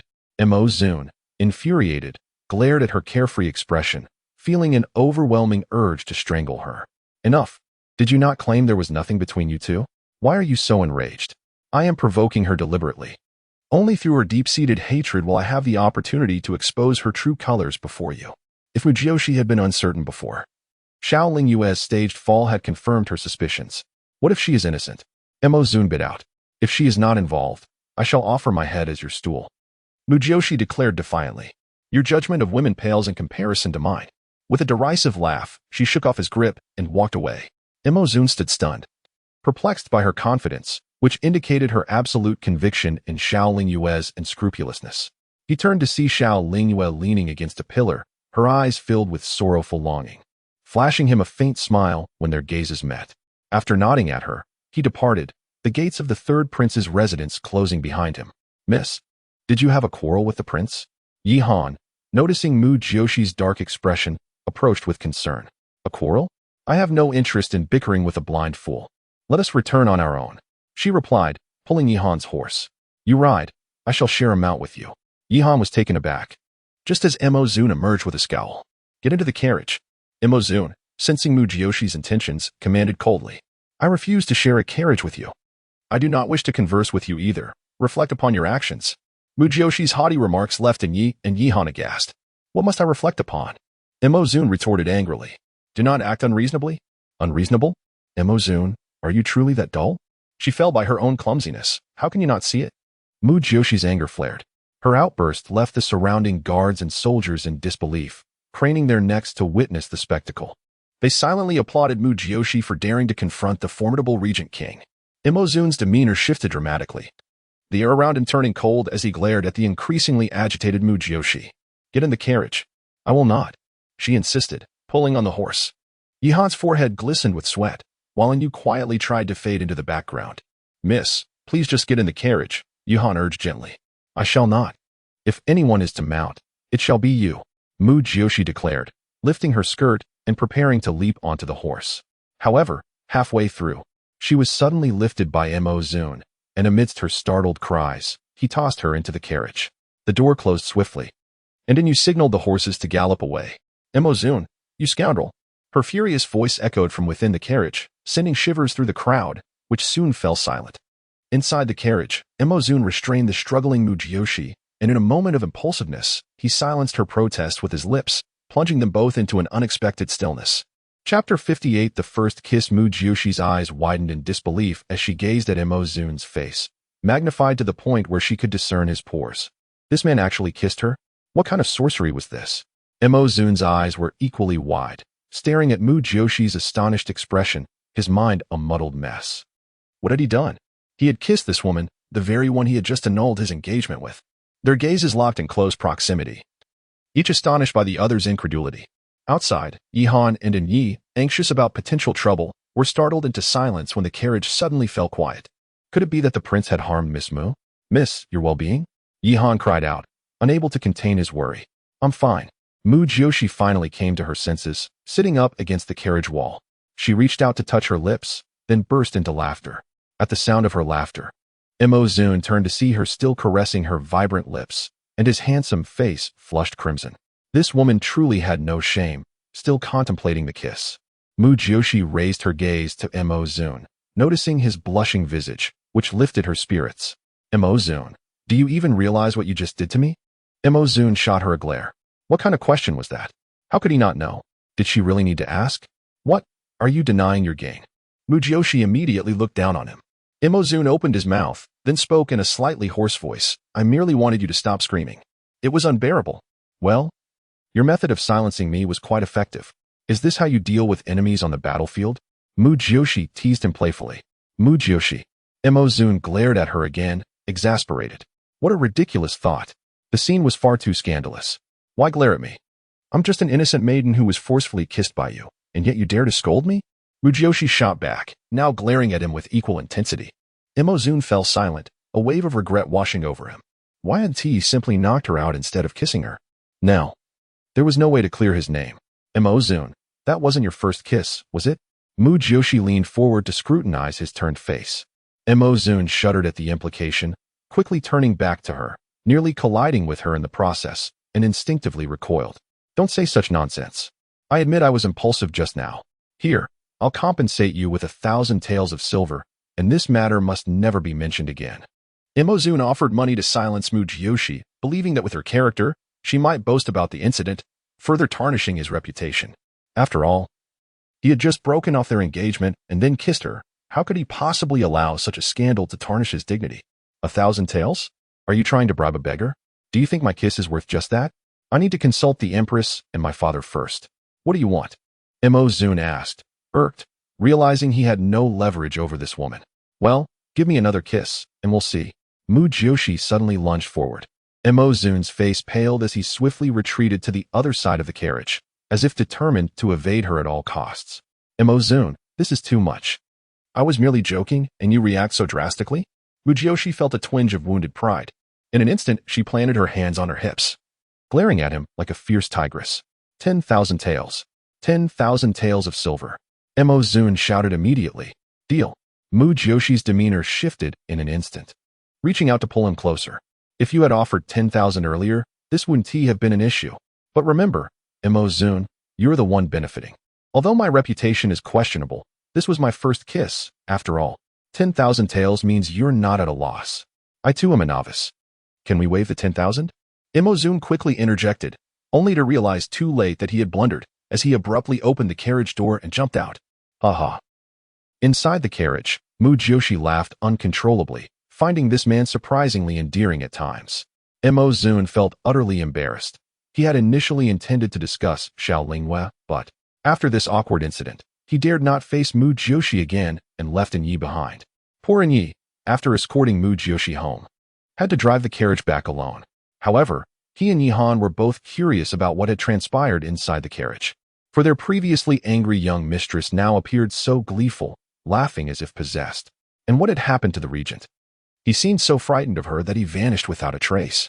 Upon returning home, Yihan pursued Mu Jiuxi with questions, but having received 1,000 taels, she remained tight-lipped.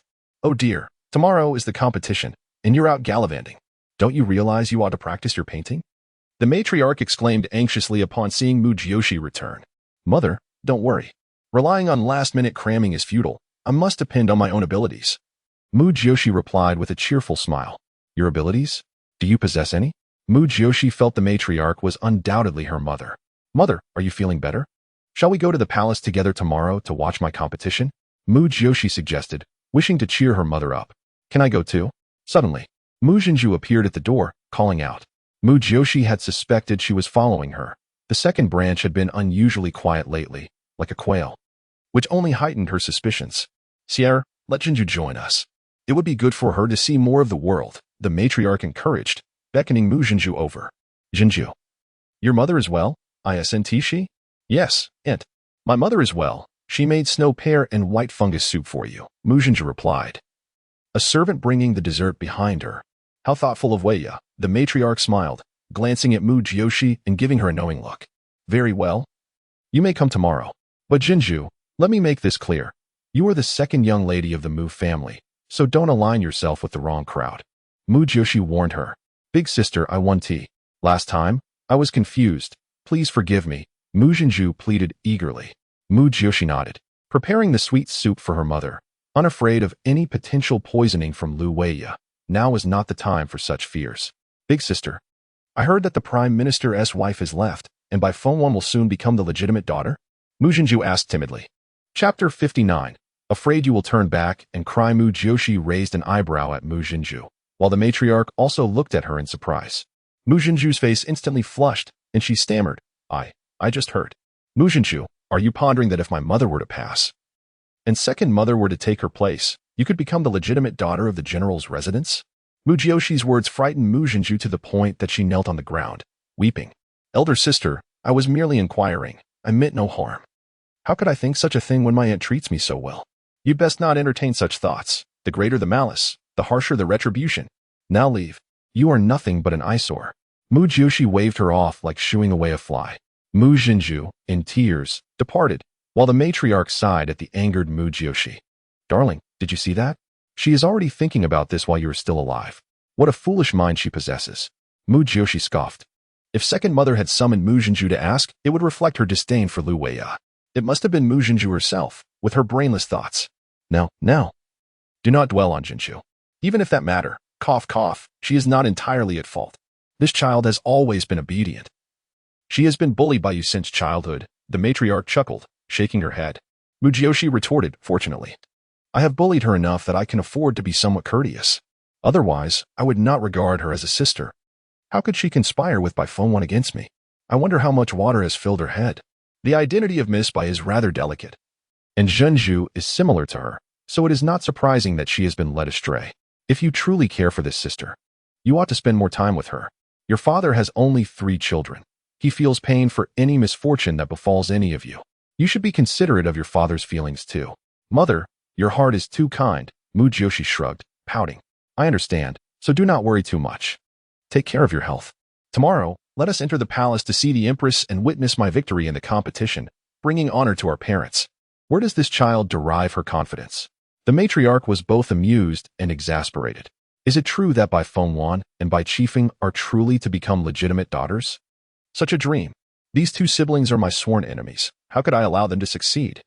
Mu Jiuxi immediately began to recount her plans regarding entering the palace with Bai Qing to meet the empress.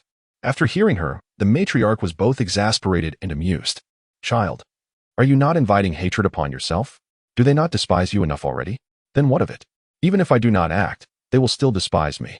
Mother, one must be ruthless with enemies. We cannot allow them to rise above us, lest we be the ones to weep in the end. How has your mind suddenly become so astute? The matriarch felt her daughter had changed significantly, as if she had suddenly become enlightened. Mother, is it not your illness that has awakened me? A child without a mother is like a blade of grass. I cannot allow anything to happen to you.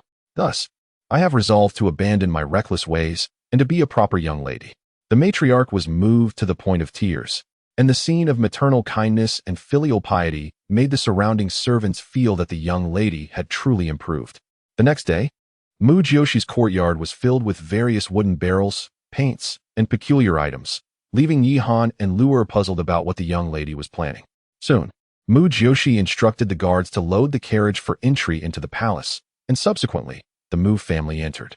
The party consisted of Mu Jiuxi, General Mu, the matriarch, Mu Zhenju, as well as Yi Han, Luer, and Inggu. Though Mu Zhenju had no maidservants accompanying her, she was still adorned splendidly, her face beaming with smiles. After all, as a concubine's daughter, her opportunities to enter the palace were rare, with her last visit being to the royal villa. By a twist of fate, as they entered the palace, they encountered members of the Qi family. Following the Minister of Justice, Lord Qi, were the unmarried Qi Sanxiao, Qi Hongya, and her widow sister, Qi Leki. Upon meeting, Mu Tianxing and Qi Hushan exchanged polite greetings, while the ladies of the Mu family also offered their respects. Mu Jiuxi, I must thank you for allowing this lady to win money, Qi Leki said, her eyes blazing with ire as she approached Mu Jiuxi to taunt her. Qi Leki, just how much did you bet on my loss? Mu Jiuxi replied with a cheerful smile. 100,000 taels. Once we exit the palace, I can reclaim 200,000 taels. Truly, I must thank you. Qi Leki's annoyance was palpable. Do not thank me too soon. I fear you may end up in tears later, Mu Jiuxi remarked, casting a glance at the silent Qi Hongya. Qi Hongya, born of the Qi matriarch, was the legitimate daughter of the Qi family. Having received the finest upbringing, she was of above-average beauty and possessed an aloof demeanor, excelling in the arts. At merely 16, she was already a candidate favored by officials as a potential daughter-in-law. Lord Qi was also hoping to elevate her status, wishing her to catch the eyes of several princes. As the 6th, 7th, and 8th princes had all reached the age for marriage, Qi Hongya regarded Mu Jiuxi with a look of disdain. In truth, she felt it beneath her dignity to compete with Mu Jiuxi. However, her father insisted on winning to preserve the Qi family's reputation. Thus she had no choice but to participate in the wager. Will I cry? Mu Jiuxi, you are nothing compared to Hongya. We shall see. Qi Leki scoffed before turning to lead Qi Hongya away. Mu Jiuxi merely shrugged with a smile. The Qi family truly lacks manners. Mother, do not concern yourself with them. They are simply uncouth. Upon hearing this, the expressions of the Qi family shifted, as it was indeed true that the two Qi daughters had not offered their respects to the matriarch. Lord Qi's face turned awkward as he hastily reprimanded his sister. Then, with a smile like a tiger, he offered apologies. Qi Leki and Qi Hongya quickly returned the courtesies. By the way, I wonder how Qi Foreign's injury is faring? Mu Jiuxi, oblivious to the atmosphere, inadvertently provoked Lord Qi's anger. Lord Qi, my daughter has a loose tongue. Please ignore her. Let us proceed inside. Mu Tianxing shot Mu Jiuxi a glare, hastening everyone along. Qi Hongya's gaze bore cold light, evidently troubled by her mother's humiliation at the hands of Mu Jiuxi. Though Qi Foreign was fierce, she cherished her daughter, raising her in a truly pampered manner. Just then, more people entered from outside. Princess Wenxing? Mu Jiuxi chuckled. Why? Can this princess not come? Princess Wenxing, clad in a red gown that exuded an air of extravagance, yet carried an undeniable nobility. Of course, but has the princess placed a wager on my victory? Mu Jiuxi inquired. What are you thinking? Do you really believe you can win? Princess Wenxing shot her a disdainful glance, eliciting laughter from the Qi family, as if avenging themselves. However, I did not bet on the Qi family winning. This princess is abstaining from gambling this time. The smiles of the Qi family members immediately froze. Everyone greeted Princess Wenxing. Although she was frivolous, her royal status commanded respect, and no one dared to overstep their boundaries. Princess's wisdom is renowned. When I win, I shall procure young Master Jinbei, and present him to you." Mu Jiuxi laughed heartily. Princess Wenxing paused, her expression turning excited. "Are you serious?" She shot a gleeful glance at Qi Leki. Qi Leki was momentarily stunned. Then her face twisted in anger as she dragged Qi Hongye away, wishing to escape the sound of Mu Jiuxi's voice. Chapter 60. The regent's dark expression. Mu Jiuxi had intended to say more, but was abruptly silenced by Mu Tianxing's sharp reprimand. She could only blink at Princess Wenxing, who momentarily softened her demeanor. Although Princess Wenxing had previously harbored disdain for Mu Jiuxi, she now found the woman unexpectedly agreeable. Mu Jiuxi's thoughts were rather straightforward. Why would she not cling to the royal leg, even if it belonged to a fallen princess? After all, a princess remains a princess, and rank holds substantial weight. The more acquaintances one has, the more paths one can traverse. Princess Wenxing, albeit a bit frivolous, was essentially not of ill nature. In this alternate realm, where establishments like the brothel exist as legitimate vocations, what judgment could be passed? At its core, it was merely a matter of personal preference, and Mu Jiuxi, the Night Queen, was the most open-minded of all. Upon arriving at the Imperial Garden, it became apparent that a considerable assembly had gathered. Aside from the Imperial Guards and their attendants, both the young Emperor and the Empress Dowager were present, accompanied by 2 esteemed educators and a handful of ministers who had lingered after the morning court session. In the span of 3 days, the impending contest had stirred the capital into a frenzy, with a third of the populace engaging in various wagers. After exchanging pleasantries and formalities, the regent, Mu Jiuxi, made his entrance, his demeanor cold and his gaze sharp as an eagle's. To Mu Jiuxi's surprise, he was followed by the 6th prince, Mu Yuanqing, causing her lips to twitch slightly. Soon, a throng of noble ladies arrived, including the 6th prince's mother, the Dowager Liao, and the 3rd prince's mother, the Dowager Zhang. Not long after, Mu Jiuxi spotted the 3rd princess, Xiao Lingyue. A wicked smile crept across her face. Today was indeed lively, as all had come to witness her misfortune. Once the competition concluded, tales of her defeat would undoubtedly spread throughout the capital, and she could already envision the scathing rumors that would arise should she lose. Following her rejection by the regent, she would be further humiliated. As countless gazes converged upon her, Mu Jiuxi felt relieved that she had chosen an appropriate outfit for the occasion. Initially, she had intended to wear something more daring, but under her mother's scrutinizing gaze, she had settled for a delicate pink embroidered gown.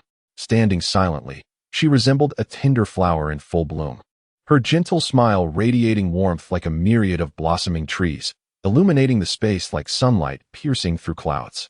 At least that was how Mu Jiuxi perceived her. And even the 6th prince could not seem to tear his gaze away.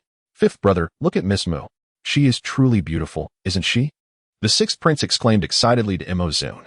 The latter's expression darkened further. Since the morning, his younger brother had been incessantly speaking of Mu Jiuxi, claiming that since the engagement was annulled, he should persuade Dowager Liao to allow Mu Jiuxi to marry him as the 6th princess. Mu Jiuxi found the notion utterly ludicrous, yet he could not muster a laugh. Throughout the morning, a chill had clung to him, while the 6th prince rambled on as if attempting to brainwash him. "Silence!" Mu Jiuxi snapped, unable to contain his irritation. "Mind the occasion." The 6th prince pouted, but upon glancing at Mu Jiuxi, his expression brightened again, his handsome features radiating joy. Miss Qi's gaze was fixed on the 6th prince, and upon noticing his interest in Mu Jiuxi, her eyes narrowed, a flicker of malice crossing her face. She had heard of Mu Jiuxi's previous teasing of the 6th prince and expected him to harbor resentment. However, his current demeanor indicated otherwise, suggesting a fascination instead. This wretched woman must have bewitched the 6th prince, ensnaring him in her charm. A cough from the Empress Dowager brought the chatter to a halt, prompting everyone to settle into their prearranged seats. Mu Jiuxi noticed several round tables, each adorned with tea and snacks, wondering if this was a garden party or a monkey show. Her mother had joined the Empress Dowager, and seeing them engaged in cheerful conversation brought her joy. Yet she could not find anyone from the Prime Minister's residence, which troubled her. She had invited Bai Qing to watch her compete, so where was she? Approaching Mu Jiuxi, she whispered, "Second sister, could you inquire why no one from the Prime Minister's residence has arrived?" Bai Qing had promised to come, which is quite strange. "Can you manage this?" Mu Jiuxi, taken aback by being entrusted with the task, eagerly nodded, clearly excited by the opportunity to prove herself. "I'll go ask right now," she said, slipping away. At that moment, Uncle Tian, standing beside the emperor, raised his voice to announce the day's competition, emphasizing the importance of participation and the avoidance of grudges.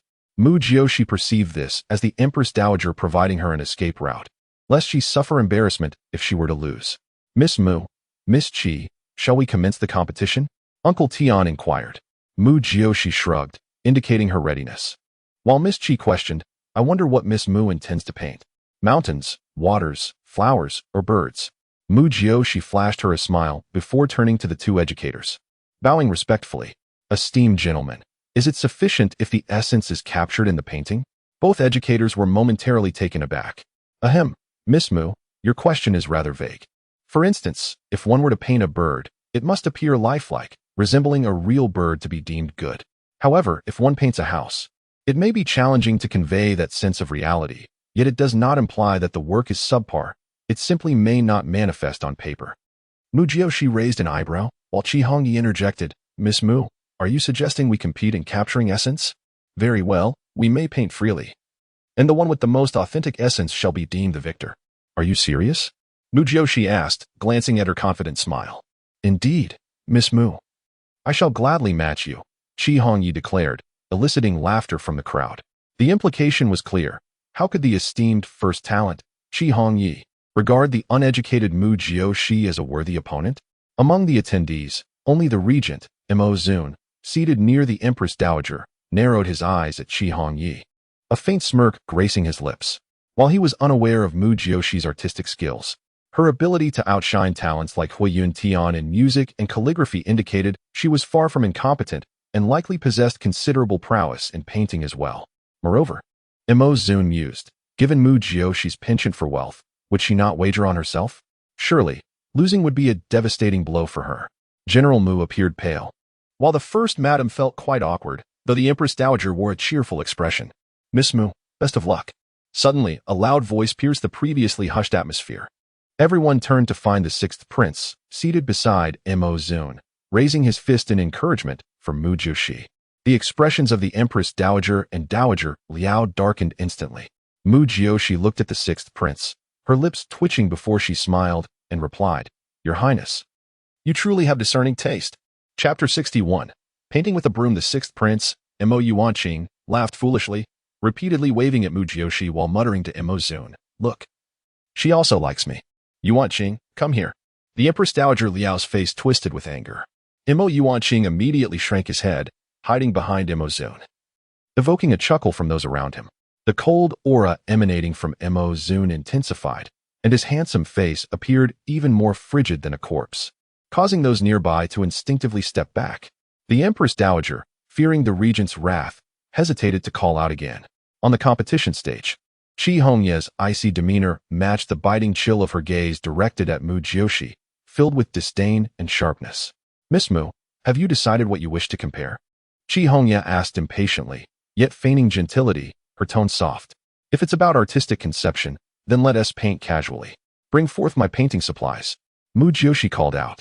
Soon, Yihan arrived with several guards, bringing buckets, brushes, mops, and long black cloth. Mu Jiuxi, what on earth are you doing? Qi Hongyi exclaimed in surprise, while others began to murmur. Surely, Miss Mu isn't planning to paint with a mop? Someone laughed. With so much paint, is she intent on ruining the imperial garden? And what is that long cloth for? Is she afraid of tearing the paper? Laughter erupted, as the entire imperial garden became a cacophony of amusement.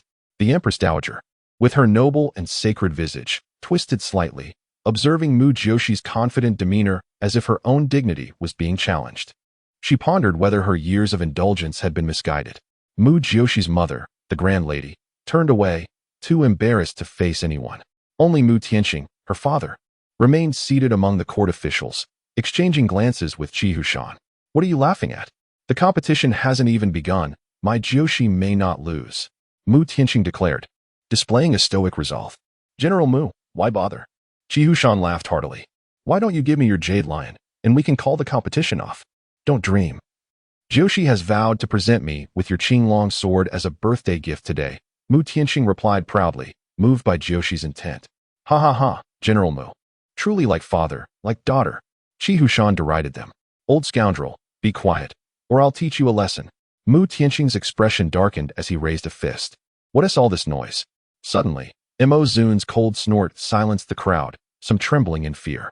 Miss Mu, Miss Qi, since the theme of artistic conception has been established. Let us commence. Imozun's piercing gaze swept over the composed Mu Jiuxi and the proud Shi Hongye. Yes, Regent, both women responded in unison. Proceeding to their respective painting areas. Shi Hongye had a standard easel with brushes and paints ready, allowing her to begin immediately. In contrast, Mu Jiuxi instructed Yi Han. Unroll the black cloth. Yi Han complied, revealing a 10-meter-long strip that lay on the ground like a dark pathway, its corners secured. As Mu Jiuxi approached the bucket, she plunged the mop into the white paint. All eyes were fixed on her, seemingly forgetting about Shi Hongye, who had already begun painting. A multitude of questions filled the air, yet no one dared to voice them, overwhelmed by the regent's formidable presence. The only ones permitted to speak were the Empress Dowager, the young emperor, and the Grand Lady, though the latter remained speechless, her face a picture of despair. Everyone, stand back, it would be unfortunate to get splattered with paint. Mu Jiuxi grinned at the crowd before pulling the mop from the paint bucket, now entirely white. Those closest retreated a bit further. Then, with a flourish, she began to sweep the mop across the black cloth. Everyone wore expressions of disbelief, their mouths twitching. While the two esteemed tutors exchanged disapproving glances, shaking their heads in unison. Clearly, this was mere child's play, a chaotic scribble. Yet Mu Jiuxi continued earnestly, gradually forming a white circle in the center of the black cloth. Surrounding it, various geometric shapes began to emerge, squares, rectangles, and diamonds. Imozun's brows furrowed. Before Mu Jiuxi lay only two colors, black and white. She had only utilized the white paint thus far, leaving the black untouched, as the cloth was inherently black. Meanwhile, Shi Hongye began sketching the shape of a flower, clearly focused on her own work. As time passed, the audience transitioned from silence to hushed discussions. Though no one openly criticized Mu Jiuxi, they merely expressed confusion. However, the disdain in their gazes was undeniable. Fifth brother, what do you think Mu Jiuxi is painting? Is there any chance she could win? The sixth prince inquired, unable to contain himself. Imozun glanced at him, replying, weren't you confident in her abilities? The sixth prince forced a smile. I simply do not wish to see her lose. However, if she does, I shall accompany her for a drink. Imozun's expression hardened. His gaze fixed on the sixth prince, who seemed to be more interested in Mu Jiuxi's appearance than her art. Should she lose, she will face a year of confinement. Imozun stated icily. Ah, how pitiful. Fifth brother, for my sake, could you not confine her for a year if she loses? Just say it's unnecessary, and no one would dare oppose, the sixth prince pleaded.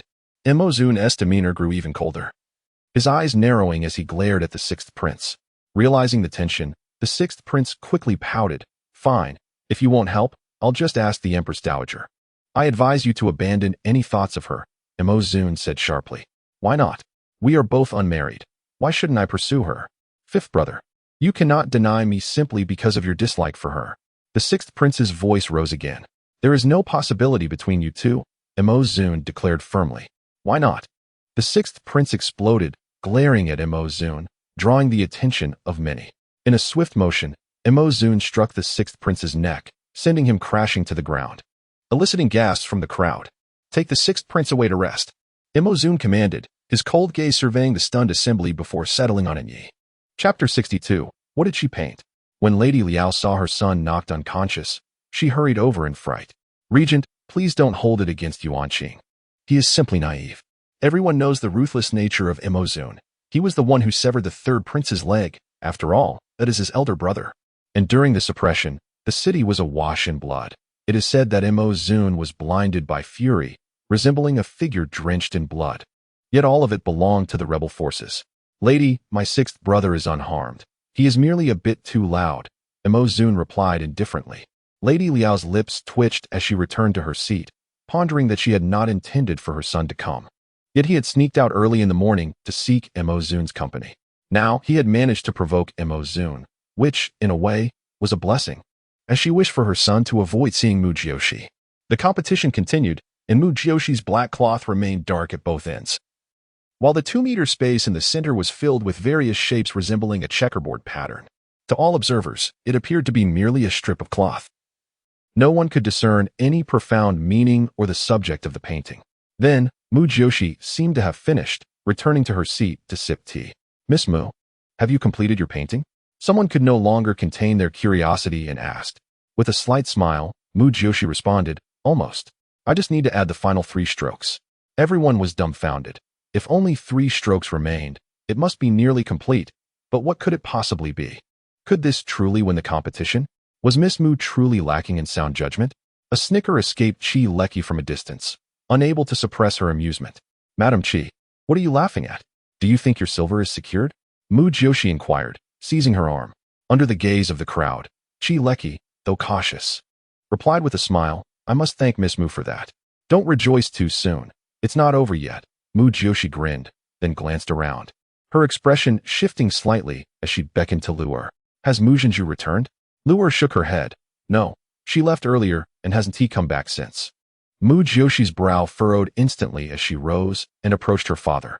At that moment, Mu Tianqing wished to hide under the table, but seeing his daughter's serious demeanor, he could only smile. Sierra, have you finished your painting? What is this? It looks quite profound. Next door, Chi Hushan chuckled, only to receive a stern glare from Mu Tianqing, silencing him. Father, my second sister is missing. I sent her to find Bai Qing, but she hasn't returned. It's unusual, especially since there's no one at the Prime Minister's residence today. Mu Jiuxi's words drew everyone's attention, and nearby, Lord Gu remarked. Bai Qingxiang was present during the morning court session, but afterward, he mentioned matters at the residence and left the palace.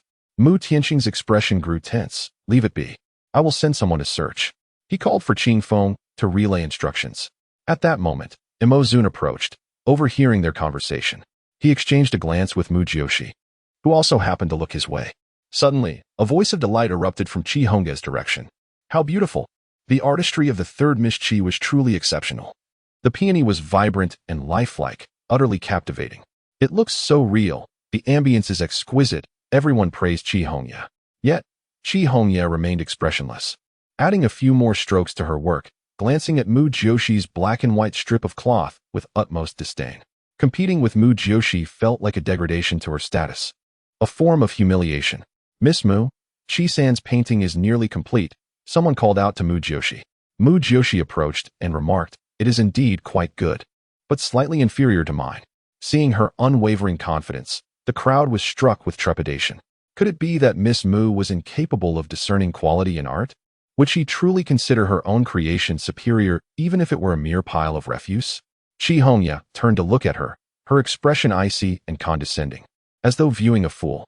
2 esteemed tutors, please observe closely, Mu Jiuxi exclaimed with a hearty laugh, returning to her canvas and taking up her brush once more. This time, she did not use the mop. Instead, she crouched down and added 3 continuous, curving lines among the black and white squares. A miraculous scene unfolded before their eyes. It seemed as if a dark, bottomless pit had emerged on the ground, with the surrounding squares conveying an enchanting visual effect, giving the impression that they were all falling into the abyss, sending shivers down their spines. Mu Jiuxi noticed everyone standing up, their faces etched with fear or disbelief, realizing that her 3D visual painting had opened their eyes to a new perspective. Well, what do you think? Mu Jiuxi stood at the edge of the pit after placing her brush down, and everyone felt she was on the verge of being drawn into the chasm. My goodness. Is this pit real? It seems to block the path. It looks so lifelike. If this were painted on the street, wouldn't everyone have to take a detour? Imagine painting this on the route of the enemy forces. Wouldn't it terrify them? This is astonishing, truly lifelike. I'm too frightened to approach. What sort of painting is this? I have never seen anything like it. Everyone surged forward, marveling at the dark, realistic pit, hesitant to draw near. The 2 esteemed tutors displayed expressions of astonishment as they looked at Mu Jiuxi, who raised her brows at them with a playful smirk. Qi Hongye was unable to see the spectacle, as she was blocked by a crowd. Upon completing her final stroke, she stood up, hearing the multitude praise Mu Jiuxi's painting, and sensed something was amiss. Soon, she squeezed her way through, witnessing what had initially appeared as a chaotic array of squares transform into a downward spiraling black hole. How was this achieved? Everyone make way, someone bellowed. Only then did the young emperor, the empress dowager, and the grand lady have the opportunity to approach and observe. Imo Zun followed suit, and as he listened to the discussions, a slight smile graced his lips. When he finally beheld the artwork with his own eyes, a glimmer of intrigue sparkled in his gaze. He then looked up at Mu Jiuxi, who had been pushed to the side. Their eyes met again, and Mu Jiuxi proudly lifted her chin, revealing a smile she could barely contain, which in turn amused Imo Zun. This scene was not lost on Xiao Lingwei. who sat quietly in a corner, her hand clenched tightly beneath her sleeve, her nails digging into her flesh. When had these two become so in sync? How could there be such warmth in Mo Zun's eyes? Hadn't he called off the engagement? And when had Mu Jiuxi become so skilled at painting? Was she deemed useless? The myriad of questions enveloped Xiao Lingwei in an icy aura until someone pulled her to join the gathering, snapping her back to reality. And she instantly donned a smile as she moved closer to observe their paintings. Esteemed tutors, whom do you believe has the superior artistic vision? Mu Jiuxi's voice rang out clearly. Chapter 63. Winning by virtue. The two grand tutors exchanged glances and simultaneously turned to admire the peony painted by Qi Hongya. The colors of the nation were indeed vivid and lifelike. Mu Jiuxi also felt compelled to commend it, yet when compared to true artistic essence, a mischievous smile crept upon her lips. She was uncertain whether this could be deemed cheating, but she was aware that someone had extended their foot, intent on testing the authenticity of that black hole. The fearful expression was quite amusing, yet it also indicated that this three-dimensional artwork was sufficient to challenge their perceptions of artistic depth. Miss Mu is certainly taking a shortcut. If we were to discuss true skill, she would undoubtedly fall short of Hongya. Someone suddenly interjected. Mu Jiuxi turned to see it was Qi Leki. At that moment, her face betrayed no trace of a smile. Should she lose, all her money would evaporate. Madam Qi, if you assert that I am taking shortcuts, why not have Miss Qi-sin try her hand at it as well? Or perhaps you would like to give it a go. Mu Jiuxi's retort left Qi Leki blushing fiercely. Qi Hongya, gazing at the black hole on the ground, was rendered speechless, her disbelief evident. It could only be said that their painting skills differed, making it challenging to determine superiority. Others chimed in, indeed, this is not a comparison of painting techniques. Miss Mu is clearly taking a shortcut. It was Qi Hushan who spoke up, having regained his composure. Old rascal, do you still care for your reputation? Who claimed it was a contest of artistic depth? Isn't this all depicted on the canvas? Everyone's eyes were upon them, and it was indeed a comparison of artistic essence. At this moment, Mu Tianxing was inwardly ecstatic. He had not known his precious daughter possessed such talent. While the approach may not seem entirely conventional, it was undeniable that her ability to create a painting that appeared so realistic, to the point where one hesitated to step upon it, was impressive. The two grand tutors exchanged glances and approached the Empress Dowager and the young emperor, murmuring to one another. Have you reached a conclusion? The Empress Dowager inquired sternly. Your Majesty, Miss Mu's painting has indeed surprised me. However, if we consider it a standard artwork, it does seem somewhat of a shortcut, albeit it may also be regarded as a different form of artistry. As for Miss Qi-san's peony, it is exquisitely rendered, showcasing superb skill. Therefore, might we deem it a draw? A draw. Mu Jiuxi was the first to object. What does that mean? I also painted this. Why is mine not considered a standard artwork? Do you think I conjured it from thin air? This represents the highest realm of painting. Do you understand? If you possess the skill, why not paint one yourselves? Mu Jiuxi, your words alone do not suffice. The techniques differ greatly, making a draw quite reasonable. Qi Hushan immediately countered.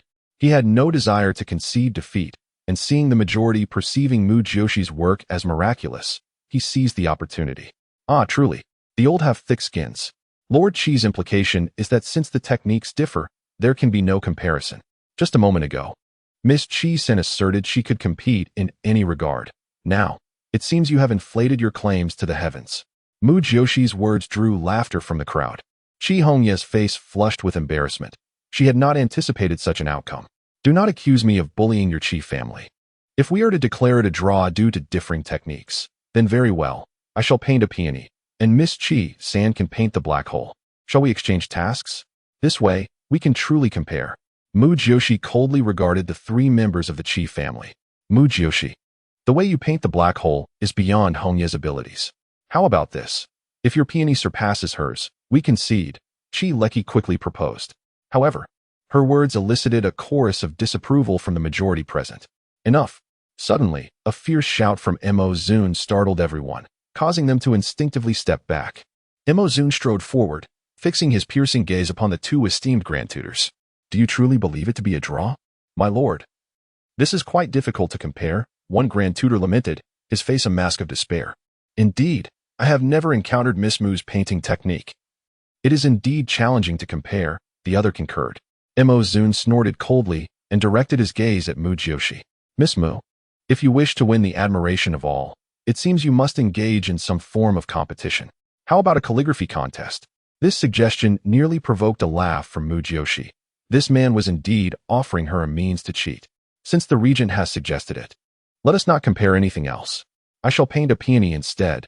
Surely, the two grand tutors can provide a fair judgment? Precisely. The grand tutors agreed eagerly. Xia, this is not fair to you. Mu Tianxing exclaimed anxiously. He sensed that his treasured sword might soon be flying again. Even a draw would be a cause for celebration. Father, if some are unwilling to claim the title of the foremost young lady of the imperial city, then allow me to assume that role. I must ensure they lose with complete satisfaction.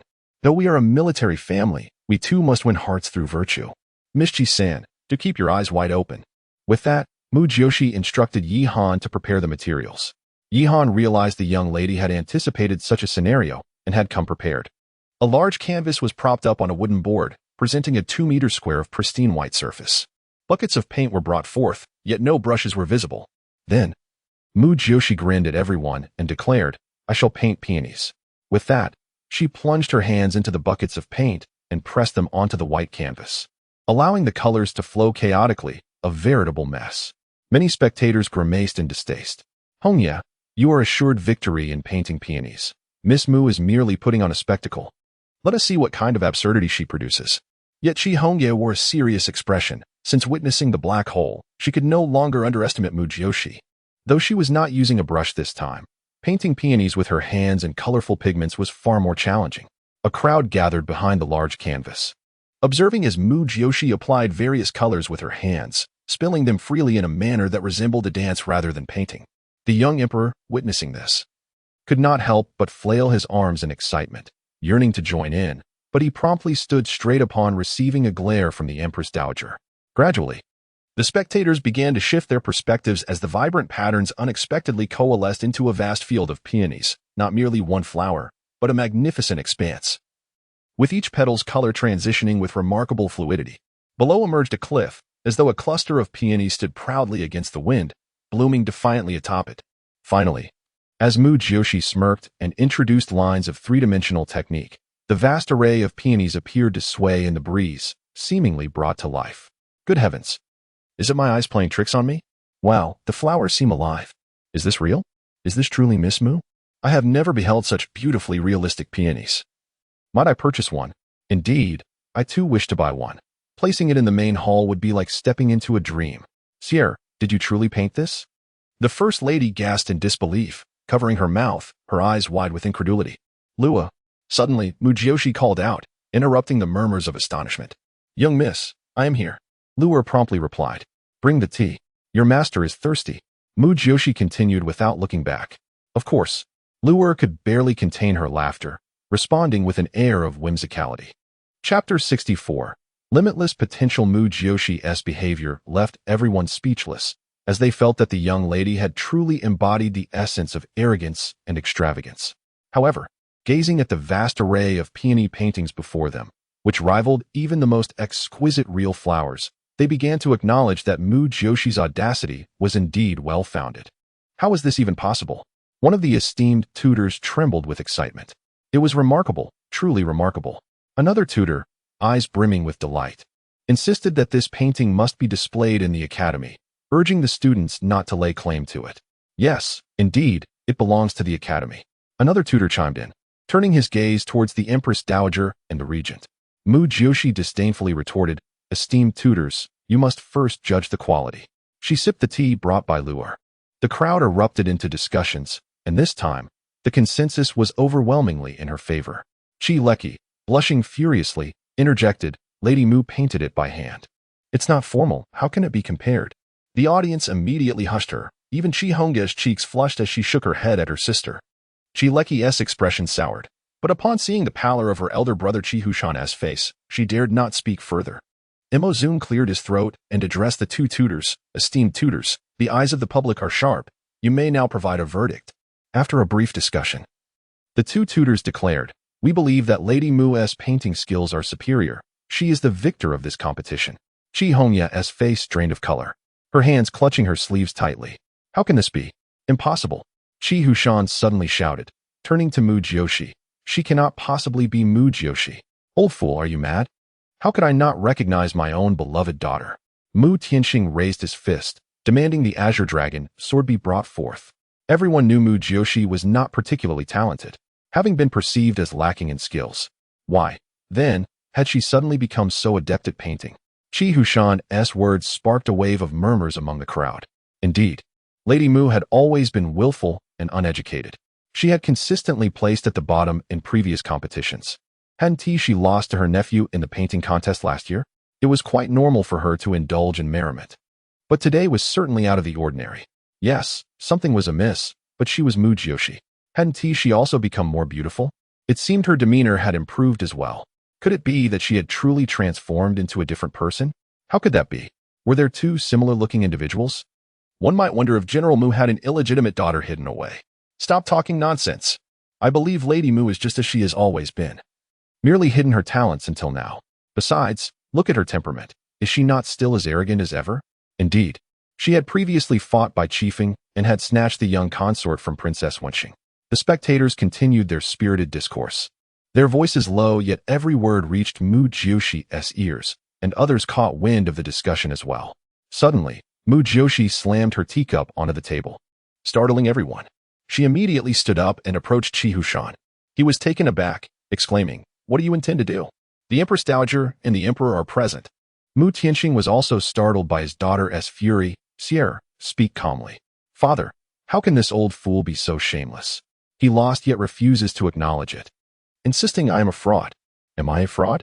Is Qi Hushan even real? I ought to tear off his face to see if he is wearing a human mask." As she spoke, she lunged towards Qi Hushan. "Stop," Mo Zun commanded, restoring silence. The Empress Dowager coldly interjected, "Enough. The competition has concluded. Mu Jiuxi is the winner. Qi Hushan, if you refuse to concede, come speak to me." Qi Hushan's expression shifted as he knelt. "Empress Dowager, please forgive me. I was blinded by anger. This competition was won by Lady Mu, and I concede." Qi Hongya's eyes flickered with resentment as she suddenly swayed and collapsed to the ground. Qi Leki gasped and rushed to support her. "Oh dear, Miss Qi is unwell." She fainted from the shock. Mu Jiuxi glanced over and saw the handkerchief still clenched in her hand. It was a feigned fainting. The most talented young woman in the imperial city had been defeated by Mu Jiuxi. If it were me, I would faint too. Someone chuckled.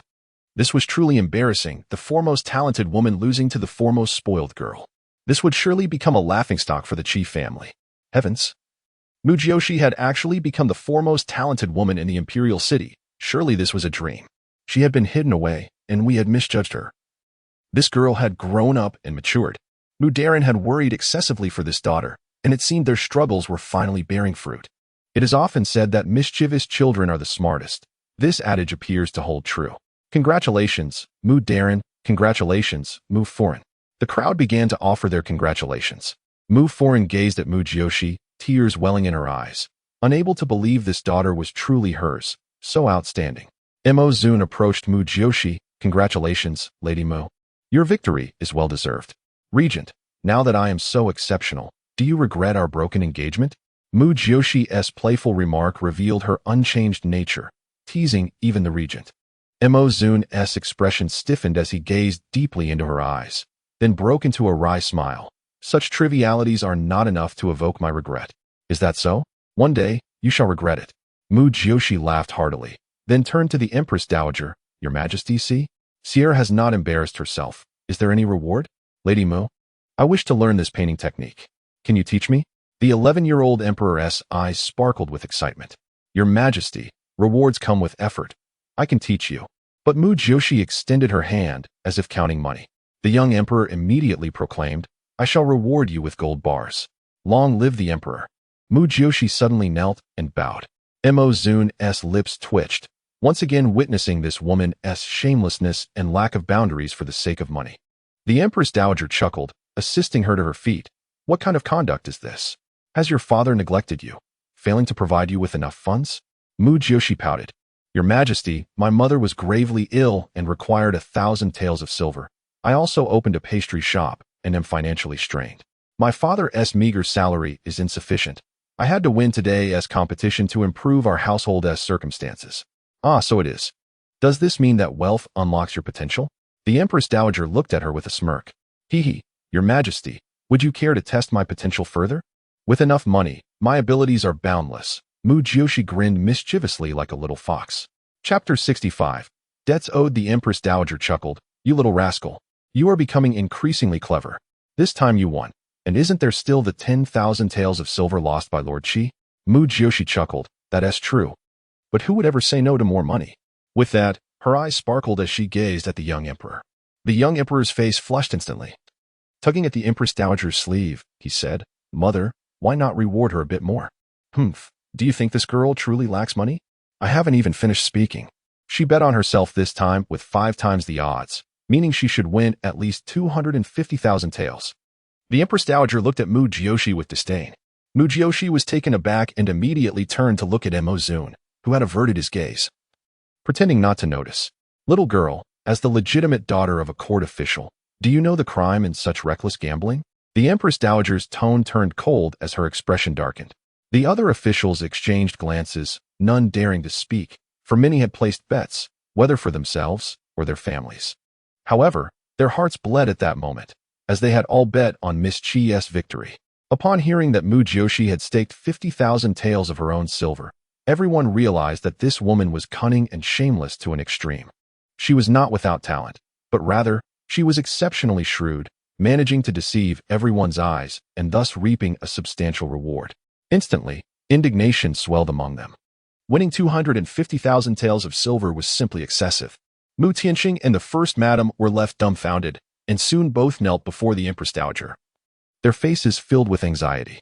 Father, Mother, Mu Jiuxi exclaimed, startled, and hurried to assist them, saying to the Empress Dowager, Your Majesty, my parents were completely unaware of this. In fact, Mu Jiuxi glanced over at Mo Zun, who still refused to look at her, and she felt a sudden pang of betrayal. What do you mean? The Empress Dowager's voice was firm, her brows knitting in intimidation. In that moment, Mu Jiuxi understood the implication of Mo Zun's earlier words. The Empress Dowager was not an easy adversary. After all, one does not ascend to such a position without cunning. She had shown favor towards Mu Jiuxi, leading the original owner and herself to feel as if they were akin to family, yet she remained a figure capable of wielding life and death over the realm. Your Majesty, I was merely informed by my father that winter is approaching, and the soldiers at the borders are cold and hungry, with insufficient military funds. Therefore, I thought to alleviate my father's burdens. The money I won was intended for my father to donate to the treasury, ensuring the soldiers could have a warm winter and a joyous new year. As Mu Jiuxi spoke, tears welled in her eyes, portraying a heart that ached for the soldiers. Though in truth, it was the money she truly mourned. At that moment, she felt an impulse to confront Mo Zun. That scoundrel had also won 250,000 taels and must return half, lest she demand payment in flesh. Oh, is that truly the case? The Empress Dowager appeared pleasantly surprised, but Mu Jiuxi disowned her anticipation for this very proclamation. Indeed, it is as true as gold. I shall donate the entirety of the 250,000 taels to the treasury, accepting nothing for myself, save for the gold bars awarded by His Majesty, which I shall keep as a memento. Mu Jiuxi pouted. The Empress Dowager's expression brightened, and she exclaimed, Excellent. Truly, the offspring of the General's household. General Mu and Madam Mu, you have indeed raised a remarkable daughter. This brings me great comfort. Thus, I bestow upon Madam Mu the rank of first-class noble consort, along with a pair of jade rui and a complete set of gold headgear. Mu Jiuxi rolled her eyes in resignation. Yet when she heard her mother excitedly whispering to her father, Is it true? She felt that perhaps it was worth it. It is indeed true. The Empress Dowager has conferred upon you the title of first-class noble consort. Mu Tianqing was equally exhilarated. Although he was General Mu, his official rank was merely second class. Thus Madame Mu was also a second-class noble consort. The First Madam was overwhelmed with excitement, expressing her gratitude while others stepped forward to offer their congratulations. At that moment, Mu Jiuxi noticed Mo Zun's gaze upon her, their eyes locking. She shot him a fierce glare, while he maintained a stoic expression, appearing quite innocent. Scoundrel! Mu Jiuxi seethed internally. The competition had finally concluded, and news of Miss Mu's victory spread like wildfire. As the Qi family departed the palace, the streets were filled with disgruntled gamblers hurling insults and throwing objects. The Qi carriage was in disarray. The faces of the 3 Qi family members darkened beyond measure. How could Miss Qi lose to Mu Jiuxi? Was this a deliberate ploy to swindle the common folk of their money? What first-rate talent. Utter nonsense. Even a waste like Mu Jiuxi could best her.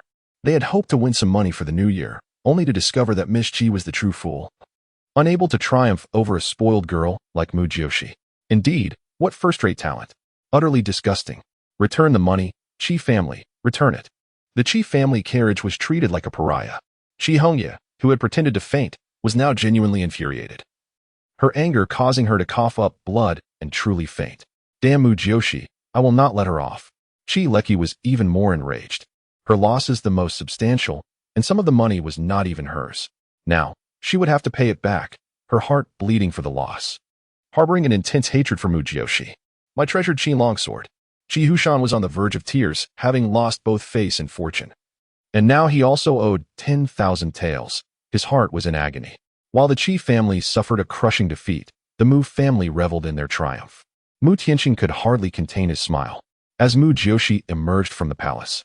She bore the emperor's tuition fee, a box containing 3 ingots of gold, as well as the 100,000 taels from Qi Hushan.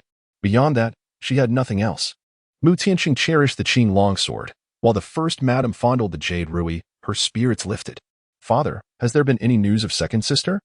Mu Jiuxi lamented over the 3 ingots of gold, suppressing her disappointment over lost funds, and shifted the topic. Mu Tianqing paused, then his face transformed with concern. Qing Feng has not returned. I hope nothing has happened to Pearl. The first madam looked equally startled. Pearl did not watch the match. Could she be at the Prime Minister's residence? Yes, it has been quite some time. She ought to have returned by now. Father, you and Mother should head home. I shall go with Yihan to the Prime Minister's residence to check. Just as Mu Jiuxi finished speaking, the sound of hooves echoed outside. The carriage halted, and Mu Jiuxi promptly disembarked, spotting the Minister of Justice, Yi Wuheng, dismounting gracefully. Minister Yi? A sense of foreboding washed over Mu Jiuxi as she hurried to greet him.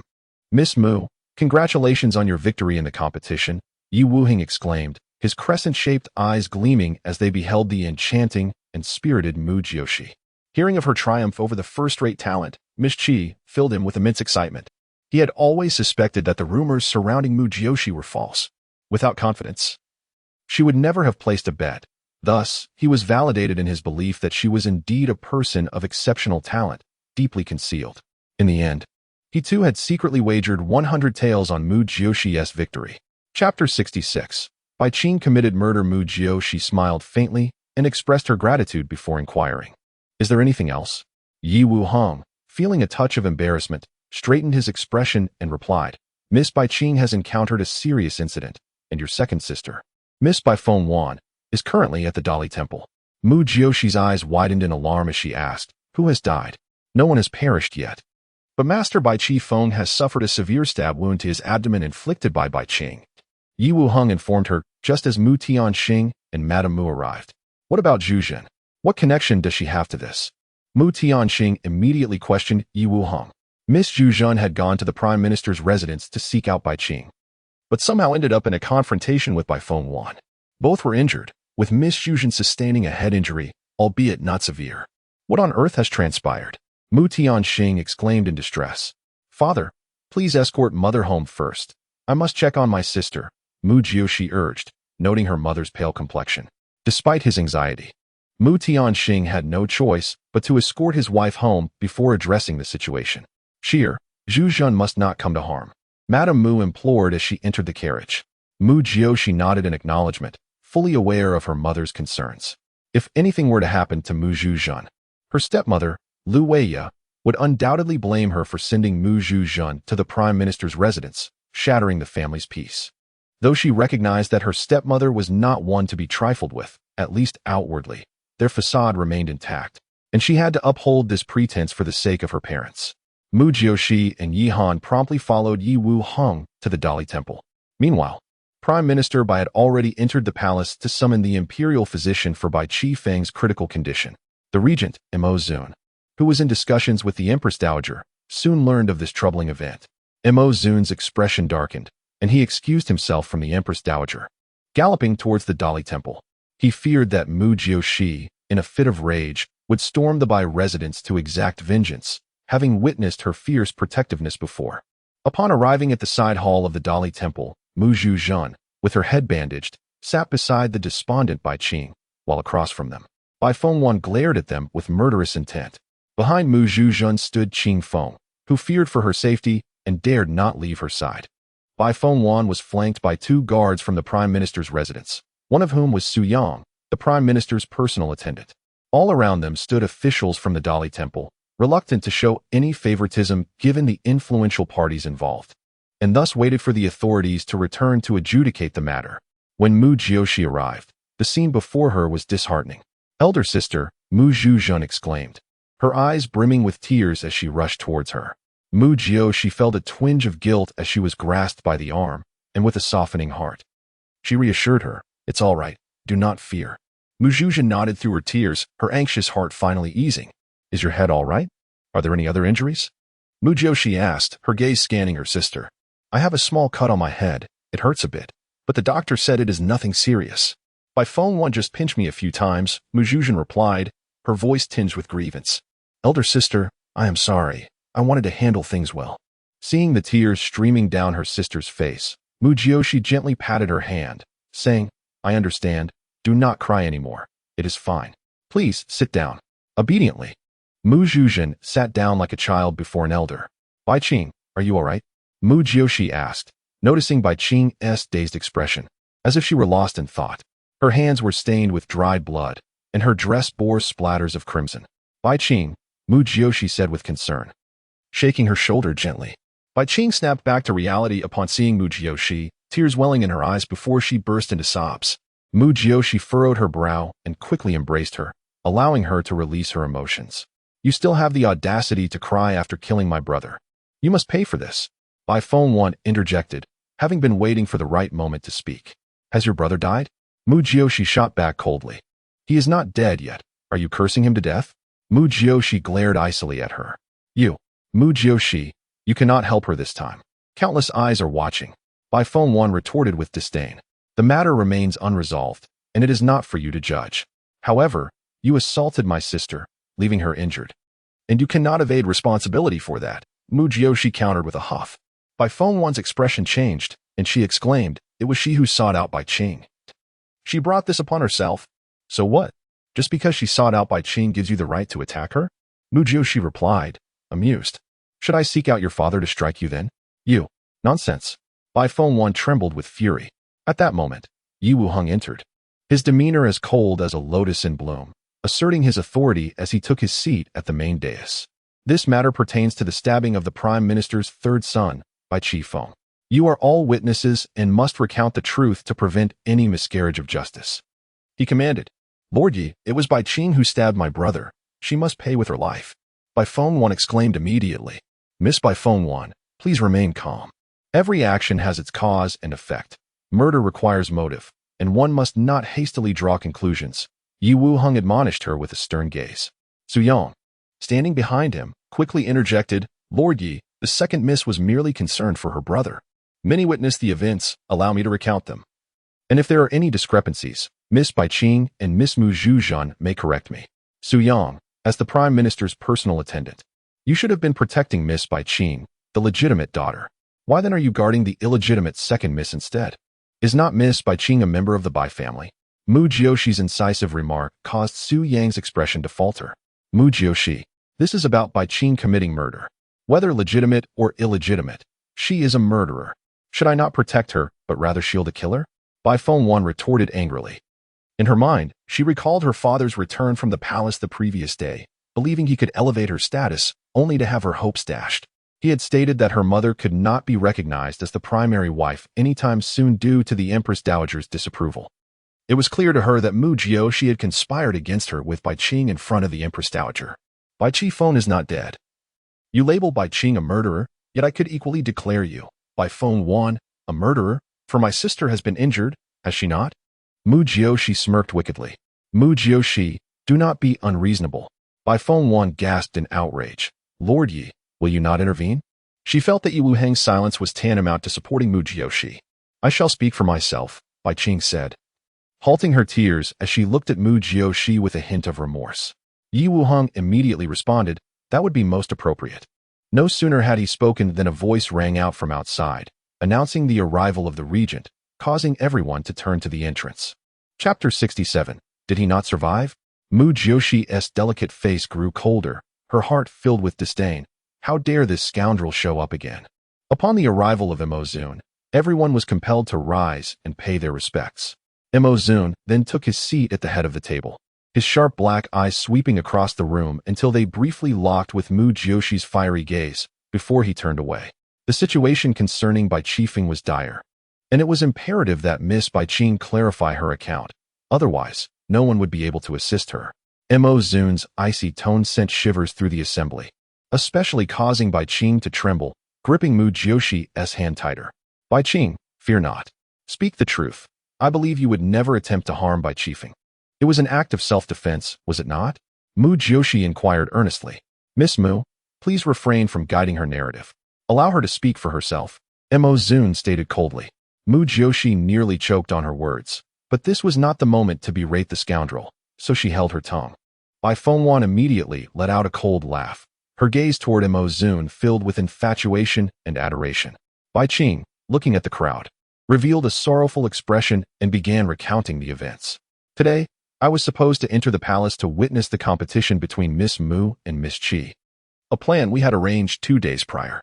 However, just before I left, Bai Qifeng stopped me. He accused me of trying to climb the social ladder through Miss Mu and claimed I had persuaded her to petition the Empress Dowager to prevent his mother from becoming the Prime Minister's wife. He said I had achieved my desires and no longer regarded them, adding that since my mother had just passed, I should observe mourning and not attend the competition. As Bai Qing spoke, she glanced at Bai Fengwan, asking, Sister, did I speak incorrectly? Bai Fengwan shot her a cold glare. How would I know? I arrived later. But even if he spoke harshly, he merely scolded you. You had the heart to kill him. Imozun furrowed his brow, looking at Yi Wuheng, who coldly urged, Miss Bai Qing, please continue. Bai Qing nodded and continued. I told Bai Qifeng that I had promised Miss Mu I would cheer for her today. But he refused to let me leave the house, threatening to break my legs if I tried. Enraged, I retorted that he was merely a bastard, unfit to dictate the affairs of a legitimate daughter, and that he did not understand the hierarchy. In response, he cursed me and even insulted my deceased mother, asking why I hadn't died alongside her, claiming the Prime Minister's residence had no need for me. He shouted for me to die and then seized my hand, attempting to push me into the lotus pond. Terrified, I drew a dagger I had for protection and warned him not to act recklessly. Yet he claimed I was overestimating myself and tried to snatch the dagger from me. In the ensuing struggle, the dagger inadvertently pierced Bai Qifeng's side. Regent, Lord Yi. I assure you, it was not my intention. Bai Qing concluded, tears welling in her eyes, her hands trembling slightly. You lie. It was you who stabbed my brother with the dagger. You did it on purpose. Bai Fengwan leapt to her feet, pointing an accusing finger at Bai Qing. Yi Wuheng interjected immediately. Miss Bai Fengwan, allow Miss Bai Qing to finish. Bai Qing knelt, stating, Bai Qifeng is my younger brother. Although we have never been close, I never wished to harm him. If he had not lunged at me to grab the dagger, how could I have possibly stabbed him? He possesses martial skills. He did not anticipate that you would harm him, which is why he approached you and provided you with the opportunity. Bai Fengwan retorted sharply. I did not. Many servants witnessed the incident. Bai Qing cried out, panic and fear evident on her face as she knelt and began to sob. Bai Qing, do not despair. Heaven has eyes. As long as you did not intend to kill, the truth will eventually come to light. Mu Jiuxi comforted her quickly. Miss Bai Fengwan, when did you arrive on the scene? Did you observe clearly? Yi Wuheng inquired. Bai Fengwan's eyes flickered as she replied, when I heard the screams and rushed out. My brother was already lying on the ground, and Bai Qing was beside him, dagger in hand, covered in blood. Yi Wuheng turned to Mu Jiuxi and asked, Miss Mu, how did you come to be at the Bai residence? Mu Jiuxi was startled, glancing at Mu Jiuxi. When I arrived, I saw Bai Fengwan pulling Bai Qing's hair, and Bai Qifeng was already motionless. I called for Bai Fengwan to stop, but she claimed Bai Qing had killed Bai Qifeng and demanded her life in return. Fearing she might injure Bai Qing, I engaged her in a struggle. Her voice dwindled as she spoke. Miss Mu, I am aware of your amicable relationship with Miss Bai Fengwan, having seen you both at the royal villa. Why then did you intervene on behalf of Miss Bai Qing? Yi Wuheng inquired, genuinely curious. Mu Jiuxi immediately turned to Mu Jiuxi, her face flushed as she said, today, my elder sister tasked me with finding Bai Qing and ensuring she attended the match. I could not allow any harm to come to Bai Qing. This was my sister's first task for me, and I did not wish to disappoint her. As she spoke, she became quite aggrieved, and began to weep. Mu Jiuxi promptly patted her shoulder, saying, "Sister, you performed admirably. Had it not been for you, Bai Qing would likely have been beaten to death by Bai Fengwan." Bai Qing nodded in agreement, saying, "Thanks to Jinju and this guard, I fear I may not have seen you all again." She cast a grateful glance at Qing Feng. Mu Jiuxi then turned to Mo Zun and Yi Wuheng, asking, "Have you both understood the situation?" Bai Qing acted in self-defense. Had she not protected herself, she would have been thrown into the pond by Bai Qifeng, and then it would be she who perished. Thus, Bai Qing is not at fault. Mu Jiuxi, are you devoid of reason? My brother is near death, and you dare assert she is innocent? If I stab you, would that be considered justifiable? Bai Fengwan exclaimed angrily. If I intended to kill you, then your act would indeed be justified as self-defense, for you would be protecting your life. But if I posed no threat to your life and you stabbed me, then you would be guilty. Mu Jiuxi patiently explained. Nonsense. Regent, Lord Yi. Do you both share this opinion? Bai Fengwan glared at the two stern-faced men in frustration. Su Yang suddenly coughed, stating, "The master has decreed that if the third young master dies, Bai Qing must pay with her life." Everyone was taken aback, and Mu Jiuxi scoffed. They are all his children. How cruel of him. Truly, a person capable of being a prime minister. Mo Zun shot her a cold glance before stating, "The most critical matter now is that Bai Qifeng must not die. If he does, even if Bai Qing is innocent, she will still be held accountable for excessive self-defense and face severe punishment. Then, if Bai Qifeng survives, Bai Qing will be free of consequence?" Mu Jiuxi inquired urgently. Mo Zun turned to Yi Wuheng, who cleared his throat and affirmed, "If the circumstances remain consistent, and Bai Qifeng does not perish, Bai Qing's culpability will be significantly reduced." Is he not still alive? I shall go and see. I will surely bring him back from the clutches of death. Mu Jiuxi exclaimed, suddenly leaping to her feet and rushing outside, calling back, "Lord Yi, please take care of Bai Qing and Jinju." Thank you. Chapter 68. Qing Feng confronts Su Yang. Mo Zun immediately rose and strode towards the exit, leaving behind a remark, "Do not resort to vigilante justice until the matter is thoroughly investigated." Yi Wuheng promptly acknowledged, observing the two depart in quick succession. "Sir Yi, may I take my leave now?" Bai Fengwan inquired eagerly. After all, Bai Qifeng was at the Chancellor's residence, and it was only natural for her to wish to return and check on matters. "Miss Bai, you have injured Miss Mu. This situation requires clarification, and you cannot leave just yet," Yi Wuheng replied with a frosty demeanor. "Sir Yi, did you not hear? Miss Mu pushed me upon entering, and it was she who instigated the fight," Bai Fengwan protested. "I merely pushed you aside to prevent you from harming Bai Qing. I did not attack you." Mu Jinju interjected urgently. "Yet you grasped my arm and struck me with your jade pendant, which constitutes excessive self-defense and is indeed a crime." Mu Jinju astutely employed her wit. Su Yang sneered, "Miss Mu, do you truly believe my lord is merely a figurehead?" Yi Wuheng's brow furrowed. This remark seemed directed at Mu Jinju, yet it was also aimed at him, the Minister of Justice. Qing Feng followed suit with a derisive laugh, surprising everyone, as he was known for his reticence. "Su Guard, are you suggesting a hierarchy based on lineage? Just because your master exists, does that imply mine does not?" Qing Feng's words caused Yi Wuheng's lips to twitch, prompting him to regard Qi Feng with renewed interest. It seemed that the rhetoric of those from the Mu general's household bore a striking resemblance to that of Miss Mu herself.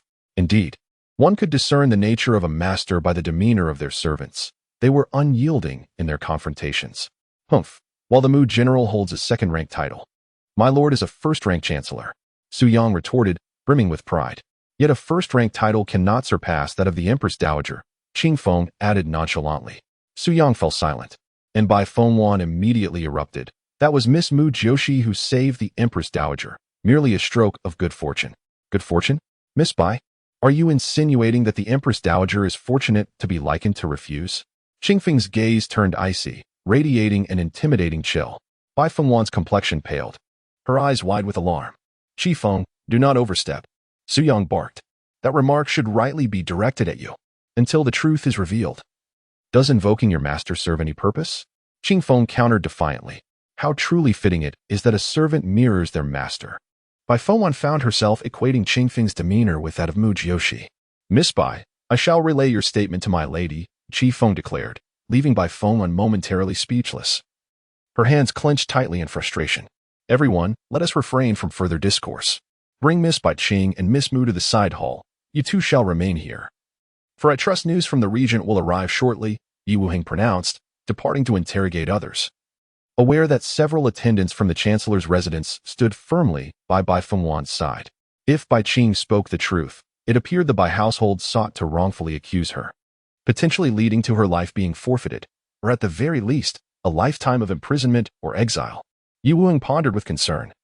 How could Chancellor Bai Qingdian be so ruthless towards his legitimate daughter? At the entrance of the chancellor's residence, Mu Jiuxi, halt. Mo Zun was taken aback by Mu Jiuxi's exceptional horsemanship.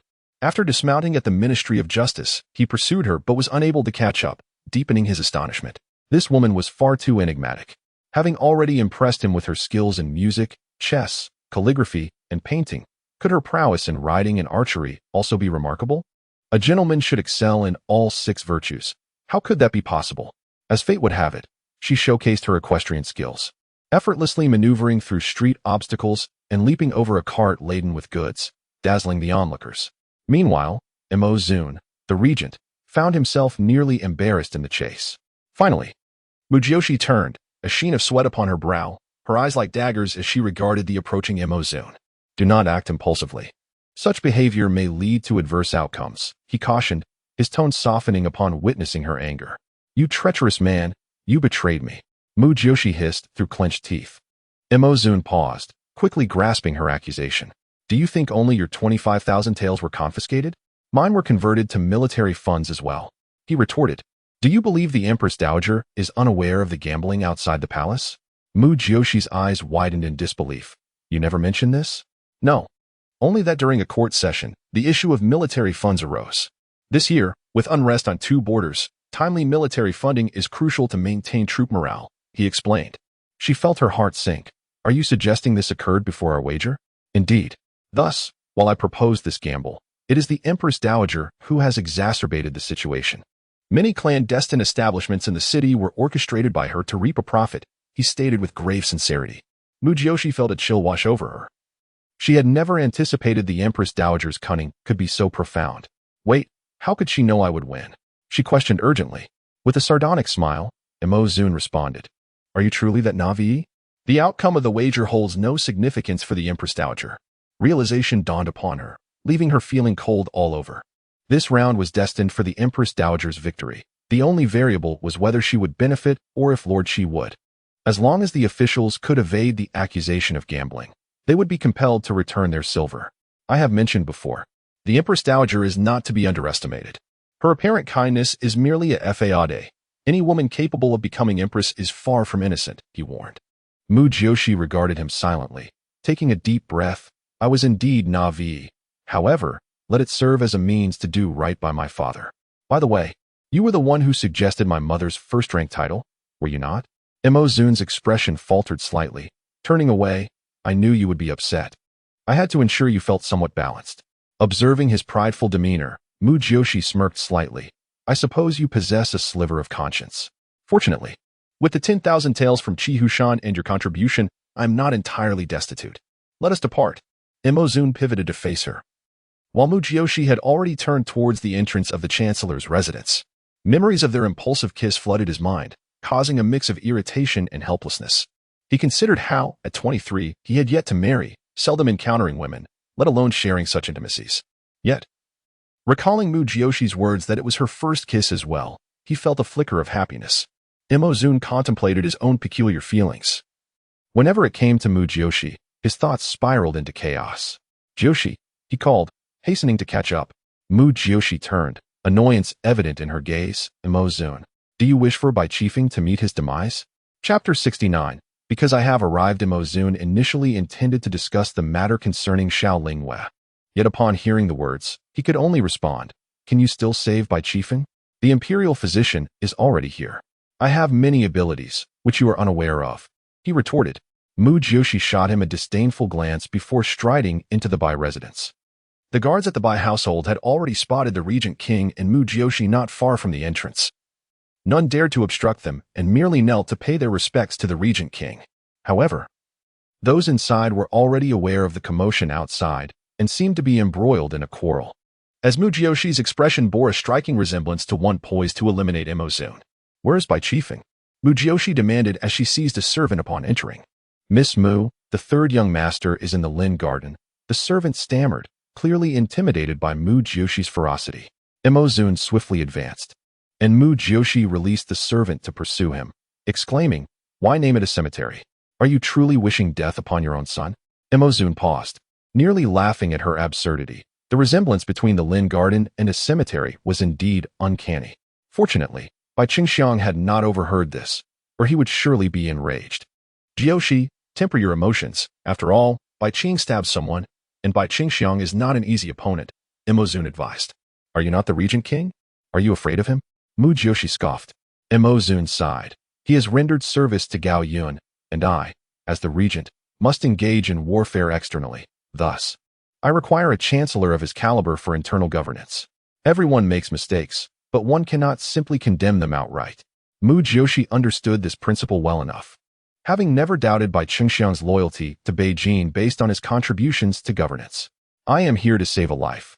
If I succeed in rescuing Bai Qifeng, he ought to express gratitude towards me," she stated. "This time, I will not hold grudges. I merely wish for Bai Qifeng to survive so that he may spare Bai Qing.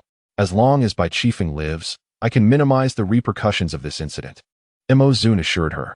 Mu Jiuxi turned to him and remarked, "At least you possess a shred of conscience," before breaking into a smile.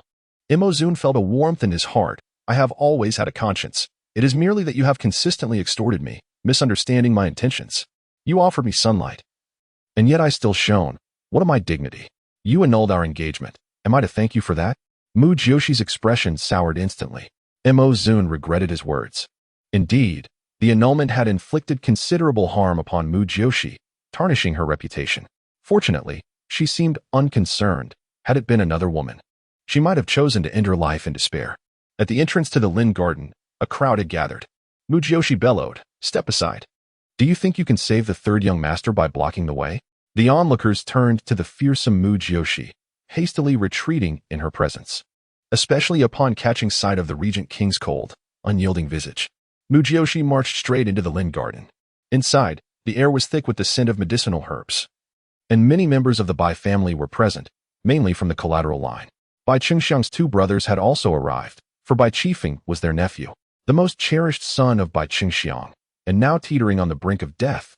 Naturally, these relatives, who thrived in the capital due to their elder brother's influence, came to express their concern. The table inside was laden with an array of supplements and gifts. "Miss Mu." As Mu Jiuxi stepped into the main room, a man rushed forward to intercept her. "The imperial physician is currently attending to the third young master. Please do not disturb him." "Greetings, Regent King." The man bowed deeply to Imozun. "Who are you?" Mu Jiuxi queried, having never encountered this man before. "I am Bai Lu, the second uncle of Bai Qifeng." He promptly introduced himself. Imozun inquired, "Who else is present inside? What is Bai Qifeng's condition?" "Regent King, inside are the Chancellor and the second Madam, along with two imperial physicians," Bai Lu replied swiftly. "I must go in to see," Mu Jiuxi insisted. "Miss Mu, the imperial physician has stated that no one is to disturb him," Bai Lu said, glancing at her with evident reluctance. "Ridiculous. With so many people inside, what difference does one or two more make?" "Step aside," Mu Jiuxi retorted, angered. Imozun interjected in a deep voice, "Let her pass." With the regent's command, Bai Lu had no choice but to relent. Mu Jiuxi lowered her footsteps and proceeded inside, with Imozun trailing closely behind. The inner chamber was spacious, showcasing the lavish treatment afforded to Bai Qifeng. Three sides were adorned with windows, allowing ample light to flood in, and various ornate brass lamps decorated the space, indicating wealth and privilege. Upon entering, Mu Jiuxi was met with the metallic scent of blood, followed by the sight of a servant carrying out a basin of blood. The second madam, Zhuang Qingmei, was being supported by Bai Qingxiang, weeping quietly. All eyes turned to the bed, where two imperial physicians tended to Bai Qifeng, one inside the bed curtains and the other outside, rifling through the open medicine box. Bai Qifeng lay there, his pallor stark. Gasping heavily, Imozun pulled Mu Jiuxi back, positioning her behind him, a gesture she recognized and accepted without protest. As they approached, the individuals by the bed finally noticed their presence. Bai Qingxiang was startled and hastily pushed Zhuang Qingmei aside, murmuring, "I greet the Regent King." Zhuang Qingmei, equally shocked, turned to see her once enchanting visage marred by tears. Her eyes were swollen from weeping, and she immediately concealed her face, bowing in embarrassment. There is no need for excessive formalities. How is young Master Chiefing? Mo Zun inquired, his brow furrowing with concern. Bai Qingdian and Zhuang Qingmei both cast resentful glances at Mu Jiuxi, though they maintained their composure in the presence of Mo Zun. The imperial physician attempted to bow to Mo Zun, but the regent king gestured for him to remain standing. Mu Jiuxi leaned closer and observed a gaping wound in Bai Qifeng's abdomen, still unbandaged, with blood oozing forth. The interior of his abdomen was awash in crimson. It was evident that attempts had been made to staunch the bleeding, albeit insufficiently. Bai Qifeng lay there, as pale as a ghost, on the verge of death, with a slice of ginseng held in his mouth. Regent King, young Master Qifeng's condition is dire, the elder physician, Wu said. Beads of sweat threatening to spill from his brow. Mu Jiuxi swiftly produced a handkerchief to assist the physician. Wu looked at her in surprise before replying, "Thank you, Miss Mu. Sweat carries bacteria, it must not fall on the wound." "There is no need for thanks, Wu. It is simply a matter of necessity," Mu Jiuxi explained. "Mu Jiuxi, what brings you here? Are you here to witness our misfortune?" Zhuang Qingmei could no longer contain herself and questioned. "Second, madam, do you perceive this as a jest? One is the legitimate daughter of the Bai family, Bai Qing, and the other is the third young master, Bai Qifeng. One is in the Dali Temple, the other is on the brink of death. Is this truly a joke?" Mu Jiuxi emphasized the term legitimate daughter. Zhuang Qingmei was momentarily taken aback. "Then may I inquire, Miss Mu, what is your purpose for being here?" Bai Qingdian asked, his expression decidedly unfriendly. He believed that had it not been for Mu Jiuxi, the Bai household would not have faced such calamities. "My lord, you ought to be grateful to me because, now that I have arrived, Bai Qifeng shall not perish." Mu Jiuxi's declaration left everyone utterly astounded.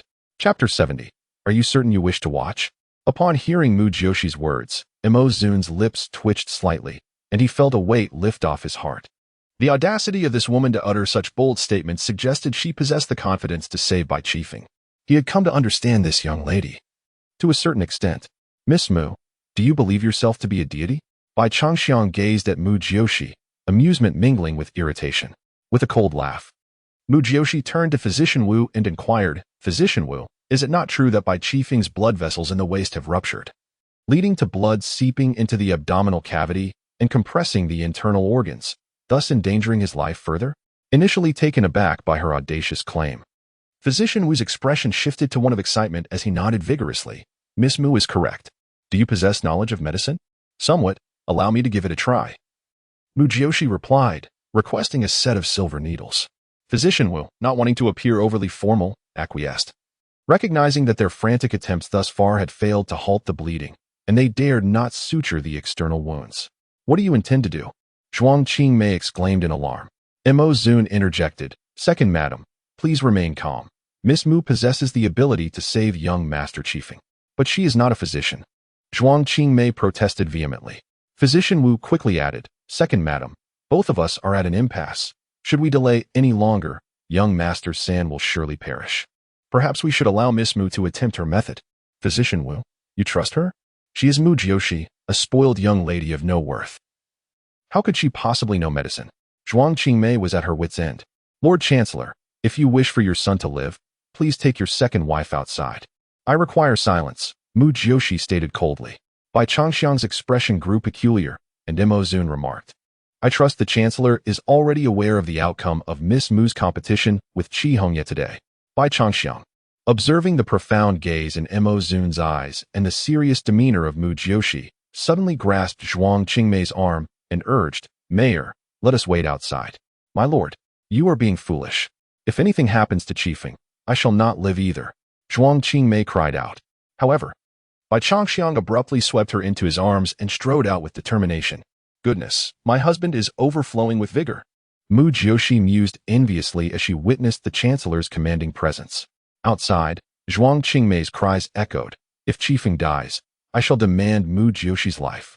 Mo Zun's handsome face darkened instantly as he turned to Mu Jiuxi with concern in his eyes. "Do not be alarmed. She lacks the opportunity." Mu Jiuxi began rummaging through the physician's medical box. Physician Wu voiced his apprehension. "Miss Mu, are you truly capable? If you do not trust me, why permit my involvement at all?" Mu Jiuxi smiled. Since Miss Mu was aware that sweat must not fall upon the patient, it was evident she possessed some medical understanding. Indeed, experience speaks volumes, Physician Wu. Rest assured, he shall not perish. However, the procedure I am about to undertake may be rather unsightly. Are you certain you wish to observe? Mu Jiuxi glanced at the two physicians. The younger one, Physician Wang, stood alongside Physician Wu, both of whom were esteemed in the medical field yet had reached an impasse, indicating that Bai Qifeng's chances of survival were indeed slim. If Miss Mu can truly save Bai Qifeng, I may learn a thing or two, Physician Wu thought, gaining newfound respect for her. Those who achieve such heights are certainly extraordinary individuals. She could guarantee that had it been any other doctor, upon witnessing her youth and the notoriety surrounding her, they would not have offered her an opportunity. Thank you for your trust, esteemed physicians, Mu Jiuxi smiled. Then took a sizable piece of medical cotton and pressed it against Bai Qifeng's wound. After a brief pause, she withdrew it, revealing that the blood had largely been absorbed, exposing a scar on the internal blood vessels. The physician's prior handling had been less than perfect, resulting in blood continuously seeping due to lowered blood pressure. It was not that the physicians did not wish to achieve perfection. The location was simply too deep for comprehensive care. However, Mu Jiuxi then brandished a scalpel, directly slicing through the blood vessel and the surrounding flesh, thereby elevating the wound area connected to the blood vessel. She swiftly threaded a needle through the bleeding vessel, stitching it with precision. Finally, she sutured the flesh attached to the blood vessel to the lower segment of the sliced tissue. This involves specialized knowledge and is purely fictional. Please do not take it too seriously. During this process, blood began to flow again, obscuring her vision. Yet Mu Jiuxi appeared to see through the blood as her movements remained unfaltering. In no time, the blood vessel was secured, and she pressed down with cotton again. Confirming that no blood continued to seep before she declared, "The vessel is sutured, and the bleeding has stopped. Now we address the external wound." With that, she began to stitch the wound swiftly. Her technique was not only rapid but also precise, creating a dense and orderly pattern that suggested the scar would be minimal upon recovery. Mo Zun observed in astonishment, realizing that this skill was far more complex than mere sewing. With such suturing prowess, one might wonder if she had also mastered embroidery. The two physicians were equally taken aback. They needed half an hour to suture a wound that Mu Jiuxi completed in mere blinks. Silver needles. Mu Jiuxi exclaimed as she took the needles from Physician Wang's hand and inserted them into several acupuncture points on Bai Qifeng's body. Now for the external wounds. Apply some healing ointment. He will undoubtedly experience a high fever tonight. Use white wine to wipe his body. Do not remove these needles. They are meant to gather energy. As long as they remain, he shall not breathe his last. Once the night passes, removing them will pose no issue. After completing the procedure, Mu Jiuxi wiped the thin film of sweat from her forehead and looked up at everyone with a radiant smile. Her relieved expression exuded confidence and brightness, leaving Mo Zun momentarily speechless. Never before had he felt such an infectious quality in Mu Jiuxi's smile, instilling a sense of calm within him, banishing all worries and anxieties. He believed everything would turn out well. Miss Mu is truly remarkable, possessing hidden depths. Physician Wang bowed deeply to her. Physician Wu, do not exaggerate. Jiuxi merely had a fortuitous encounter with the renowned healer Xian Fei and learned a few techniques, Mu Jiuxi quickly interjected. Yet this statement was also intended for Mo Zun's ears, to preclude any further inquiries. Previously, when she discovered the lotus-fragrant shadow within her mother, she had claimed it was due to Xian Fei's teachings. As no one could locate the legendary healer Xian Fei, she could easily evade scrutiny. So it was the famed healer of the realm, truly impressive. How fortunate it would be to meet him in my lifetime, Physician Wu expressed with admiration. Mu Jiuxi's lips quivered slightly as she remarked, the healer is elusive. One can never predict his whereabouts. It is indeed a matter of chance. However, should I encounter him again, I shall certainly convey your regards. Thank you, Miss Mu, Physician Wu responded, his excitement palpable. Mo Zun cast a meaningful glance at Mu Jiuxi before stepping outside, as Bai Changxiang and Zhuang Qingmei awaited the outcome. Chancellor, second madam. Young master Sin should be out of danger, Mo Zun said, a gentle smile gracing his lips to provide them with reassurance. What? It was Mu Jiuxi who saved him? She is that capable? Zhuang Qingmei's expression shifted dramatically, a glint of coldness flashing in her swollen eyes, which did not escape Mo Zun's notice. Chapter 71. You have it. Mo Zun cast a cold, piercing gaze at Zhuang Qingmei and said, nothing is impossible. Mu Jiuxi previously saved her mother, and she has learned a few skills from the esteemed doctors of the martial world. How could that be? Zhuang Qingmei looked at Prime Minister Bai with an incredulous expression. her grip on his hand tightening painfully, causing him to frown. Mayor, as long as Qifeng is safe, it is well. Miss Mu has saved Qifeng's life. Prime Minister Bai said gently, holding her hand. At this moment, Mu Jiuxi emerged from within, her hands freshly washed and drying with a towel. What's wrong, second madam? Do you not wish for me to save Bai Qifeng?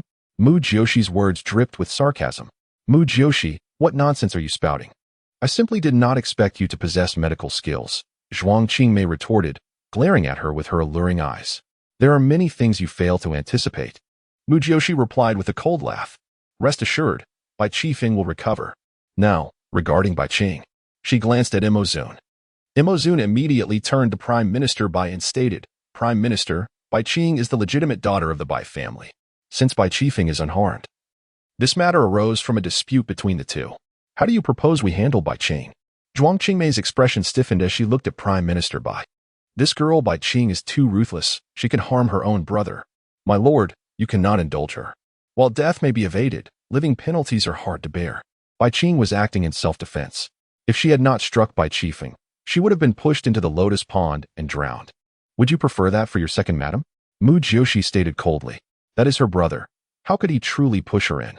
Zhuang Qingmei countered. Everyone saw that Qifeng was merely intimidating Bai Qing. She has long harbored ill will towards him. Second madam, your assertion holds no weight. Everyone witnessed it, did they not? And this everyone are your own people, correct? Mu Jiuxi sneered. What do you mean, my people? The old maid beside Bai Qing, Rong Mama, has stated as much. You may summon her for questioning. Zhuang Qingmei's eyes glinted with malice. Rong Mama? Is she not the maidservant of the Prime Minister's wife? Mu Jiuxi recalled how, when she sought Bai Qing to visit the Prime Minister's wife, the old maid had regarded her with evident suspicion. Indeed, Rong Mama is the dowry maid of the first madam, having watched Bai Qing grow up.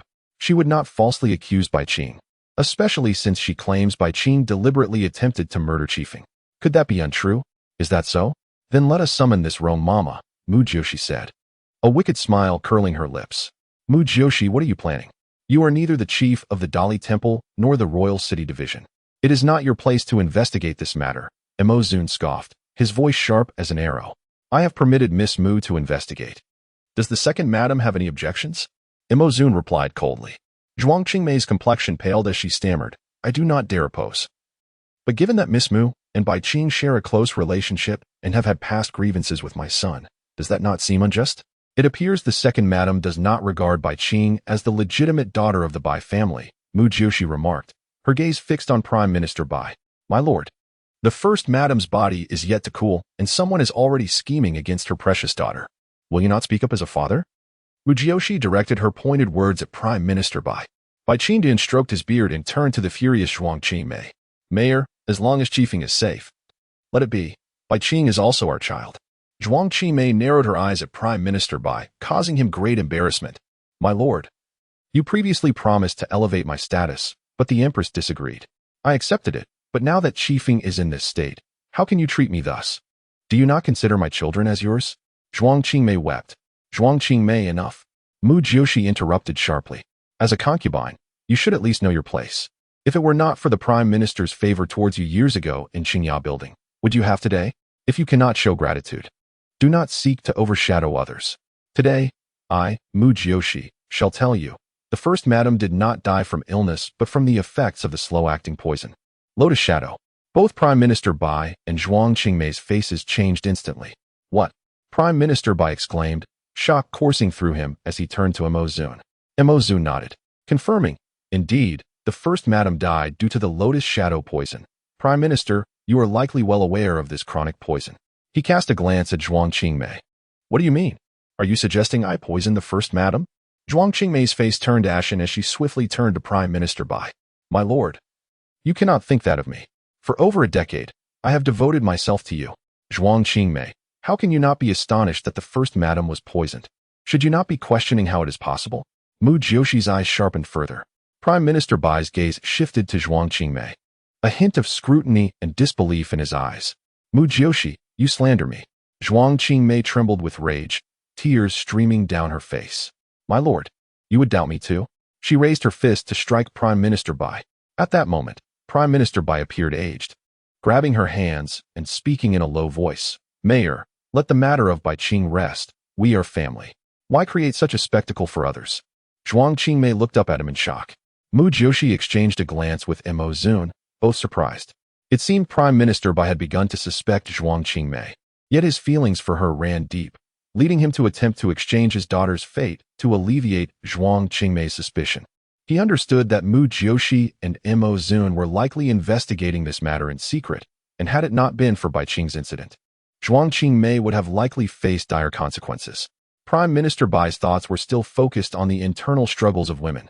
Unaware that Mu Jiuxi and the others suspected Zhuang Qingmei of being a spy from an enemy nation, Zhuang Qingmei continued to sob, and finally, with a fierce stomp of her foot, she turned and fled. Prime Minister Bai looked at Mo Zun and Mu Jiuxi, both parties silent for a long while. Is it true that the first madam was poisoned by Lotus Shadow?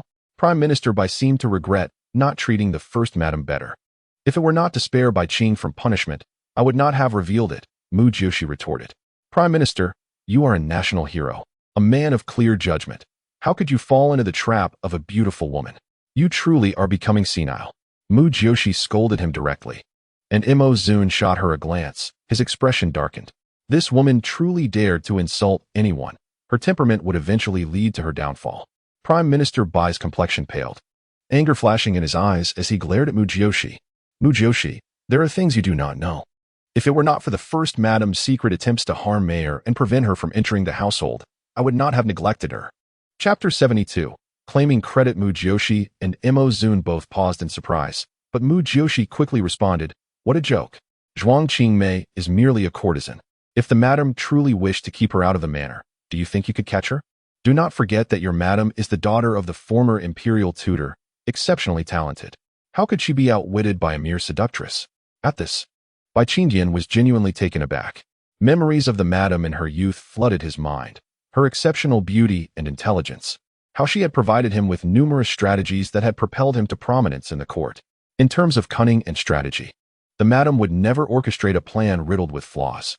Furthermore, taking concubines was a common practice. When the madam was pregnant with Bai Qing, she had encouraged him to take several concubines.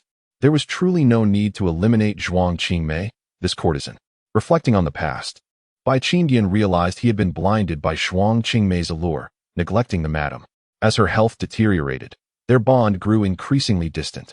He believed the madam to be overly cunning and cruel, which led him to visit her less frequently, further alienating their daughter, Bai Qing. Unbeknownst to him, nearly 20 years had slipped by, and the world had irrevocably changed. Suddenly, Bai Qingdian felt a sharp pain in his heart, causing him to stagger backward. Chancellor, Mo Zun exclaimed, startled, and immediately caught him. It seemed he had recalled something significant, and, overwhelmed by emotion, had succumbed to distress. Lay him flat, he instructed. Mu Jiuxi glanced scornfully at Bai Qingdian. Mo Zun acted promptly, while Mu Jiuxi examined Bai Qingdian's eyelids. Upon closer inspection, she was so frightened that she sank to the ground. What is it? Mo Zun asked, startled by her reaction. With a face pale with fear, Mu Jiuxi looked at Mo Zun and then scanned their surroundings, noticing many onlookers. She quickly signaled to Mo Zun. Terrified, he realized that something must have happened to the chancellor. Bring someone, Mu Jiuxi shouted. The guards rushed over, and she ordered. Quickly fetch Dr. Wu and bring his medical kit. Seeing their master in such a state, the guards complied and hurried away. Mo Zun leaned closer to Mu Jiuxi. Speaking in a low tone, is it the lotus flower shadow poison? Mu Jiuxi shook her head. No, it is a toxin that affects the nerves. It must have been administered recently. The chancellor is still somewhat lucid, but if we delay any longer, he may fall completely under its control. What? Mo Zun exclaimed, unable to comprehend how this could happen. The chancellor was well guarded by shadowy protectors. Who could possibly poison him? The most likely culprits were his closest aides or family. This poison is intriguing. I must consult Yi Wuheng shortly, Mu Jiuxi said, revealing a bluish line beneath the chancellor's lower eyelid. It was not immediately obvious. Most would overlook it unless they investigated closely. They had indeed stumbled upon something significant. In that moment, Mo Zun felt that Mu Jiuxi was truly a blessing for the kingdom of Gaoyan. Without her, they might not have discovered the presence of the lotus flower shadow poison in the inner court. Nor would they have realized that the chancellor had been poisoned by another substance. The internal crises facing Gaoyun were mounting, and this realization filled Mo Zun with anxiety. It seemed that while the enemy could not breach from the outside, they were employing insidious tactics from within. Why do you seek Yi Wuheng? he asked, puzzled. I need to inquire whether this poison exists in the secret chamber of the Dali Temple. If it does, we can trace its origins, Mu Jiuxi replied, casting him a sidelong glance. You likely have no knowledge of this toxin. Zun's handsome face fell slightly. Indeed, I have never encountered such a poison. At that moment, Dr. Wu rushed in, while Bai Qifeng was attended to by another royal physician. What has happened to the chancellor? Dr. Wu asked urgently. Distressed from anger, Mu Jiuxi said, quickly seizing a silver needle from the doctor's kit. She had concealed many items on her person, but she only resorted to them in dire circumstances. After all, having survived an assassination attempt, she could not afford to be defenseless. Dr. Wu had great respect for Mu Jiuxi and refrained from questioning her further as he crouched down to examine the chancellor. Mu Jiuxi inserted several needles into the chancellor's head and applied pressure to his chest. Gradually, the chancellor's eyes fluttered open. Mu Jiuxi quickly helped him sit up, then suddenly delivered a powerful punch to his back. The chancellor cried out in pain, but the next moment, blood erupted from his mouth. If looks could kill, Mu Jiuxi would surely have been slain by the fury in his eyes. Zun immediately patted the chancellor's back to help him regain his breath, while others looked on in disbelief at Mu Jiuxi's actions. She knelt on the ground, observing the blood the chancellor had expelled. Within the blood was a dark clot, and Mu Jiuxi took a silver needle to prod it before a cold smile crept onto her lips. She retrieved a vial from Dr. Wu's kit, poured the contents into the box, and placed the blood clot inside, sealing it tightly. Miss Mu, what are you doing? Dr. Wu asked, astonished. What is your intention? Zun's dark eyes glimmered, sensing that the blood clot likely contained something significant.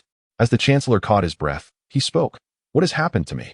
You fainted from anger, but you are fine now, Mu Jiuxi replied, glancing at Zun, contemplating whether to inform the chancellor of the poisoning.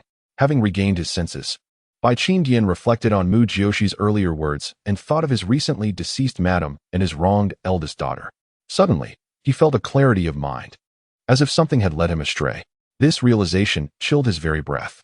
Dr. Wu, please remain here to monitor the chancellor and Bai Qifeng, Mu Jiuxi instructed. Though Dr. Wu wished to ask questions, he held his tongue, thinking he would find an opportunity to inquire later. He was in awe of her medical skills and wondered if she might teach him a few techniques. Chancellor, having saved your son and now you, I require your gratitude, Mu Jiuxi stated directly, looking at Bai Qifeng.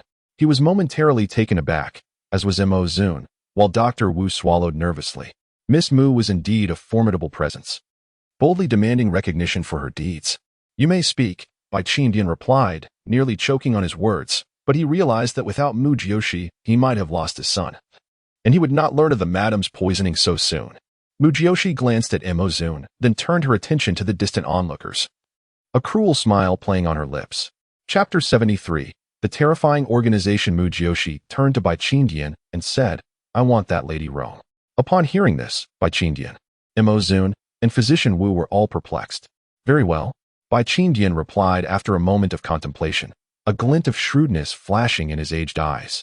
He understood that the first wife had been poisoned for over a decade, and it was highly likely that this Lady Rong was involved. For the first time, Bai Qifeng realized that Mu Jiuxi, the seemingly frivolous young lady, was not as inept as they had always presumed. Previously, when he heard that Mu Jiuxi had won against Miss Qi San in painting at the palace, he had been skeptical, believing it to be mere luck. However, upon her arrival, where she saved Bai Qifeng and then himself, it became evident that Mu Jiuxi was far from a useless individual. Mu Tianxing, the true mastermind, had concealed his daughter so adeptly. When she chose to reveal her talents, it was indeed astonishing. At that moment, Mu Tianxing, who was accompanying Mu Jiuxi at the Dali Temple, sneezed repeatedly, wondering who might be speaking ill of him. Could it be a chill he had caught? Summon Lady Rong, Bai Qifeng commanded, and with Zun's assistance, he rose to sit on a long bench in the corridor, panting. When Lady Rong arrived, she appeared flustered and grew even more anxious upon seeing Mu Jiuxi. After bowing and greeting everyone, Mu Jiuxi instructed, Come with me to the Dali Temple. Lady Rong's expression changed, and she looked at Prime Minister Bai, saying, Sir, I have already mentioned this before. Go when you are summoned. Bai Qifeng's tone was stern and icy. Lady Rong remained fearful, yet ultimately, Bai Qifeng ordered the guards to escort her to the Dali Temple. Meanwhile, Zun and Mu Jiuxi rode back, undoubtedly arriving before Lady Rong. Upon reaching the temple's entrance, Zun and Mu Jiuxi began conversing. Jiuxi, Why did you take Bai Qingdian's blood? Mo Zun inquired. There are parasites in the blood. I need to study it. This may not be poison, but a curse. If it is a curse, the situation becomes far more dire. After Mu Jiuxi spoke, her expression suddenly shifted. My mother is also afflicted by the lotus shadow. Could it be that my father might also? Do not worry. Your father appears robust and full of vitality. He should be fine. Mo Zun quickly reassured her. Mu Jiuxi reflected on this, realizing that even if it were indeed a curse, she could assist him in remedying it later. Once Lady Rong was brought over by the guards, Mu Jiuxi dismissed them and led Lady Rong into the Dali Temple. However, upon entering, Mu Jiuxi suddenly clamped her hand over Lady Rong's mouth, producing a small ice pick much thicker than a silver needle. She deftly manipulated it within Lady Rong's mouth until the sound of clashing teeth resonated, and ultimately, a tooth was dislodged, accompanied by Lady Rong's agonized screams and blood. With a forceful shove, Mu Jiuxi sent her sprawling to the ground. Bind her and take her inside. The regent and Lord Yi will interrogate her thoroughly. Mu Jiuxi instructed the stunned officers. They immediately seized Lady Rong and dragged her away. Previously, many had whispered about how Mu Jiuxi had interrogated Qi Fang, leaving them trembling in fear, though some remained skeptical. Yet witnessing her ruthless, bloody, and decisive actions firsthand transformed their disbelief into stark conviction. This woman had an undeniable talent for interrogation, far more ruthless than they could ever be, employing myriad cunning tactics, all effective. No wonder Lord Yi had suggested that they needed to enhance their interrogation skills. Mu Jiuxi turned to Mo Zun, a cold yet triumphant smile gracing her lips. Did you see? The poison was concealed within her teeth. She is undoubtedly a spy. Now, we need only uncover who orchestrated this. How did you come to suspect her? Mo Zun naturally observed everything, a newfound respect for Mu Jiuxi blossoming within him. She has been around the first wife the longest. She conspired against Bai Qing. And my mother's attendant, Lady Wang, was also a spy, taking poison to end her life, preventing me from capturing the mastermind behind her. Mu Jiuxi nearly resolved that it was Lu Weiya, yet she lacked evidence. Furthermore, that woman had been unusually compliant of late. And with her mother's health just beginning to improve, Mu Jiuxi had not had the opportunity to reveal the woman's true colors. So you believe Zhuang Qingmei? Mo Zun inquired. This is a terrifying organization, a penetration amongst nations, and its numbers are not small. They will undoubtedly protect and collaborate with one another. If we delay further, Gao Yun will collapse from within, Mu Jiuxi stated gravely. Mo Zun's expression turned somber as he nodded. 3 years ago, after I suppressed the third prince, I had to confront the incursions of enemy states. The court was under the supervision of the Empress Dowager and various ministers. And even those promoted were trusted individuals, yet we could not stop the enemies who had already infiltrated. Mo Zun spoke with conviction, glancing at Mu Jiuxi with gratitude. Jiuxi, I truly appreciate your assistance. Without your insights into the lotus shadow and this curse, it might have remained undetected for much longer. Mu Jiuxi felt a tinge of embarrassment at his unexpected praise. I simply cannot bear to see my family and friends wronged. My father is a general, tasked with safeguarding our nation. As his daughter, I shall not bring him shame. Mo Zun, if this issue escalates, that terrifying organization may act out of desperation. So prepare yourself. Mo Zun nodded. I had anticipated this concern. Do you recall my earlier mention of someone else afflicted by the lotus shadow? I just did not realize it was the lotus shadow. Mu Jiuxi was taken aback, then recalled that Mo Zun had intended to use this knowledge to reclaim the 1,000 taels of silver for his annulment. Are you saying it is someone I know? Have they passed away? Mo Zun was astonished. How did you know that they had died? Because you have not rushed to purchase the antidote from Huayuntian. Mu Jiuxi replied, regarding him as if he were a simpleton. Mo Zun sighed. Indeed, they have passed. At the time, I noticed the faint fragrance of agarwood in the blood, yet I had no idea that the lotus shadow, which caused the concubines in the palace to suffer fatal illnesses, bore such a scent. Had you not mentioned it, I might never have known. Did the Empress Dowager not know? Mu Jiuxi immediately inquired. Mo Zun shook his head. Everyone in the royal family knows of the lotus shadow, but the scent of agarwood in the blood is a distinguishing characteristic of poison, something no one recognized. As the deceased are often surrounded by burning agarwood, Mu Jiuxi was astonished to find that the trait of the lotus shadow was something she had articulated. Who could that person be? Her curiosity intensified. The former Empress Dowager. Mo Zun quietly gazed at Mu Jiuxi. But Mu Jiuxi perceived a flicker of fear within his dark eyes. The former Empress Dowager? She was genuinely taken aback. The former Empress Dowager had passed away nearly a decade ago. At that time, Mu Jiuxi had only been about 7 years old. Yet she recalled that Mu Tianxing had recently been conferred the title of general, which had allowed her to meet the former Empress Dowager. She was a strikingly beautiful and dignified middle-aged woman who had once gifted her a plate of osmanthus cake, which left a lasting impression as it was Mu Jiuxi's first taste of such a delicacy. Mo Zun fell silent, seemingly lost in recollection. The former Empress Dowager was not your mother, was she? Mu Jiuxi posed, uncertain. Mo Zun shook his head. No, my mother passed away shortly after giving birth to me. Yet she and the former Empress Dowager were among the closest of companions in the harem. Ah, there are indeed sisters in the harem? Perhaps your mother was harmed by the former Empress Dowager? Mu Jiuxi felt Mo Zun was somewhat naive. The harem was the most treacherous and complex realm imaginable. Chapter 74. She is a madwoman in pitch-black eyes. A sharp glimmer suddenly pierced through as he gazed at. Why are you staring at me? Where in the harem is there such sisterly affection? Shot back. Honestly, considering your mother's demise, you are quite fortunate to have survived this long. That is due to the former Empress's unwavering protection, replied darkly, his expression revealing a hint of anger. The former Empress held a maternal significance for Rendering's disparaging remarks intolerable. Fell silent, feeling a twinge of remorse. I apologize, I merely inferred based on the circumstances. Who do you believe poisoned the former Empress with the lotus fragrance? Remained silent, casting her a meaningful glance before shaking his head, his expression deeply contemplative, prompting to ponder further. Let us set that matter aside for now and focus on the task at hand, said, visibly troubled. Nodded in agreement, and the two promptly entered the Dali temple. My father has arrived? Upon being informed by an official, S face lit up with joy. Upon entering the side chamber, she found with tear-stained eyes, silent beside her. While attempted to console, Dad, rushed towards him, close your eyes. Perplexed, complied, and lifted his eyelids for inspection, finally breathing a sigh of relief.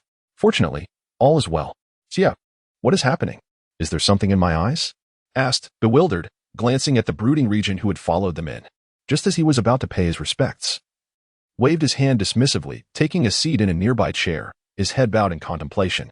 Regaining her composure, was about to speak, but upon noticing his demeanor, both she and fell silent. Everything is fine, don't worry. By the way, you are all right now.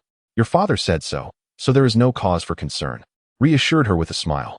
Taken aback, responded, my father said that? Indeed, will not perish, and your father has chosen not to pursue the matter further.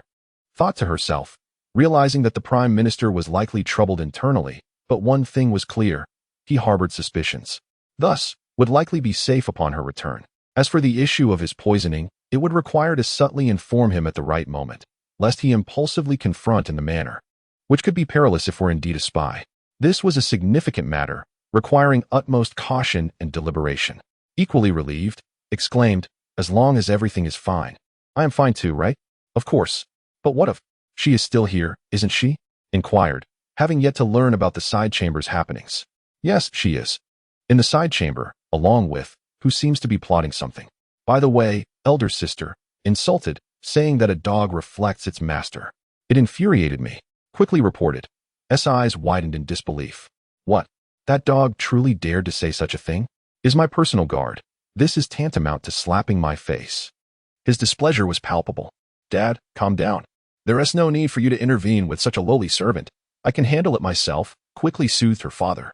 At that moment, she recognized the source of the original character's volatile temper. Indeed, it was a strong genetic trait inherited from her father. Elder sister, and my head is still throbbing, continued, akin to a child incessantly reporting to their parents.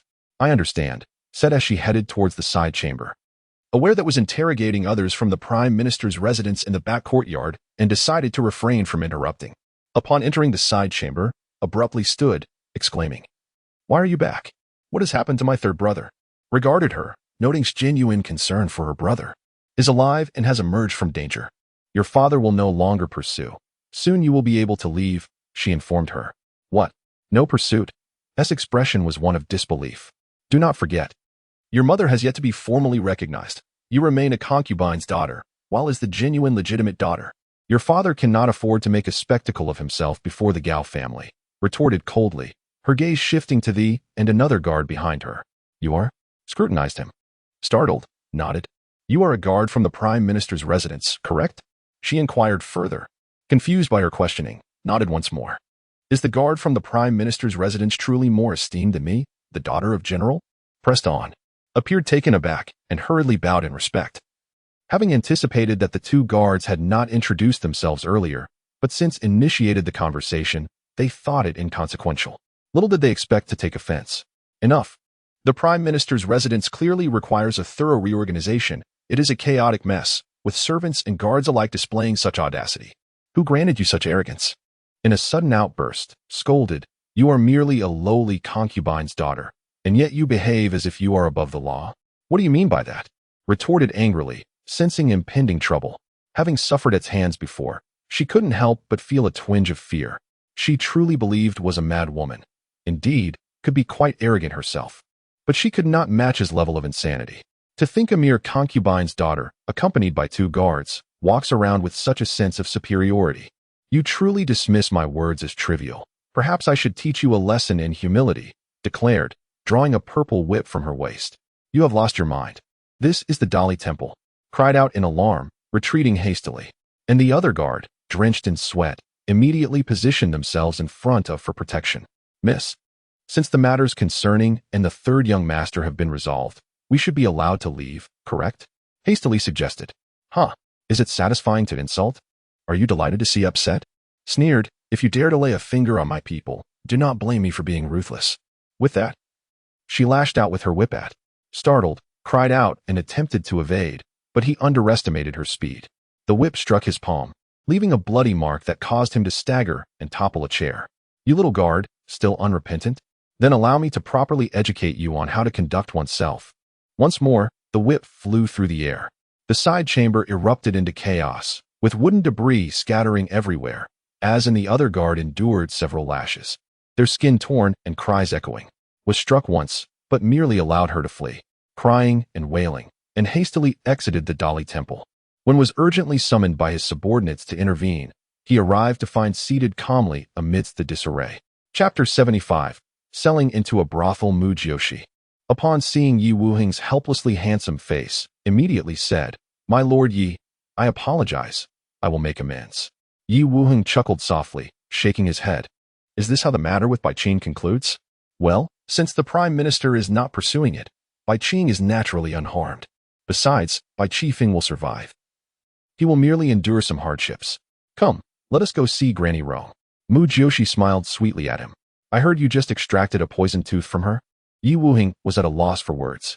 Capturing spies was the duty of the Imperial City Division. However, since the spy was implicated in a case, the Dali Temple also had the authority to interrogate. Yet, Mu Jiuxi was neither from the Dali Temple nor the Imperial City Division, yet she had apprehended a spy. This left Yi Wuheng feeling somewhat uneasy. It was disheartening that professionals could not succeed, while a young lady, accustomed to indulgence, displayed such prowess, highlighting their own incompetence. My lord Yi, can I place my complete trust in you? Mu Jiuxi suddenly turned and asked him earnestly. Yi Wuheng nearly collided with her, startled, and then noticed the seriousness on her delicate face. Her sharp gaze seemed to pierce into his very soul. This air of intimidation made Yi Wuheng's heart race. He felt an overwhelming urge to concede, as if completely subdued. Even the blood within him felt stagnant, unable to flow. Miss Mu, you can trust me. The Yi family has been loyal subjects of the Imperial City for generations, harboring profound loyalty to Gao Yun. As a humble minister, I shall do my utmost to repay the Emperor's grace. Yi Wuheng quickly collected his thoughts and replied earnestly. Mu Jiuxi smiled, patting his shoulder gently. No need to be so tense. I believe in you. After all, I have confidence in my own discernment. The matter of the spy would undoubtedly stir considerable turmoil. Thus, everything must be approached with extreme caution. Feeling the weight of her hand on his shoulder, Yi Wuheng nodded solemnly. The Prime Minister has encountered trouble. I need to examine your eyes, Mu Jiuxi stated directly. Yi Wuheng was momentarily taken aback, unable to process the abrupt shift in topic. The Prime Minister has been poisoned, likely with a form of sorcery, as I discerned from his eyes. Therefore, I must also examine you, considering how crucial your position is. After Mu Jiuxi explained, Yi Wuheng was taken aback but complied, standing still for her examination. They were close enough to sense each other's breath. Yi Wuheng caught a faint fragrance of magnolia, and her touch on his skin sent his heart racing. What are you doing? A sudden, furious voice erupted from the doorway. Yi Wuheng jumped back in shock, and Mu Jiuxi instinctively withdrew her hand. Turning to see, it was the regent, Mo Zun. He was radiating fury, his dark eyes almost bulging.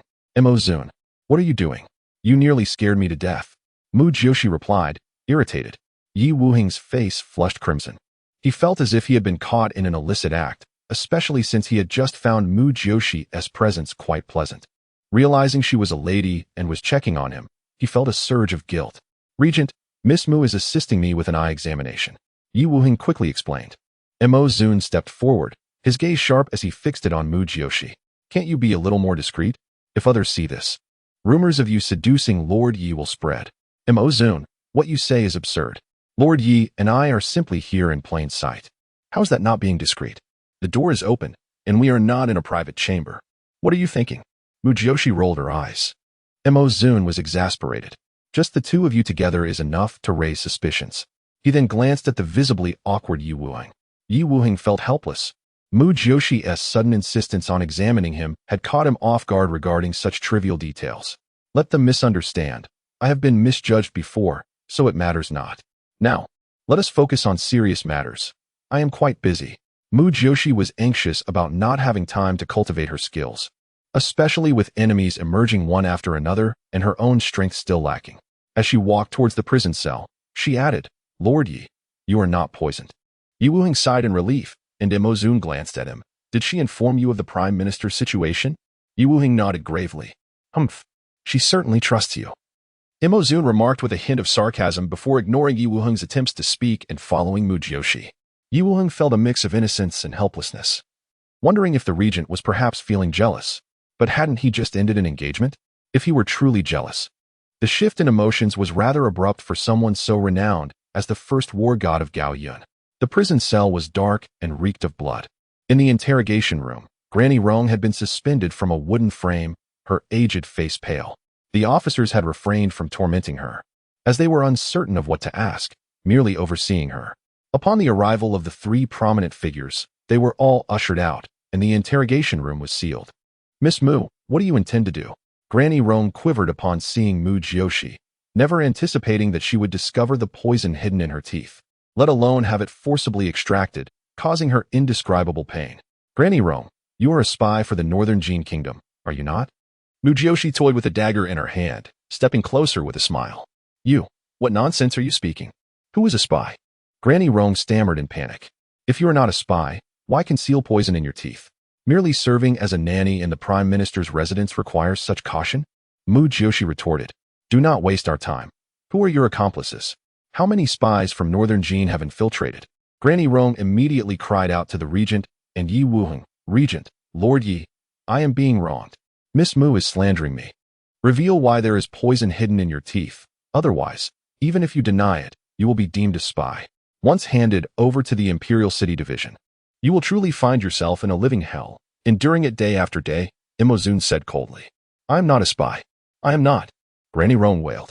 Mu Jiuxi stepped forward, driving the dagger into her palm, eliciting a blood-curdling scream. You need not be transferred to the Imperial City Division. Here, I can show you what true hell is. With that, she withdrew the dagger only to plunge it back into the same spot again. The scream was heart-wrenching. Both Mo Zun and Yi Wuheng turned away, unable to fathom Mu Jiuxi's ruthlessness towards a criminal. It was difficult for even a man to act so, let alone a woman. If they were to believe she had not undergone any transformative experiences that could alter her character, they would find it hard to accept that a person could be so merciless. But had Miss Mu truly experienced such transformations? Granny Rong, you have been lurking beside the Prime Minister's wife for over 20 years. I admire your patience. You were the one who administered the lotus flowers poison, correct? The second madam entered the estate after you, yet she is your superior, is she not? You looked out for each other, allowing her to rise within the Prime Minister's residence, while the Prime Minister was kept in the dark, correct? Mu Jiuxi continued, unfazed by Granny Rong's cries and sobs. No, you are lying. Granny Rong gasped, out of breath. Quick to deny, are we? No matter. I have heard you have a daughter, Mu Jiuxi said with a cruel smile. Granny Rong was momentarily stunned, and then retorted angrily, Mu Jiuxi, what do you intend to do?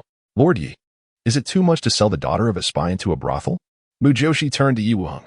Chapter 76. My patience is finite. Madame Rong's eyes nearly bulged out of their sockets. Her face contorted with urgency as she exclaimed, Mu Jiuxi, you wicked woman. You cannot do this. Yaya is innocent. She knows nothing. Madame Rong, Mu Jiuxi replied, humans are beings of emotion. I do not wish to harm your daughter. But in the interest of national security, I have no choice. However, I assure you that if you provide me with even a morsel of information, I will spare your Yaya and keep your secret regarding your status as a spy, allowing her to live a normal life in Gaoyan. What do you think? Fear gripped Madame Rong as she gazed at Mu Jiuxi's seemingly cheerful visage, realizing for the first time the terrifying cruelty that lay beneath. Her entire impression of the young mistress of the Mu family had been that of a frivolous, ineffectual girl. No one had ever regarded her as a threat. Panic surged within her. She feared that this miscalculation could lead to the unraveling of all their plans, for it was a grave error indeed. Is the second madam a spy? Mu Jiuxi inquired. You need only answer this question. A nod or shake of the head will suffice. I promise not to harm your daughter. Should you choose silence, do not blame me if I become unkind to Yaya. A 14-year-old girl being forced into such a life. Would you prefer she entertain 10 guests a day, or perhaps 20? She may not withstand the burden for long. Madame Rong's face twisted in sheer terror, while Mo Zun and Yi Wuhing exchanged glances, unable to bear the situation any longer.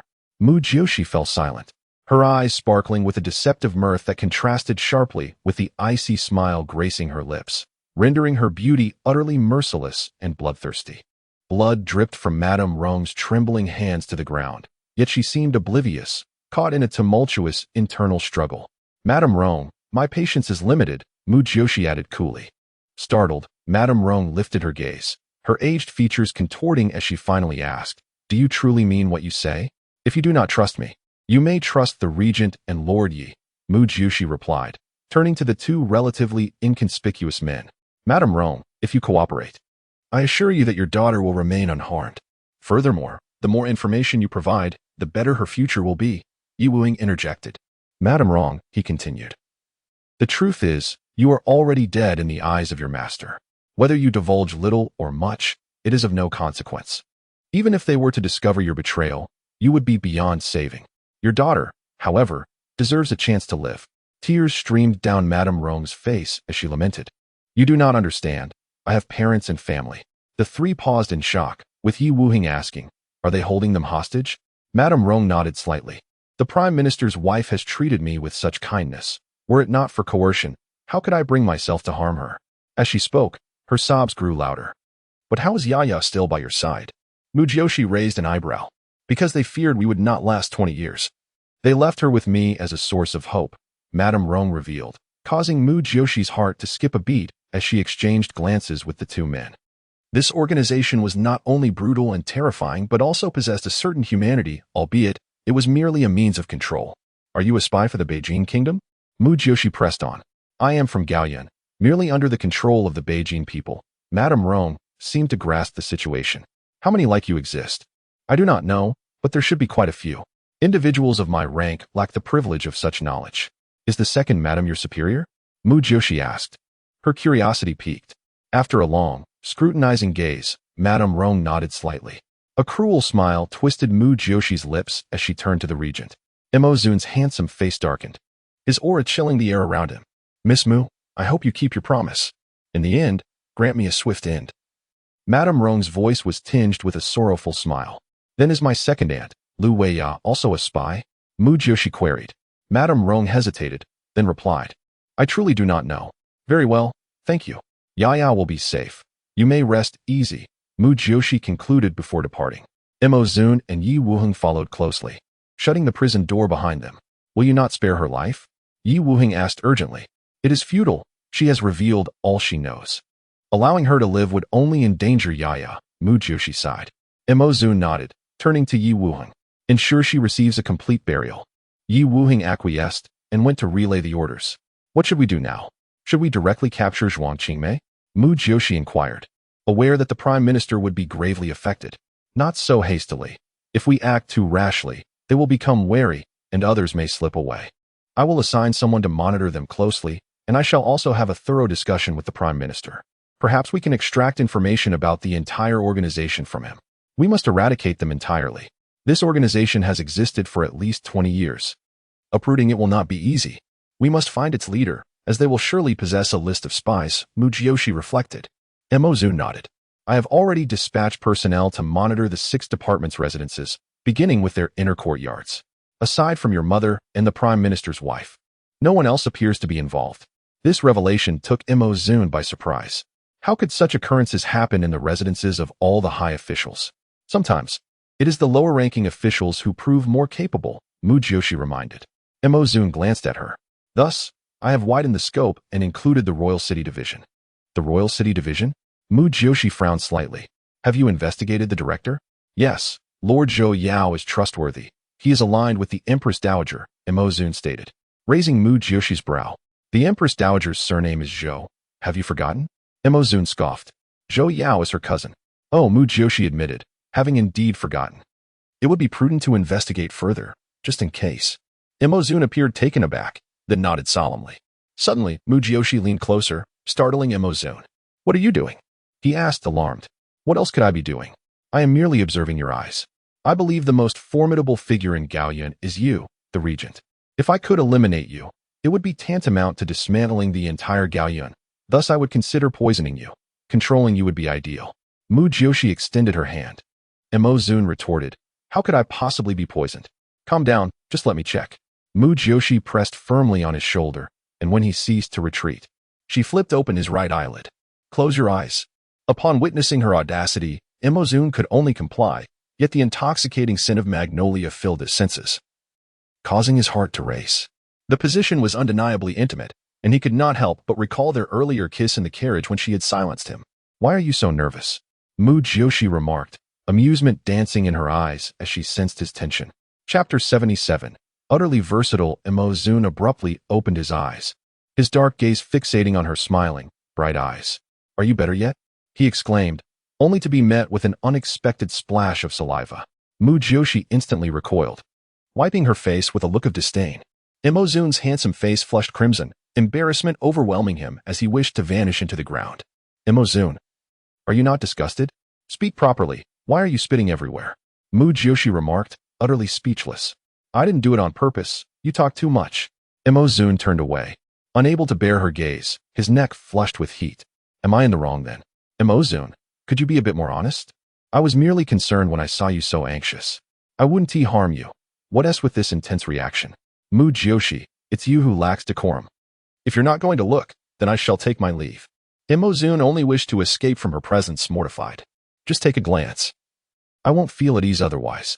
Mu Jiuxi stepped forward, prompting Mo Zun to shut his eyes tightly, standing rigidly in place. Mu Jiuxi reached out to examine his eyes, and then stepped back. There is nothing. I told you there is nothing. Upon hearing this, Mo Zun made a swift exit. As if pursued by a hound, Mu Jiuxi then entered the side hall, only to discover that her father and Mu Zhenju had already left, and even Bai Qing was nowhere to be seen. Inquiring further, she learned that her father had taken Mu Zhenju to escort Bai Qing back to the Prime Minister's residence. After resting for a while, Yi Wuheng emerged. Have you resolved everything? Mu Jiuxi inquired. Yi Wuheng nodded, sitting down for a sip of tea, his handsome face marred by concern. Lord Yi, do not wear such a gloomy expression. You look far more handsome when you smile. There is nothing that cannot be resolved, so rest assured, Mu Jiuxi encouraged. Yi Wuheng was momentarily taken aback, gazing into her bright eyes and sunny smile, which alleviated some of the gloom in his heart. I find the poison in the Prime Minister quite peculiar. May I have a look at the secret chamber where the poison was released? Mu Jiuxi deftly shifted the topic. Yi Wuheng, after a moment of surprise, nodded. Of course, now? Yes, now. Let us not waste any time. Mu Jiuxi's demeanor turned serious. Yi Wuheng, impressed by her resolve, immediately rose to guide her through the grand halls of the Dali Temple. The Dali Temple was vast, with several deep courtyards, bustling with officials and numerous cells. It dealt not only with cases from the capital but also with significant cases from across the Gaoyun kingdom that required deliberation. At the innermost part stood an ancient stone chamber, its walls weathered and strewn with fallen leaves. The entrance was secured by an imposing iron door, locked with a fearsome lock. This is where the stone chamber is located, Yi Wuheng remarked. Upon unlocking the door, Mu Jiuxi discovered that the stone chamber was merely a facade. Below it lay a passageway leading to several stone chambers, each secured with iron locks. Yi Wuheng informed her that these chambers contained undisclosed records and secrets of Gao Yun, and the stone passage was riddled with traps, making it a perilous venture for the unprepared. After securing the mechanisms, Yi Wuheng led Mu Jiuxi to a stone chamber and opened the door. Inside, darkness enveloped them, prompting Yi Wuheng to light an oil lamp. Mu Jiuxi observed rows of iron shelves laden with various vials of rare poisons, sending shivers down her spine. So many toxins. Yi Wuheng sighed. In the past, poison was favored for its efficiency in causing harm, leading to a rise in cases. Eventually, the emperor decreed that those caught using poison would face execution along with their families. Those who concocted poisons were hunted down and beheaded. It has taken decades for the situation to improve. Many poisons have since vanished from existence. Mu Jiuxi pondered the prolonged suffering of Lian Xiangying, often mistaken for illness, making it exceedingly difficult to identify the poisoner. Indeed, hence the prevalent use of Lian Xiangying within the palace. Yi Wuheng concurred, resigned. I will take a look around, Mu Jiuxi said, moving closer to the vials, some of which she raised to her nose for a scent. After over an hour, she exited and shook her head at Yi Wuheng. There is no sign of the poison that afflicted the prime minister. This suggests it may not originate from Gao Yun. Yi Wuheng speculated, that is hard to ascertain. This poison could be chronic. However, Gu poison is notoriously complex to concoct, typically requiring a skilled poison master. We should inquire within the martial world to see if there are any capable poison masters from the other 5 nations, as Gao Yun lacks such expertise. Yi Wuheng nodded in agreement, and as they left, Mu Jiuxi emerged from the Dali temple. Yi Han awaited her at the entrance, anticipating her return to the estate. Instead, Mu Jiuxi declared, let us visit the Xingyue pavilion. Miss, it's already noon. Aren't you hungry? Yi Han marveled at how Mu Jiuxi seemed unwearied by her busy schedule. How does a woman manage such vigor? Let us stop by Wutong as for some snacks. Mu Jiuxi grinned. The two rode swiftly, and Yi Han witnessed her remarkable horsemanship, a stark contrast to her previous ineptitude, making her appear utterly transformed. She was now versatile and exceptionally capable. Is this truly the same person? The milk tea and pastry shop bustled with patrons, thriving under the careful management of the general's residence, which had even employed an additional maid for assistance. Upon entering, Mu Jiuxi spotted Wutong, all smiles as he collected payments. The shopkeeper was indeed a sight for sore eyes, offering a delightful atmosphere for women in the imperial city to indulge in tea and pastries while admiring handsome men. Mu Jiuxi noted that the shop seemed rather small. A larger space could accommodate more offerings, but she reminded herself that it was just the beginning and there was no need to rush. Seeing Mu Jiuxi arrive, Wutong and Yin'er greeted her with evident joy. Miss, there is something I wish to discuss, Wutong said, a hint of blush gracing his cheeks. What is it? Speak up, Mu Jiuxi replied, already enjoying her snacks with Yi Han. There are a few young men at Lanju Lu who wish to leave their positions and start their own venture. They asked me to inquire if you would permit them to sell milk tea and pastries. Mu Jiuxi was taken aback, then chuckled. How many are there? Just 3. And I have a good rapport with them. They are quite handsome, Wutong added, his handsome face slightly flushed. Our shop doesn't need additional staff. However, if they are truly interested, we could open separate branches on different streets.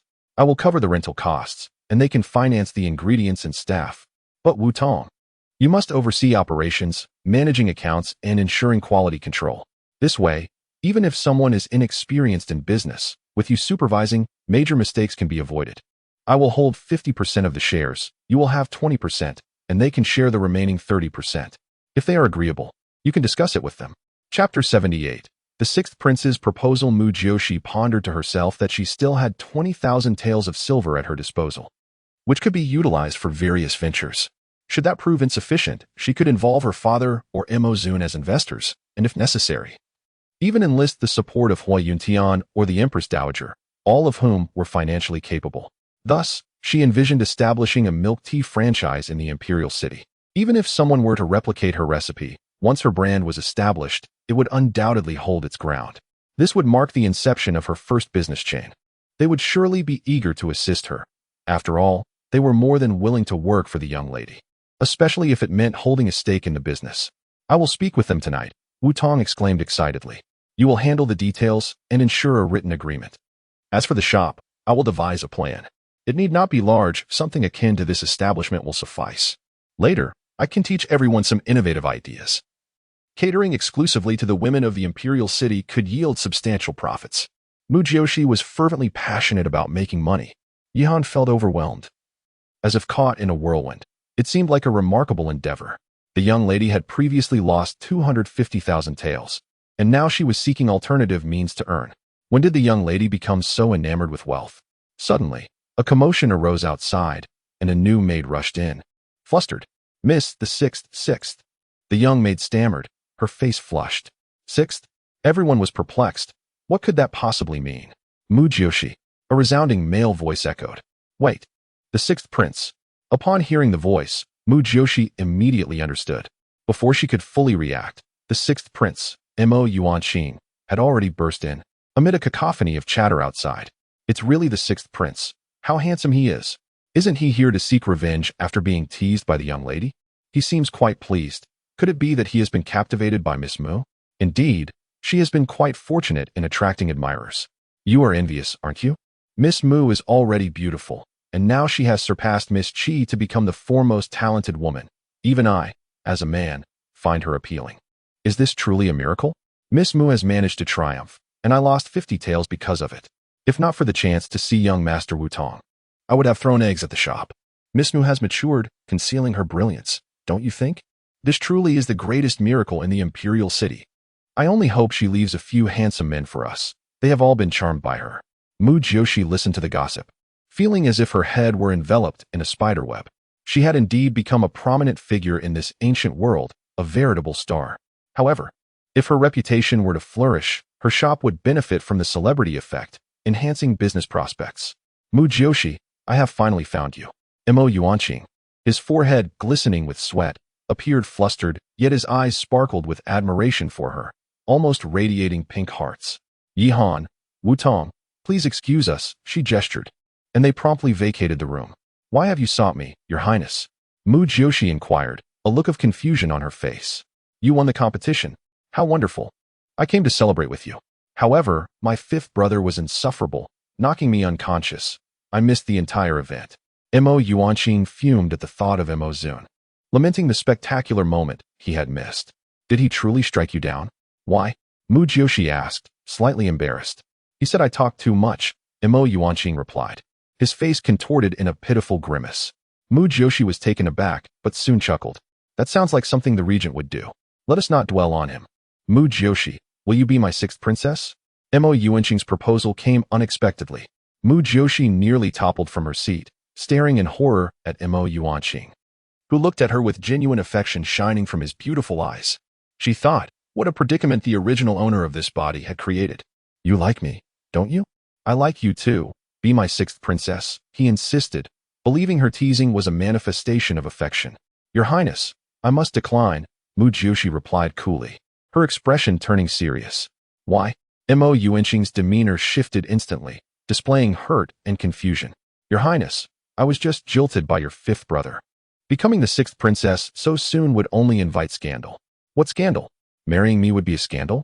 While you are not unappealing. Should I be seen as pursuing both brothers, it could lead to an unfortunate situation. Besides, people would say, the regent discarded her. Yet you took her in, which would be akin to picking up refuse. Mu Jiuxi did not hesitate to belittle herself in defense. What refuse?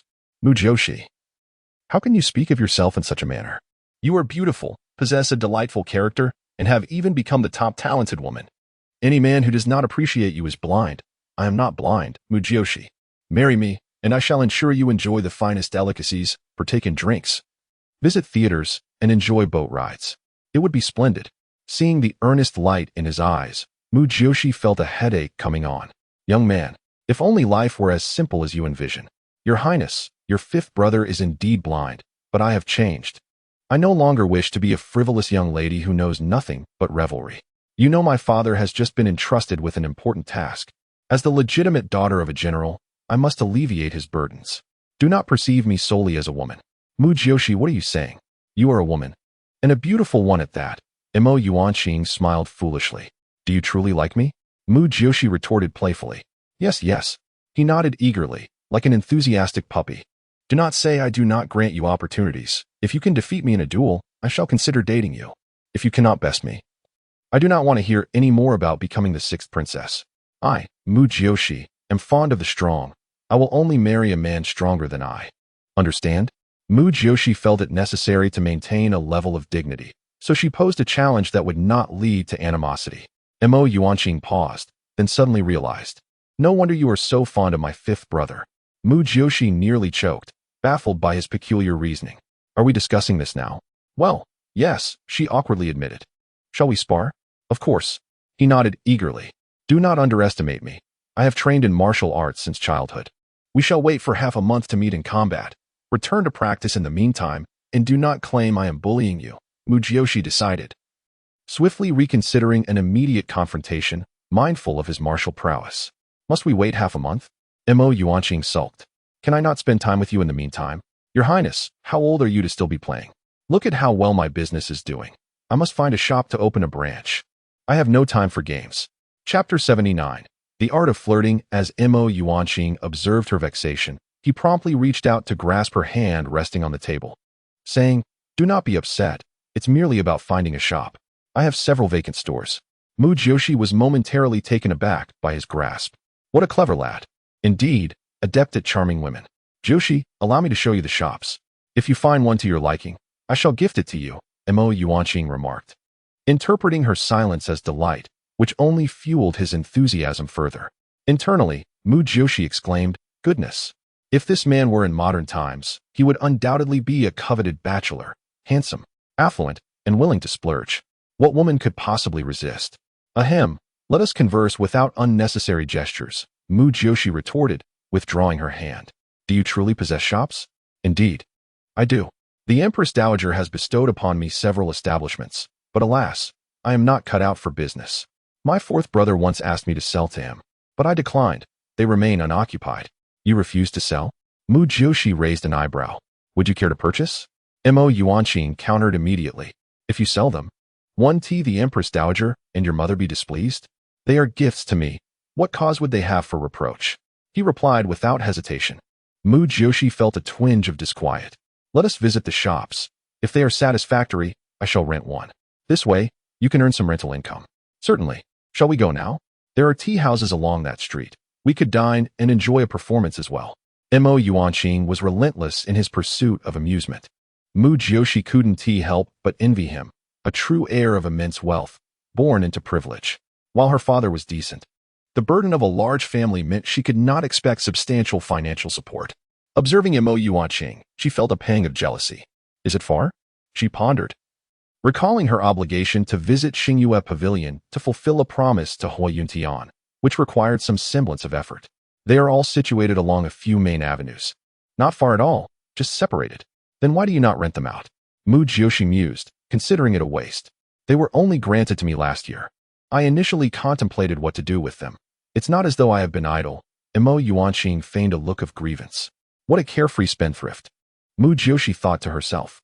Let us proceed. I have matters to attend to after inspecting the shops. With that, Mu Jiuxi set off, and Mo Yuanqing joyfully followed. As they emerged, a group of onlookers fixated on the sixth prince and Mu Jiuxi, their eyes gleaming with the prospect of gossip. Two guards consistently shadowed the sixth prince, while Mu Jiuxi, accompanied by Yi Han, departed on horseback.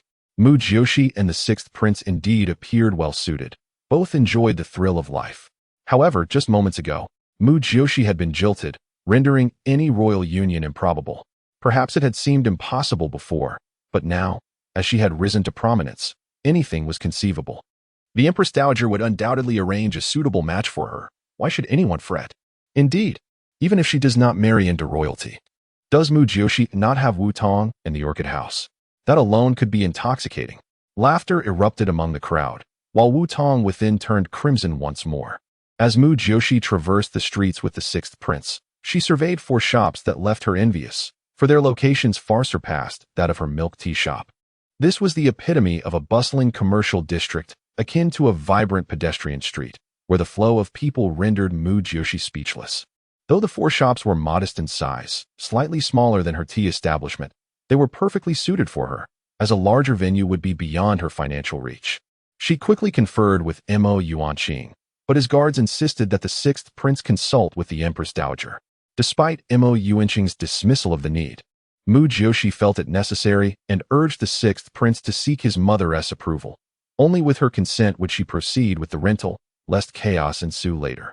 In an effort to win Mu Jiuxi's favor, the sixth prince hastily returned to the palace to seek his mother. Meanwhile, Mu Jiuxi and Yihan made their way to Xingyue Pavilion without pause. Upon her arrival, the portly manager of Xingyue Pavilion greeted Mu Jiuxi with an entirely changed demeanor. His face adorned with a broad smile. "I have come to see Miss Aji," Mu Jiuxi stated directly. "Miss Mu, our master has already instructed us. I shall inform Miss Aji at once. Please, have a seat and enjoy some tea," the manager replied. Nodding, Mu Jiuxi sat down. Her thoughts drifting back to the assassin from the previous night, her instincts suggesting that this Miss Aji was indeed the one. Having overlooked Aji's figure last time, she was now here to confirm her suspicions. In broad daylight, she trusted that even if Aji were an assassin, she would not dare act against her. Soon, the manager returned to usher Mu Jiuxi inside. Upon reaching the third floor, in the room where Aji resided, she found her seated by the window, gazing into the courtyard behind. Aji's pallid, delicate features, framed by slender brows and phoenix-like eyes, appeared frail, yet deceptively strong upon closer inspection. The red beauty mark at the corner of her mouth seemed to shine even brighter, lending her an otherworldly allure. Mu Jiuxi mused that while many labeled her a seductress, Aji seemed to embody that very essence. The maid, still Xiaolan, greeted Mu Jiuxi with little warmth, the two maintaining a cold and distant demeanor. Though Mu Jiuxi wished to avoid awkwardness, she remembered her obligation regarding the second part of Phoenix Source, and thus put on a facade. "Miss Aji, allow me to take your pulse," Mu Jiuxi said with a smile as she approached. "Miss Mu, if you cannot discern my condition, why come here?" Xiaolan interjected bluntly. Aji raised her gaze to meet Mu Jiuxi's. "I come at the behest of another," Mu Jiuxi shrugged. "Why does the pavilion master trust you so? You've already claimed you cannot help, yet still, you arrive. It is quite bothersome." Xiaolan seemed to vent her frustrations. Yet Mu Jiuxi understood this reflected Aji's own sentiments. "I am well aware of my afflictions. I would appreciate it if Miss Mu refrained from wasting her efforts," Aji stated, unwilling to allow Mu Jiuxi to examine her. "That will not do. Regardless of Miss Aji's feelings towards my visit, I must follow through on my commitment to Huiyuntian," Mu Jiuxi declared firmly. "What promise did he make to you?" Aji inquired, her brows furrowing slightly, exuding a captivating charm that would ensnare any man. Huiyuntian was indeed peculiar. He showed no interest in such beauty. "I cannot divulge that. It is a secret between Huiyuntian and myself," Mu Jiuxi replied. "Mu Jiuxi, the regent prince has called off the engagement. Are you perhaps interested in the pavilion master, wishing to become her consort?" Xiaolan queried sharply. Instantly, Aji averted her gaze, as if it were none of her concern. Mu Jiuxi let out a cold laugh, realizing that merely offering a hint of respect would lead to presumption. "Xiaolan, you are but a lowly maid. What gives you the audacity to speak to me in such a manner? Your pavilion master treats me with utmost courtesy. Do not forget, you are on high ground." Chapter 80. Charisma. Upon hearing Mu Jiuxi's words, both Aiji and Xiaolan's expressions changed dramatically. Xiaolan's face flushed crimson as she glanced at Aiji. Slowly lifting her gaze toward the frigid Mu Jiuxi, Aiji queried, "Miss Mu, if I were to follow right now, how would Brother He react upon his return?" "Huh. Unless you were to perish, he would remain indifferent to me." "What? Are you contemplating death?" Mu Jiuxi, having lost her patience, retorted sharply. "You." Aiji's eyes narrowed. "It seems you are quite oblivious to the situation." "Indeed, I am not well versed in the matter. I would appreciate it if Miss Aiji could elucidate further. I consider us strangers, without any grievances between us. Why must you seek my ruin?" Mu Jiuxi's words were delivered without a trace of hesitation, eager to gauge Aiji's reaction. Momentarily taken aback, Aiji quickly countered, "What do you mean by that? I simply harbor no fondness for you and wish to avoid encountering you at Xingyue Pavilion." "What ruin are you speaking of?" Mu Jiuxi found herself questioning whether Aiji was merely pretending, but since the facade had been shattered, she felt no need for civility. "Miss Aiji, there is no need for pretense. You are not afflicted by any ailment. It is merely a ruse of your own, making to appear as if you are unwell. Your intention, I suspect, is to be with Huiyuntian, am I correct?" A wicked smile crept across Mu Jiuxi's lips, her gaze laced with disdain as she scrutinized Aiji. Aiji's complexion shifted dramatically, and she clutched her chest. Glaring at Mu Jiuxi with urgency, "What nonsense are you spouting? Whether I speak nonsense or not, you alone are aware. unless this illness claims your life. Your act is futile. I have informed Hui Yuntian that if he wishes to believe in your illness, then you might as well die. Otherwise, even if you suffer, he shall not pity you, for you are nothing but a grand deceiver. Mu Jiuxi's voice rang clear and chilling, filled with a sinister edge. Aiji's face transformed from pale to ashen, then to a furious red, her eyes ablaze with rage. Mu Jiuxi, did you truly relay such a message to Brother Hua? Indeed. Initially, he was skeptical, but eventually, he came to believe. Mu Jiuxi replied with a hint of pride. Why would he believe you? Is this not your first encounter? Aiji questioned, perplexed. Because I possess charisma, a reliable nature, and formidable abilities. Naturally, he would trust me. You are reliable? Aiji nearly succumbed to disbelief. Let us put it this way. You are aware that I bested Hui Yuntian in both music and calligraphy. He considers himself among the finest in the 6 nations. Yet I triumphed over him. Tell me, if I lacked any real skill, could I have achieved such a victory? Thus, my words bear weight. Should he observe you for a few days, he will ascertain the truth of my claims. Even if he does not believe me entirely, he certainly believes in me to a degree. Otherwise, he would not have left you behind to travel to Beijing alone. His confidence in my assertion that you would not die allowed him to depart with peace of mind. Mu Jiuxi chuckled. Do you wish for death? If you die, he would cease to believe me. Xiaolan attempted to interject, but Aiji abruptly gestured for silence. Leave. Xiaolan, taken aback, turned and exited, closing the door behind her. You possess martial skills, and not insubstantial ones. Do you intend to kill me? If so, then Hui Yuntian would discover your charade. Mu Jiuxi felt a twinge of anxiety. If Aiji were indeed an assassin, she could not afford to be careless. How did you discern this? Aiji's eyes glinted with deadly intent, finally revealing her true nature. Mu Jiuxi felt a sharp sting in her eyes as she realized Aiji's internal strength was considerable. I have a natural aptitude for medicine, Mu Jiuxi replied. Oh, so you are indeed gifted in every regard. You even surpassed Miss Qi San in painting, Aiji sneered. Mu Jiuxi shrugged nonchalantly. The talents bestowed upon me by fate are not something I sought. I did not wish to stand out, yet reality compels me to reveal my abilities. Therefore, I shall no longer conceal them. Miss Aiji, you are formidable in your own right. You need not hide your prowess. With your beauty and strength, would life not be equally splendid without Hui Yuntian? Aiji narrowed her eyes, fixing Mu Jiuxi with a piercing gaze. Mu Jiuxi, you are indeed clever. More so than I anticipated. However, I advise you to distance yourself from Brother Hua, lest you seek your own demise. Miss Aiji, you should understand that some matters cannot be curtailed by mere desire. I can assure you that I will not meet Hui Yuntian without cause. But should he seek me, I cannot guarantee my absence. Mu Jiuxi, not yet eager to engage in conflict, chose to adopt a conciliatory approach. Aiji scrutinized Mu Jiuxi in silence, her gaze akin to that of a venomous serpent, instilling a sense of danger that further confirmed Aiji's formidable nature. This compelled Mu Jiuxi to hasten her mastery of the Phoenix ascending technique. I hope you will refrain from discussing my health in front of Brother Hua in the future, Aiji stated, a glimmer of menace flickering in her eyes. Mu Jiuxi sensed that Aiji wished to silence her permanently, yet perhaps she understood that Hui Yuntian was already aware, rendering her threats futile. Very well, if he does not inquire, I shall remain silent. In truth, I only stated that your condition is not as grave as you claim. I never suggested you were without affliction. Mu Jiuxi's candidness caused Aiji's eyes to light up. Really? Of course. After all, I have a vested interest in maintaining our arrangement. If I declare you healthy, I lose leverage. Mu Jiuxi replied earnestly. Are you not concerned that I might inform Brother Hua? You would not dare. To assert that you are well would imply he has been foolish for 3 years. Do you believe he would allow you to remain by his side after that? Mu Jiuxi chuckled. Mu Jiuxi, you truly are astute. I only hope your cleverness does not lead to your undoing, Aiji conceded, her demeanor shifting to one of melancholy. You may leave now. Shall we consider this an agreement? That you will not disclose this matter to Master Hua? Mu Jiuxi inquired. Aiji regarded her, a hint of sorrow shadowing her features. I merely wish to remain by his side. For that purpose, I would willingly sacrifice my life. Observing the determination in Aiji's eyes, Mu Jiuxi felt a cold laugh rise within her.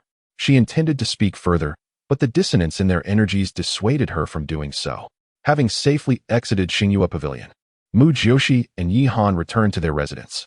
After partaking in dinner, they shut themselves away to devote themselves to intense training. 3 days later, as Mu Jiuxi awaited the duel between the 6th prince, She was surprised to find Yi Wuheng had arrived early, bearing news. Jinbei is dead? Mu Jiuxi nearly leapt to her feet, incredulous. What is my father doing? Previously, she had instructed her father to monitor Jinbei.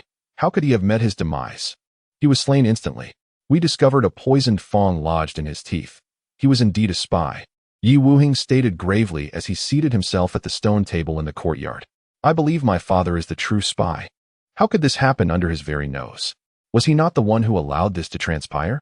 Mu Jiuxi remarked, her skepticism regarding her father's capabilities palpable. Yi Wuheng looked at Mu Jiuxi, bemused by her disdain for her father. Ahem, Mu Tianqing entered from the courtyard. Chapter 81. Quickly save the prince. Mu Tianqing's face bore a hint of embarrassment. After all, his daughter had insisted that he keep a close eye on Jinbei, monitoring his associations and particularly scrutinizing the Qi residents and Qi Leki. To his dismay, Jinbei had met an untimely demise, which indeed brought him shame. Yi Wuheng hurriedly rose to pay his respects, while Mu Jiuxi awkwardly addressed him. Father, what on earth is happening? Mu Tianqing took a seat, his tone solemn. I have indeed had people watching Jinbei, but he was found dead this morning, slain by a single knife, seemingly at the hands of someone familiar to him. Who entered Jinbei's room? There was constant surveillance, and no one went in during the night. It was only discovered this morning that he was already dead. Yi Wuheng speculated. Could it be that the assailant had long been hiding inside, or that there was an accomplice within Lanju Tower? Mu Jiuxi thoughtfully stroked her chin and nodded. That is quite possible.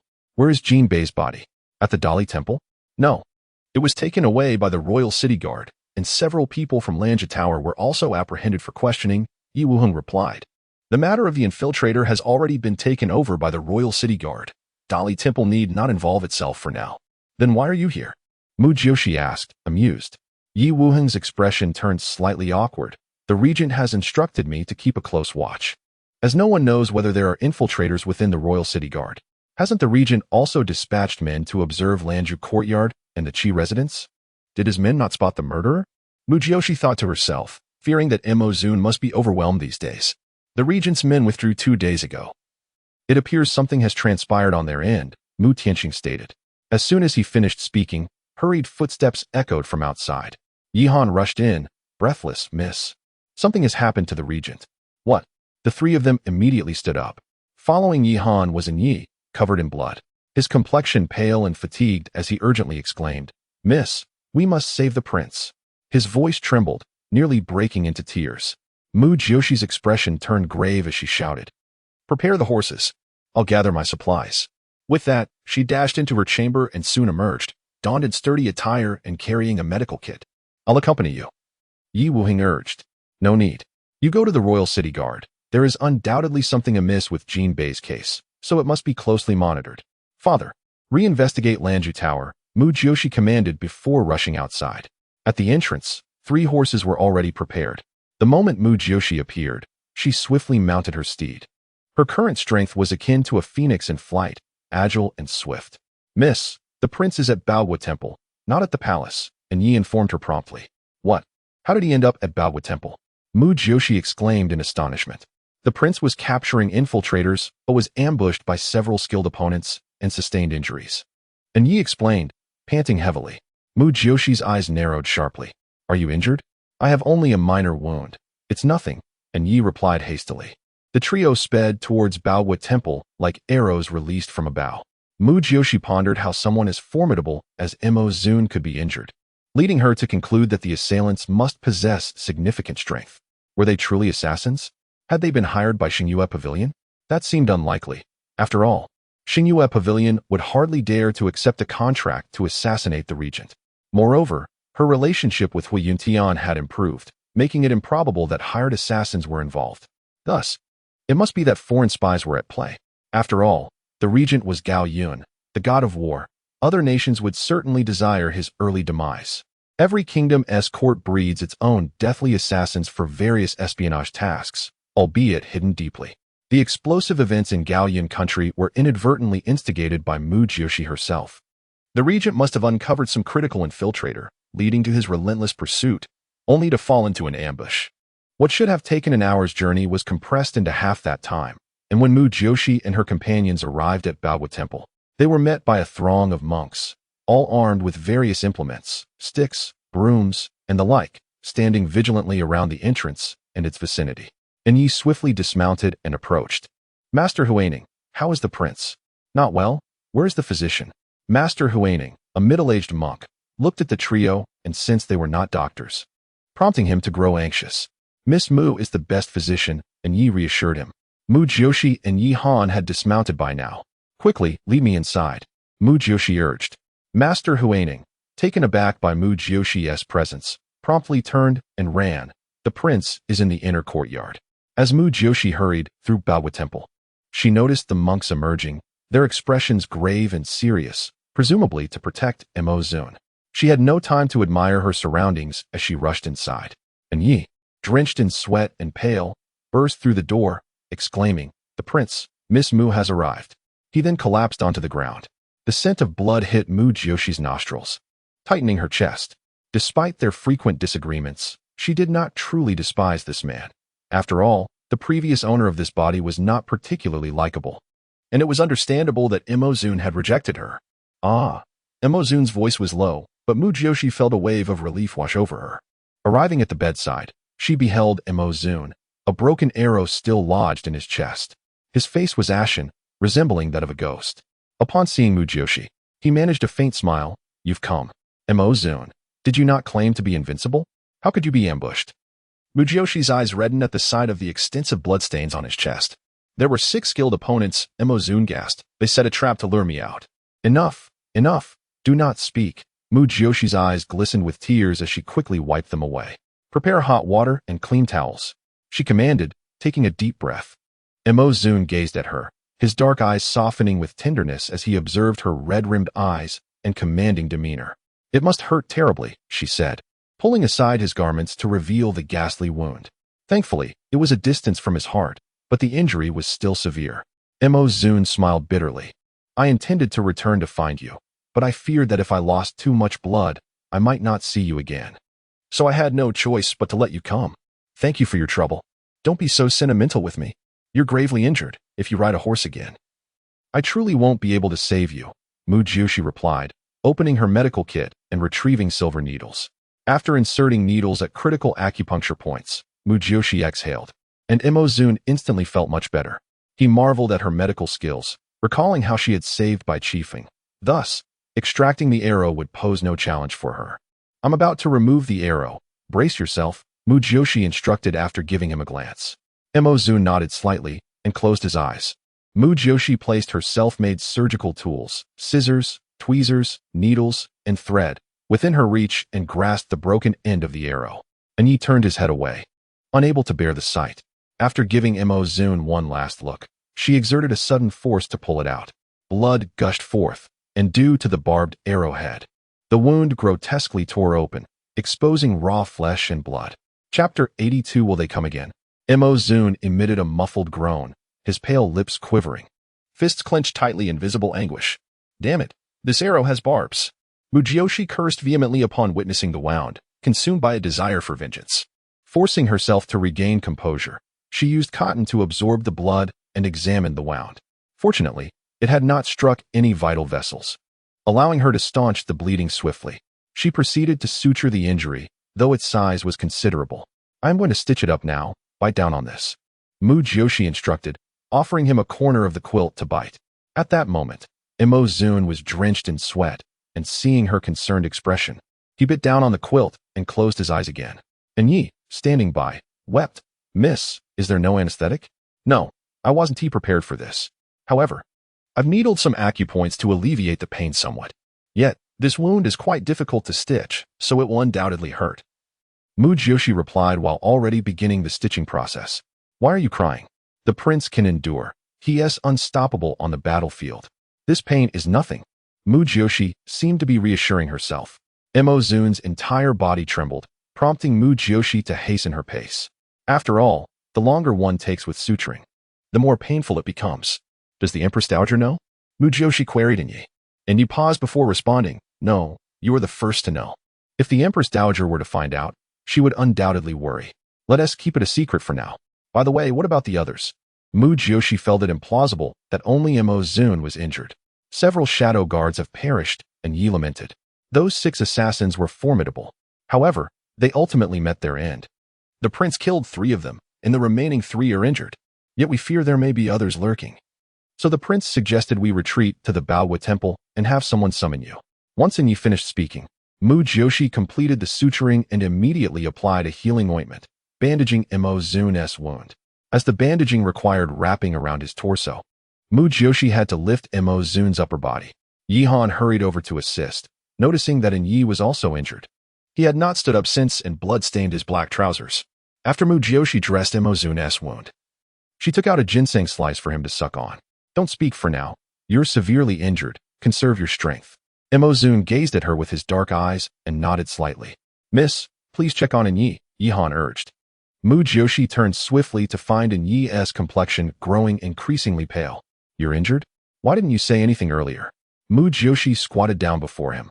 I'm fine, just a sword cut on my leg, and Yi replied with a bitter smile. Mu Jiuxi cut open his trouser leg to reveal a long, deep sword wound, which, while not very deep, looked horrific with the flesh torn apart. It's not too serious, but it must be painful, right? Mu Jiuxi smiled. Seeing her smile almost made Yi weep. It hurts, terribly. It needs stitching, otherwise, the wound could fester and we may have to amputate. Mu Jiuxi said as she prepared the needle and thread again. And Yi felt tears brimming again but could only bite down on the cloth Yihan handed him, allowing Mu Jiuxi to sew him up. Soon, both their injuries were treated, and after cleaning up, Mu Jiuxi sat by Mo Zun's bedside. Yihan went to check on the monk preparing porridge, and Yi, resting on a nearby recliner with one foot elevated, had already fallen asleep from exhaustion after the battle. Mo Zun remained motionless, but his breathing steadied, calming Mu Jiuxi's anxious heart. Yet, she longed to inquire about the circumstances, but no one answered her. A quarter of an hour later, Master Huaining rushed in. Miss Mu, General Mu has arrived. My father? Mu Jiuxi immediately dashed out. At the entrance of the Baowu temple, she spotted her father in full military regalia, accompanied by a contingent of around 30 soldiers. Cheer. Mu Tianqing approached anxiously. Father, what brings you here? Mu Jiuxi grasped his hand. What of the regent? Mu Tianqing inquired in a hushed tone. Shot in the chest. The injury is severe. But his life is not in danger. He merely requires recuperation, Mu Jiuxi conveyed. Mu Tianqing let out a relieved breath. Thank heavens. If anything were to happen to the regent, it would spell disaster. With me here, he will not perish, Mu Jiuxi swiftly reassured him. Your father has brought a troop to protect you. By the way, Qi Feng has uncovered something. Mu Jiuxi's heart skipped a beat as Mu Tianqing continued. Qi Feng found several notes in Jin Bei's quarters. Notes? Mu Jiuxi frowned. What do they say? Mu Tianqing's expression twisted slightly as he replied. They are all numbers, indecipherable. He produced one from his pocket. Mu Jiuxi observed that it was made of high-quality yellow leather, albeit heavily creased. This paper is undoubtedly unique to Beijing, Mu Tianqing remarked. Thus, it confirms that Jin Bei was indeed a spy for Beijing. It appears there is a substantial network of spies from Beijing operating in secrecy for quite some time. Mu Jiuxi nodded, noticing that the notes were indeed just numbers, haphazardly arranged and utterly incomprehensible. This must be a code. We simply cannot decipher it, Mu Jiuxi mused. Yi Wuhing suggested that these numbers could likely correspond to a book's coded message. Once matched with the relevant words, the conveyed messages would be revealed. However, no code book could be found in Jin Bei's quarters. Mu Tianqing added. Yi Wuhing took one back to Dali Temple to examine past codebooks.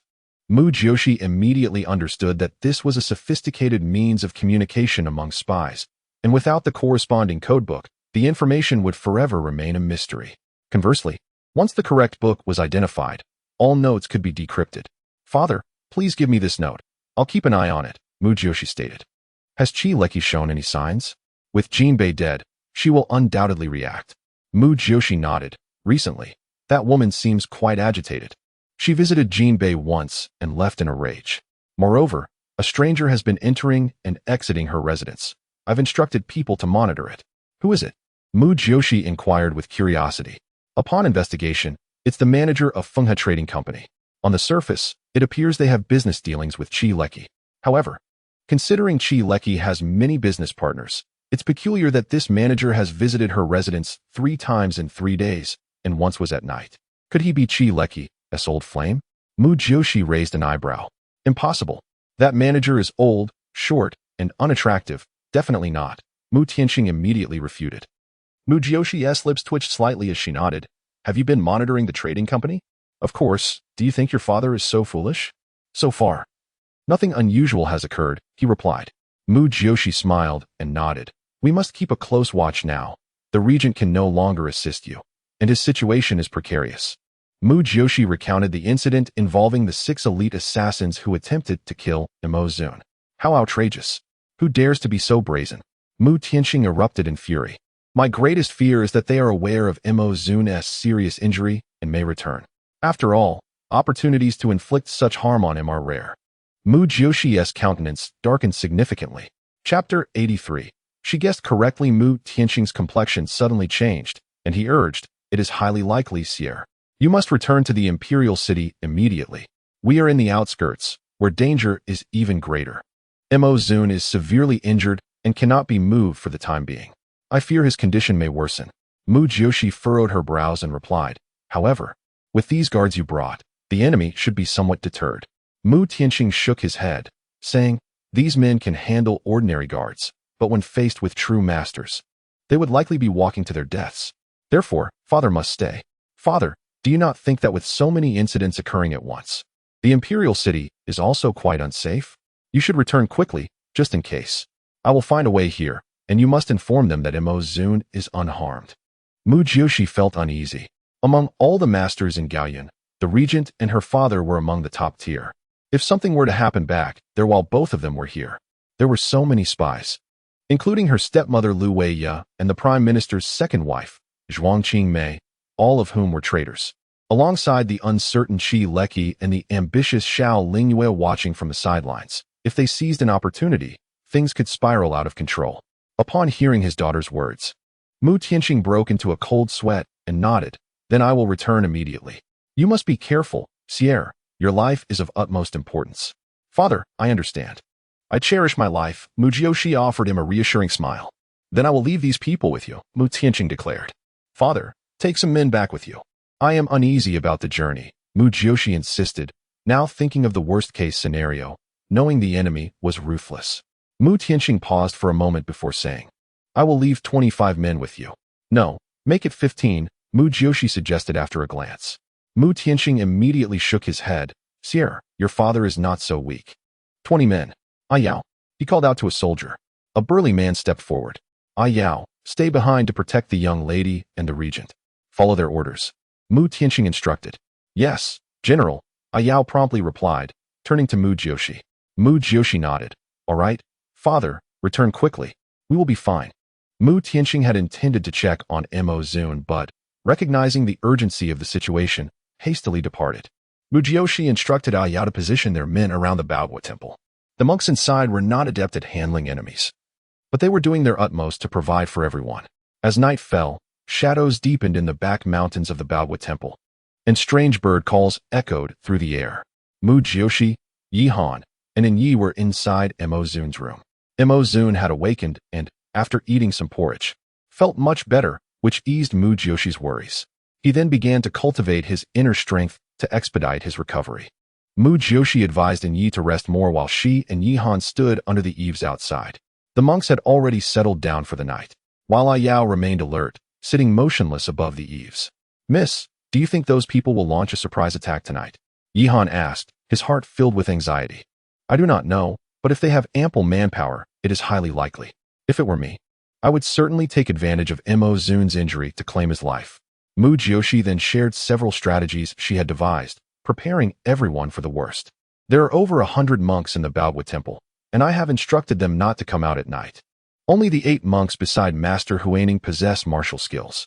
Yi Han was already well acquainted with the Baoguo temple, the largest temple in Gaoyuan, located on the outskirts of the imperial city, where many rituals were held annually.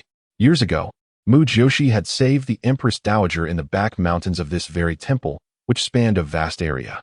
The royal hunt sometimes occurred there as well. The enemy would likely choose to launch their attack when everyone was at their most fatigued, so Mu Jiuxi ordered everyone to take turns resting. Yi Han promptly complied. Having now unconditionally submitted to Mu Jiuxi, having long forgotten the rumors of her previous ineptitude, Mu Jiuxi settled into the darkness, practicing her phoenix in flight. feeling her body enter an ethereal state. At the second watch of the night, thick clouds obscured the crescent moon's glow, and suddenly, Mu Jiuxi's eyes shot open.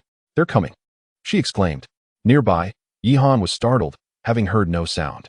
He quickly signaled to the guards, who tightened their grips on their swords and long knives, ready for action. "Secure the entrance," Mu Jiuxi commanded before darting into the darkness like a shadow. Yihan was taken aback, wanting to call out to her, as his duty was to protect Mu Jiuxi. However, he restrained himself and remained vigilant at the door to Mo Zun's room. With a swift motion, Mu Jiuxi climbed to the roof's edge, concealing herself while gaining a broader view. Soon, she spotted 3 dark figures swiftly approaching from 3 directions, cautiously advancing towards the corner of the wall. Their destination was clear: Mo Zun, who was recuperating in the back courtyard. Mu Jiuxi narrowed her eyes. The lack of hesitation from these individuals raised suspicions. Could there be spies within the Baodua temple? Upon reflection, it seemed entirely plausible. After all, if there was a spy organization from Beijing that had infiltrated for so long, it would not be surprising for them to have spread their influence everywhere. Suddenly, a burst of flame ignited in the distance. Mu Jiuxi smirked, realizing this was a diversion. "Fire!" someone shouted, causing chaos among the monks in the front courtyard. But Mu Jiuxi had anticipated this possibility. If a fire broke out, they would converge on Mo Zun's room and must remain hidden. Master Huaning had already been informed, and thus, when the fire broke out, the monks rushed to extinguish it. As expected, the commotion allowed the 3 dark figures to split into 3 paths towards Mo Zun's quarters. Almost simultaneously, they leapt into the courtyard from 3 directions. One was near Mu Jiuxi, another by Yao, and the last was in an area devoid of their people. Mu Jiuxi did not act immediately, but instead instructed everyone to hold their breath. Once the 3 black-clad figures landed, they exchanged gestures and quickly moved towards the room. As they prepared to ascend the steps, the leader sensed something amiss and suddenly raised a hand to halt the others. "Something's wrong. Why is no one coming out?" "Not good. Retreat." The leader realized the situation was unfavorable and turned to flee. At that moment, several hidden guards suddenly poured oil behind them. Mu Jiuxi, Yao, and Yihan, who had prepared throwing knives, acted in unison. The 3 black-clad figures sensed danger and began to retreat, but one slipped on the ground and fell. The other 2 stumbled as well, and in the ensuing chaos, both were struck by the flying knives, crying out in pain. "Attack!" Mu Jiuxi shouted, and torches flared to life in the courtyard, surrounding the 3 intruders. The 3 figures, dressed entirely in black and with their faces obscured, realized the predicament and, disregarding their injuries, unleashed their full strength, forming a defensive circle to break free.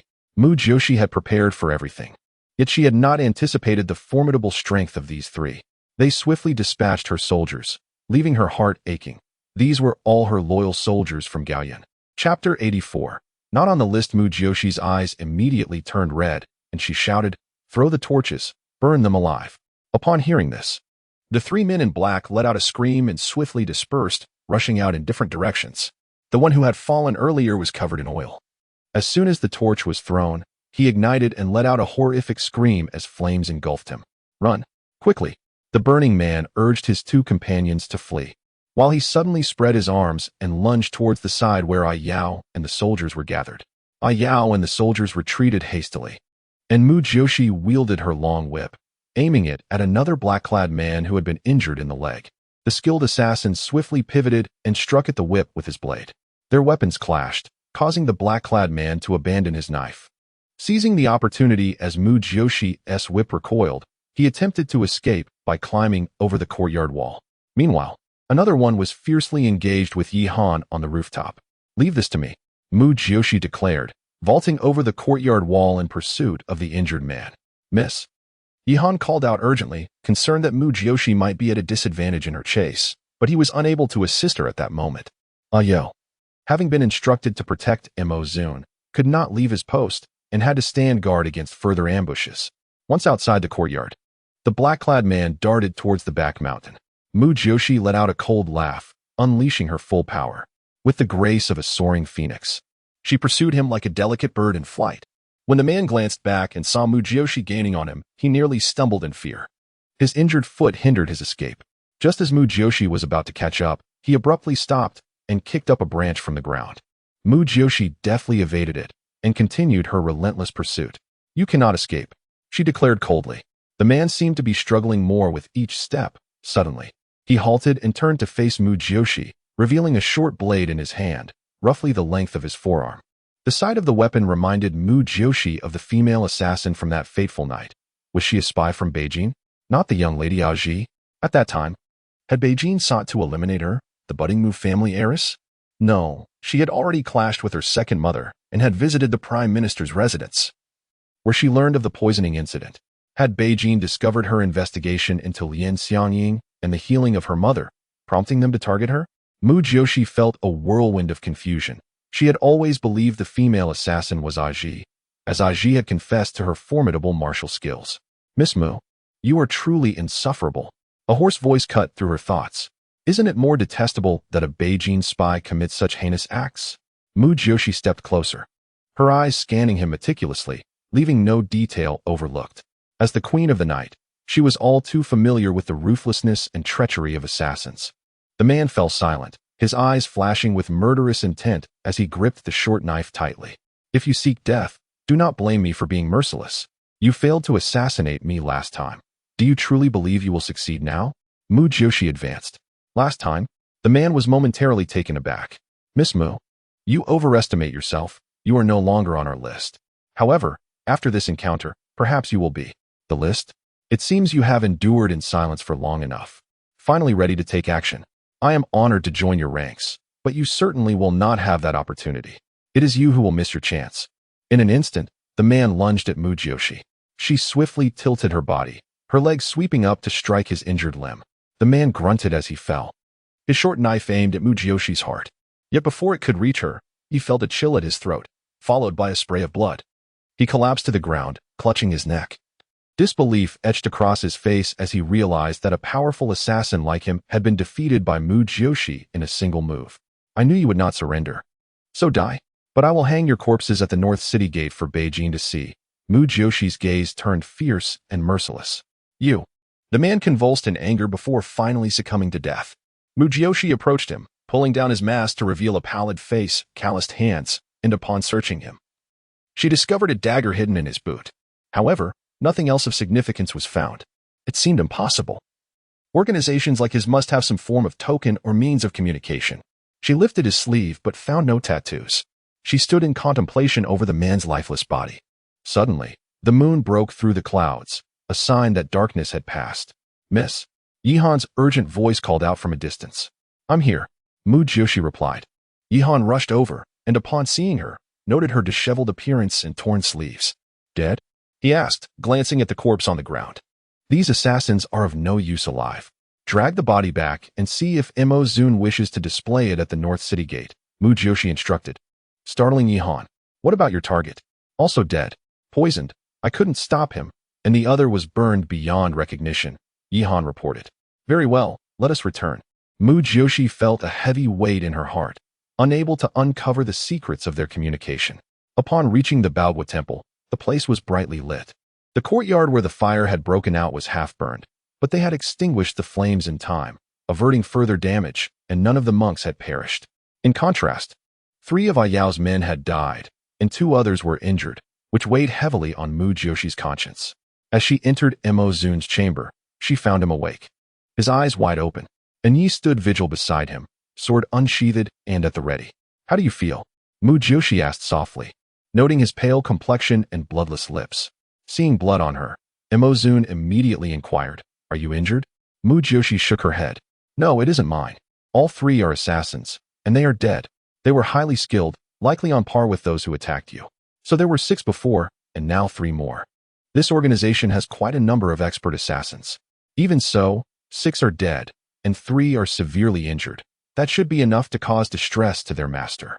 Mo Zun narrowed his eyes. But can we be certain it was Beijing? Chapter 85. I believe in you. Mu Jiuxi shook her head, furrowing her brows as she spoke. I cannot be 100% certain yet. Were you 6 not certain either? Mo Zun also shook his head. While we all suspect it is Beijing, we lack definitive proof. After all, every nation harbors spies from rival states. Without concrete evidence, it is indeed difficult to assert such claims. They are equally capable of dog-eat-dog tactics. Mu Jiuxi continued, Lady Rong has already admitted that Zhuang Qingmei is from Beijing, and with the poison from Liangxing. My second mother is likely involved as well. Jin Bei is also tied to Beijing, and so is Qi Leki. Are the assassins targeting you not from this group? She then inquired, how exactly were you ensnared? Mo Zun's expression darkened instantly, his black eyes glinting with fierce anger. Last night, I intended to visit the Prime Minister's residence. Upon noticing someone watching the vicinity, I aimed to apprehend them on the spot. However, this individual possessed formidable martial skills, particularly in lightness techniques. Fearing collateral damage, I pursued them beyond the city. Once we entered the woods, I sensed danger as I was surrounded by 6 men in black. It seems they anticipated your visit to the Prime Minister's residence, Mu Jiuxi noted. Mo Zun nodded, given the gravity of the situation at the Prime Minister's residence. And having learned that Zhuang Qingmei is a spy for Beijing, I grew concerned and wanted to observe her reaction. Does Zhuang Qingmei know about Lady Rong's death? Mu Jiuxi asked. She likely remains unaware. Even if she knows, if no one comes to apprehend her, she may still be clinging to hope, Mo Zun pondered. It is also possible that she orchestrated this trap for me. Everyone knows of your martial prowess, and you hold a rather inflated opinion of yourself. A slight provocation could lead you into their trap. Mu Jiuxi couldn't resist mocking him. Mo Zun fixed his gaze on her, momentarily speechless. He recognized that he had indeed been negligent. Had it not been for her intervention to remove the arrow, he questioned whether he would have survived to return. Bring back the 2 corpses and hang them at the city gates. This should make them uneasy, and once they are unsettled, they will inevitably reveal their true colors. Mu Jiuxi suggested, looking at him. What do you think? Yi Han and In Yi both flinched, feeling the suggestion was exceedingly cruel, or rather, brutally savage. What are you all looking like that for? This is a merciful approach towards spies. Consider the innocent citizens they have harmed. They are our Gaoyan people. Such is the folly of compassion, Mu Jiuxi retorted, plopping down onto a recliner. Mo Zun observed her before instructing In Yi to take Yi Han outside. Mu Jiuxi raised an eyebrow. Do you have a secret to share with me? I command a covert battalion known as the Mo Long Army, comprising 2,000 elite warriors. Aside from 1,000 deployed, another 1,000 remain in the royal city, Mo Zun revealed. Mu Jiuxi regarded him seriously, blinking in surprise. Mo Zun, you confide such a crucial trump card to me? I trust you, Mo Zun stated without hesitation. You are far too trusting, Mu Jiuxi replied with a wry smile. Do you not find it strange that I have suddenly become formidable? Yet you still dare to trust me? Were you not formidable, I would not have dared to trust you. Moreover, your actions of late have all been in consideration of Gao Yun. I have no reason to doubt you. If you were a spy, why would you have saved me? True, my forthright nature makes it easy to expose me as a spy, Mu Jiuxi chuckled, self-deprecatingly. But Mo Zun, since you have another 1,000 of the Mo Long Army at your disposal, why not protect yourself? Mo Zun's handsome face flushed slightly, then he retorted. I did not anticipate my opponents would have 6 formidable masters. I told you. Such an arrogant individual, Mu Jiuxi teased, giggling. They are far too audacious. You are correct. Let the corpses hang at the city gates for 3 days, that they may witness it, Mo Zun resolved. Such a display of hanging corpses typically occurs during wartime. When 2 cities are at odds, I will have them dragged back to hang.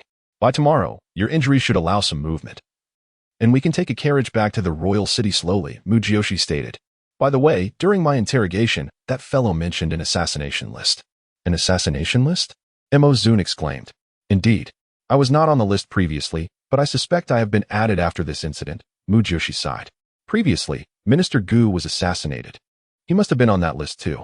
Mu Jiuxi stood and began to pace. Mo Zun, you must allocate your Mo Long Army to covertly protect the key ministers.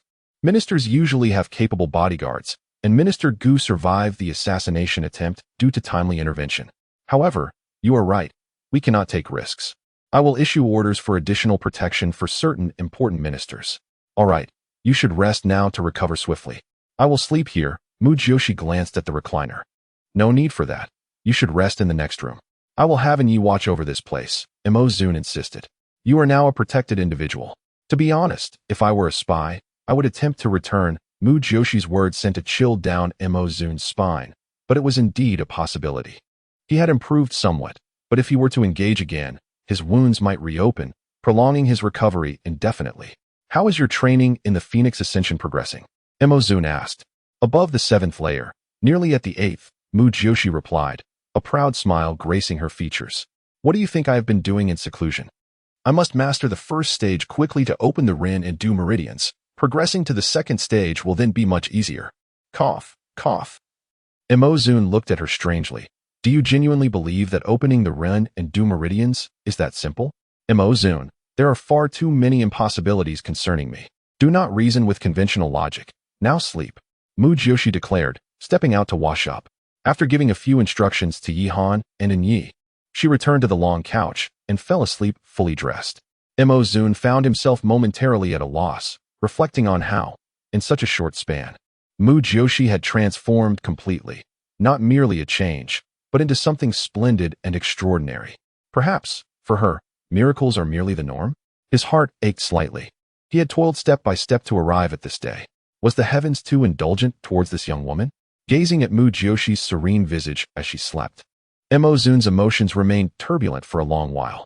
At dawn, as the sky began to brighten, Mu Jiuxi suddenly opened her eyes, and so did Emozun beside her.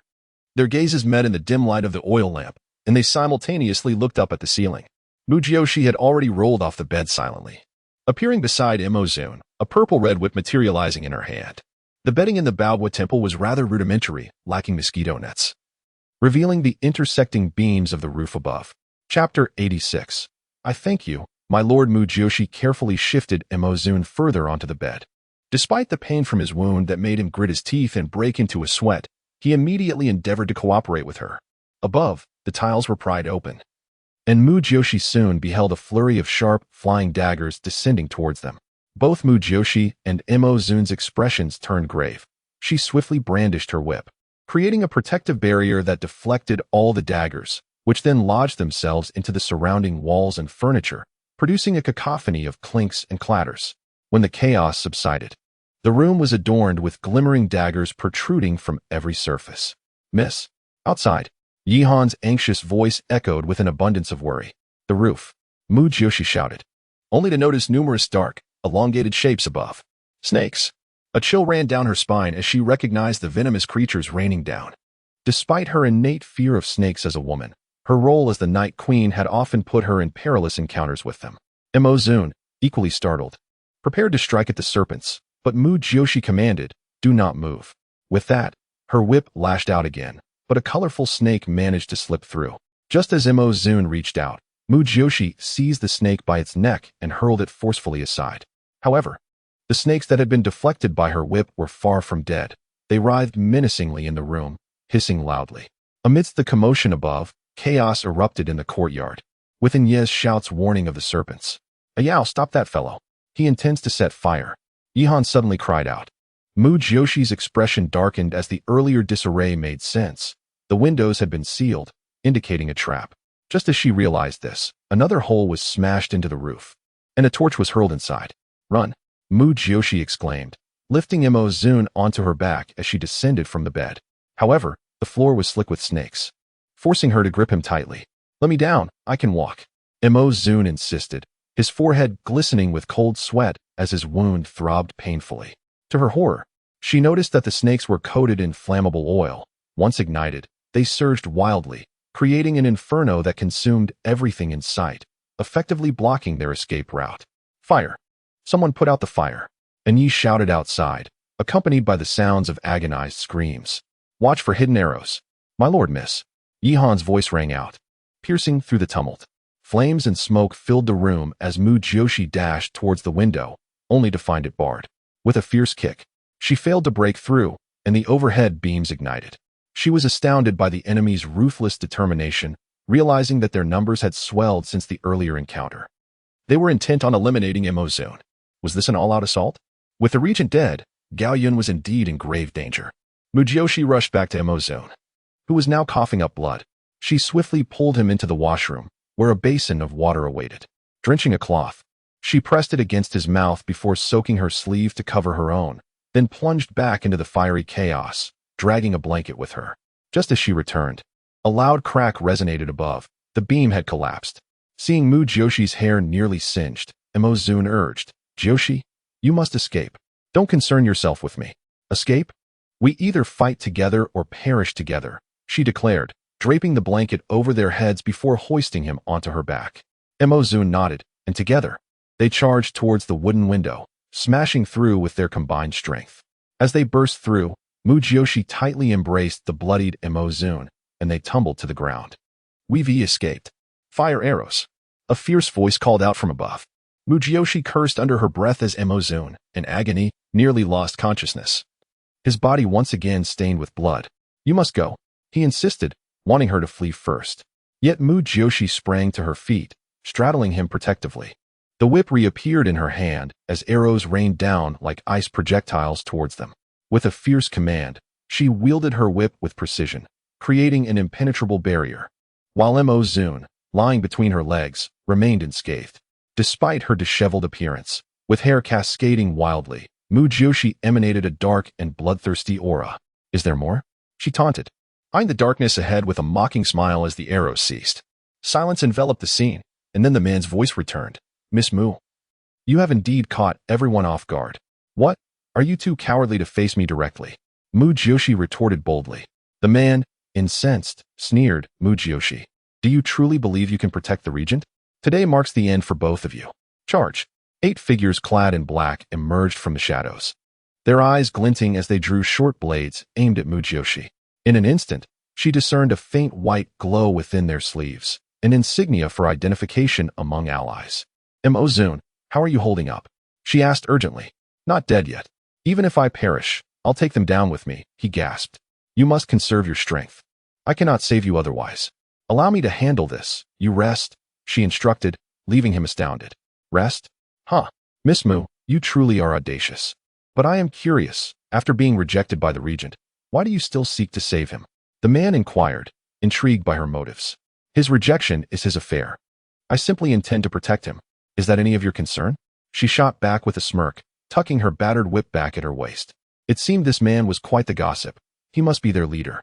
Sharp-tongued indeed. However, in light of your foolish devotion, if you die, I shall ensure you are buried together. You may thank me for that. I thank you, my lord. If you truly wish to grant me a regret-free demise. Tell me, are you spies from Beijing? Then I would indeed thank you. Mu Jiuxi shot back, nearly eliciting laughter from Emozun. Guess for yourself, the man replied, chuckling. Charge. Do not hold back. Guess your own demise. Mu Jiuxi shouted, launching a fierce kick at the first black-clad assailant rushing at her. Simultaneously, another assailant swung their blade towards her head.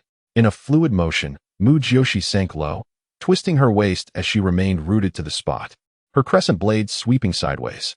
The black-clad figure's hand was instantly severed, the wound deep enough to expose bone, eliciting a scream as he staggered back.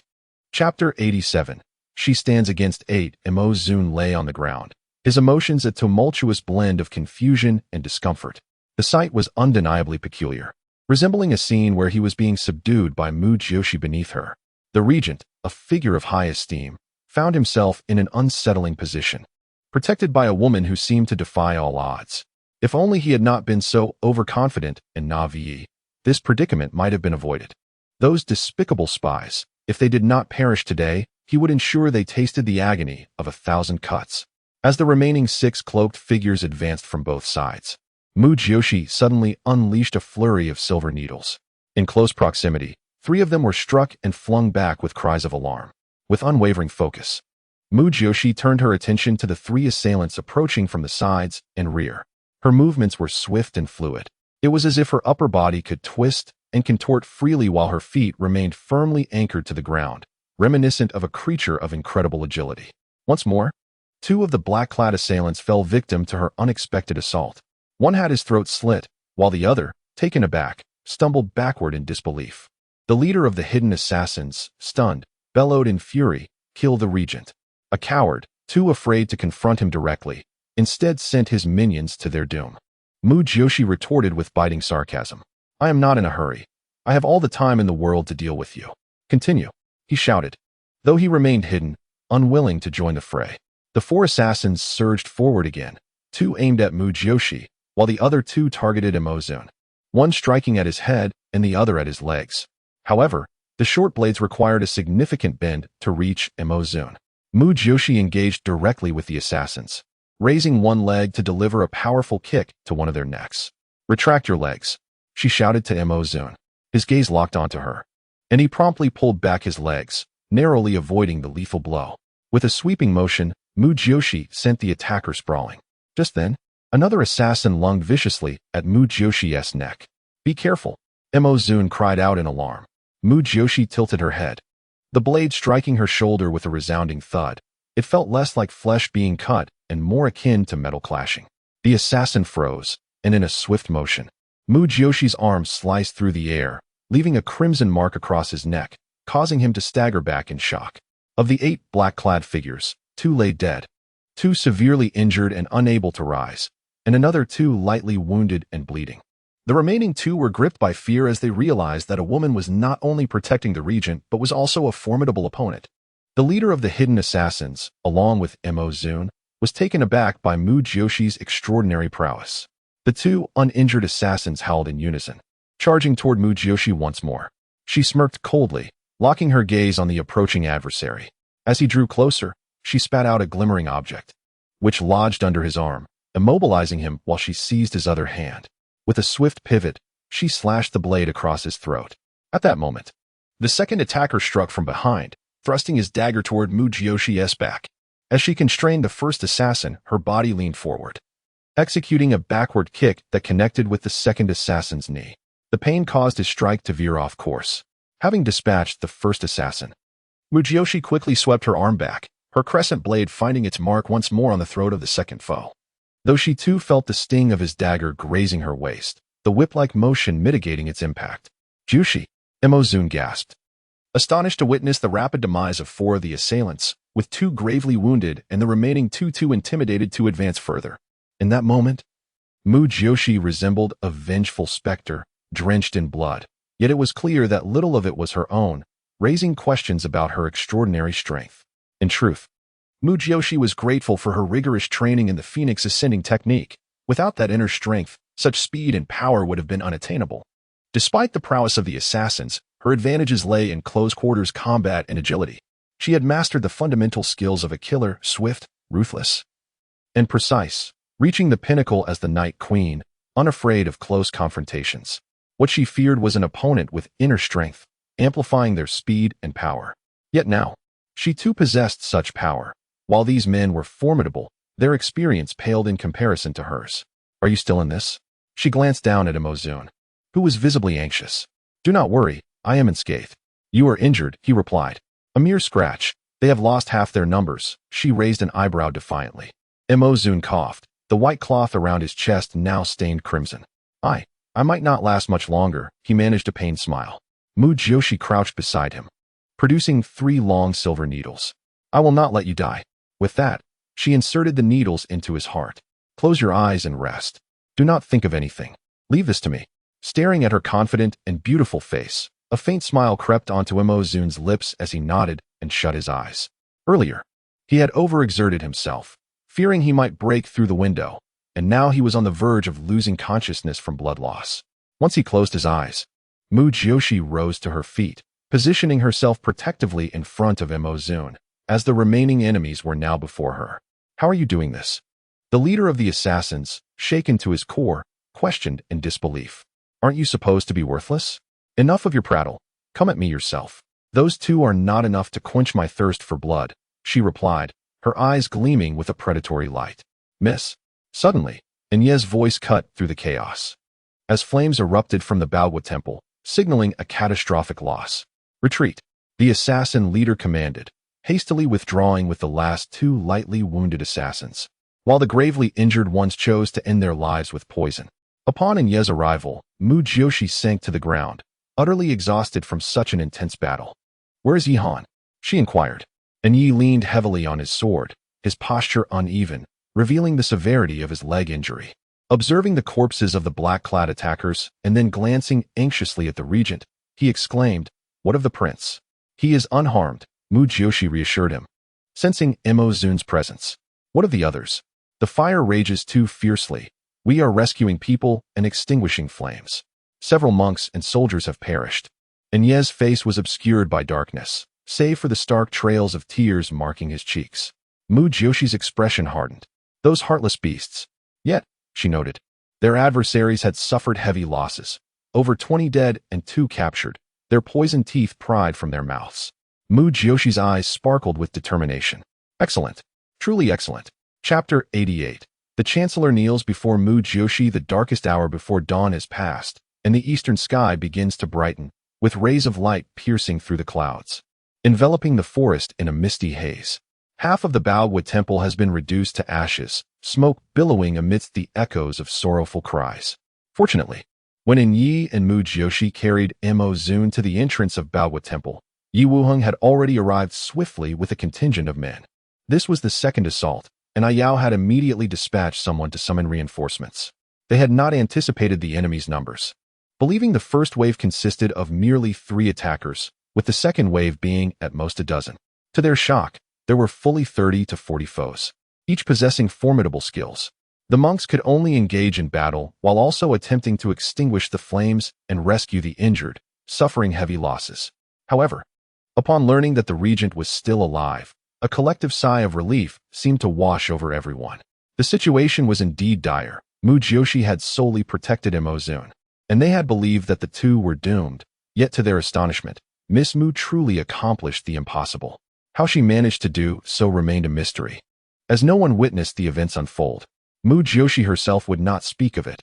Mo Zun remained unconscious, and In Yi had not seen clearly. All that remained were the bodies of the dead assassins. Upon seeing the state of Baoguo Temple, Yi Wuheng was nearly struck with terror. He dismounted from his steed with haste, his eyes drawn to the bloodied Mu Jiuxi and the motionless regent lying on the steps. His first thought was, is Mo Zun dead? Lord Yi, Mu Jiuxi managed a weary smile at his disheveled appearance, dew still clinging to his hair. Are you injured? Yi Wuheng inquired urgently. A minor injury, nothing serious. The regent's condition is grave. Do you have any medicine? Mu Jiuxi asked. Yes. We brought a substantial supply of precious medicinal herbs. Ah Feng, quickly bring the medicine box. Yi Wuheng had also summoned the physician to attend to the numerous wounded. The injuries are extensive, and we must act swiftly. We need to arrange comfortable carriages. We must return to the imperial city. I fear the enemy may return. Though Mu Jiuxi was apprehensive about Mo Zun's deteriorating condition, she had brought new medicinal materials and remained by his side, believing all would be well. Yi Wuheng nodded. Surveying the devastation of Baoguo Temple, I will dispatch someone to report to the court immediately. Baoguo Temple requires restoration. Indeed, you should confer with Master Huaining. I will tend to the wounded. As Mu Jiuxi received the medicine box, she began to sort through its contents. Everyone quickly divided tasks. Yet Mu Jiuxi assigned some to remain vigilant, for the size of the enemy's organization truly astonished her. Had they known of such numbers, they should have returned to the imperial city immediately after the first attack. In the afternoon, another group arrived at the imperial city, this time with luxurious carriages, various supplies, and another team of 20 individuals who appeared markedly different. Mu Jiuxi recognized them as Mo Zun's elite Black Dragon army, their expressions impassive and their complexions pale. In the grand carriage, Mo Zun gradually regained consciousness. Previously, Yi Wuheng had infused him with some internal energy, yet his injuries remained severe. Mu Jiuxi stayed close. Silver needles inserted into his chest, the wounds carefully stitched. Your Highness, you have a fever, Mu Jiuxi remarked, frowning as she placed her hand on his forehead. We are en route back. For now, save your strength and rest. Mo Zun glanced at her, attempting a smile that faltered, and weakly nodded before closing his eyes again. Mu Jiuxi had already treated her own wounds. They were not serious, just somewhat painful. She diligently changed the towel on Mo Zun's forehead, striving to cool him down, scarcely pausing throughout the journey. Upon their arrival at the Thai hospital, Mu Jiuxi could finally breathe a sigh of relief and promptly fell into a deep slumber. When she awoke again, the outside world remained dim, and for a moment, she felt disoriented, unsure of the day. She quickly tidied herself and stepped outside, greeted by another dawn, and hurried to Mo Zun's side. At the door stood the Black Dragon army, one of whom, named Jifeng, was part of this elite unit. Having witnessed the chaos at Baoguo Temple, they had heard that Mu Jiuxi single-handedly protected the regent and managed to repel the attackers, yet many found it hard to believe, thinking it an exaggeration or a testament to their enemy's weakness. Nevertheless, they held immense respect for Mu Jiuxi, as she had remained steadfast in the face of danger for the regent. Has the regent awakened? Mu Jiuxi inquired. Yes, 2 imperial physicians have been attending to him, Jifeng replied. With this reassurance, Mu Jiuxi felt relief wash over her. I shall go in to see him. Jifeng immediately opened the door for her. Approaching Mo Zun's bedside, she found him still lying there, his complexion pale, yet his breathing steady. His chest wound had been rebandaged. The two physicians reported on his condition, particularly Physician Wu, who spoke earnestly, having witnessed Mu Jiuxi's miraculous skill in reviving by Jifeng. He should be fine now. He just needs to recuperate. You both have worked hard, Mu Jiuxi said, feeling relieved. Miss Mu, you are too kind. It is our duty. It is a relief that the regent is safe. Physician Wu responded hastily. After exchanging pleasantries, Mu Jiuxi stepped outside. Shortly thereafter, Yi Han arrived, his one hand heavily bandaged, followed by an Yi, who walked with a limp, using a wooden cane for support. After inquiring about their well-being, Mu Jiuxi learned that Yi Wuheng had resolved the issues at Baowu Temple and returned to the imperial city. Miss, the bodies of the assassins have been transported back. The two survivors are being held in the imperial city, guarded by both the Imperial City Division and the Black Dragon Army, and Yi informed her. And Yi, how did the Black Dragon Army come to Baowu Temple? Mu Jiuxi asked. After the initial ambush, the regent discreetly instructed me. Initially, I had no means to summon the Black Dragon Army, but the regent signaled me. And Yi explained, and I sent word to Lord Yi. Then Lord Yi is aware of the Black Dragon Army's involvement? Mu Jiuxi nodded, understanding the implications.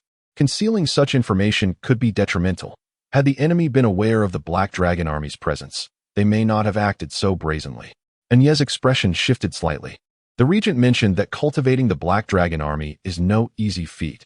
They are primarily designated for protecting important figures within the palace and are to be used sparingly. He truly did not anticipate such misfortune this time. A lesson learned. Mu Jiuxi nodded in agreement. Just then, Jifeng knocked at the door.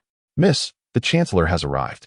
Mu Jiuxi hesitated momentarily, as an Yi and Yi Han stood to the side. Upon opening the door, she was greeted by Chancellor Bai Qingtian.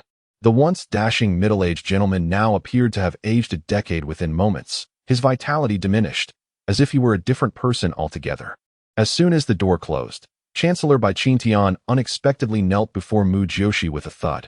Startled, her complexion shifted dramatically, and she leaped up, exclaiming, Chancellor, what are you doing? Chapter 89. Utterly terrifying Bai Qingtian suddenly broke into tears, leaving Mu Jiuxi and Yi Han utterly astonished. After all, he was the esteemed Chancellor, second only to the regent. To see him kneeling before Mu Jiuxi in tears was nothing short of shocking. Chancellor, what troubles you? Please rise and speak, Mu Jiuxi urged, realizing she could not rely on the injured in Yi and Yi Han. She hurried to assist him, but Bai Qingtian was weeping too bitterly for her to lift him. Ultimately, he sank to the ground. And Yi Han could only kneel at a distance, for they were genuinely unable to bear such a scene. Mu Jiuxi sat beside the Chancellor on the ground, offering him a handkerchief. Chancellor, you are breaking my heart. What has transpired? You are truly frightening me. Upon raising his gaze to Mu Jiuxi's distressed countenance, Bai Qingtian's sobs ceased, and his demeanor grew composed. Qi Feng has died, he stated slowly. What? How could that be? Mu Jiuxi's face paled in disbelief. She had not anticipated Qi Feng's demise, having believed she had saved him. Yet, if it were a falsehood, the Chancellor would not be in such despair.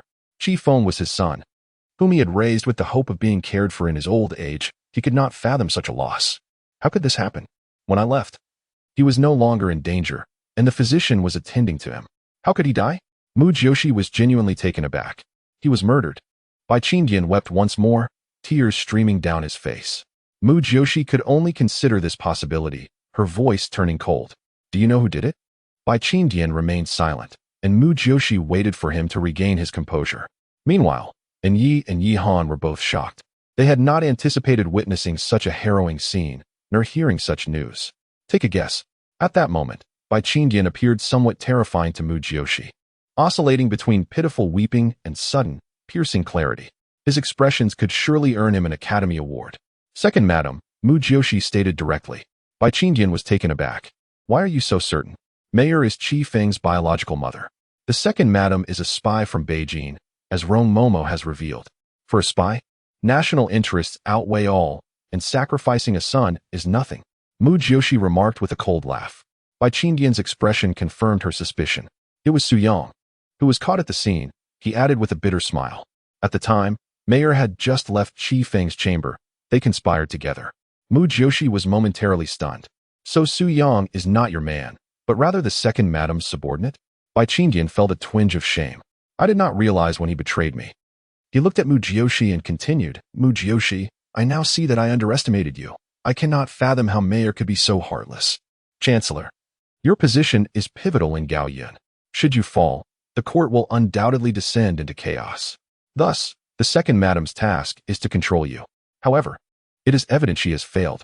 Although she managed to eliminate the first madam, she has been exposed, as confirmed by Rong Momo. Perhaps those above the second madam imposed a final deadline, compelling her to take desperate measures and kill Bai Qi Feng, causing you to falter. In this way, she would achieve her goal, Mu Jiuxi analyzed.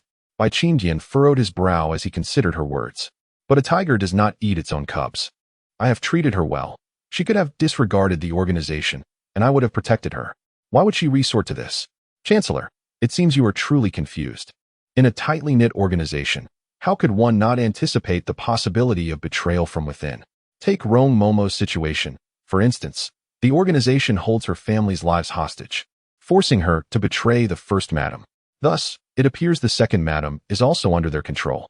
Perhaps she has family ties or other compelling reasons that prevent her from betraying them, Mu Jiuxi deduced. Bai Qingdian slowly lowered his head, and once again, tears began to flow. Mu Jiuxi felt he was on the verge of a mental breakdown. Where are Su Yang and the second madam now? She inquired. Bai Qingdian began to rise unsteadily, prompting Mu Jiuxi to swiftly assist him. I must uncover the truth. I have them under control, and once I have answers, I shall inform you. With that, the chancellor turned to leave. By the way, you must protect the regent. Gaoyun cannot do without him. Mu Jiuxi observed his hunched back and replied, Chancellor, you must take care as well. Gaoyun cannot do without you either. Bai Qingdian shuddered, paused briefly, and then waved his hand without looking back as he continued on his way. And Yi promptly opened the door for him. And Yi, has the prince dispatched the Black Dragon Guard to protect the important court officials? Mu Jiuxi asked urgently after the door closed. They have already been dispatched, providing covert protection for 20 key officials, and Yi assured her. Mu Jiuxi breathed a sigh of relief, only to let out a deep, troubled exhale. Miss, should we return to the manor? Yihan suddenly suggested. Mu Jiuxi looked at him, concerned. Is father all right? Yihan shook his head. The master is fine. It is merely the first madam who is worried about you. Oh, there is nothing else here. Let us return, Mu Jiuxi decided, her thoughts drifting to Lu Weya. She wondered if this ticking time bomb was similar to Zhuang Qingmei. The structure of the chancellor's household resembled that of the Mu residence, which caused her heart to race with apprehension, fearing coincidences. Miss, the prince has instructed 10 members of the Black Dragon Guard to accompany you, and Yi interjected. Mu Jiuxi smirked slightly. There is no need. I believe I am more capable of dealing with spies than the prince, especially within the imperial city. Miss, you cannot underestimate the danger of hidden arrows, and Yi insisted earnestly. Yihan nodded in agreement. Miss, do you not recall that assassin who attempted to kill you in the middle of the night? I remember her dagger was identical to the one used by this time's assassin. Mu Jiuxi was indeed aware of this, and she had been pondering it. The weapons bore the same design, but her instinct told her it was Miss A.G. Could A.G. also be a spy? It seemed unlikely. Perhaps her intuition was simply mistaken. Nevertheless, she was confident that she would eventually uncover the identity of that female assassin. Please select 2 clever members of the Black Dragon Guard for me, but no more, Mu Jiuxi instructed, casting aside her uncertainties. After some consideration, Yi agreed and promptly left to inform Jifeng. Soon, 2 men appeared by the carriage at the entrance of the Imperial Medical Institute. One was named Hifeng, and the other Lu Hua. They were of unremarkable appearance, dressed in guard uniforms, looking quite ordinary, albeit with a slightly pallid complexion. Mu Jiuxi was not entirely familiar with the capabilities of the Black Dragon Guard, but she sensed their presence was steady and reliable, at least on par with the deceased spies and assassins. However, she thought to herself that if those assassins were under her command, none would meet her standards. It seemed she needed to visit the Black Dragon Guard's headquarters to enhance their capabilities under Mo Zun's guidance. Upon returning to the residence of General Mu, Mu Jiuxi found her father absent. As she entered, she spotted Lu Weya in the courtyard, her face filled with anxiety. Jiuxi, Lu Weya exclaimed, rushing towards her. Chapter 90. Who cannot act? A faint smile graced Mu Jiuxi's face as she inquired, Second aunt, what brings you here? She mused to herself that acting was hardly a challenge for anyone. I was merely worried about you all. Your father has been rushing in and out, and your mother has been in tears. I couldn't help but feel anxious. Lu Weiya, with a look of concern, asked, "Are you all right? Is the regent safe?" Mu Jiuxi shook her head and smiled. "All is well. We faced a large-scale assault from assassins, but fortunately, both the regent and I were prepared. We dispatched over 30 of them, and they eventually fled in fear." She deliberately displayed a look of pride, adding, "We even captured 2 alive. Once Mo Zun is feeling better, I plan to interrogate them with him." As she spoke, she kept a close eye on Lu Weiya's expression. An expression of surprise flickered across Lu Weiya's face as she exclaimed, "So many assassins? Truly, heaven has blessed you for your safety. You must have been startled. Hurry inside to see your mother. I shall fetch you some sweet water." "Thank you, second aunt," Mu Jiuxi replied with a smile before turning to leave. Lu Weiya stood in place for a moment, seemingly watching Mu Jiuxi depart, before she finally moved towards the kitchen. Upon returning to Shuiyun Pavilion, Mu Jiuxi braced herself for a lecture from her mother, and she could only comfort her with a playful grin. "Xia, your second aunt has seemed quite anxious these past few days," the first lady remarked softly. "She has been inquiring about you frequently." Mu Jiuxi nodded. "That is to be expected, mother. You must be cautious. By the way, regarding the Prime Minister's residence." As Mu Jiuxi relayed the events concerning the Prime Minister's residence, the First Lady's complexion paled with fear. Did she truly attempt to harm her own son? She gasped in disbelief. Indeed, it could only be desperation or madness, or perhaps Bai Qifeng is not her biological son, Mu Jiuxi mused, finding amusement in her own thoughts. However, she quickly dismissed this, recognizing that Bai Qifeng bore a resemblance to the Prime Minister, suggesting they were indeed related by blood. How could one be so cruel? "This is inhumane," the First Lady lamented, unable to fathom a mother who would harm her own child. "If it were me, I would prefer to die myself." In Gaoyun, such individuals are undeniably wicked villains, yet in their own realm, they claim to serve the country loyally. I can somewhat understand that, Mu Jiuxi reflected. The First Lady fell silent, gazing at Mu Jiuxi in surprise. Is this truly the daughter of a general? She pondered. Mu Tianxing had once told her that on the battlefield, one must be merciless to the enemy, employing any means necessary to secure victory. In the eyes of their foes, Mu Tianxing and Mo Zun were akin to demons, yet in Gaoyun, they were heroes. Why must it be this way? Wouldn't it be better if everyone could live in peace? The First Lady expressed her sorrow. "Mother, only when Gaoyun grows strong can the common folk live in safety. If we are to be vulnerable to the enemy, our families will suffer. And that is the true cruelty," Mu Jiuxi asserted. Just as she finished speaking, a report came from outside that Second Madam had arrived. Lu Weiya entered, personally carrying a bowl of sweet water. "Second aunt, you are truly too kind." Mu Jiuxi beamed as she sat down to enjoy the sweet drink. The First Lady smiled as well, as she too had her own bowl. "Sister, thank you for your thoughtfulness," Lu Weiya said with a smile. "Second aunt, where is Zhuzi?" Mu Jiuxi inquired casually. "She is in her own courtyard. The recent incident with Bai Qing has frightened her quite a bit, and she has been much more obedient." Lu Weiya replied. "By the way, Jiuxi, it has been a while since I last saw Yangshan. I wonder how he is faring in the imperial city.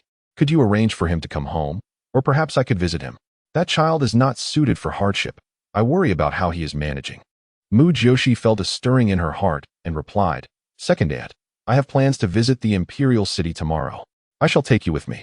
Lu Weiya's face lit up with joy. "Wonderful. I must prepare some snacks to bring to Yangshan."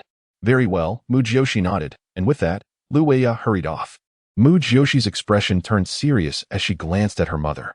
The First Lady's demeanor stiffened, and she hastily warned, "Sierra, Yangshan is your father's child. You must ensure he remains safe." Mu Jiuxi nodded in agreement and promptly sought out Steward Mu. "Steward Mu, has anyone entered or exited the residence today?" Mu Jiuxi's mind raced with 2 possibilities. Firstly, Lu Weiya might be aware of the 2 captured spies held by the imperial city. She could either seek to silence them or gauge the situation. Secondly, she might know of Bai Qifeng's demise and the incident involving Zhuang Qingmei. Thus, she could be considering using Mu Yangshan, either to eliminate him as a threat to his father or to protect herself. Regardless of the scenario, Mu Jiuxi sensed that Lu Weiya was losing her composure, or perhaps the organization was becoming restless. Yet, should they reveal themselves, Mu Jiuxi would deliver a fatal blow. As for the leader of the assassins from the Baobua Temple, they had not dared to show their face, implying that this person must be someone she recognized. However, Mu Jiuxi found the voice unfamiliar, with no recollection in her mind. Perhaps it was altered, where she simply had not interacted with this individual before.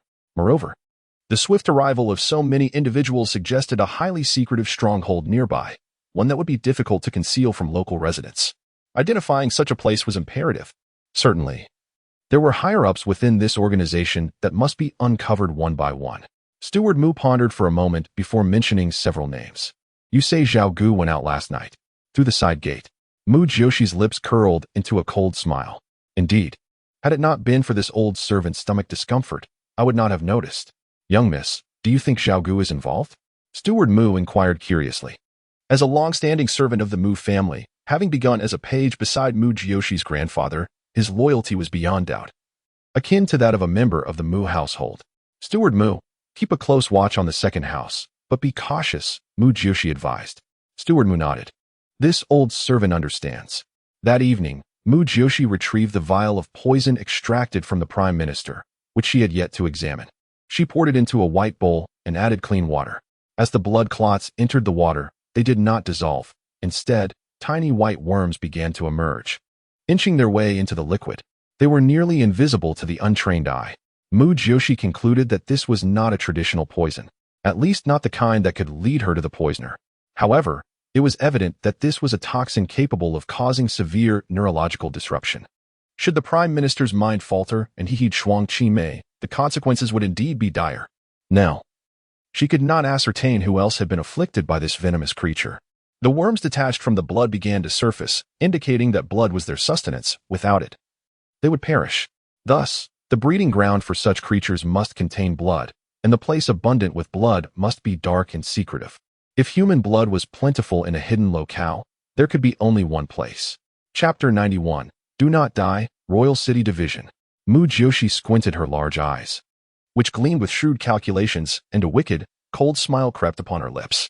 The Royal City Division apprehended various spies and foreign aggressors, akin to a modern-day national security agency. Those who entered rarely emerged again, subjected to unimaginable torments and rivers of blood, their actions veiled in secrecy. Unlike the Dali Temple or the Ministry of Justice, where one might still glimpse the light of day, Mu Jiuxi recalled that the original owner had visited the Royal City Division years ago, accompanying her father, Mu Tianqing. Her memories were shrouded in darkness, with massive stones that were cold and damp. On either side of the grand hall stood two large vats, rumored to have drowned countless souls. After ensuring all the poisonous insects in her bowl were dead, she began practicing her phoenix ascending. The recent crisis at the Gui State Temple had enabled her to wield her internal energy with greater finesse, enhancing her training experience. The following day, Luer aroused her from slumber, having only just fallen asleep at dawn. Miss, the second madam is already waiting for you at the Royal City Division. Mu Jiuxi could only wash up, don a set of blue attire, and hastily consume a light breakfast before departing. Accompanied by Hifeng and Lu Hua, Yihan remained behind to recuperate from his injuries. Who are these two? Lu Weiye inquired, observing the unfamiliar guards with curiosity as she emerged. They are here to protect me, second mother. Let us board the carriage, Mu Jiuxi replied, amused by Lu Weiye's prolonged scrutiny of the guards. Even the most cautious individuals could inadvertently reveal their true selves when faced with too many unforeseen circumstances. Yet, while most would think nothing of it, she was the queen of the night. Such trivialities could not escape her keen observation. Her only concern was for her father. If Lu Weiye truly exposed herself, would her father be able to endure it? Seeing the chancellor nearly driven to madness, she worried for Mu Tianqing as well. The betrayal of a loved one was a profound sorrow. Of course, the chancellor's plight was far more pitiable than her father's.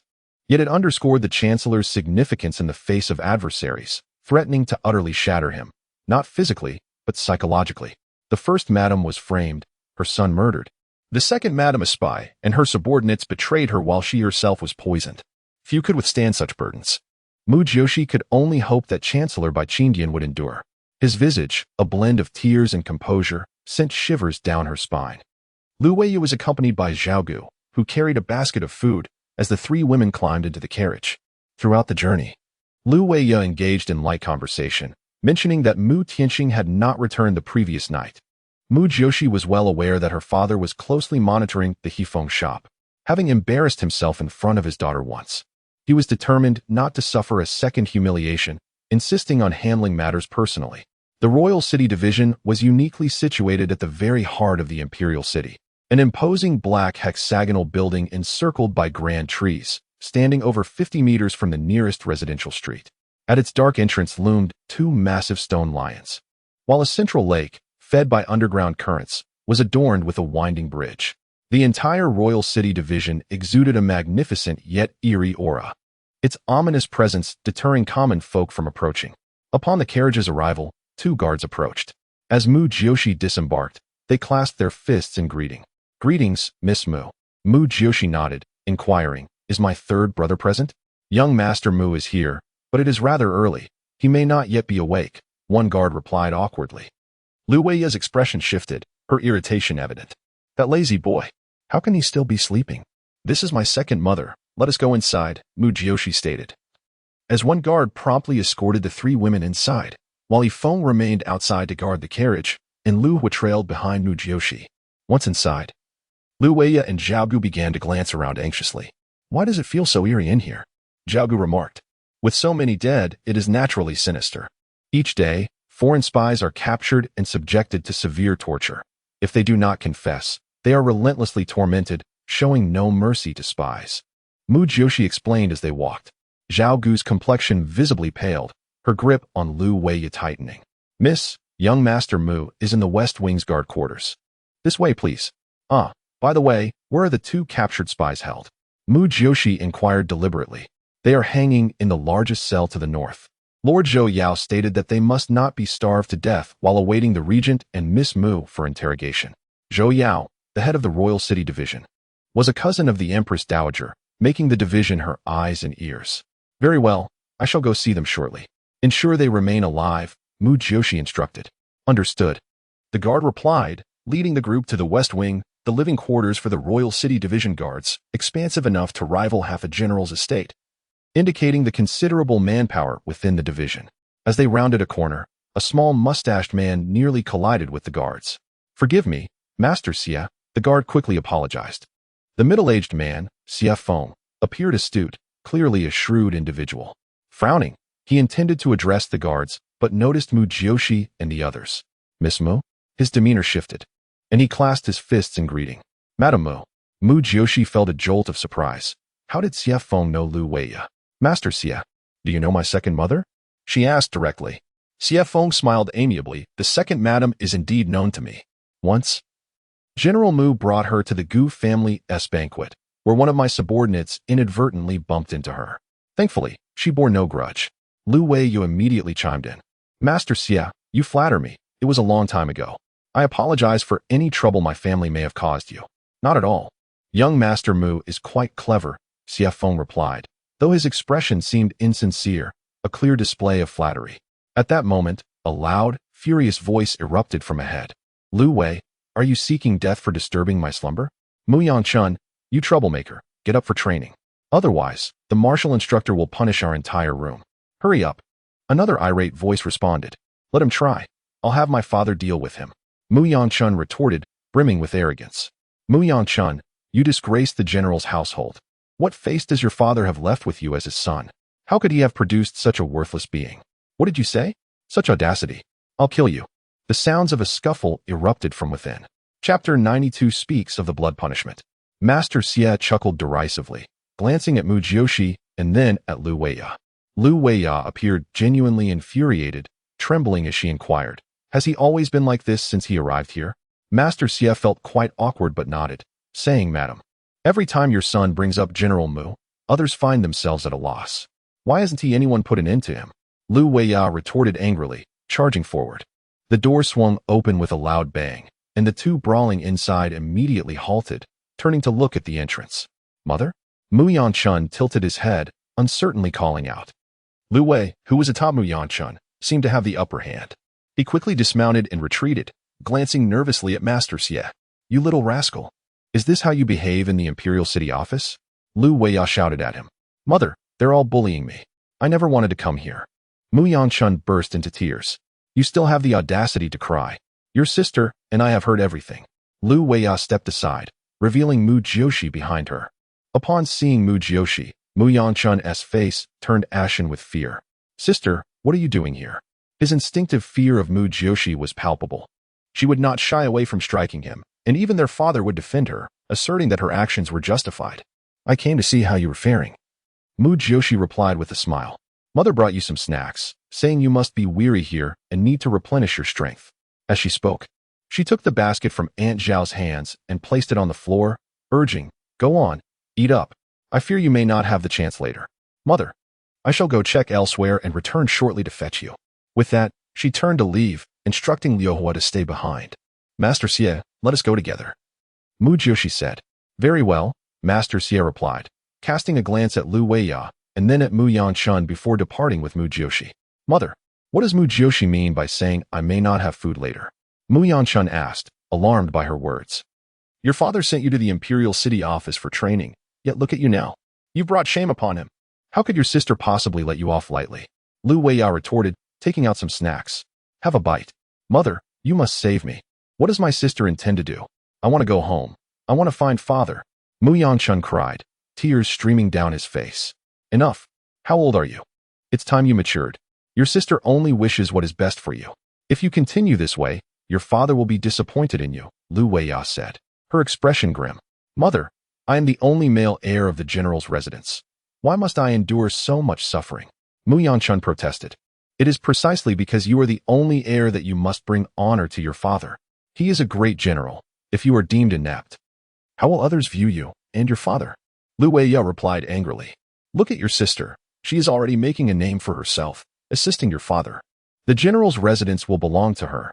Being a male heir means nothing if you cannot compete with her. What kindness will she show you then? Mu Yanchun was momentarily stunned. Sister is a woman. She cannot inherit the general's residence, can she? Huh. With her assertiveness. What if your father were to seek a suitor for her? Do you think you would still have a place? Lu Weiya scoffed. Mu Yanchun was left speechless, his expression shifting as he processed her words. Meanwhile, in the room, Aunt Zhao stood at the door while Liu Hua kept watch opposite her, monitoring the situation within. Mu Jiuxi and Master Xie exited the guard quarters and headed north. Miss Mu, how is the regent's injury? He is fine. He shall soon be as lively as ever, Mu Jiuxi replied. That is a relief. The spies have been exceedingly rampant. Indeed. And the fact that so many were mobilized so swiftly indicates that there are numerous infiltrators among Gao Yun's ranks. We must devise a plan to locate their stronghold, Mu Jiuxi said with a cold smile, her delicate face revealing a cruel glint as she inquired. Have the corpses been hung at the North City Gate? Master Xie nodded. They have been displayed, but the citizens are utterly terrified. If their families are destroyed, then they will truly know despair, Mu Jiuxi remarked coldly. Are the operations of the Imperial City office all directed by Lord Zhou? Yes. Almost all the officials have been dispatched to search for spies and monitor suspicious individuals and locations. By hanging the corpses, we will surely provoke the enemy, prompting them to take action. We must maintain close surveillance, Mu Jiuxi stated decisively. Indeed, however, Lord Wang Qiu mentioned that the spies suffered significant losses and may now be fragmenting to hide and strategize for the future. Wang Qiu? The deputy director? Mu Jiuxi raised an eyebrow, unfamiliar with him, having never encountered him before. She recalled Wang Qiu as a notably low-key individual. Yes, he is currently in charge of the citywide search. He makes a valid point. However, following their failure, they will undoubtedly relay information. We must keep a close watch on the city gates and all means of communication. Indeed, miss. Master Xie stole a glance at Mu Jiuxi's profile, finding her somewhat intimidating. The rumors of her previous incompetence were evidently unfounded. Her capability to rescue the regent from such perilous circumstances revealed a depth of strength and intellect that he believed only the regent possessed. This was the first time Master Xie truly grasped the meaning of being discreetly formidable. Master Xie, do you have a blood trough here? Mu Jiuxi's question caused Master Xie to stop abruptly, momentarily bewildered. A blood trough? What do you mean? He asked, puzzled.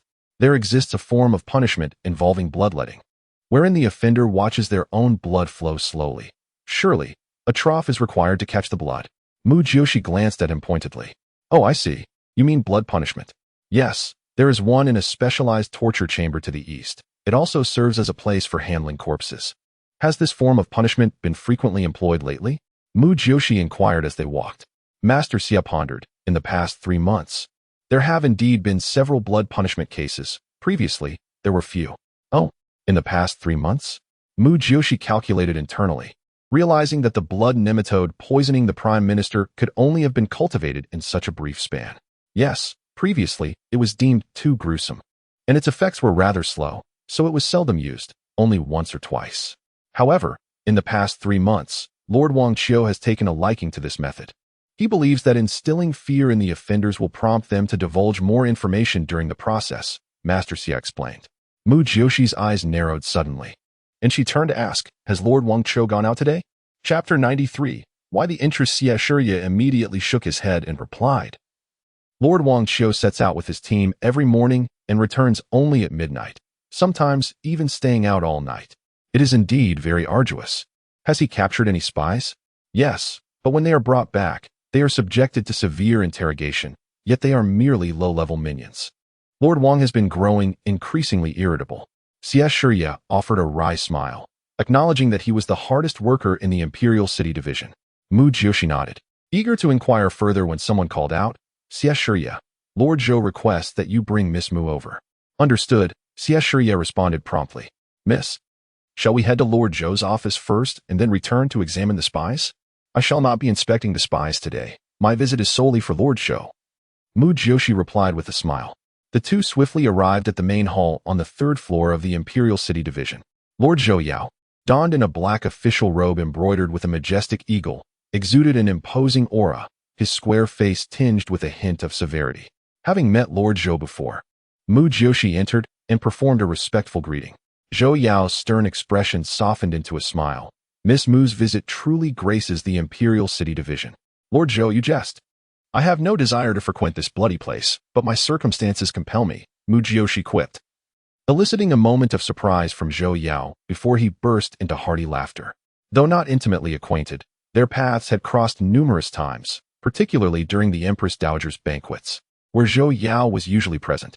Previously, due to Mu Jiuxi's poor reputation and their disparate standings, they had never interacted formally. Zhou Yao had once regarded Mu Jiuxi as a frivolous young lady to be avoided. With a hearty laugh, Zhou Yao invited Mu Jiuxi to take a seat, and Xia Shiya promptly called for tea. Mu Jiuxi observed his expression, as if pondering something. Are you here to interrogate the 2 assassins? Zhou Yao asked after some pleasantries. No, for now. It suffices to keep them alive and allow them to ponder their actions, Mu Jiuxi replied, her eyes sparkling with a hidden light. Moreover, Zhou Yao's expression tightened. He sensed her intent to uncover if anyone aimed to eliminate witnesses. Indeed, nothing escapes Lord Zhou's keen observation, Mu Jiuxi chuckled. I request that you let it be known. I shall return tomorrow for the interrogation. Zhou Yao appeared momentarily taken aback, his brow furrowing slightly in confusion. But after Mu Jiuxi clarified, he nodded in astonishment. Miss Mu, was it your suggestion to hang the spy's body at the North City Gate? Indeed. Does Lord Zhou deem me cruel? No. I believe it serves to show those with malicious intent that Gao Yun is not a place where they can act with impunity, Zhou Yao replied earnestly. Mu Jiuxi nodded in agreement, and Zhou Yao continued. Furthermore, those individuals are likely seething with anger. When emotions run high, people are prone to err, which may allow us to apprehend them. Mu Jiuxi's eyes lit up as she began to grasp Zhou Yao's perspective. However, they may also choose to bide their time and retaliate, she cautioned. Thus, I have come to propose a plan to further ignite the situation, Mu Jiuxi suggested. Oh, how do you intend to do so? In addition to what I just mentioned, we must implement a curfew, she stated coldly.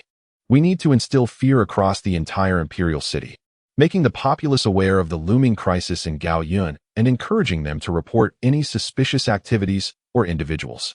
Zhou Yao's eyes widened in disbelief, his face twitching with surprise. Miss Mu, your insight is remarkable. Lord Zhou flatters me. This matter concerns the lives of the citizens of Gao Yun. Every citizen should contribute, Mu Jiuxi asserted. This incident reveals that the number of enemies infiltrating is likely considerable. Even if they disperse, there should be traces to follow. However, relying solely on the Imperial City Division, the Supreme Court, and the Imperial Guards would be insufficient for comprehensive action. Mobilizing the entire citizenry to report is crucial. This will keep the enemies on edge, forcing them to operate under the cover of night. With a curfew, we will have a greater chance to apprehend them. Once this initiative begins, we will require sufficient manpower. Therefore, I shall request the Ministry of War to dispatch 5,000 soldiers to assist the Imperial City Division in your endeavors, Lord Zhou. Zhou Yao's expression brightened with excitement at her proposal. Excellent idea. But how will you persuade the Ministry of War to mobilize troops?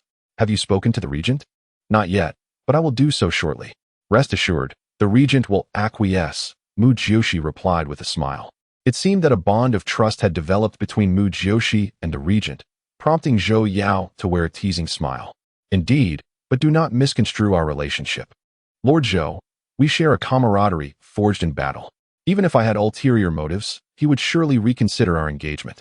I may sacrifice my own face. But my father and the Empress Dowager are not to be trifled with, Mu Jiuxi pouted. Ha, Miss Mu, I find myself rather fond of you.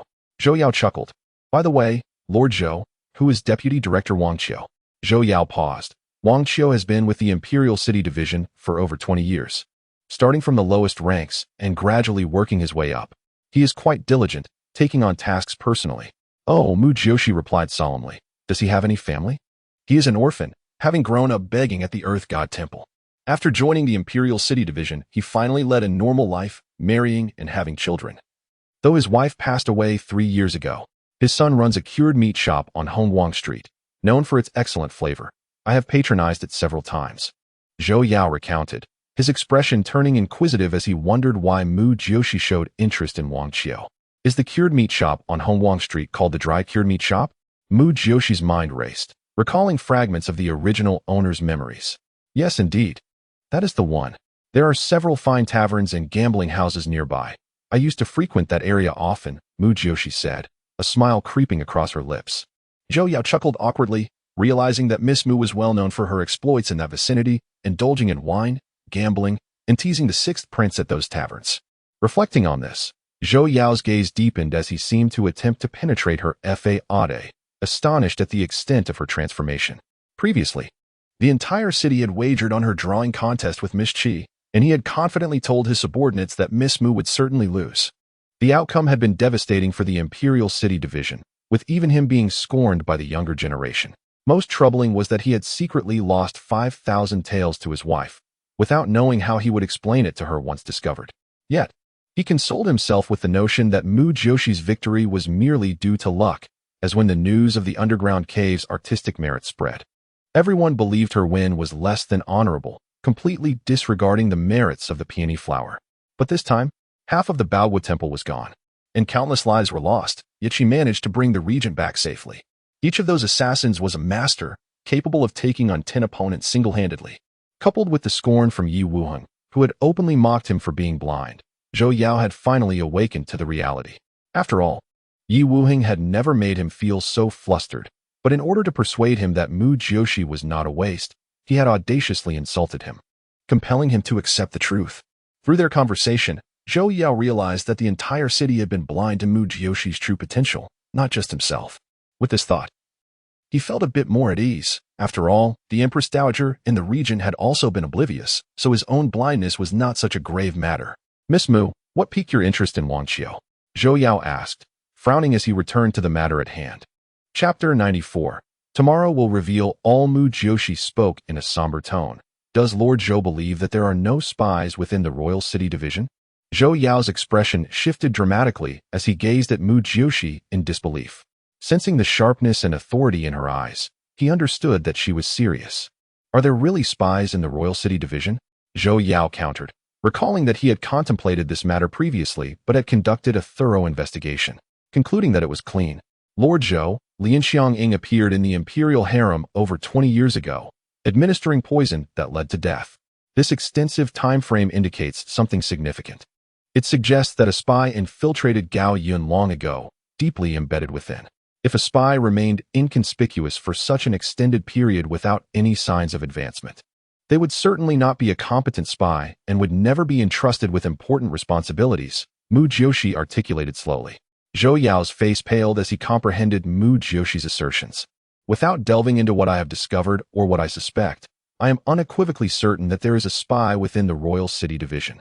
This is the primary reason for my visit today, to alert you, Lord Zhou. Do you suspect Wang Qiu?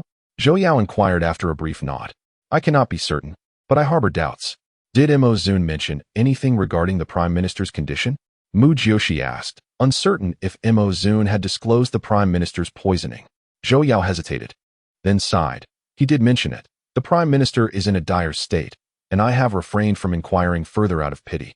Is that all Mo Zun informed you?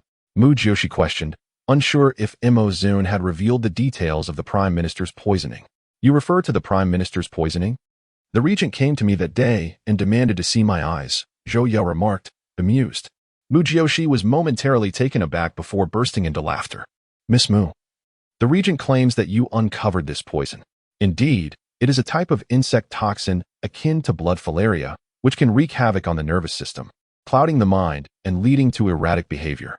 If someone is present to encourage such actions, they can easily manipulate the individual, thereby granting the enemy control over them. Mu Jiuxi explained. Zhou Yao felt a chill run through him. This poison is terrifying. This blood filaria requires a copious amount of human blood for cultivation, thriving only in dark places. Lord Zhou, consider where blood is most abundant, yet shrouded in secrecy, Mu Jiuxi stated. Observing the fear etched across Zhou Yao's face as he gazed at her earnest countenance, momentarily at a loss for words. Lord Zhou, I shall refrain from saying more. Answers may surface by tomorrow. Now, I must return to see if my second mother has been up to anything, Mu Jiuxi concluded, sipping her tea before rising to take her leave. Zhou Yao promptly summoned Xie Shiya, inquiring about Mu Jiuxi's visit and what she had discussed. Upon hearing the terms blood punishment and blood trough, Zhou Yao felt as if a bucket of ice water had been poured over him, chilling him to his very core. Mu Jiuxi quickly returned to the outside of Mu Yanchuan's room, exchanging glances with Lu Hua before knocking and entering. Inside, she was greeted by a scene of familial affection, with Mu Yanchun still nibbling on remnants of food. Jiuxi, it's getting late. We should return, Lu Weiye suggested immediately. Mu Yanchun added, eldest sister, I promise to improve. You and mother should head back. I shall not concern myself with your affairs. That responsibility lies with father, Mu Jiuxi replied coldly. Second mother. You and Aunt Zhao should return. I must visit the Thai hospital to see the regent. Lu Weiye nodded. Very well. We shall return ourselves. Do take care, and remember to return for dinner. Your father is sure to come home tonight. Understood, Mu Jiuxi replied, watching as Lu Weiye and Aunt Zhao departed. She dismissed Mu Yanchuan's ingratiating demeanor, unaware that in 3 days, Mu Yanchun, believing himself safe, would be seized and taken to the military camp, where General Mu declared he would not return home without demonstrating some merit. The vice commander informed Mu Yanchun that the general had ordered rigorous training, promising that as long as he lived, he would be subjected to intense drills. Mu Yanchun had never anticipated such a punishment. His cries and lamentations were of no avail. However, 3 years later, he transformed into a true soldier, growing increasingly grateful to Mu Jiuxi for her stern guidance. But that is a tale for another time. Mu Jiuxi instructed Hifeng to escort Lu Weiye and Aunt Zhao home while she and Lu Hua remained at the entrance of the Royal City Division, watching the carriage depart. Miss, after you left, 3 individuals arrived at the 3rd young master's quarters, all there to summon him for training. However, Aunt Zhao spoke with one of them and even handed over a pastry, asking him to look after the 3rd young master. That individual is named Jiang Ziming. Lu Hua reported. A sly smile crept across Mu Jiuxi's lips as she swiftly turned to return to the Royal City Division, where she fortuitously encountered Xie Shiya coming out. Xie Shiya, are you familiar with the guard Jiang Ziming? Mu Jiuxi inquired directly. Of course, he is Lord Wang Qiu's deputy, Xie Shiya responded promptly. Has something occurred? Please inform Lord Zhou that he engaged with Aunt Zhao, who is entirely unfamiliar with him. It is rather peculiar that she would so easily become acquainted with someone. Aunt Zhao is not like me, capable of forming such connections swiftly, Mu Jiuxi remarked with a smile. Xie Shiya was momentarily taken aback before his expression shifted dramatically. I shall report this immediately, he asserted, hurrying off. With a smile, Mu Jiuxi departed the Royal City Division alongside Lu Hua, heading towards the Thai hospital. The Thai hospital was enveloped by the Imperial Guard, creating an impenetrable barrier, with the Black Dragon Army stationed inside, ensuring that not even a fly could enter the regent Mo Zun's room. However, as soon as Mu Jiuxi arrived in the courtyard, she spotted the 6th prince, Mo Yuanqing, seated at the threshold, his head bowed as he doodled circles in the dirt with a twig. The emotionless expression of the Black Dragon Army's Jifeng stood nearby, and upon seeing her, he promptly saluted, Miss Mu. Mo Yuanqing lifted his head, his sun-kissed visage brightening as he sprang up, eyes sparkling in her direction. Mu Jiuxi, why have you arrived so late? I have been waiting for you for quite some time, he expressed with a hint of grievance. Your Highness, it is still morning. You have come to see the regent at such an early hour? Mu Jiuxi chuckled. Of course. With such a significant event befalling my elder brother, I visited last night. But you were not present. I even sent someone to the Mu residence to find you, but they reported that you were out. He replied. Where were you? I went to the Royal City Division with my second mother. You aren't seeking me out just to challenge me to a duel, are you? Mu Jiuxi teased. Recalling their previous agreement. My mother has consented. Have they agreed to rent the shop to me? Mu Jiuxi inquired with delight. Of course, my mother has given her approval. Moreover, there is something even more important. If you are willing, she consents to my marrying you as the sixth princess. Mo Yuanqing exclaimed. His excitement palpable as he proclaimed it loudly, his gaze filled with anticipation as it fell upon Mu Jiuxi's lovely face. Suddenly, a loud crash erupted from within Mo Zun's room. Chapter 95. Personal attacks. A few individuals outside the door were startled, prompting Mu Jiuxi to hastily enter. Upon entering, she noticed that a bowl had been shattered in front of Mo Zun's bed, water splattered everywhere. Your Highness, that was your medicine. Poor Yi jumped up from the reclining chair, bewildered and surprised, looking at her master on the bed. What happened? How did the medicine bowl end up smashed all of a sudden? It took so long to cool down. Mu Jiuxi rushed to the bedside and saw Mo Zun lying there, his handsome face pale, yet his expression was dark with anger. His sharp black eyes glared at her. Your Highness, what transpired? Mu Jiuxi quickly inquired. Mo Yuanqing rushed in and immediately exclaimed, Fifth brother, you are being quite childish. Just because the medicine is bitter, you shouldn't smash it. Dr. Wu will be distraught. Mo Zun's gaze instantly shot toward Mo Yuanqing, as if he wished to pierce him with his eyes. Seeing you irritates me. Return to the palace at once. Mo Zun snapped angrily. Fifth brother, what do you mean? You wouldn't let me watch Jiuxi compete with Miss Qi, and now that I can finally see Jiuxi, you want to chase me away. I refuse to leave. I have much to discuss with Jiuxi. Mo Yuanqing retorted stubbornly, resembling a petulant child. Mu Jiuxi raised an eyebrow, glancing between Mo Zun and Mo Yuanqing. The two brothers bore no enmity, so how had they reached such a point of contention? With a mischievous smile, she looked at Mo Zun. Mo Yuanqing, are you not aware of the current situation? Stop causing trouble. Miss Mu has much to attend to. Do not disturb her further, or I shall break your legs. Mo Zun declared, refusing to acknowledge Mu Jiuxi as he sought to expel Mo Yuanqing.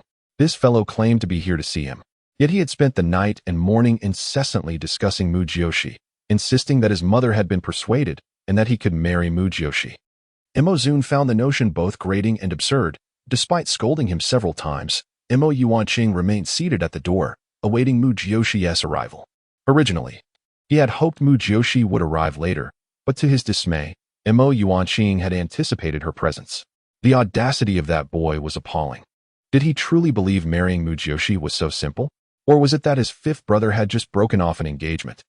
And now this boy wished to marry Mu Jiuxi? Was this not a slap in his brother's face? As for Mo Yuanqing's mother, the Dowager Lady Liao, she had likely grown weary of her son's incessant pleas, reluctantly agreeing to his wishes. However, he felt compelled to warn Dowager Lady Liao to properly discipline her son. Did she truly think Mu Jiuxi was someone her son could marry?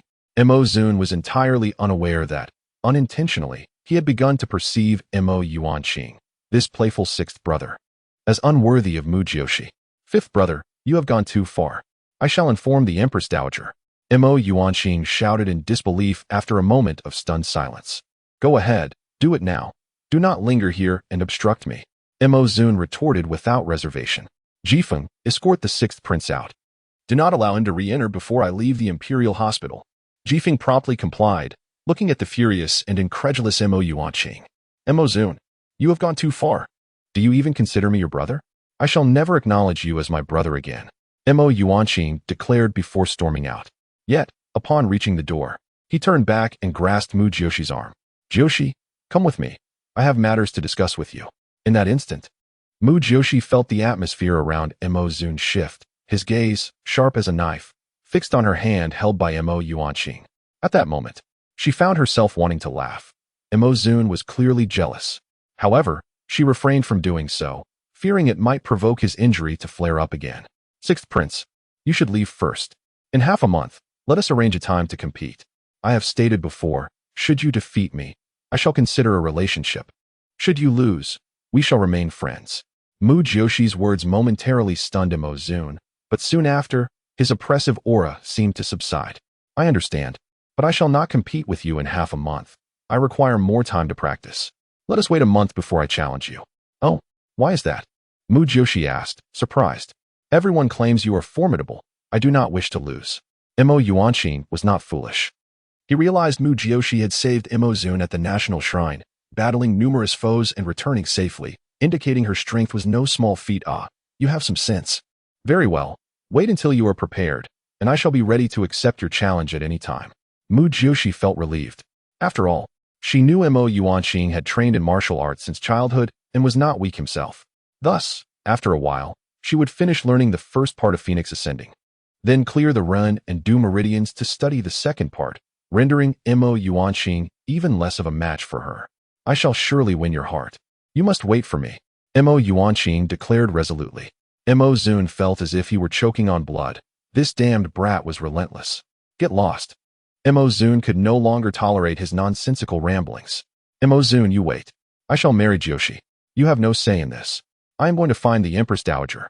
Mo Yuanqing shouted angrily at Mo Zun before departing. Mo Zun gasped for air, his chest heaving with anger.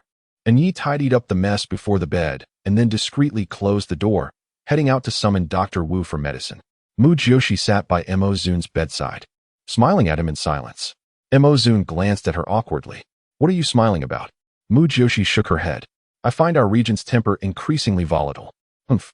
Stop being cryptic. Speak plainly. With your injuries, can you not calm down? Why are you quarreling with Mo Yuanqing? Do you not realize that anger can aggravate your wounds and slow healing? Mu Jiuxi admonished him sternly. And you, this brat has clearly been bewitched by you. What have you done to him? Mo Zun retorted sharply. Mu Jiuxi chuckled. Mo Zun, do not twist the narrative. Is my charm so formidable? You are merely blind to my merits, yet you do not permit other men to admire me? You, Mu Jiuxi, do you even have any shame left? Mo Zun exclaimed, unable to contain his frustration. How am I lacking in shame? Mo Zun, you are attacking me personally. Are you unaware of how many women are infatuated with you? Why is it that what you do not favor, others cannot appreciate? Mu Jiuxi felt her temper flaring. This blind, arrogant man was insufferably chauvinistic. I never waste words with those infatuated women. Mo Zun promptly clarified. Haha, what of Bai Wan? What of my second sister, Mu Jiuxi? Even if they were not. What about Xiao Lingwe? Have you never exchanged a word with her? Mu Jiuxi scoffed. Mu Jiuxi, I shall reiterate. I have no affection for Xiao Lingwe. Mo Zun roared in fury, only to cough violently, spitting blood in the process. Chapter 96. You worship me, by heavens. Mu Jiuxi exclaimed, somewhat taken aback. Mo Zun, there's no need to become so agitated. Are you not still the cold and unyielding regent? As she spoke, Mu Jiuxi hastily retrieved her acupuncture kit from her waist. Mo Zun, panting heavily, released a sigh of relief as the pent-up frustration escaped from his chest. Enough, cease your chatter. Mu Jiuxi felt a pang of guilt, wondering if she had been too provocative towards this obstinate man. However, his fervent remarks about Xiao Lingwe seemed particularly out of character, igniting her curiosity about the nature of their entanglement. Yet, it appeared no one could divulge such tantalizing gossip. It seemed the entire imperial city was aware of the connection between Mo Zun and Xiao Lingwe, including the Empress Dowager. Why then did Mo Zun refuse to acknowledge it? His demeanor did not suggest deceit, leaving Mu Jiuxi perplexed. Mo Zun closed his eyes as Mu Jiuxi began her acupuncture on his chest, narrating her experiences at the Imperial City Division. Upon mentioning Deputy Director Wang Qiu, Mo Zun's eyes shot open, dark red glinting within. You mean Deputy Director Wang Qiu? Yes, indeed. Do you have a deep impression of him? Mu Jiuxi asked, intrigued. I do remember him well. He is quite tenacious. He sustained serious injuries twice while capturing spies from various nations, which explains his current position, Mo Zun said, frowning. Are you suggesting he is a spy? That he poisoned the Chancellor? I cannot be certain. Lord Zhou is investigating, Mu Jiuxi replied. If he were indeed a spy, there would likely be many more within the Imperial City Division. Concern etched on Mo Zun's face, he inquired. What about the two captives? Fear not. I haven't interrogated either of them. Consider it.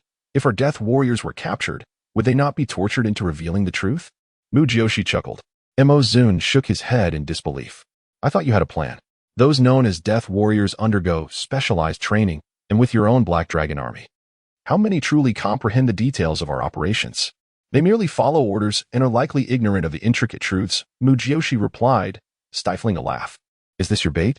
Mo Zun narrowed his eyes. But they cannot be so foolish as to realize we need them alive for interrogation. Anyone attempting to silence them now would only expose themselves. My lord, you remain too naive, Mu Jiuxi shook her head. Unless unforeseen circumstances arise, they shall perish tonight.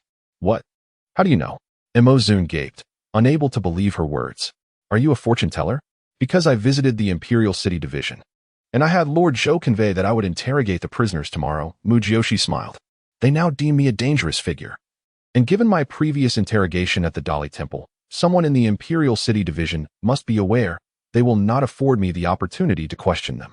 Even so, does that not expose you? To sacrifice oneself for the nation is an honor. What matter is death?